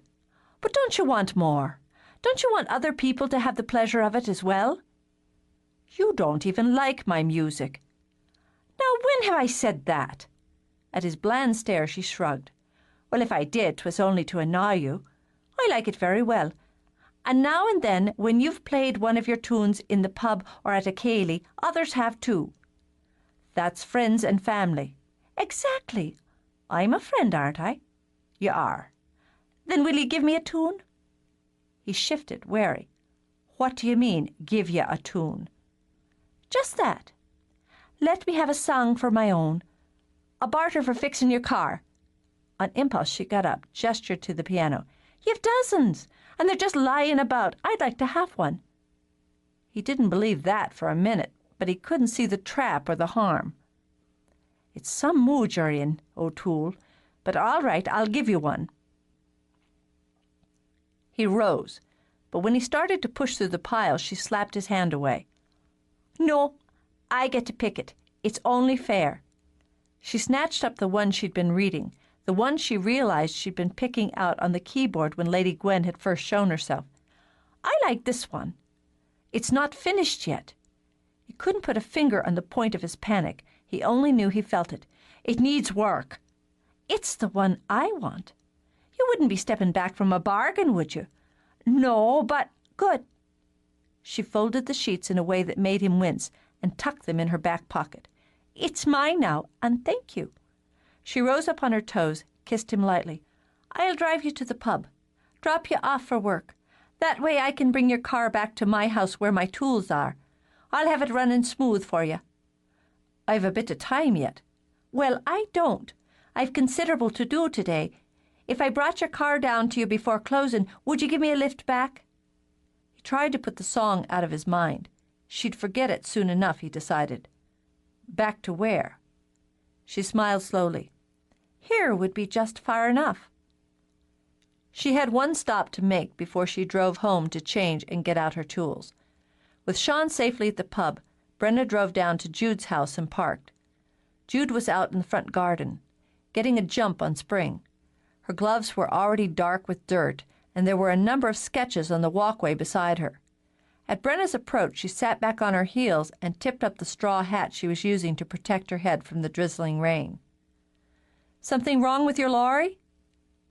No. I'm doing some work on Sean's car as he'd rather be nibbled by ants than lift the bonnet. Your drawings are getting wet. I know. I have to stop.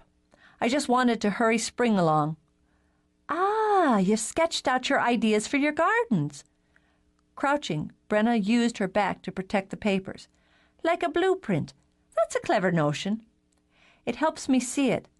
Let's go inside, out of the wet. She started to rise, then shifted and put a hand on the slope of her belly. My center of gravity's changing. Another few months you won't be able to get up off your knees without a rope and pulley. Here, I'll get these. Brenna picked up the sketches and Jude's garden basket. I saw Colleen Ryan going into the market the other day. She's due any minute. She waddles, Jude said as they stepped into the house. It's very sweet, but I intend to glide Madonna-like through my term. You keep thinking that, darling. Brenna carried the basket back to the little mudroom off the kitchen and spread the drawings out on the counter to dry. The kettle went on, the biscuit tin came down. I told Aidan I'd come into the pub for lunch. With a sheepish grin, Jude bit into a sugar cookie. But I'm always hungry these days. Nothing spoils my appetite. Expectin' looks good on you, Jude. I remember the first time I saw you a year ago, standing in the rain at the door of Fairy Hill Cottage, looking lost. You're found now. What a lovely way to put it. Yes, I'm found now. Things I wanted and could hardly admit even to myself that I wanted happened. You made them happen. Some of it. She nibbled on the cookie while Brenna paced the kitchen. And some things are meant to be. You have to be willing enough, brave enough to let them happen. When you discovered you loved Aidan, did you tell him, straight out? No, I was afraid to. I didn't trust myself enough. Brenna's eyes sharpened. Or him? Or him, Jude admitted. Before I came here, I never made things happen, and it wasn't courage that had me letting them happen around me or to me. It was fear and passivity. I had to learn the difference, to take charge of some things, to trust others to fall into place. But you had to take steps. Yes. Are you in love with Sean? Frowning, Brenna sat. It seems I am. I'm not ashamed to say it's a shock to the system. Love looks well on you, Brenna. At the turn of her own words, Brenna let out a short laugh. It doesn't feel well, but I suppose I'll get used to it. I'll get the tea, she said when the kettle sputtered. No, sit. Have you told him? Not bloody likely. As a thought struck, Brenna looked over quickly as Jude dealt with the tea. I know married couples tend to tell each other most everything, but you don't want me to mention this to Aidan. I don't. Then I won't. Thanks. Brenna let out a breath. It's a matter now of taking those steps and figuring out which comes first.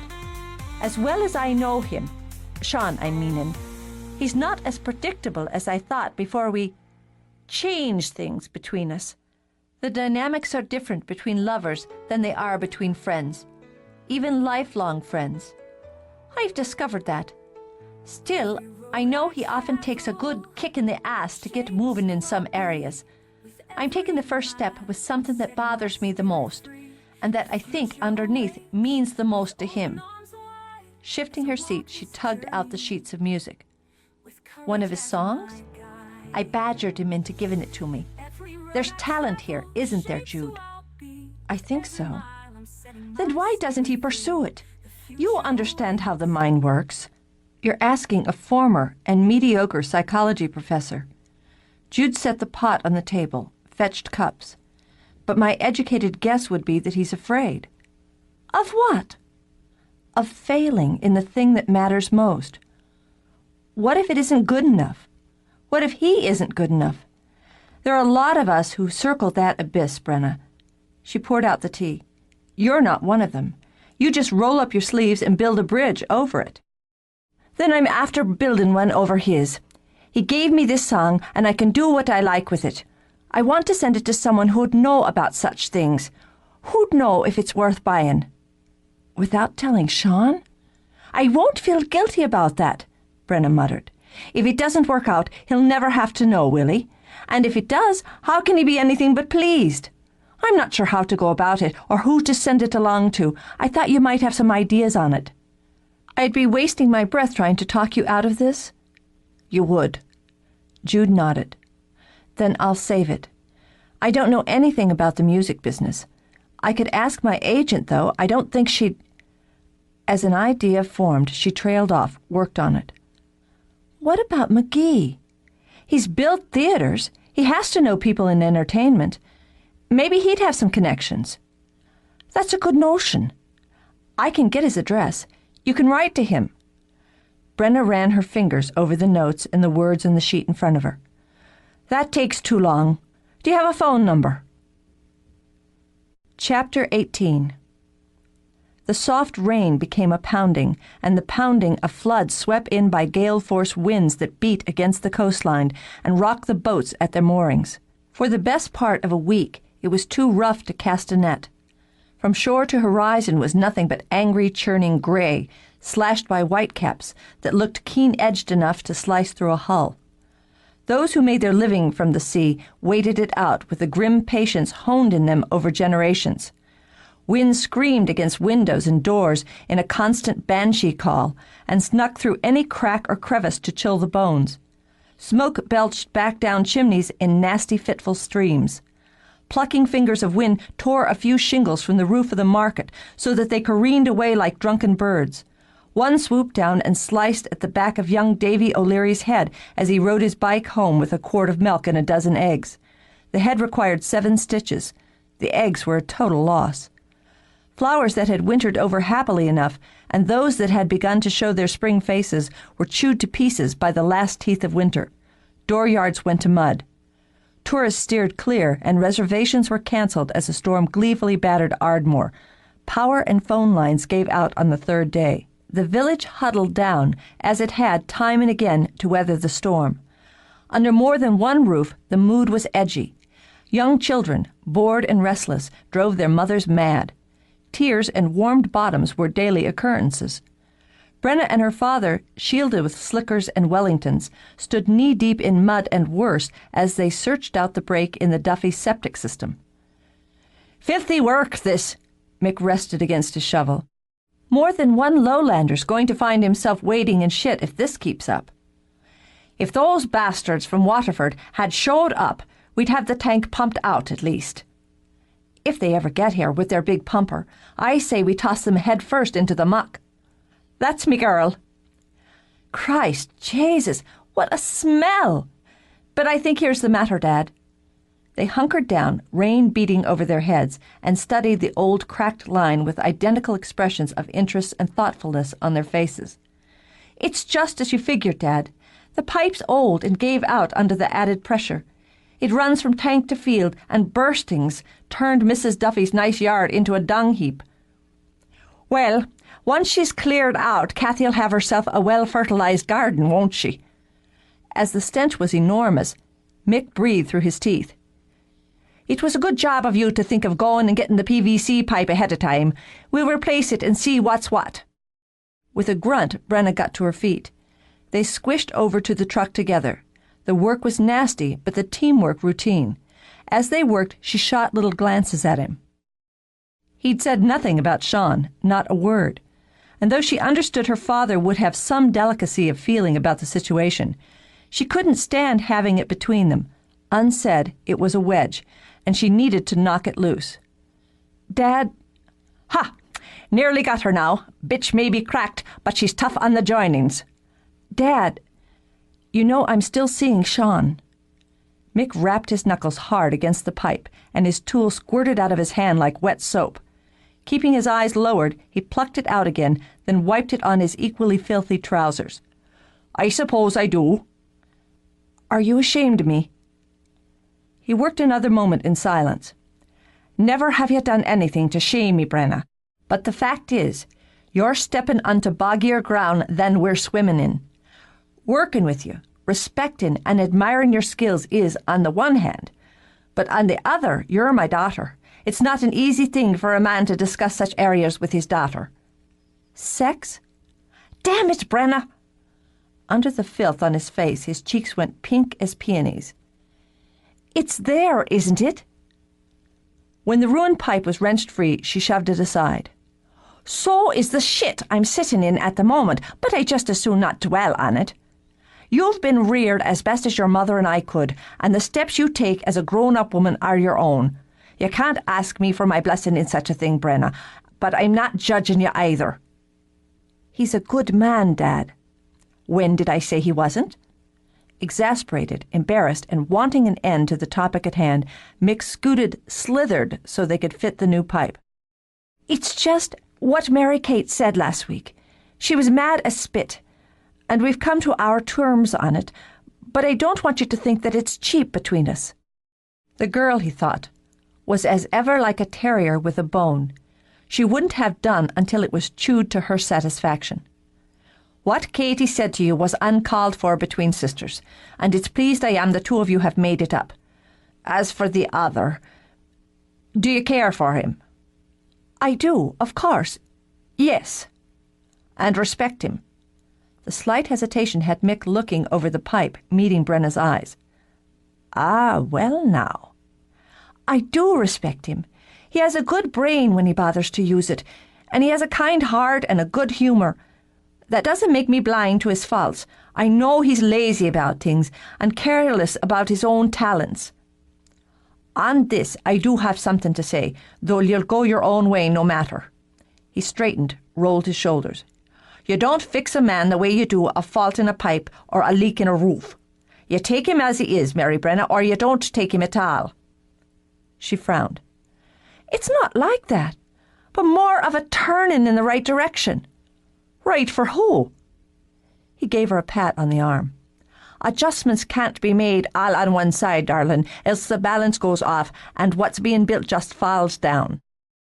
For Sean, Brenna's appearance at the back door in the middle of the lunch shift was a shock to all his senses. She was filthy from cap to boot, and even with the distance, let off an aroma that watered the eyes. "Mother of God, what have you been doing?" "Septic tank," she said cheerfully. "We scraped and hosed off the worst of it." "You missed a few spots from where I'm standing." "Well, we've got to do what we can to put Mrs. Duffy's yard back together, so we didn't bother with all of it. But the fact is, we're near to starving." He held up a hand. "If you're thinking of coming in here, O'Toole, pause and reflect." "I'm not coming in. I told Dad I'd walk up and get us a couple of sandwiches to keep us going, and we could use a couple of bottles of beer." "Step back out and close the door." "I will not." To annoy him, she leaned against the jamb. "I'm not hurting anything way over here. Whatever makings you have handy'll do. We aren't particular." That's obvious enough. He bumped back the orders he'd been filling and got out bread and meat. It amused her to see him work with a great deal more speed than was his habit. "We'll be a couple of hours yet. Then I've a few things to do." "I hope bathing's one of 'em." "It's on the list. From the looks of things in here, the weather's not slowing down your business. Half the village is in day or night. People look for company as much as anything else, and a change of view from their own four walls." He layered meat and cheese generously. "We've a session going most of the time, and a few heated tempers over whatever sporting match is on the telly now that we've got the generator running. It's keeping us hopping as well. I don't think we've had an hour free, Dad and me, since the storm rolled in. I'm looking forward to it rolling out. Haven't seen sun nor star in a week now. Tim Riley says she's breaking, though." It was easy talk, weather and work, the sort she could have with anyone she knew. Wasn't it nice, she mused, that she liked having it with Sean best of all? That was a kind of treasure, one she hadn't cherished enough in the past. "Well, whether Tim's right or he's wrong, I was thinking I might wander up to Ferry Hill later on, say a bit after midnight." "The door's open, but I'd appreciate you cleaning off your wellies first." He put the sandwiches in a sack, added a couple of bags of crisps and 2 bottles of Harp. When she started to dig out payment, he shook his head. "No, this is on the house. I don't think I want any coin you might have in those pockets." "Thanks." She took the bag, rested it on her hip. "Aren't you going to kiss me?" "No, but I'll make it up to you later." "See that you do." With a grin that might have been flirtatious under different circumstances, she sauntered off and left him to close the door. She was a woman of her word, and she opened the door of his cottage at the stroke of midnight. Too early, she knew, for him to be home from work, but she liked the quiet of the place, the mood of it when she was there alone. She took off her boots at the door, as Sean often did himself, and wandered around in her stocking feet, lighting candles and oil lamps as the power had yet to be restored. As she did, she was half hoping Lady Gwen might show herself. Wasn't it the perfect time for a ghost, after all? A stormy night, alive with rain and whistling wind, a little cottage alight with candles and the glow of a fire. "I know you're here, and there's no one but me." She waited, but the air was still, the only sounds the ticking of the cottage as it settled and the incessant call of the wind.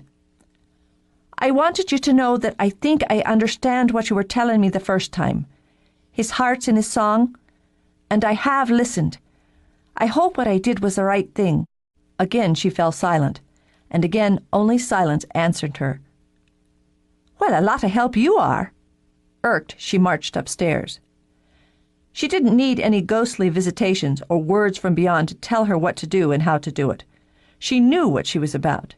She had a man she intended to keep. Since her mind was set on it, it was just a matter of seeing to the details. She lighted the fire here as well, and banked it for the night.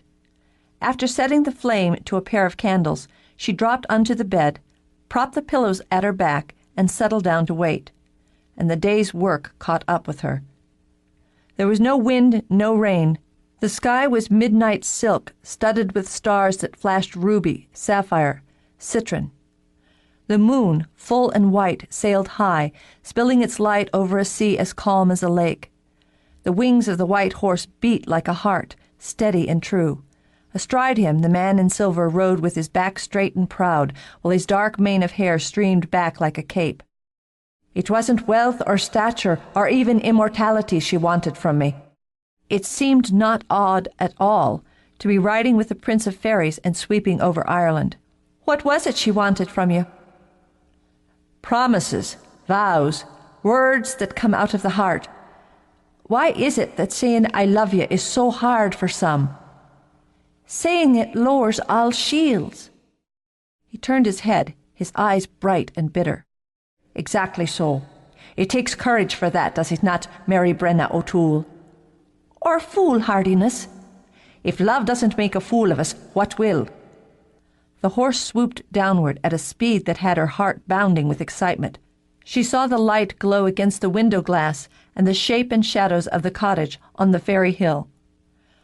Hooves sent sparks shooting when they met ground. "A simple place," Carrick murmured, "for so much drama. There, that pretty garden gate. It might be the wall of a fortress, for I can't pass through it as once I did. She walks the cliffs as well, your love. She does, I'm told, but we can't so much as see each other, though we might stand near as side by side. There wasn't bitterness in his eyes now, but sorrow. And, Brenna thought, a painful kind of longing. At times I feel her there, or catch the scent of her hair or her skin. But not once in 100 years times 3 have I been able to see or to touch or so much as to speak my heart to her. You cast a harsh spell on the both of you, Brenna commented. I did, yes, and I've paid for that rash moment of temper. You know of such things, he said. I do indeed. And fortunate it is I haven't the power to conjure or cast. Mortals. Amusement softened his face. You've no concept of what powers you hold, and so you use what you have most carelessly on yourselves and each other. That's pot calling kettle. As you see it, he agreed with a nod. But there was no fairy magic in what began between me and Gwen. I neither tricked nor lured her to me, as some tell the tale. She came to me willing, until her father forbade her, until he promised her to another for fear of me. I believe the truth of that. Because she did, she laid a comforting hand on his arm. A maid had less say in such choices then.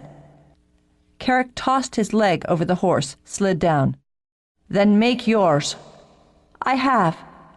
She mirrored his move, watched his mouth twitch. But I'll follow through in my own way. Listen, was all he said. The music drifted out on the air, wove around her like a silk net. It's Sean playing, the song he gave me. Oh, she closed her eyes. It fills the heart right up. There's nothing in your raft lovelier than that, she said, reaching down to open the gate, but it held fast, no matter how she pushed or pulled. I can't open it. Panicked, she whirled around, but the horse and rider were gone.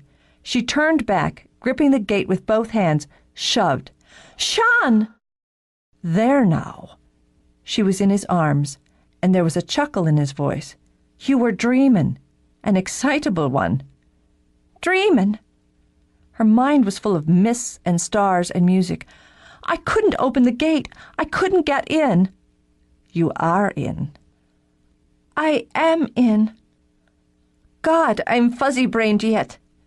I must have dropped off like a rock. She pushed at her hair. Give me a minute to wake up. I've some news that might clear the cobwebs. What is it? Aidan's taken with your drawings of the theatre. As he'd suspected they would, the clouds in her eyes cleared immediately. Really? Is he? He is, yes. So pleased, in fact, he's already spoken of them to the McGee. What did he say? Which of them? Both, either. She gripped his arms and shook. Don't play with me, Sean, or I'll have to hurt you. Sure, and that's a frightening thought, so I'll tell you. I can't relay exactly what McGee said, as it was Aidan who spoke with him, but it seems that the man's interested enough to want to take a look at what you've drawn up. Sean toyed with her hair as he spoke, a new habit he was enjoying. So they're going off to New York City, and we'll see what we see. It's a good design. It looked good to me. It would work, and work well. Worrying over it, she gnawed at her lip. Any dunderhead would see that it blends with what's here, adds to it, rather than overpowering. He won't get better from any of his fancy architects. You have to work on your confidence, Brenna. So much modesty's unseemly. She only snorted. But how is McGee to know that if he can't actually see? The way the pub sits, and how the land is, and so on. He has photographs, Sean reminded her. Finkel took dozens while he was here. It's not the same. I should talk to McGee myself is what I should do. You may be right, but wouldn't it be best to give it a bit of time, then see what he thinks before jumping in boots first and pushing at him? Some take a good push. Her lips slanted into a sneer. "As yourself is a perfect example. When is Aidan sending them? Maybe I should take another look at them first." "They're already on the way. He shipped them off in yesterday's post by special courier, as McGee requested." Well, then, well. They should stand or fall on their own, she thought, as Sean's song would. She nearly blurted out that she'd already spoken to McGee herself, and that between them they were keeping the man busy looking over their efforts. No, better to wait than give Sean the results instead of the worry of wondering. "And what are you thinking of so hard and long?" "The next steps, and what happens after they're taken. It seems when one thing changes, everything changes with it." "I've thought the same myself. Look at us," he thought, and brushed her hair back from her face. Her pulse stumbled. Another change, she realized, that his just touching her could cause that sudden and vivid awareness. "Does it worry you?" "No. But if it concerns you at the moment, I'd rather just take you dreaming again." His lips cruised over hers as he laid her back. "If you hold on to me, we'll go together." "I want to be with you. You're the only one." It was the closest she could come to lowering her shields. He took her dreaming, gliding up, sinking down with the lights of the candles and the turf fire shimmering everywhere. There was a tenderness in her she hadn't explored before, a welling need to give whatever was asked and give gently. They undressed each other. No tugs, no pulls this time. Fingers slid over skin and lips followed, lingered so that each caress, each taste was precious. Sigh answered murmur, a mingling of breath. Desire, without the red flash of flames, was gilded at the edges. Even when he urged her up to that fine and trembling peak, the glow held steady. They watched each other as he slipped inside her. It was like coming home. His lips curved as they lowered to hers, another link. Her hands lifted, framed his face, held him there, just there while the beauty of it had tears swimming to her eyes. "Come with me," she murmured it against his mouth. "Let go and come with me." Her breath caught as she began to tumble, then released in a sigh when he took her hand and fell with her. His mouth was on hers again before the mist cleared. "Stay." She shouldn't. Even as he shifted to draw her against his side, she thought of all the reasons why it was best if she left now, crept quietly into her own bed. "All right," she said, and settling her head on his shoulder, slept. Of course, by dawn, he'd shoved her to the edge of the bed. That was a little something they'd have to work on, Brenna thought as she got up in the half-light. She'd be damned if she spent every night of her life fighting for space on the mattress. "Begin as you mean to go on," her mother often said. Well, she'd begin by shoving her elbow into his ribs several times a night until he learned to share. But her eyes were warm, watching him as she dressed, and the kiss she gave him before she left was unashamedly loving. "We'll get a bigger bed," she whispered, then hurried out to get home before her mother came down to make breakfast. An hour later, he woke alone and vaguely dissatisfied. Couldn't the woman have said goodbye at least? That was going to change. In fact, the whole business was going to change, and sooner than she might expect. He wanted her in his life altogether, and not just for snatches of time in his bed. He rose, and gauging his time, figured he had plenty of it to have a look at the land he'd gotten word was for sale. Chapter 19. The price was as steep as the lay of the land, but Sean liked the feel of it. As he stood in what was no more than a drizzle now, he could see the water from one direction, stone-gray to mirror the sky, and calmer now. The storm had died in the night, but the beach was littered with shells and kelp and debris that had been heaved out of the sea. He imagined they would face the house that way, with at least one good-sized window in the front room so they could watch the moods of the water. In back, there was a rise of distant mountains, shadowy bumps up into the cloudy sky. Then on either side was the fall of hills and fields, the deep, wet green shimmering through winding ribbons of mist. He didn't have the talent to build a house in his mind, sketch one on paper, or take materials and tools and make it a reality, not as Brenna did. But he could, particularly when the interest was personal, conjure up a glimmer of it. He wanted a music room. Well, not just for music, he thought as he walked away from the area that he thought most likely for planting a house. It would have to be comfortable and welcoming so others would feel easy about coming in and staying a while. But a room, and not a tiny cramped one, where he could have his piano and his fiddle. He'd want a kind of cabinet. Perhaps Brenna could build it, for his music, and a stand, or whatever could be devised for a good tape recorder. He'd always meant to record his music, and it was time to begin. If he ever meant to get up to the next step, which he did in his own time and way, and polish a few of his pieces, the recorder was essential. Then he'd see about choosing one and going about the business of peddling the tunes. Because the thought of it stretched his nerves, he shook his head. But not quite yet, of course. Not quite yet. He had a great deal to do first, and more than enough time. He and Brenna had to come to terms first, and the house had to be built. Then they'd want to settle into it and into each other for a while. He would get to the other business by and by. The road leading to the plot he was considering was a worse mess than the track that led from Ardmore to Ferry Hill, then down to the O'Toole's house.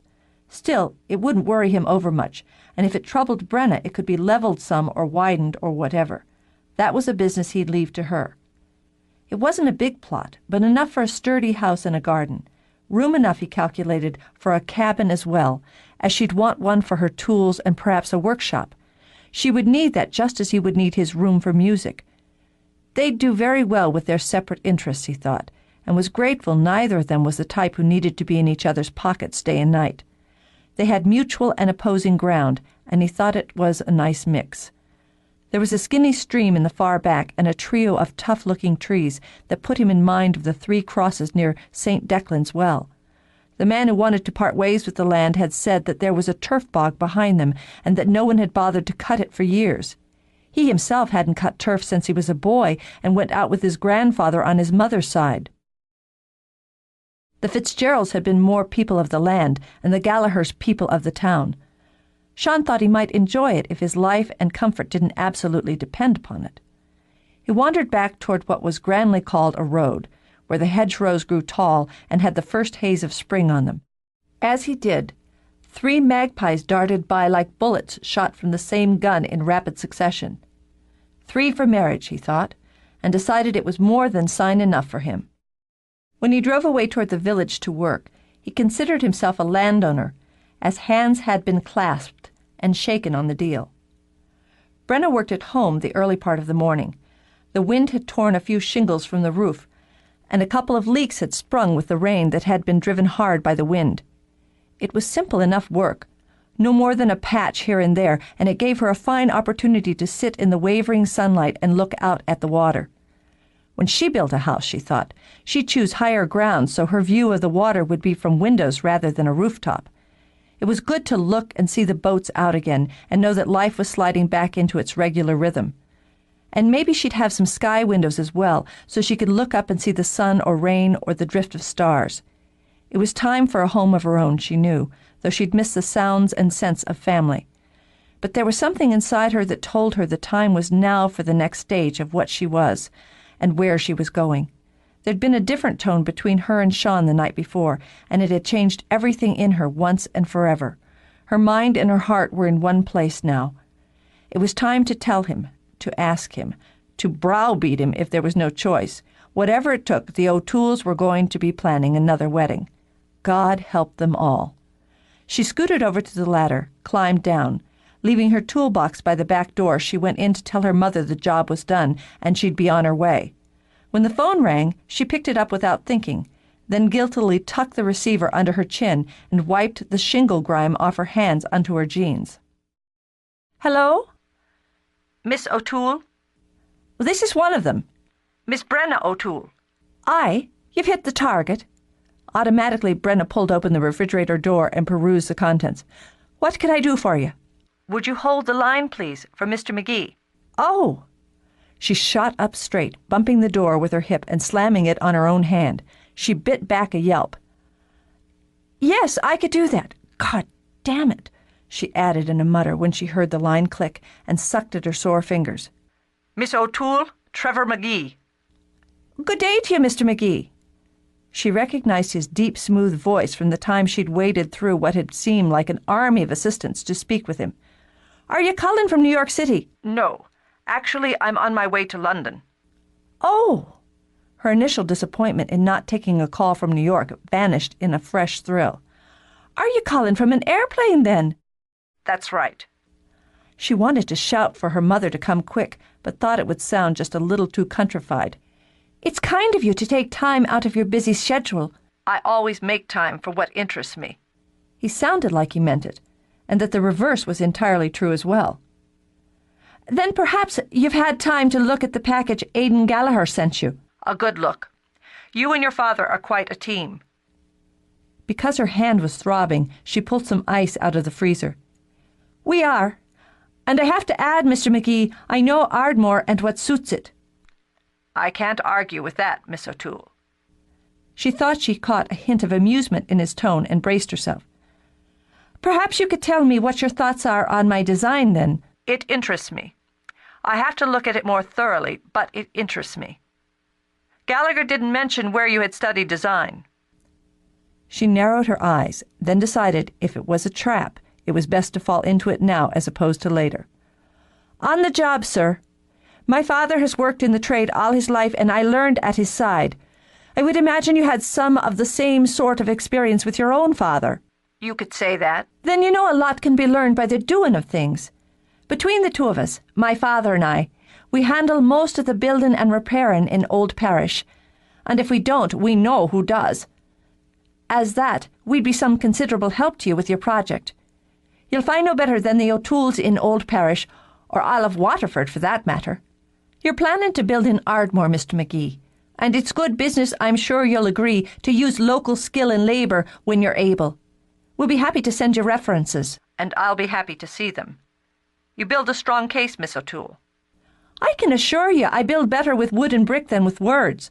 "I'll see that for myself, as I'm hoping to carve out a day or two to visit the site personally, before too much longer." "If you let us know the particulars, my father and I will be happy to meet you at your convenience." "I'll be in touch." I don't mean to worry you, Mr. McGee, but I'm wondering if you had a moment to look at the music I sent along to you." "Yes, I did. I'm not sure I understand. Are you representing Sean Gallagher?" "No, I'm not. No, it's a bit complicated." "Then he doesn't have representation." No, not at the present time. How the devil did this sort of thing work, she wondered. "You could say I'm acting on his behalf in this particular instance on a personal level." She winced, thinking there was entirely too much knowledge in that small and casual sound. "Would you mind telling me what you thought of it yourself?" "Enough to buy it if Gallagher's selling, and to want a chance to negotiate for his other work. I assume he has other work." "He does, yes, scads of it." She forgot her throbbing hand, dropped her ice in the sink. While her feet danced, she fought to keep her voice cool and professional. "You're saying that you'd buy the tune? But for what purpose would that be?" "For the purpose of recording eventually." "But I was under the impression that you build things." "One of the things I've built is a record company, Celtic Records." He paused and sounded amused when he spoke again. "Do you want references, Miss O'Toole?" "Well, now, could I be getting back to you on that? I'll need to discuss this with Sean." "Of course. My New York office knows how to reach me." "Thank you for your time and consideration, Mr. McGee. I hope to meet you in person before much longer. She simply ran out of words. "Thank you." The minute she hung up the phone, she let out a shout of triumph, then raced through the house to the front door. "Ma, I've got to go. I'll be back when I can." "Go?" Molly dashed out of the back bedroom to the top of the stairs in time to see her daughter's lorry bullet into the road. "That girl! If it's not the first thing, it's the second. Go where, I'd like to know, and is my roof finished or isn't it? I'll give her both sides of my tongue if I have to listen to water plopping into buckets one more night." Before she could go back to work, she saw Sean's car pull in. "All this coming and going around here," she muttered and started down the steps. "It's making my head spin." She pushed open the door and waited while Sean made his way to her. "Good morning to you, Sean." "I'm afraid you've just missed Brenna. She went tearing out of here not a minute ago like her trousers were afire. Ah, well, he cleared his throat. I wasn't actually coming by to see Brenna.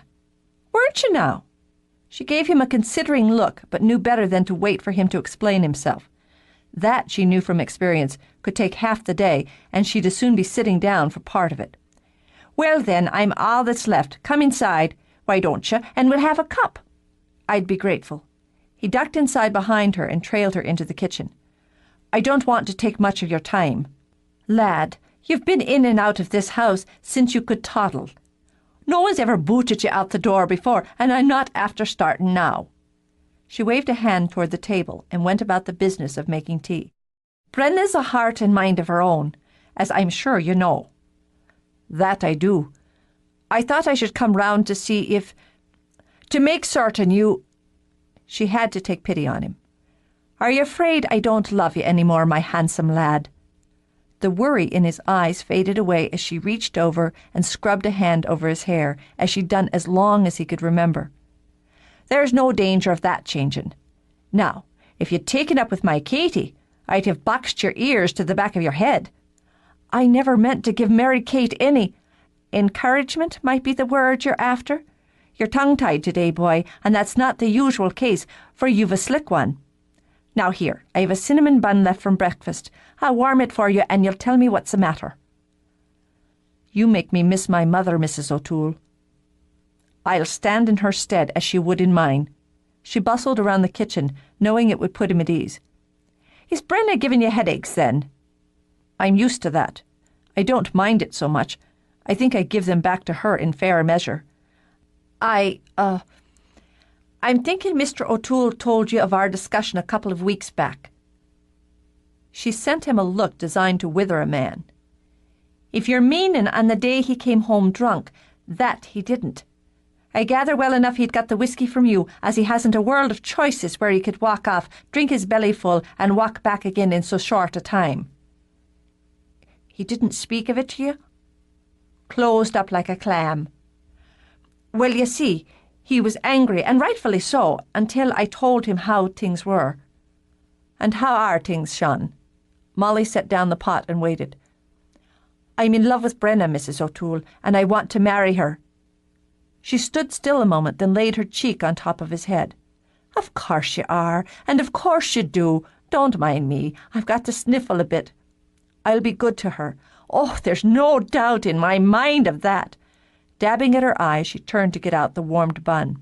You'll be good for her too, and she for you. The other part of it is, I've been working her around, so to speak, so she'd come to the idea herself. You know how she is when she's got her teeth into a notion. Clamps down until she gets what she's after, or it isn't worth having any more. I always said you were a bright lad, Sean. Thousands wouldn't, he said easily. I thought I could wait, you see. I'm not one who needs to hurry as a rule, but it seems I can't wait for this. I bought land today. She wasn't half as surprised as he thought she was, and nearly twice as pleased. Goodness, boy, you can move fast enough when you've a mind to. She'll have her house as she wants it. I'm not fussy about such matters. Molly opened her mouth, closed it again. Men she knew very well always said such things, and believed them as well. Then they drove a woman to distraction, picking at the details. But that was for Sean and Brenna to find out for themselves. She's always had a mind to build her own, she said at length. I know it. And why shouldn't she? She's a talent for such things and a liking for the work. Myself, I've no driving urge to pick up a hammer or saw, but I make a good living, and I'll have a better one yet when the theatre goes in. There won't be a worry about putting a roof overhead or keeping one there. Sean, are you asking for my permission to ask Brenna to marry you? For your blessing. It matters to me as much as it will to her. I'll give you my blessing. She took his hands in hers. And for all I love her, my sympathy as well. She'll run you ragged. I need a favour. Brenna burst into the pub through the back just as Aidan was taking the chairs down. Timing was everything here, she thought, as she fought to catch her breath. Sean would be coming in any minute. Well now, you look full of surprise and secrets. He tucked a chair under a table. What's the favour? First off, I can't tell you the secret. Automatically, she began to tip down the chairs herself. I have to ask you to do the favour blind. He got a good look at her then, the flushed face, the wildly glowing eyes, the foolish smile. He recalled a very similar look on his wife's face at a certain moment. "Oh, Lord, Brenna, never say you're breedin'." "Breedin'?" The chair nearly slipped out of her hands. "No, no!" And though she laughed it off, she found it interesting to discover she wouldn't have minded it. "It's nothing like that." "Aidan, is there any way you could arrange for Sean to have the evening off?" Brenna asked. "The whole of it?" She heard the pain in his tone, sympathized. "I know it's a lot to be asking, and at the last instant as well, but it's important. I'll work this weekend for no pay to make up for it. I'll go down and talk to Mrs. Duffy myself to see that she'll fill in. Why the divil doesn't Sean ask for time himself instead of sending you in to look at me with those big eyes?" "He doesn't know." She moved closer, running a hand down his arm. "Another part of the favour is that you don't tell him I asked. Could you just send him home somehow at the beginning of shift?" "He'll certainly wonder why, won't he?" "I haven't had time to think it all out." She whirled away, paced, but couldn't clear her head. "Oh, you'll think of something, Aidan. Please." "It's a matter of the heart, I suppose. And you're using mine against my good business sense." He let out a windy sigh. "I'll work it out for you." "Oh, you're the best and the finest." She leaped into his arms to plant a hard, noisy kiss on his mouth. "Look at this, will you? If she's not after one brother, she's after another." With a lazy yawn, Darcy sauntered in. "That's a married man, I'll have you know, you sneaky slut." "I've got one for you as well." Before Darcy could evade, Brenna rushed over and gave her the same treatment. "Sweet Mary! Now she's after the girls, too." But Darcy's sleepy chuckle faded away. She gripped Brenna's arms. "Brenna, are you pregnant?" "Oh, for heaven's sake, no! Can't a body be happy without a baby in the belly? I've got to go. He'll be coming in.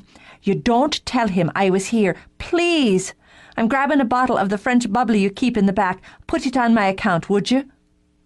She dashed out the way she dashed in and left Darcy rubbing her mouth. "And what was all that about?" "I haven't a clue. But she's something up her sleeve and Sean's not to know." "Secrets? I could get it out of her in 5 minutes." "No doubt you could," Aidan agreed. "But let's let her have her surprise." "I've already had mine." Darcy went behind the bar for her change apron. "She's in love with him." "Does that trouble you?" "No, but for the fact that the Gallaghers are tumbling like ripe fruit from a tree." Aidan moved behind the bar with her to check the till. "Afraid it's catching, darling?" "I would be, was I not immune to such weaknesses." She heard the back door open again. "And speaking of clueless, there's himself now." Filled with affection and sentiment, Darcy headed for the kitchen to torment her brother. "What do you mean I can go?" Up to his elbows in potatoes, Sean turned his head to stare at Aidan. "Go where?" "On your way. Kathy Duffy'll be right along." "Well, why?" "To cover for you." Aidan had thought of a way and saw no reason not to have a little fun at his brother's expense while he was about it. "You have the evening off as you asked, though it's damned inconvenient." Sean shoved peelings into the garbage. "I never asked for the evening off." "Well, it must have been your evil twin then, or I've just had a brainstorm." Fixing a scowl on his face, Aidan pulled open the refrigerator and plucked out a bottle of water. "I told you 2 days past when you asked that I'd work it out." "But You've been dreaming. I've 10 pounds of potatoes here to deal with. Why would I be making stovies if I was planning on having the evening free?" "That's a question I can't answer. But I've Kathy Duffy coming in, and there's no need for both of you tonight." "I've no plans but to do my job here. You've mixed something up."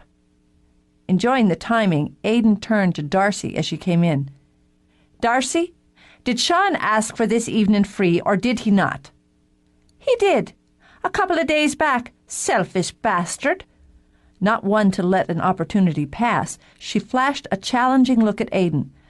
"And since you're so bloody accommodating with our brother, I'm wanting Saturday afternoon off for myself." Saturday afternoon? Aidan nearly choked on his water. You can't have a weekend day off as we're heading into spring.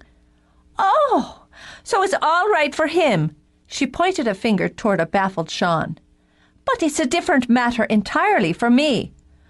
I don't need the evening off. You've got it, Aidan snapped, and ground his teeth as Darcy folded her arms. A weekday evening's a different matter from a weekend afternoon. All right, fine then. I'll take the evening off Monday next, unless me being female means I don't get the same considerations as this one. Satisfied that she'd boxed Aidan in, she flounced out. I don't remember asking for tonight off, Sean said vaguely. Aye, and you don't remember to tie your bootlaces half the time. Seriously annoyed, Aidan jerked a thumb at the door. Out with you, you troublemaker. Shoving up his sleeves and squaring his shoulders, Aidan went out to deal with his treacherous sister. She had everything under control, and quite the job of work it had been. It had to be special and as close to perfect as she could manage. Sean Gallagher would see he wasn't the only one who could fuss and fiddle and set a nice scene. She'd been to the market and got all the makings. While Sean had been busy cooking at the pub, she'd been doing the same at the cottage. Maybe she didn't have his flair with such things, but she wasn't altogether helpless. She chilled the wine and had even ferreted out a tin pail she'd scrubbed to use as an ice bucket. The champagne glasses she'd borrowed from Jude. Flutes, she'd called them. Brenna thought, and elegant they were. She'd set a nice table if she said so herself, a pair of pretty plates and cloth napkins, the flowers she scavenged from her mother's garden, and the one at the cottage. Candles, she thought as she lighted them. Surely everything was in place for an atmosphere of romance and celebration. Oh, she couldn't wait to see his face when she told him about his music. It had been a test of will and restraint not to shout out the news to everyone she'd passed that day, but it was for Sean first. After they'd celebrated the thrill of it and his future, lifted a glass or two, she'd tell him the rest. She wouldn't fumble with the words. Hadn't she practiced them in her head all of the day? I love you, she said it now, out loud to the empty room. I think I always have. I know now I always will. Will you marry me? There. She rubbed the heel of her hand against her heart as it was galloping like a wild horse. It wasn't so hard, really. Maybe her tongue felt a little thick and clumsy, but she'd said it straight out without stuttering. And if he balked or refused, she'd just have to kill him. As her ears were pricked for it, she heard the sound of his car as he turned into the street. All right, Brenna. She closed her eyes, steadied herself. Here we go. Damned if he'd asked for an evening off. Still stewing about it, Sean shoved open his garden gate. He should know, shouldn't he? And if he had, wouldn't he have made plans for it? He knew what was going on in his own life, for Christ's sake. Not that he couldn't adjust. He'd ring Brenna and see if she was agreeable to having an evening together. He'd throw a meal together, or it was early enough that they could go out to the hotel restaurant. Aidan and Darcy had to be having him on, though for the life of him he couldn't think of the purpose. The minute he stepped into the house, he caught the scent of cooking, then the flicker of light back in the kitchen. What now, was all he could think. Had Lady Gwen taken to making meals while he was away from home? When he walked in, he was as surprised to see Brenna as he would have been to see the ghost. She was wearing a dress, which was odd enough, but she was standing, smiling, with candlelight all around her, the good rich scent of stew simmering, and a bottle of champagne in a rain bucket standing on the counter behind her. What's all this? It's dinner. Beef and Guinness stew. The one thing I can make that no one has trouble choking down. You cooked? He rubbed his forehead as if he had a headache brewing. I've been known to on the rare occasion. Yes, but did we? Well, we must have, he decided, scanning all the pretty preparations. This is beyond a bit of absent-mindedness. I think something must be wrong with me. You look fine to me. Since he wasn't going to make a move, she did, walking to him to kiss him. More than fine. This time her hand slid over his face, and the kiss went dreamy. "It's glad I am to see you, Sean." He started to question it all again, then, as Brenna's mouth moved warm over his, thought it was foolish to bother. "It's a pleasure coming home to you." Get used to it, she thought, and smiled as she stepped back. "I've been waiting, all but jumping out of my skin," she admitted. "I've things to tell you." "What are they?" Words leaped to her tongue, but she bit them back. "Let's have this open first." "I'll do it." He nudged her away from the champagne, then lifted his brows at the label. "The pricey stuff. Are we celebrating?" "We are." She caught the look in his eye and the way his fingers suddenly stilled on the foil. "If you ask me if I'm breeding, I'll brain you I'm not." Her eyes were laughing as she spoke. He kept his on them as he twisted the wire. "You're in a rare mood." "I am. There are some things that don't happen every day of the week, and a rare mood's what you get from them when they do." She felt as bubbly as the wine he poured. Taking her glass, she lifted it. "This is to you, Sean." "And what did I do?" "We should sit down." "No, I can't. We'll have to stand. Sean, you've sold your first piece of music." Chapter 20. The puzzled smile slid away from his face. "I've done what?" "You've sold your song, and there'll be others as well. But the first is the biggest thrill, isn't it?" Very deliberately, he set his glass down again. "I haven't put any music up for sale, Brenna." "I did. Well, in a way I did. The song you gave me. I sent it off to the McGee in New York City. He called me today, just this morning, and said how he wants to buy it, and that he wants to see your other work." She spun in a circle, too excited to see how cool his eyes were as they watched her. "I didn't think I'd get through the day without telling you." "What right did you have to do that?" Still beaming, she sipped champagne. "To do what?" "To send my music off that way, to take it on yourself to show a stranger what was mine." "Sean!" She put a hand on his arm to give him a little shake. "He's buying it." "I gave it to you because you asked me, because I thought you wanted it for yourself, and that you valued it for that. Is this what you planned all along, to send it off somewhere to have another put a price on it?" Something was wrong, badly and dangerously wrong. The only way she knew how to deal with it was temper. "What if it was? It got results, didn't it? What good is it to make songs without doing something with them? Now you can." He met heat with ice. "And it's for you to decide, is it? What I can and should do, and how and when I should do it?" "You weren't doing anything about it." "How do you know what I'm doing or not, planning on doing or not? Haven't I heard you say 1,000 times you weren't ready to show it for sale?" The minute the words were out of her mouth, she recognized her mistake. Even as she searched for a way around it, he was plowing on. "That's right, you have. But that didn't suit you, did it? Didn't sit well with the way you want things done. What good is it, you're thinking, if you can't make a living from it, if you don't have coin to show for it at end of day?" "It's not the coin. My music is the most personal thing in my life," he interrupted. "Whether I ever make a pound from it doesn't change what it is to me.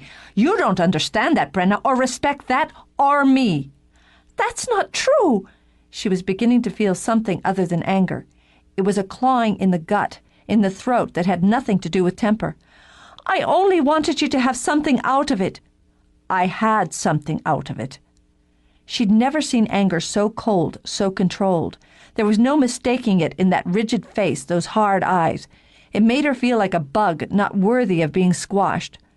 "For Christ's sake, Sean, you should be dancing instead of hammering at me. The man wants to buy your song. He thinks it should be recorded." "What he thinks matters more than what I do." "Oh, you're twisting this all around. You have an opportunity and you're too stubborn to take it." "Is that how it is between us? You make the decisions, you do the thinking, and I'm just to follow? To fall in line and be grateful you're looking out for me as I'm too half-witted to look after myself. Why are you turning this one thing into everything?" Her hand shook as she dragged it through her hair. Didn't you arrange for the man to look at my design? It struck her suddenly that she'd forgotten about that, about everything McGee had said to her about her own work. She'd forgotten all that in the thrill of his offering for Sean's. I did, Sean countered. And you can't see any difference in that, Brenna, than this? I talked to you of showing your design. I didn't go behind your back with it or pull tricks. It wasn't a trick, wasn't meant as one. But she was beginning to see the wrong turn, and the sinking sensation in her stomach layered sickness over understanding. You never said you didn't want to do something with your music. It was always you weren't ready. Because I wasn't ready. Well, if we're stuck on that one point, I say you were. Fear made her lash out. And so does a man who appears to be something of the expert on such things. Damn you! You gave the song to me, and I did what I chose with it. I thought you'd be pleased, but it's not a mistake I'll make again. He stared her down, viciously pleased when she began to tremble. And neither will I. Without another word, he turned and walked out of the house. You son of a bitch! She kicked the door behind him. You short-sighted, ungrateful, simple bastard! This is the thanks I get for trying to do something for you. If you think I'm running after you, you'll have a long wait. She snatched up her glass, downed the contents. Bubbles exploded in her throat, set her eyes to watering. To think of all the time and trouble she'd gone to, only to have him act as if she were some sort of shrew or bully. Well, she wasn't crying over it, or him, for that matter. She braced her hands on the counter, leaning forward and breathing slow to try to relieve the horrible pressure in her chest. Oh, God, what had she done? She just couldn't get her mind around where she'd gone so completely wrong. The method, yes, there she had surely misstepped. But the results? How could something she'd thought would be a joy to him whip out of her hands to lash at them both? She turned, wanting to sit down until she felt steadier, and saw Lady Gwen. A lot of help you've been. His song, you told me. His heart's in his song, and I was to listen. Isn't that just what I did? Not closely enough, was the answer. Then Brenna was alone. He knew how to walk off a mad. He'd done so before. He trooped over the fields, letting the moonlight guide him. Thinking wasn't the order of business, movement was. He climbed the cliffs, let the wind and the water clear his head. But the anger wouldn't pass. He'd given his heart to a woman who thought very little of him as a man. Sent off his music, had she, and to a stranger, a man neither of them had met face to face or measured. And not a word to him about it, just following her own whim and expecting him to shuffle right along in her wake. Well, he wasn't having it. Didn't she think he could see her line of thinking? Just how simple-minded did she think he was? Oh, Sean's an affable sort, and clever enough in his way, but he'll not get off his arse unless someone plants a boot on it. So this was her boot, this time around. If the man's going to sit about and play with music half the time, we'd best see if we can do something practical with it. It was his music, not hers. And she'd never troubled herself to so much as pretend to understand or appreciate it. And what did this man McGee know about it anyway? Celtic records. Sean's mind murmured. Come now. You've looked into such matters enough to know just what McGee and his like know about it. Why pretend otherwise? Neither here nor there, Sean muttered and heaved a rock over the cliff. Hadn't he already turned it over in his head that once he'd met McGee for himself, gotten a feeling on the man, he considered the possibility of showing him a piece of music? A piece he chose? A piece he decided was right? Because by Christ it was his work and no one else's.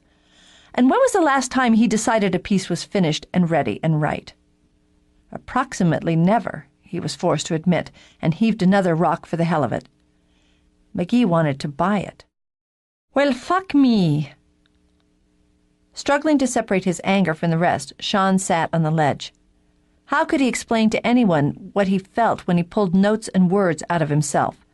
That there was a fine and quiet joy in that alone, and that the rest, the doing something with it, as Brenna put it, made him feel like he was standing way out on the edge of a cliff.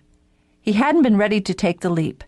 Now he'd been pushed, and he resented it, no matter that the result was something he wanted, The pushing was uncalled for, and that's what she would never understand. So where were they, then, if they had no better understanding of each other than this? Pride's an important thing to a man, Carrick commented from his perch on the rocks. Sean barely spared him a glance. I'm having a personal crisis here, if you don't mind. She slashed a gash in yours, and I can't blame you for taking the stand you have. A woman ought to know her place, and if she doesn't, she needs to be shown it clear. It's not a matter of place, you arrogant jackass. Don't take it out on me, boyo, Carrick said cheerfully. I'm with you on this one. She overstepped, no question of it. Why, what was the woman thinking, taking something of yours and going off with it that way? No matter that you'd given it to her. A kind of gift, one might say. That's nothing but a technicality. Well, it is. And so I'm saying. Then, as if that wasn't nerve enough, what does she do? Fixes it up so you've the evening free. She fixed it up? For lack of something more satisfying, Sean heaved another rock. I knew I wasn't crazy. Damn it all. Playing with your mind, that's what she's about. Carrick waved a hand, then tossed the little star that clung to his fingertips out over the water, where it trailed silver light. Cooking you a meal, making everything herself included, pretty for you. A more devious female I've never known. You're well shed of her. Maybe you should take another look at her sister after all. She's young, but she'd be malleable, don't you think? Ah, shut up. Sean got to his feet and strode off, scowling at the merry sound of Carrick's laughter. You're sunk, young Gallagher. Carrick sent another star over the water. You've not quite resigned yourself to having your head under. But there you are. Mortals. Why is it that half the time they'd rather suffer than dance? This time, when he flicked his wrist, he held a crystal smooth and clear as a pool of water.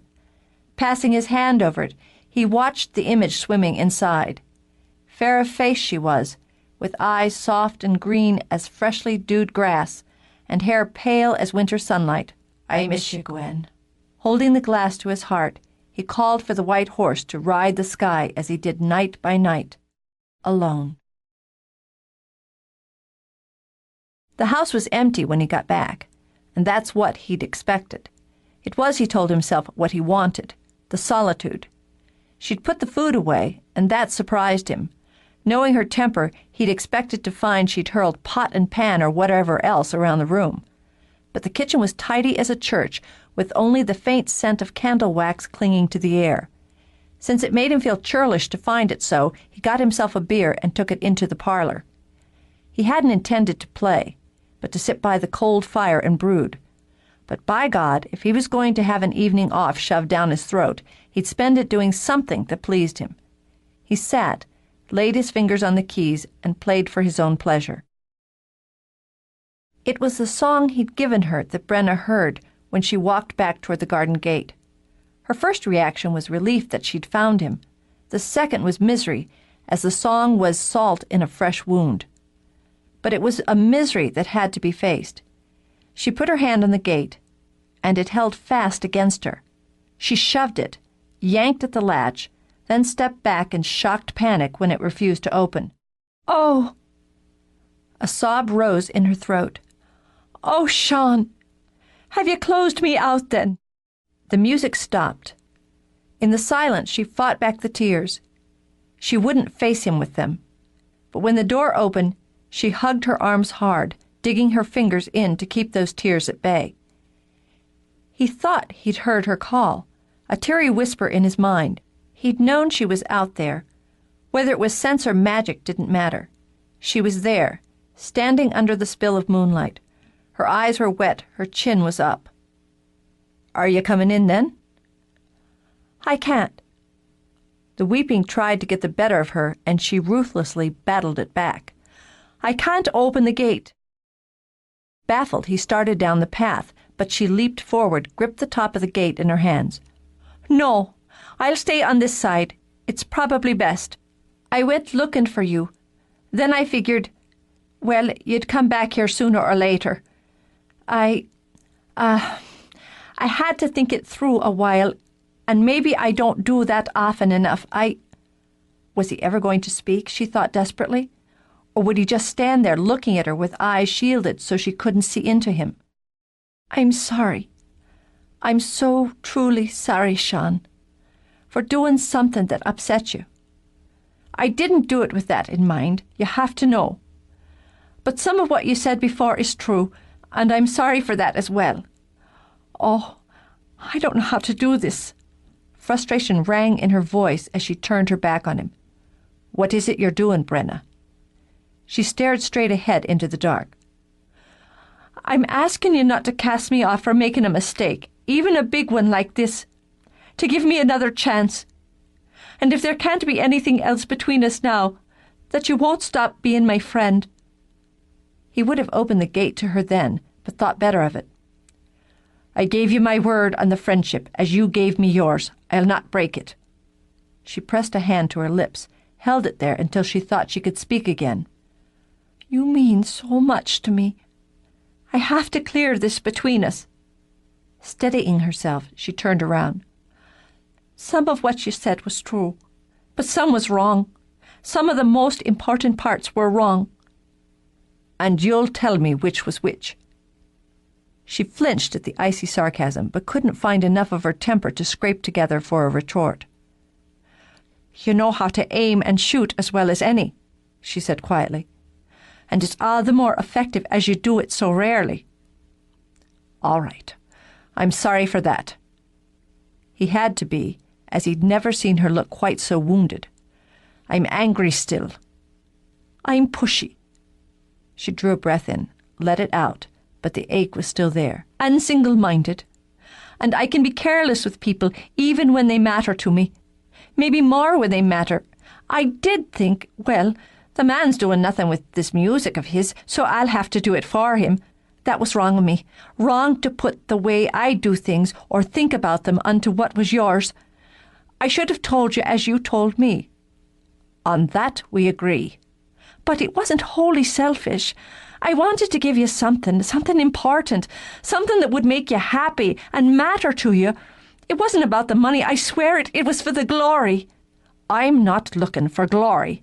"I wanted it for you." "What does it matter to you, Brenna?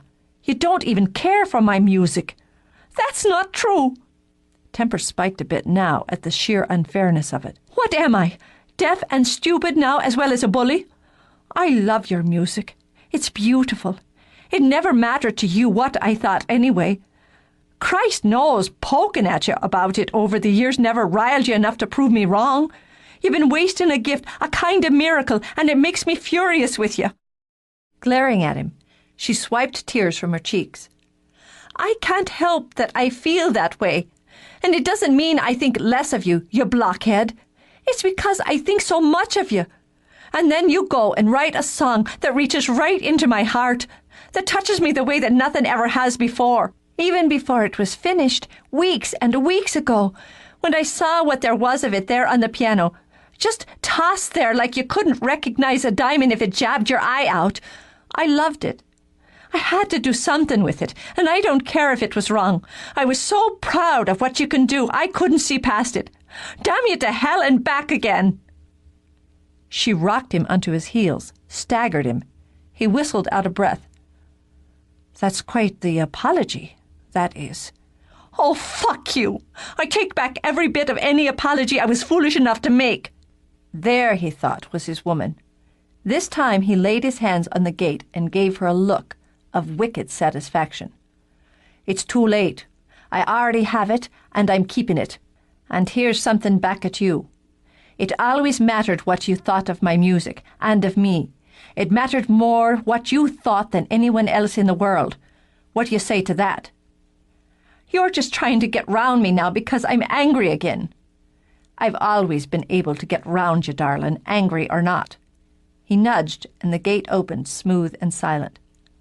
"Come in through the gate." She sniffled, wished for a tissue. "I don't want to." "You'll come in regardless," he said, snatching her hand and yanking her through. "Now I've some things to say." "I'm not interested."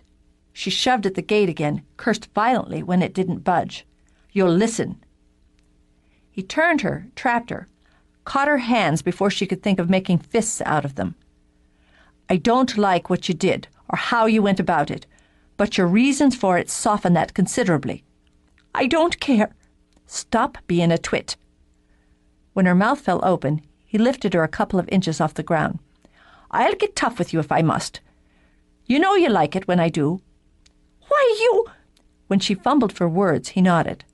Ah, speechless, are you? It's a refreshing change. I don't need someone direct in my life, but I don't mind someone being part of the direction.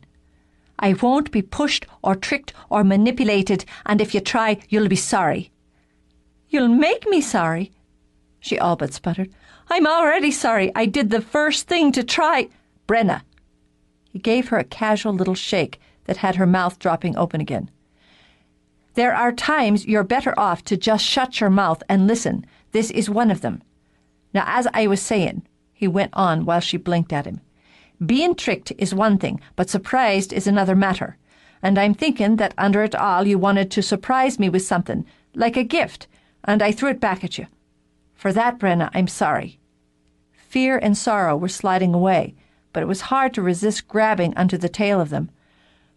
I don't think a great deal of your apology either. Take it or leave it. You're awful damn pushy yourself all of a sudden. I've my limits, and you should know them well enough by this time. So, how much is McGee willing to pay me for the tune? I didn't ask, she said stiffly. Ah, so you can keep your fingers out of some pies. It's good to know. You're a hateful man. I told you it wasn't about the money. She pushed at him, and rather than humiliate herself with the bloody gait again, stomped down the path. I don't know how I could have been blind to that part of your nature all these years. How I could have thought myself in love with you, I'll never know. The very idea of spending my life with the likes of you gives me a cold chill. He couldn't stop the grin. It was so lovely to have all the parts of his life nicely in order again. We'll get to that in just a minute. It matters that it wasn't about money, Brenna. Matters that you weren't thinking, well, if I'm going to be with this man, he damn well better prove he's man enough to make a living off his talents. And since he won't, I will. I don't give a tinker's damn how you make your living. That's what I'm seeing now. It was more of, I want to be with this man, and feeling as I do about him, I want to help him with that which matters to him. It's a lovely thought, but that doesn't change the fact you should have left it to me. You can be sure I'll be leaving such matters and everything else to you in the future. If that vow lasts a week, I expect to see pigs flying over Ardmore Bay. And in case you're wondering in that calculating brain of yours, I'll be contacting McGee myself, and I'll send him music if what he says convinces me, which is what I intended to do once he came here and I got his measure. She stopped at that, eyed him suspiciously. You were going to show him your work? I was. Most likely. I'll admit that dozens of times in the past I've come close to sending it off and then pulled back. When something comes out of you, it's precious. There was a fear of others finding it wanton. It was safer not to risk it. I was afraid of losing something that mattered to me. Does that make me less in your eyes, Brenna?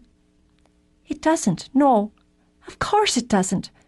But if it don't, ask, she said, remembering her father's words. The answer's always no. I'm not arguing your point, just your methods. Now tell me this. If McGee had said to you, why, what are you sending me this silly amateur music for? Whoever wrote it has no talent whatsoever. Would you have thought less of me? Of course not, you pinhead.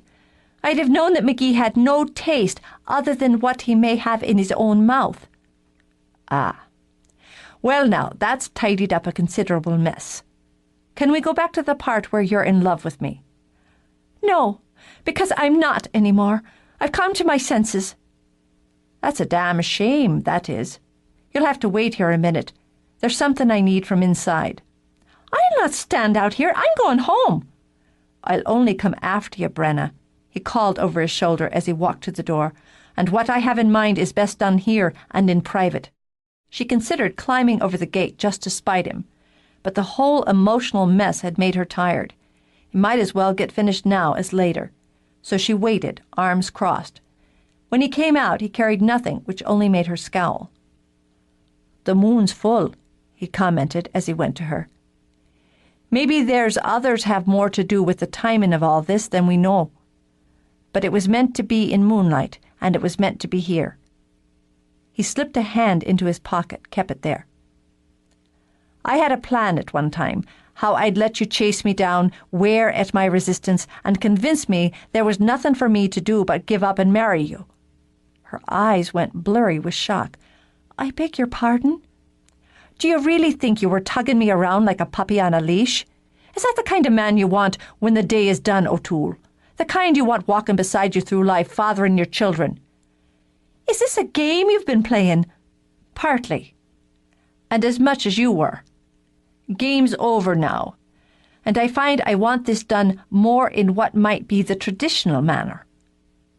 Brenna," he took her hand, not at all displeased that it was trembling, "I love you.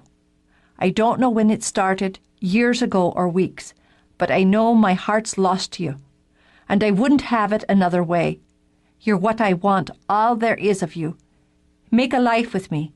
Marry me." She couldn't take her eyes from his face. The whole world was in his face. "My head hurts," she managed. "Oh, God bless you." With a half laugh, he took her hand, kissed it. "How could I not love such a woman?" He kept her hand firm in his as he took the ring from his pocket. The pearl gleamed like the moon, white and pure in a simple band of gold. "A moon tear," he told her, "given to me to give to you. I know you don't wear rings as a rule. With the work they get caught and banged around. So I got a chain for it as well. You can wear it around your neck." He would have thought of such a thing, she realized. Such a small and lovely detail. "I'm not working at the moment." He slid it under her finger, and her hand steadied under his. "I suppose it suits me as you do, as the whole of you suits me. But you won't make me cry." "Yes, I will." He touched his lips to her forehead, her temple. "I bought you land today." "What?" Tears might have dazzled her vision, but she managed to step back. "What? Land? You bought land? Without a word to me, without me laying eyes on it." "If you don't like it, you can bury me in it." "I might." "You bought land?" she said again, but her voice had gone dreamy. "So you can build us a house, and the two of us can fill it into a home." "Damn it! There you are, you've made me cry." She threw her arms around his neck. "Just hold on a minute, I'm a mess." With her face buried against his shoulder, she breathed him in. "I thought it was just a longing for you, and that would be enough for both of us. I do long for you, but it's not enough, and it's not all. Oh, this is where I want to be, and I did chase you down. Nothing will convince me otherwise." She drew back enough to touch her lips to his. "I had it all worked out, what I would say to you tonight, and now I can't remember just how it was to go. Only that I love you, Sean. I love you as you are. There's nothing I'd change." "That's more than good enough. Will you come inside now? I'll warm your supper." "It's the least you could do after you let it go cold." She linked her fingers with his. "You won't insist on a big fancy wedding, will you?" "I don't see how, when I've a mind to have us wed as quick as can be managed." "Ah." She leaned against him. "I do love you, Sean Gallagher." "There's one more thing," she said as they walked toward the cottage. "Won't you need a name for your song, the one McGee wants?" "It's Brenna's song," he told her. "It always was."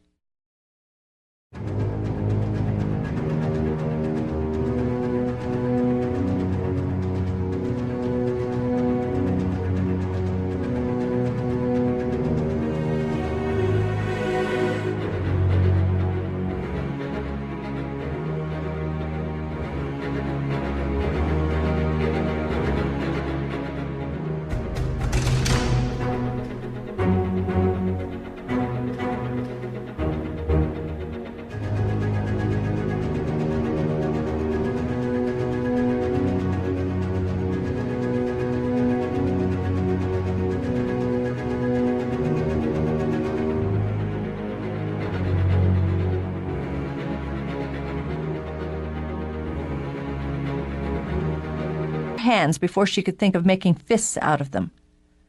I don't like what you did or how you went about it, but your reasons for it soften that considerably. I don't care. Stop being a twit. When her mouth fell open, he lifted her a couple of inches off the ground.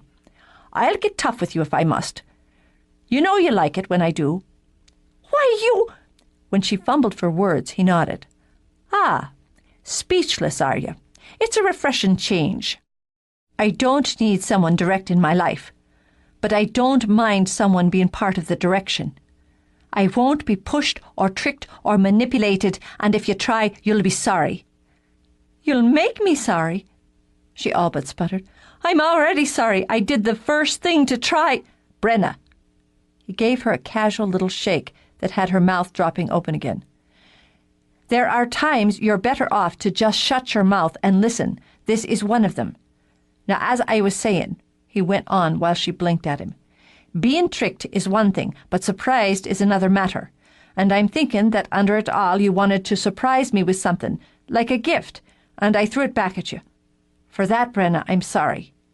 Fear and sorrow were sliding away, but it was hard to resist grabbing onto the tail of them. I don't think a great deal of your apology either. Take it or leave it. You're awful damn pushy yourself all of a sudden. I've my limits, and you should know them well enough by this time. So, how much is McGee willing to pay me for the tune? I didn't ask, she said stiffly. Ah, so you can keep your fingers out of some pies. It's good to know. You're a hateful man. I told you it wasn't about the money. She pushed at him, and rather than humiliate herself with the bloody gait again, stomped down the path. I don't know how I could have been blind to that part of your nature all these years. How I could have thought myself in love with you, I'll never know. The very idea of spending my life with the likes of you gives me a cold chill. He couldn't stop the grin.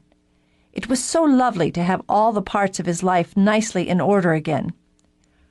We'll get to that in just a minute. It matters that it wasn't about money, Brenna. Matters that you weren't thinking, well, if I'm going to be with this man, he damn well better prove he's man enough to make a living off his talents. And since he won't, I will. I don't give a tinker's damn how you make your living. That's what I'm seeing now. It was more of, I want to be with this man, and feeling as I do about him, I want to help him with that which matters to him. It's a lovely thought, but that doesn't change the fact you should have left it to me. You can be sure I'll be leaving such matters and everything else to you in the future. If that vow lasts a week, I expect to see pigs flying over Ardmore Bay. And in case you're wondering in that calculating brain of yours, I'll be contacting McGee myself, and I'll send him music if what he says convinces me, which is what I intended to do once he came here and I got his measure. She stopped at that, eyed him suspiciously. You were going to show him your work?